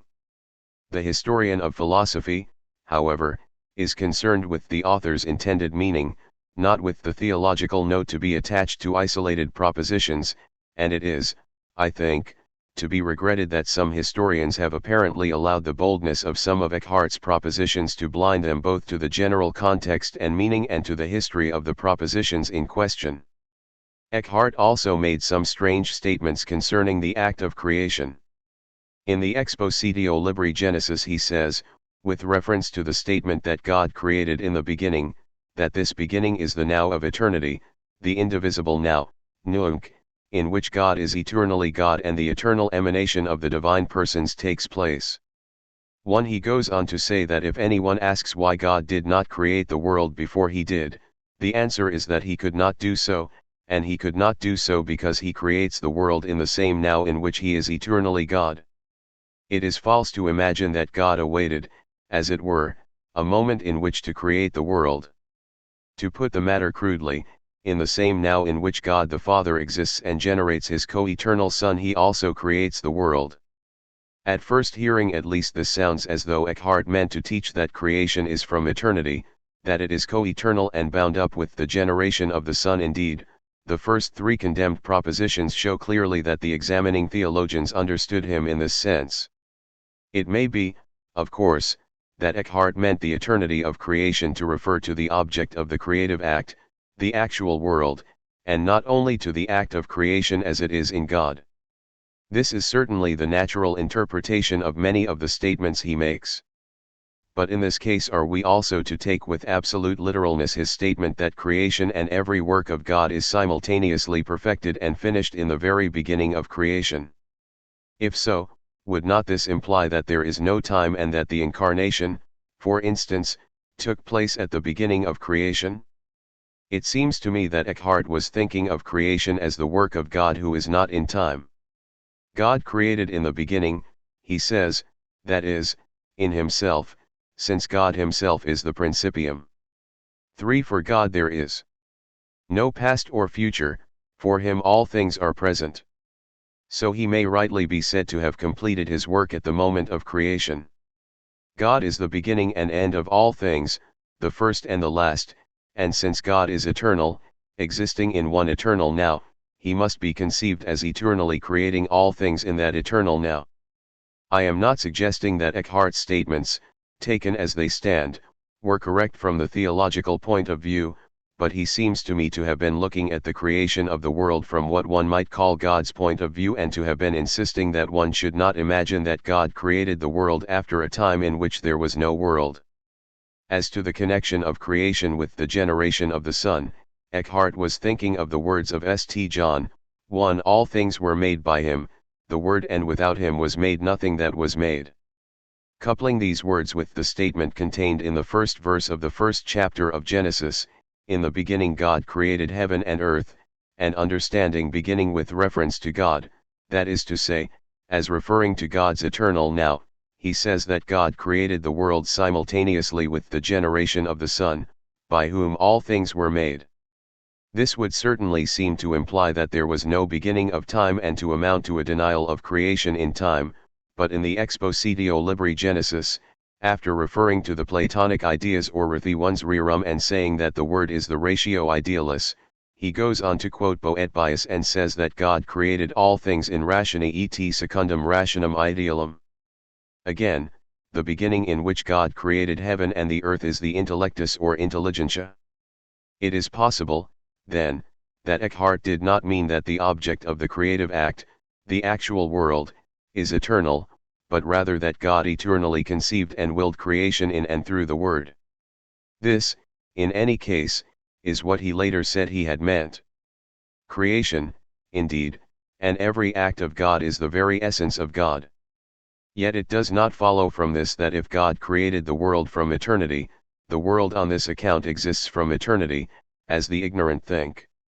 For creation in the passive sense is not eternal, just as the created itself is not eternal. 8. Eckhart obviously utilized sayings like that of Saint Albert the Great, God created from eternity, but the created is not from eternity, and of Saint Augustine, in the eternal word dost thou speak eternally all that thou speakest, and yet not all exists at once and from eternity that thou effectest in speaking. We seem perhaps to have strayed far from Eckhart the mystic. But the mystic aims at union with God, and it is not unnatural that a speculative mystic like Eckhart should emphasize the immanence of God in creatures and their dwelling in God. He did not deny God's transcendence, he affirmed it. But he certainly used exaggerated expressions and ambiguous expressions in stating the relations of creatures in general to God. A like boldness and proneness to exaggeration can be seen in his statements concerning the relation of the human soul in particular to God. In the human soul there is an element, which he called archa and which is uncreated. This element is the intelligence. 2. In virtue of intelligery the soul is deiform, since God himself is intelligery. But the supreme mystical union with God does not take place through the activities of love and knowledge, which are activities of the soul and not the essence of the soul. It takes place in the innermost recess of the soul, the spark or scintilla animi, where God unites the soul to himself in a hidden and ineffable manner. The intellect apprehends God as truth, the will as the good. The essence of the soul, however, its citadel, Berg Ellen, is united with God as esse. The essence of the soul, also called its spark, Vunk Ellen or scintilla, is simple. It is on it that the image of God is stamped, and in the mysticar union it is united with God as one and simple, that is to say, with the one simple divine essence transcending the distinction of persons. 3. Eckhart thus preaches a mystical union which reminds one of Plotinus' flight of the alone to the alone, and one can see the parallelism between his psychology and his metaphysic. The soul has a simple, unitary ground c.r essence and God has a simple essence transcending the distinction of persons. The supreme mystical union is the union of the two. But this doctrine of a ground of the soul which is superior to the intelligence as a power does not necessarily mean that the soul's presence is not, in a higher sense, intellect. Nor does the doctrine that the ground of the soul is united with God as esse necessarily mean that the esse is not intelligery. In other words, I do not think that the mystical teaching of Eckhart necessarily contradicts Gilson's view that the statement that God is esse involves no break with the earlier statements that God is intelligery.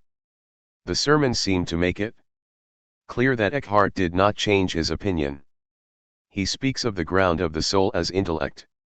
Of the union mystically effected between God and the soul Eckhart speaks in an extremely bold way.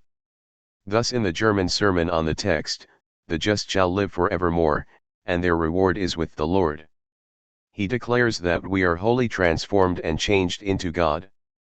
And he goes on to say that, just as the bread is changed into the body of Christ, so is the soul changed into God in such a way that no distinction remains. God and I, we are one. By knowledge I take God into myself, by love I enter into God. Just as fire changes wood into itself, so we are transformed into God. So too in the following sermon Eckhart says that just as the food which I eat becomes one with my nature, so do we become one with the divine nature. Not unnaturally, statements of this kind did not pass unnoticed. The statement that there is something uncreated in the soul was censured, and the statement that we are wholly transformed into God in a manner similar to that of the transformation of bread into Christ's body was condemned as heretical. In his self-justification Eckhart admitted that it is false to say that the soul or any part of it is uncreated, but he protested that his accusers had overlooked his having declared that the supreme powers of the soul were created in and with the Su one. 3. In point of fact Eckhart had implied that there is something uncreated in the soul, and it is not to be wondered at that his words led to trouble, but he maintained that by uncreated he meant not created per esse, but concreated, with the soul. Moreover, he had said not that the soul is uncreated but that if the whole soul were essentially and totally intellect, it would be uncreated. It is, however, difficult to see how he could maintain this, unless by intellect he meant the ground of the soul, which is the image of God. In this case he may have meant that the soul, if totally and essentially the image of God, imago Dei, would be indistinguishable from the Word. This seems to be its probable meaning.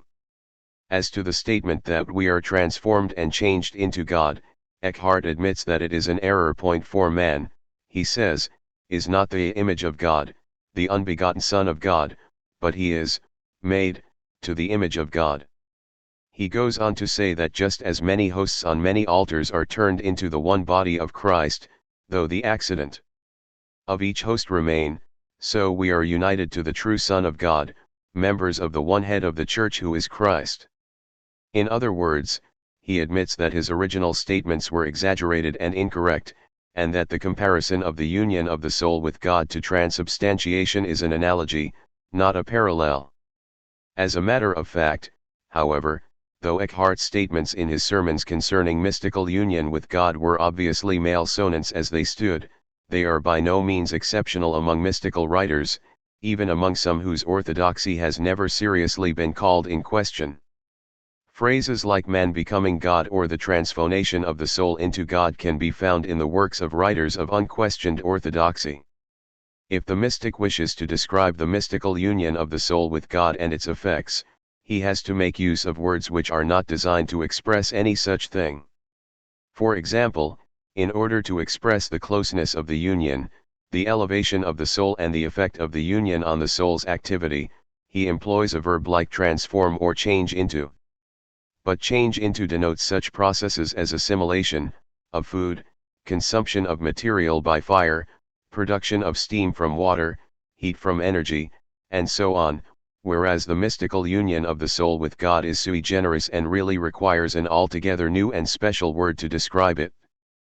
But if the mystic coined a brand new word for this purpose, it would convey nothing at all to anyone who lacked the experience in question.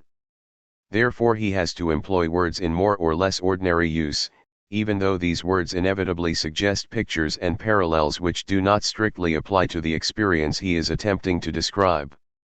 There is nothing to be surprised at, then, if some of the mystic's statements, taken literally, are inadequate or even incorrect. And if the mystic is also theologian and philosopher, as Eckhart was, inexactitude is likely to affect even his more abstract statements, at least if he attempts to express in theological and philosophical statements an experience which is not properly expressible, employing for this purpose words and phrases which either suggest parallels that are not strict parallels or already possess a defined meaning in theology and philosophy. Moreover, Eckhart's thought and expression were influenced by a number of different sources. He was influenced, for example, by St. Thomas, by St. Bonaventure, by the Victorines, by Avicenna, by the Pseudo-Dionysius, by Proclus, by the Christian Fathers. He was, too, a deeply religious man who was primarily interested in man's attitude to and experience of God. He was not primarily a systematic philosopher, and he never systematically thought through and rendered consistent the ideas and phrases which he had found in various authors and the ideas which occurred to him in his own meditations on the Scriptures. If, then, it is asked whether certain statements made by Eckhart are theologically orthodox when taken in isolation and according to their natural meaning, the answer can hardly be any other than a negative answer. Eckhart lived at a time when exactitude and accuracy of expression were expected, and the fact that he made his bold and exaggerated statements in sermons, the hearers of which might easily misunderstand his real intentions, renders the theological censure of certain propositions easily understandable. On the other hand, if it is asked whether Eckhart intended to be heterodox and whether he intended to found a German theology, the answer must also be in the negative. Disciples like Henry Suso warmly defended the master against charges of heresy, and a man like Suso would never have done this had he seen any reason to doubt Eckhart's personal orthodoxy. To my mind it seems absurd either to make of Eckhart a German thinker in revolt against Catholic orthodoxy or to attack the theologians who took exception to certain of his statements as though there were nothing in these statements to which they were entitled to take exception. 3. John Tauler was born at Strasbourg about the year 1300 and entered the Dominican order at an early age.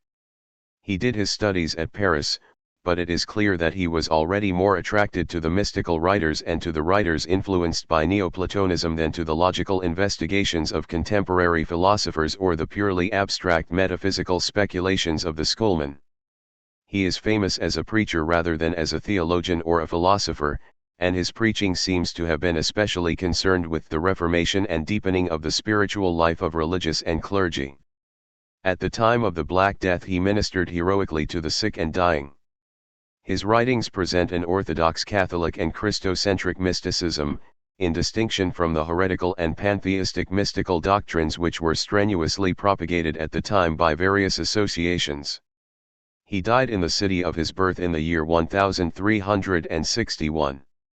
In Tauler's writings we find the same psychological doctrine of the spark or foundation of the soul as in the writings of Eckhart. The image of God resides in this apex or highest part of the soul. And it is by retreating within himself, transcending images and figures, that a man finds God. If a man's heart, commit, is turned towards this foundation of the soul, that is to say, if it is turned towards God, his faculties of intellect and will function as they ought, but if his heart is turned away from the foundation of the soul, from the indwelling God, his faculties, too, are turned away from God. In other words, between the foldation of the soul and the faculties Tauler finds a link, das Gemüt, which is a permanent disposition of the soul in regard to its foundation or apex or spark. Tauler not only utilized the writings of Saint Augustine, Saint Bonaventure and the Victorines, but also those of the Pseudo-Dionysius, and he seems to have read some Proclus. He was also strongly influenced by Eckhart's teaching. But, whereas Eckhart not infrequently spoke in such a way that his orthodoxy was called in question, it would be superfluous to raise any such question in regard to Tauler, who insists on the simple acceptance of revealed truths and whose thought is constantly Christocentric in character. 4. Henry Suso was born at Constance about the year 1295. He entered the Dominican order and did his studies at Constance, perhaps partly at Strasbourg, after which he went to Cologne. There he made the personal acquaintance of Eckhart, for whom he retained a lasting admiration, affection, and loyalty. Returning to Constance he spent some years there, writing and practicing extraordinary mortifications and penances, but at the age of 40 he began an apostolic life of preaching not only in Switzerland but also in Alsace and the Rhineland. In 1348 he changed his convent at Constance for that at Ulm, driven thereto by calumnies, and it was at Ulm that he died in January, 1366. He was beatified by Gregory XVI in 1831. Suso's chief concern as writer was to make known the soul's path to the highest union with God. He was above all a practical mystical writer. The more speculative part of his thought is contained in the little Book of Truth, Buchlander Wahrheit, and in the last 8 chapters of his autobiography. The little Book of Eternal Wisdom, Buchlein der Weisheit, is a book of practical mysticism. Suso wrote a Latin version of it, the Horologium Sapientiae, which is not a translation but a development. Some letters and at least 2 certainly authentic sermons have also been preserved. Suso warmly defended Eckhart against the charge of confusing God and creatures. He himself is perfectly clear and decisive about the distinction between them. He says indeed that creatures are eternally in God and that, as in God, they are God, but he carefully explains what he means by this. The ideas of creatures are eternally present in the divine mind, but these ideas are identical with the divine essence, they are not forms distinct from one another or from the divine essence. Further, this being of creatures in God is quite distinct from the being of creatures outside God, it is only through creation that creatures exist. One cannot attribute creatureliness to creatures as they are in God. However, the creatureliness of any nature is nobler and more useful to it than the being which it has in God. In all this Suso was not saying anything different from what St. Thomas had taught. Similarly he expressly teaches that creation is a free act of God. He certainly uses the pseudo-Dionysian, that is to say, Neoplatonic, idea of the overflowing of the divine goodness, but he is careful to observe that this overflowing takes place as a necessary process only within the Godhead, where it is interior, substantial, personal, natural, necessary without compulsion, eternal and perfect. The overflowing in creation is a free act on God's part and is distinct from the eternal procession of the divine persons. There is, then, no question of pantheism in Susso's thought. A similar freedom from pantheistic tendencies is clear in Susso's doctrine of the soul's mystical union with God. As with Eckhart and Tauler, the mystical union is said to take place in the essence of the soul, the spark of the soul. This essence or center of the soul is the unifying principle of the soul's powers, and it is in it that the image of God resides. Through the mystical union, which takes place by supernaturally impressed knowledge and love, this image of God is further actualized.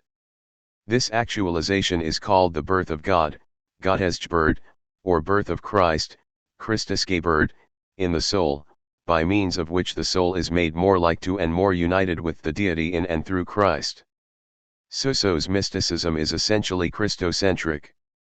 He speaks of the soul's sinking into God, but he emphasizes the fact that there is not, and never can be, a complete ontological identification of the ground or essence of the soul with the divine being. Man remains man, even if he becomes deiform, there is no pantheistic absorption of the creature in God. 1. As I have said, Susso was strongly influenced by Eckhart, but he was always careful to bring his teaching into clear harmony with the doctrines of Catholic Christianity. It would, indeed, be preferable to say that his mystical teaching sprang from the Catholic tradition of spirituality, and that, as far as Eckhart was concerned, Susso interpreted the latter's teaching in an orthodox sense. It has been said that Susso's thought differed from Eckhart's in regard to its direction. Eckhart preferred to start with God. His thought moved from the simple divine essence to the trinity of persons, especially to the Word or Logos, in which he saw the archetype of creation, and so to creatures in the Word.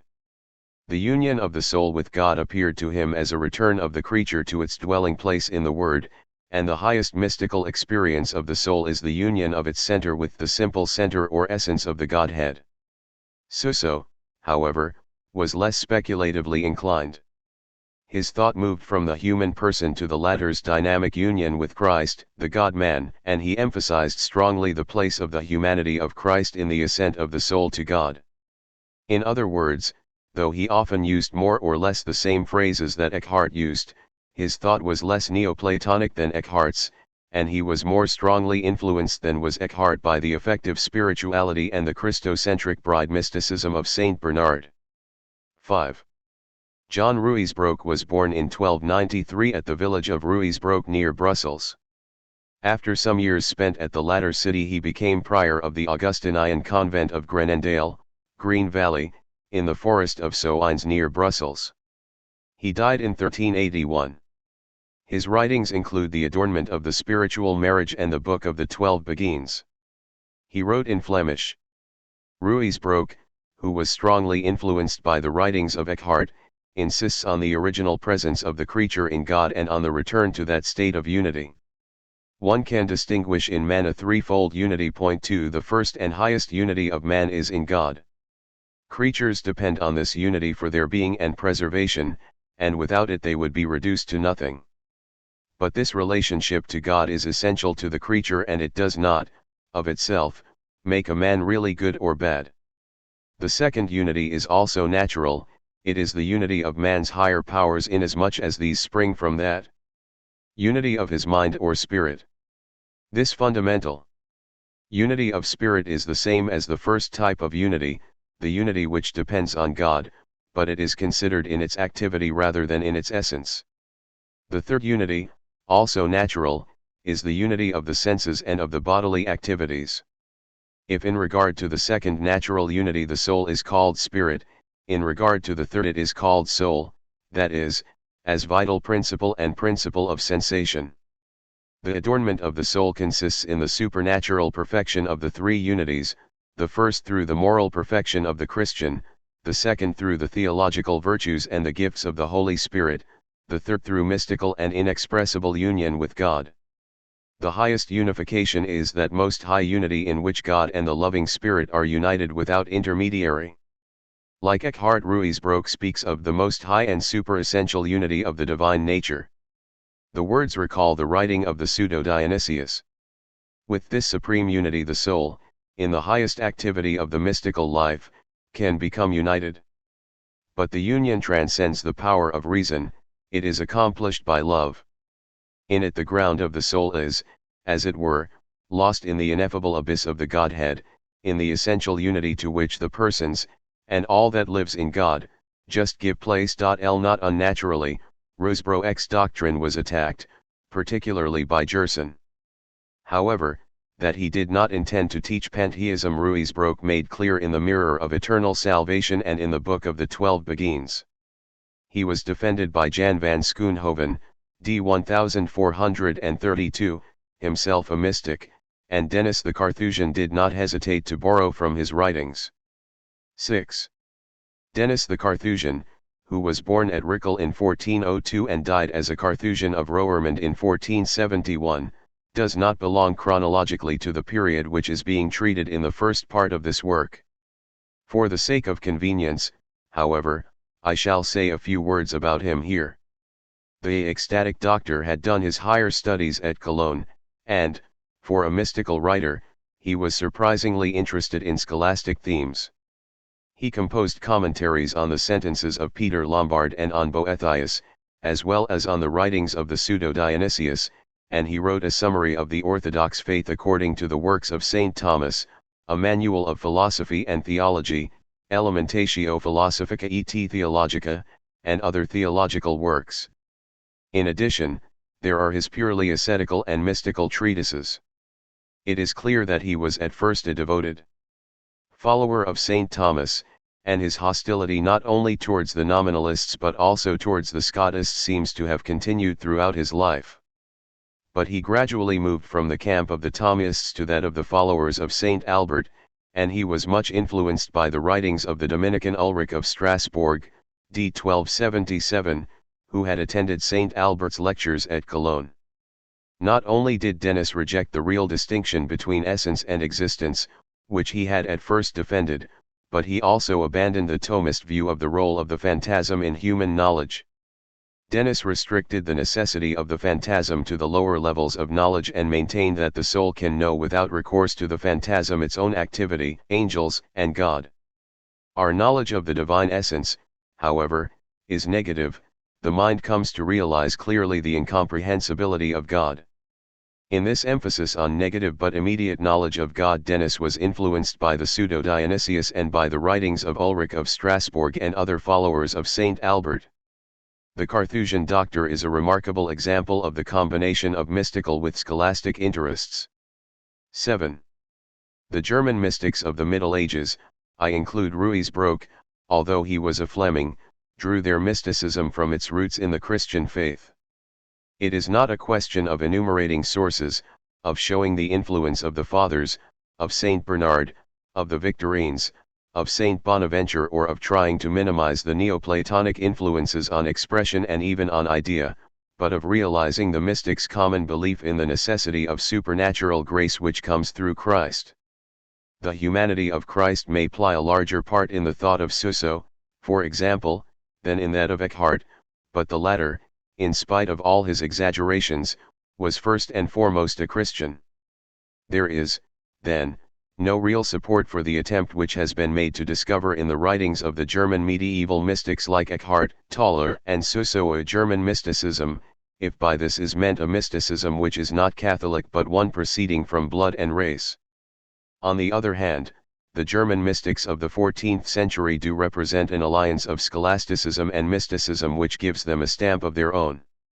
Grabman remarked that the combination of practical mysticism and of speculation is ultimately a continuation of Saint Anselm's program, Credo, Uti and Eoigam. However, although the speculation of the German mystics grew out of the currents of thought which had inspired the medieval scholastics and which had been systematized in various ways in the 13th century, their speculation must be seen in the light of their practical mysticism. If it was partly the circumstances of the education of this or that mystical writer which molded the framework of his speculation and influenced his choice of theoretic ideas, it was also partly his practical mystical life and his reflection on his spiritual experience which influenced the direction of his speculation. It would be a mistake to think that the doctrine of the scintilla animi, the spark of the soul or the essence or ground or apex of the soul, was no more than a stock idea which was adopted mechanically from predecessors and passed on from mystic to mystic. The term scintilla conscientia or synderesis occurs in Saint Jerome. And it reappears in, for example, Saint Albert the Great, who means by it a power existing in all men which admonishes them of the good and opposes evil. Saint Thomas, who refers to Saint Jerome too, speaks of synderesis metaphorically, as the scintilla conscientia. 3. The mystics certainly meant something else than synderesis when they spoke of the spark or ground of the soul, but, even granting that, practically all the expressions by which they characterized the ground of the soul were already to be found, according to Denifl, in the writings of Richard of St. Victor. No doubt Denifl's contention is true, but the German mystics made the idea of the ground or spark of the soul one of their leading ideas, not simply because they found it in the writings of a revered predecessor, but because it fitted in with their experience of a mystical union with God transcending the conscious play of acts of intelligence and will. As found in their predecessors, the idea doubtless suggested to them this close union, but their meditation on the idea went hand in hand with their experience. Possibly certain German writers have gone too far in finding in the combination of speculation with practical mysticism a distinguishing mark of the German mystics. It serves to differentiate them from some mystics, it is true, who were more or less innocent of theoretic speculations, but a similar combination can be seen in the case of the Victorines in the 12th century and, indeed, in that of Gerson himself, though Gerson had scant sympathy for the line of speculation adopted by Eckhart and Ruysbroek, as he interpreted it at least. However, there is an added characteristic which is connected with the fact that Eckhart, Tauler and Suso were all members of the Dominican order, the order of friars preachers. They disseminated mystical doctrine in their sermons, and attempted, as I have already mentioned, to deepen in this way the general spiritual life, particularly among religious. No doubt one could make a similar observation about Saint Bernard, for example, but, particularly in the case of Eckhart, there is a speculative flavor and framework, due to the intervening development of medieval philosophy, which is not to be found in Saint Bernard's sermons. Moreover, the Germans are more rugged, less flowery. The German speculative mysticism is so closely connected with Dominican preaching that it enables one to speak, in this sense, of the German Runisticism of the Middle Ages, provided that one does not mean to imply that the German Dominicans were attempting to establish a German religion or a German Weltanschauung. 810 H. N. Gerson, who was born in 1363, succeeded Peter d'Ailly as Chancellor of the University of Paris in 1395. He has been accounted a nominalist, but his adoption of certain nominalist positions did not proceed from adherence to the nominalist philosophy. He was a theologian and mystical writer rather than a philosopher, and it was in the interests of faith and of theology that he tended in certain matters towards nominalist doctrine. Gerson's chancellorship fell in the period of the Great Schism, 1378 to 141-7, and he took a prominent part in the work of the Council of Constance. Much distressed not only at the state of the Church, but also at the condition of university studies and the propagation of doctrines which had, it seemed to him, led to or facilitated the rise of theories like those of Hus, he sought to apply a remedy, not through a dissemination of nominalism as such but through a recall of men to the right attitude towards God. The conflict of systems of philosophy and the curiosity and pride of theologians had, he thought, been responsible for much evil. In his De Modis Significandi Propositionis Quinquaginta Gerson maintained that the various branches of study had become confused to the detriment of truth. Logicians trying to solve metaphysical problems by the modus significandi proper to logic, metaphysicians and logicians endeavoring to prove revealed truths or to solve theological problems by methods which are not fitted for dealing with the object of theology. This confusion, thought Gerson, had led to a state of anarchy in the intellectual world and to untrue conclusions. Furthermore, the pride of the scholastic theologians had engendered curiosity and the spirit of novelty or singularity. Gerson published 2 lectures Contra Venam Curiositatem in Negotio Fide, against vain curiosity in the matter of faith, in which he drew attention to the part played in scholastic disputes by love of one's own opinions, envy, the spirit of contention and contempt for the uneducated and the uninitiated. The root fault is the pride of the natural reason which endeavors to exceed its bounds and to solve problems which it is incapable of solving. It is from this angle that one should regard Gerson's attack on realism. The notion of ideas in God involves a confusion, first of logic with metaphysics, and then of metaphysics with theology. Secondly, it implies that God is not simple, since the realists tend to speak of these earthly one's ideals in God as though they were distinct, and some even speak as though creatures pre-existed in God, that is to say, as though the divine ideas were creatures existing in God. Thirdly, the doctrine of divine ideas, employed in explaining creation, serves only to limit the divine freedom. And why do philosophers and theologians limit the divine freedom? From a desire of understanding that which cannot be understood, a desire which proceeds from pride. The thinkers of the Platonic tradition also speak of God, not primarily as free, but as the good, and they utilize the principle of the natural tendency of goodness to diffuse itself in order to explain creation. But by doing so they tend to make creation a necessary effect of the divine nature. Again, realist metaphysicians and theologians insist that the moral law in no way depends on the divine will, thus restricting the divine liberty, whereas in point of fact God does not will certain actions because they are good, but they are good because he wills them, just as others are bad because he prohibits them. One right reason does not precede the will, and God does not decide to give law to a rational creature because he has first seen in his wisdom that he ought to do so, it is rather the contrary which takes place. 2. It follows that the moral law is not immutable. Gerson adopted this Ockhamist position in regard to the moral law because he considered that it was the only position consonant with God's liberty. The Platonizing philosophers and theologians, he thought, had abandoned the principle of belief, of humble subjection, for the pride of the understanding. Moreover, he did not fail to draw attention to the realist aspects of the thought of Lone Hus and of one Jerome of Prague, and he drew the conclusion that the pride of the understanding manifested by the realists leads in the end to open heresy. Thus Gerson's attack on realism, though it involved him in some positions which were actually held by the nominalists, proceeded rather from religious preoccupations than from any particular enthusiasm for the Via Moderna as such.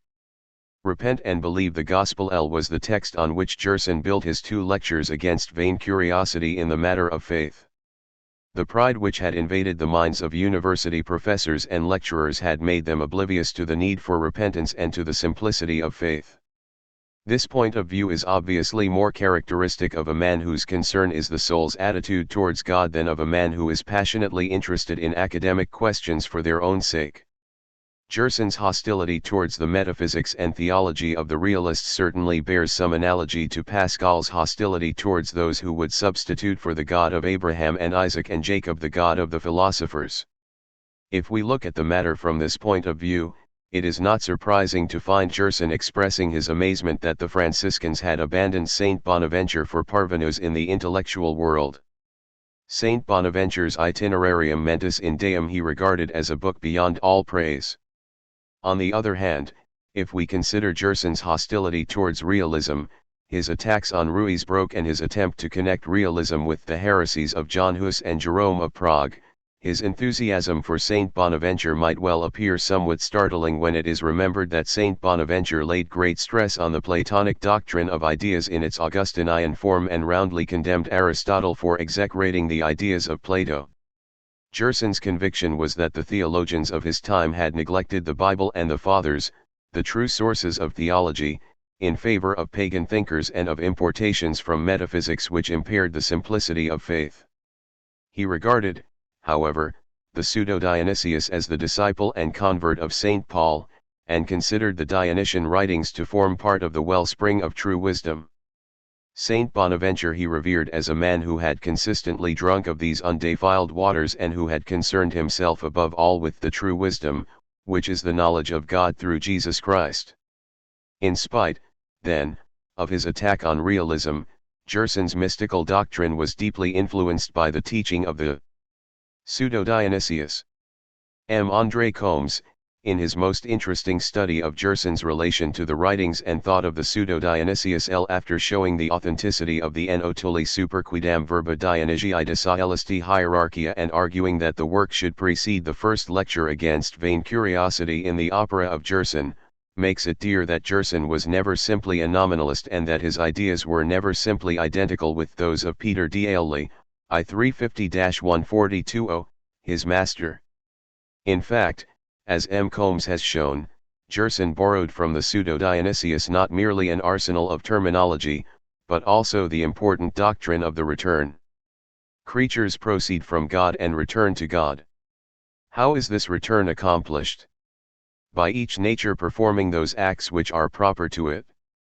Strictly speaking, says Gerson, in his Sermo de Dei Jovis Sancta, it is only the rational creature who returns to God, though Boethius said that all things return to their beginning or principle. But the important point about Gerson's doctrine of the return is the emphasis he lays on the fact that it does not mean an ontological merging of tile creature with God, as he regarded the pseudo-Dionysius.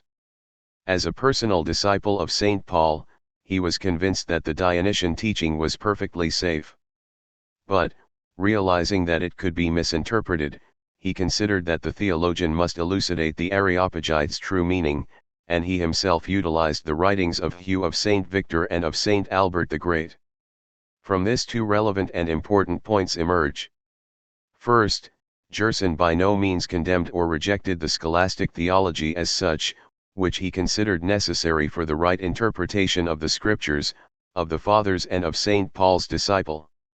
Secondly, when he attacked Ruysbroek, he was not attacking him for drawing on the teaching of the pseudo-Dionysius but for misinterpreting and perverting that doctrine.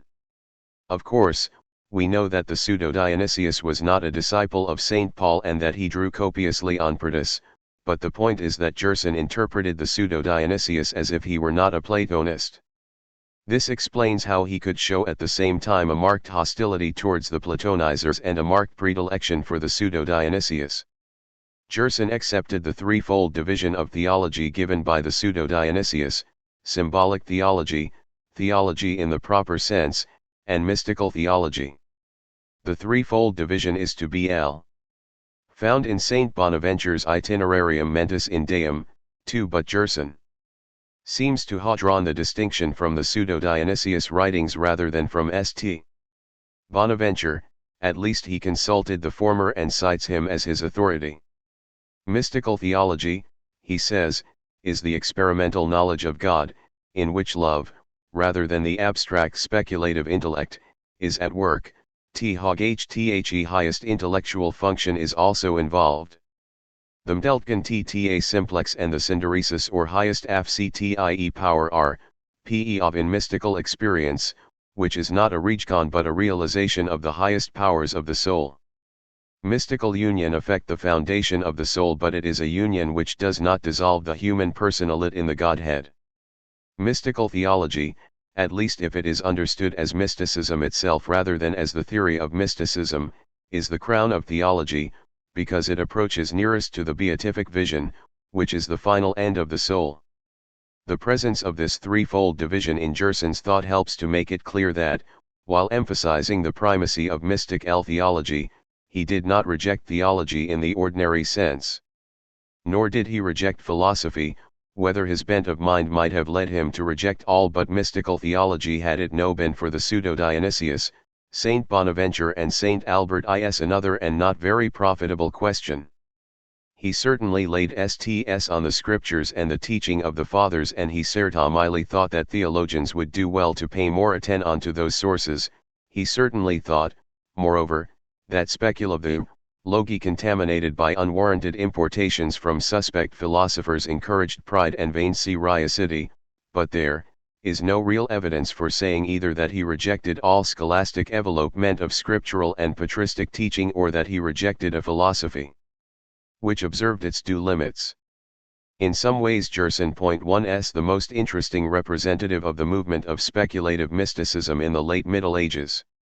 He shows us that the movement was primarily inspired by the desire for remedying the evils of the time and for deepening men's religious life. it was by no means a mere counterblast to nominalist scepticism. As for Gerson's own nominalism, it is truer to say that he adopted and exploited certain nominalist positions in the service of his own primary aim rather than that he was a nominalist. To say Gerson was a nominalist philosopher who at the same time happened to be a mystic would be to give a false impression of his aims, his theoretical position and his spirit. Part 2. Chapter 13. The Revival of Platonism. The Italian Renaissance, the Northern Renaissance, the revival of Platonism. The first phase of the Renaissance was the humanistic phase which began in Italy and spread to Northern Europe. But it would be absurd to speak as if the Renaissance was a historical period with such clearly defined temporal limits that one could give the exact dates of its beginning and end. Insofar as the Renaissance means or involved a rebirth of literature and a devotion to classical learning and style, it may be said to have begun as early as the 12th century, the century in which John of Salisbury, for example, declaimed against barbarity in Latin style, the century which saw the humanism of the school of Chartres. It is true that the great theologians and philosophers of the 13th century were more concerned with what was said and with exactitude of statement than with literary style and grace of expression, but it should not be forgotten that a St. Thomas Aquinas could write hymns which are remarkable for their beauty, and that in the same period in which Duns Scotus was composing his somewhat bold and unstylistic commentaries, Dante was creating one of the greatest achievements of the Italian language. Dante, 1265–1321, certainly wrote from the standpoint of a medieval, but in the same century in which Dante died, the 14th century, we find Petrarch, 1304–74, not only setting himself against the cult of Aristotelian dialectic and promoting the revival of the classical, especially the Ciceronian, style, but also favoring through his vernacular sonnets the growth of the spirit of humanistic individualism. Boccaccio, 1313–75, also belonged to the 14th century, and at the end of the century, in 1396, Manuel Chrysoloras, d. 1415, the first real teacher of classical Greek in the West, began lecturing at Florence.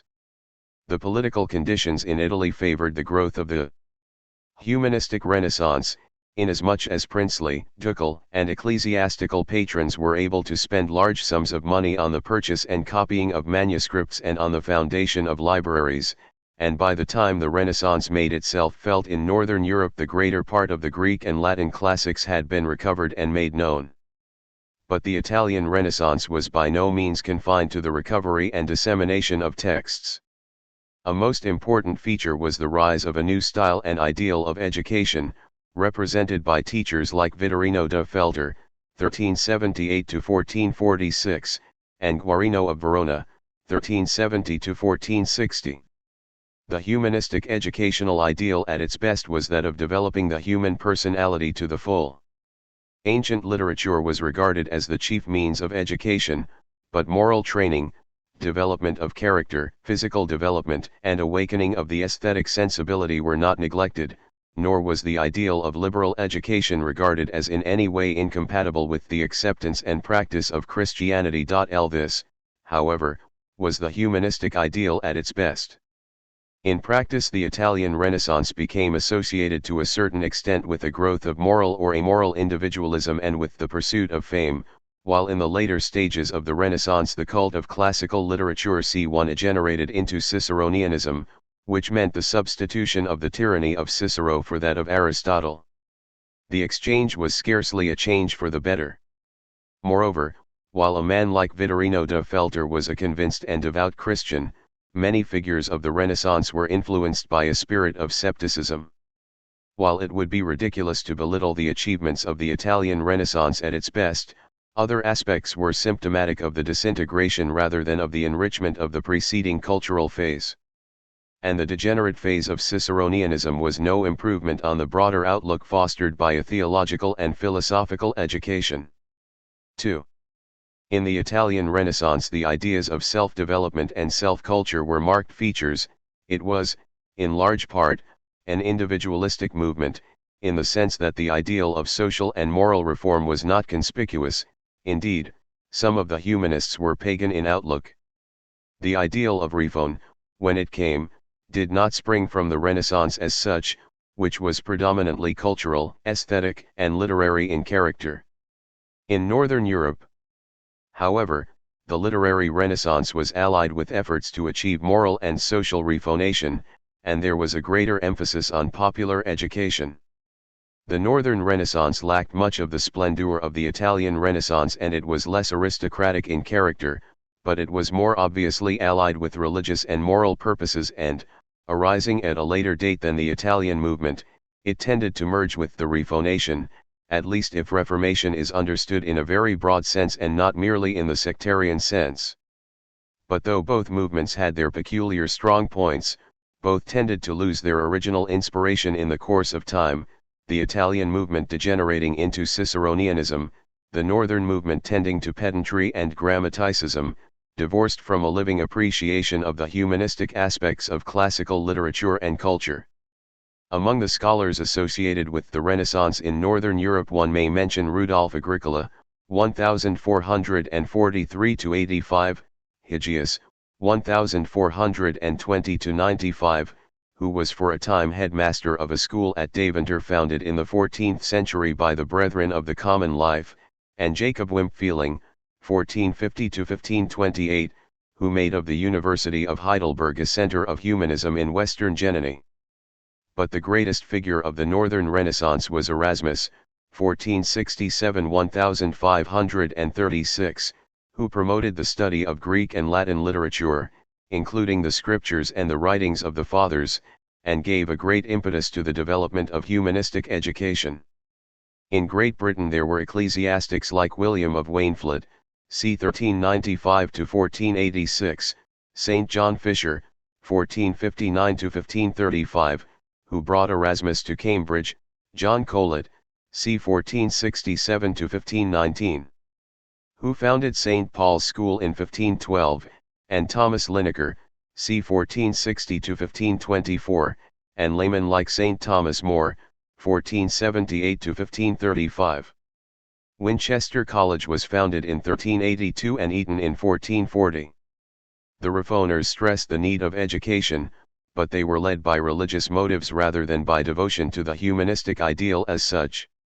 John Calvin, 1509–64, who had studied the humanities in France, drew up an educational curriculum for the schools of Geneva and, since he was religious autocrat of the city, he was able to enforce a system of education on Calvinistic lines. But the most humanistically minded of the famous continental reformers was Philip Melanchthon, 1497–1560, the foremost disciple of Martin Luther, 1483–1546. In 1518 Melanchthon became professor of Greek at the University of Wittenberg. The humanism of the Reformers, which was hindered rather than promoted by the religious tenets of strict Protestantism, was not, however, their own discovery, it was derived from the impetus of the Italian Renaissance. And in the Counter-Reformation the humanistic ideal was prominent in the educational system developed by the Society of Jesus, which was founded in 1540 and produced the Ratio Studicum in a definite form in 1599. 3.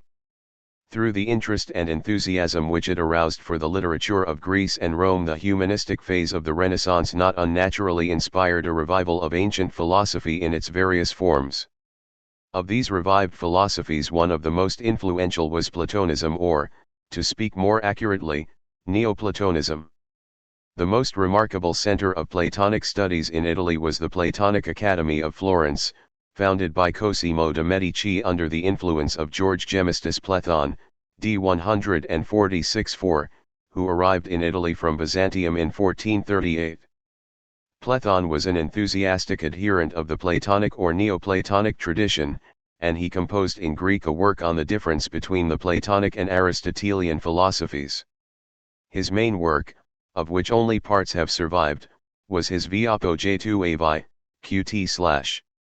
A kindred spirit was John Argyropoulos, d. 1486, who occupied the chair of Greek at Florence from 1456 until 1471, when he left for Rome, where he numbered Euclid among his pupils. One must also mention John Bessarion of Trebizond, 1395–1472, who was sent from Byzantium together with Platon to take part in the Council of Florence, 1438–45, at which he labored to achieve the reunion of the Eastern Church with Rome. Bessarion, who became a cardinal, composed among other works an Adversus Calumniae Quem Platonus, in which he defended Platon and Platonism against the Aristotelian George of Trebizond, who had written a Comparatio Aristotelis et Platonus in answer to Platon. It must not be thought that these Platonists were all determined haters of scholasticism. John Argyropoulos translated into Greek St. Thomas Aquinas's De Ent et Essentia, and Bessarion too had a great respect for the angelic doctor. For these Platonists it was not so much a question of setting one philosopher against another, Plato against Aristotle, as of renewing a Platonic, or rather Neoplatonic, view of reality which would unite in itself the valuable elements of pagan antiquity and yet at the same time be Christian. It was the religious side of Neoplatonism, as well as its philosophy of beauty and harmony, which particularly appealed to the Platonists, and what they particularly disliked in Aristotelianism was the tendency to naturalism which they detected therein. Platon looked to the renewal of the Platonic tradition for a renewal of life or a reform in church and state, and if his enthusiasm for Platonism led him into an attack on Aristotle which even Bessarion considered to be somewhat immoderate, it was what he regarded as the spirit of Platonism and its potentialities for spiritual, moral, and cultural renewal which inspired him, rather than a purely academic interest in, for example, the Platonic affirmation and the Aristotelian denial of the theory of ideas. The Platonists considered that the world of the humanistic Renaissance would greatly benefit in practice by absorbing such a doctrine as that of man as the microcosm and as the ontological bond between the spiritual and the material. One of the most eminent scholars of the Neoplatonic movement was Marsilius Ficinus, 1433–1499. As a young man he composed two works, the De Laudibus Philosophiae and the I Institutionis Platonicae, and these were followed in 1457 by the De Amore Divino and the Liber de Voluptate. But in 1458 his father sent him to Bologna, to study medicine. Cosimo de' Medici, however, recalled him to Florence and had him taught Greek. In 1462 Marsilius translated the Orphic hymns, and in the following years he translated, at Cosimo's request, the dialogues and epistles of Plato and works by Hermes Trismegistus, Iamblicius, De Secta Pythagorica, Theo of Smyrna, Mathematica, and others. In 1469 appeared the first edition of his commentary on Plato's Symp, LSM, and commentaries on the Philebus, the Parmenids, and the Timaeus. In 1474 he published his De Religione Christiana and his most important philosophical work, the Theologia Plato-Nica. In the following year appeared the commentary on the Phaedrus and the second edition of the commentary on the Symposium. The translations of and commentaries on the Enneads of Plotinus were published in 1485 and 1486, and in 1489 the De Triplici Vita, Darcilius' last work. Marsilius was an indefatigable worker, and his translations he aimed above all at literal fidelity to the Ongmal. Even though he sometimes made mistakes in his translation, there can be no doubt of the benefit he conferred on the men of his age. One Marsilius Ficinus became a priest when he was 40 years old, and he dreamed of drawing atheists and skeptics to Christ by means of the Platonic philosophy.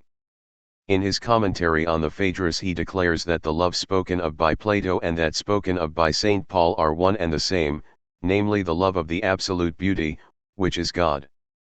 God is both absolute beauty and the absolute good, and on this theme Plato and Dionysius the Areopagite, the pseudo-Dionysius, are in accord.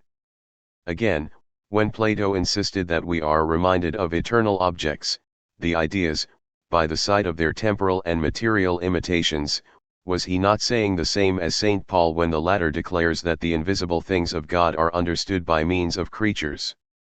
In the Theologia Plato-Nica the universe is depicted according to the Neoplatonic spirit as a harmonious and beautiful system, consisting of degrees of being which extend from corporeal things up to God, the absolute unity or one.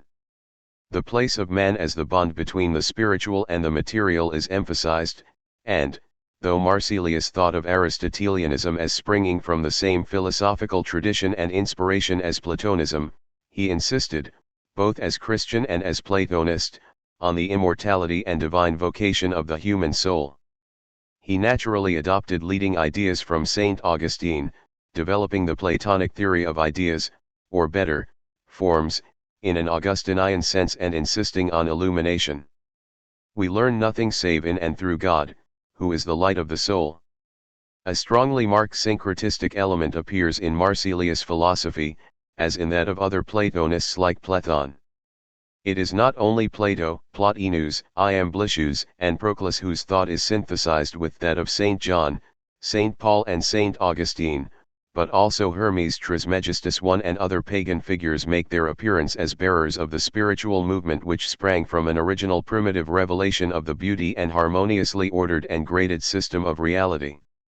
Marsilius Ficinus, like other Christian Platonists of the Italian Renaissance, was not only personally captivated by Platonism, in a very wide sense, but he also thought that those minds which had become alienated from Christianity could be brought back to it by being led to view Platonism as a stage in divine revelation. In other words, there was no need to choose between the beauty of classical thought on the one hand and Christianity on the other. One could enjoy both.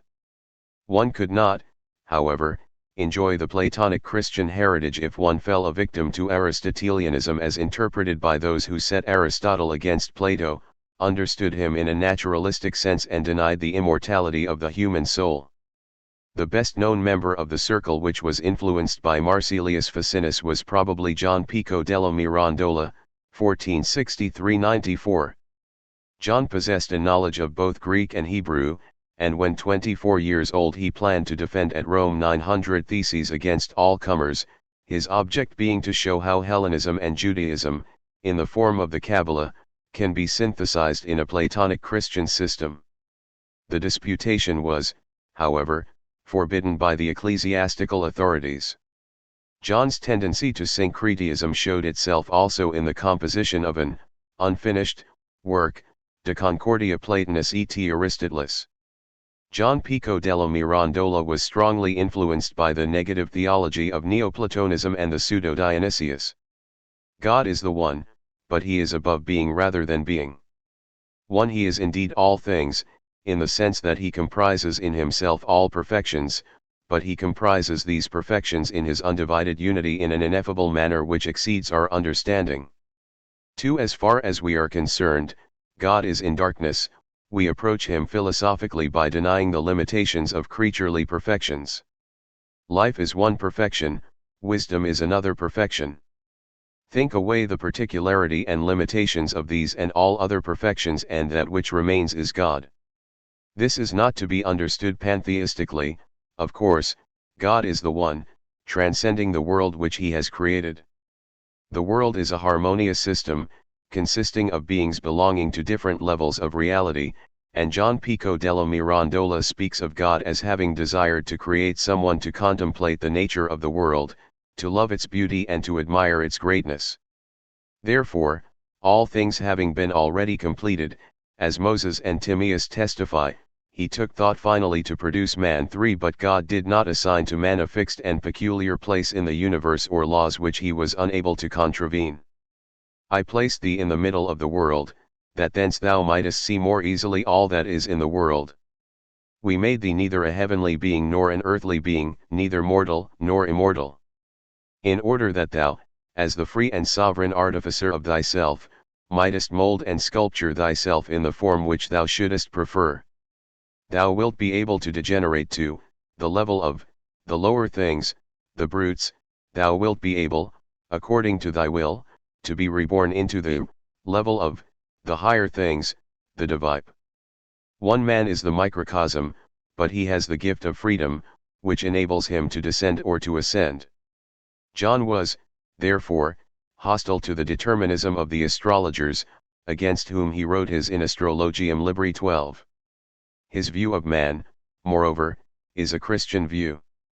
There are three worlds within the world or universe: the infralunar world, which brutes and men inhabit, the celestial world, in which the planets shine, and the supercelestial world, the abode of the angels. But Christ, through the Passion, has opened to man the way into the supercelestial world, the way even to God himself. 2. Man is the head and synthesis of the lower creation, and Christ is the head of the human race.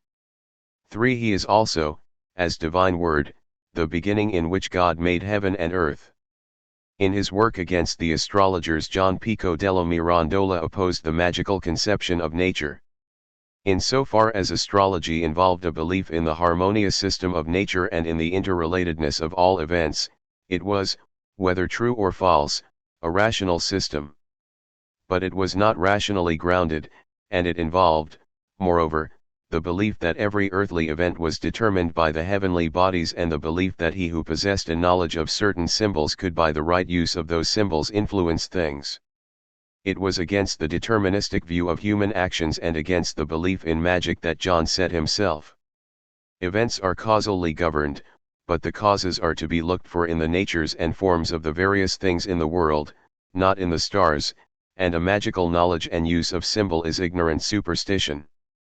Finally, one may mention that John's enthusiasm for Plato and his fondness for citing not only Greek and Islamic authors but also Oriental figures did not mean that he was without any appreciation of Aristotle. As already mentioned, he wrote a work on the agreement of Plato and Aristotle, and in the Prochemium to the De Ente Uno he asserts his belief in this agreement. In the 4th chapter of this work he remarks, for instance, that those who think that Aristotle did not realize, as Plato did, that being is subordinate to the one and does not include God have not read Aristotle, who expressed this truth much more clearly than Plato. Whether John interpreted Aristotle correctly is, of course, another question, but he was certainly no fanatical anti-Aristotelian. As to the scholastics, he cites them and he speaks of St. Thomas as the splendor of our theology. 1. John was far too much of a syncretist to be exclusive.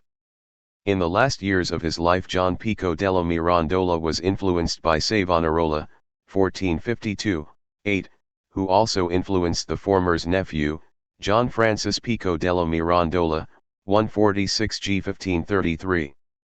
In his De Prenatio, John Francis discussed the criteria of divine revelation, finding the chief criterion in an inner light.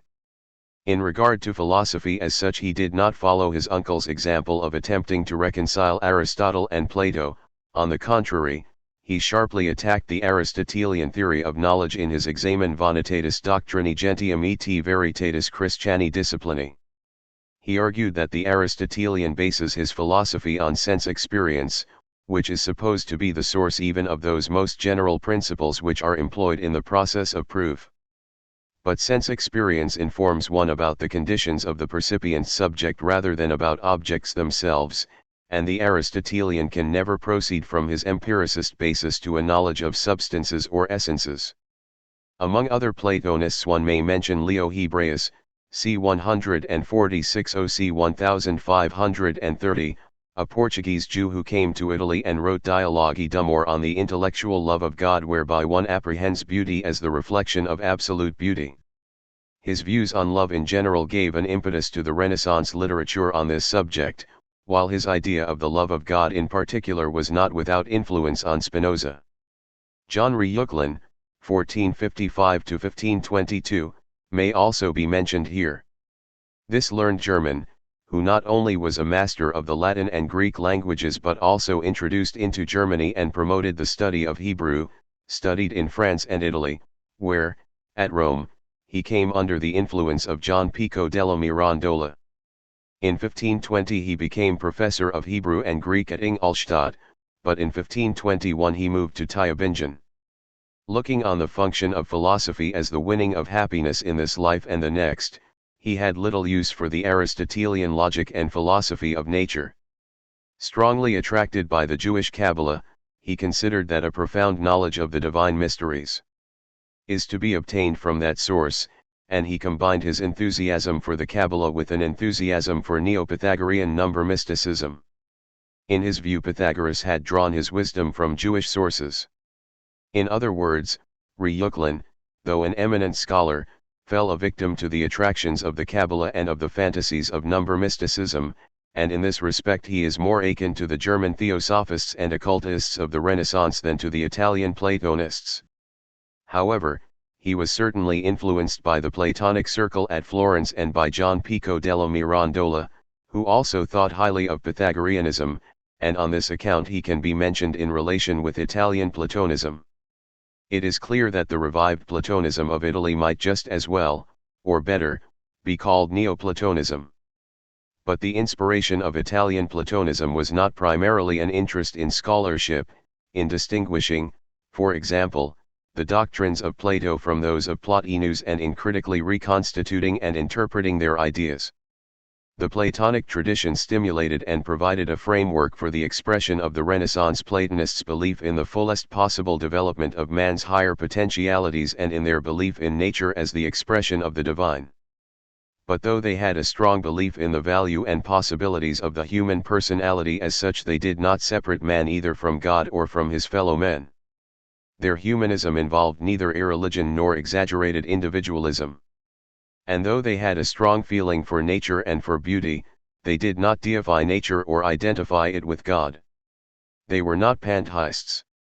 Their humanism and their feeling for nature were characteristic of the Renaissance, but for a pantheistic view of nature we have to turn to other phases of Renaissance thought and not to the Florentine Academy nor, in general, to Italian Platonism.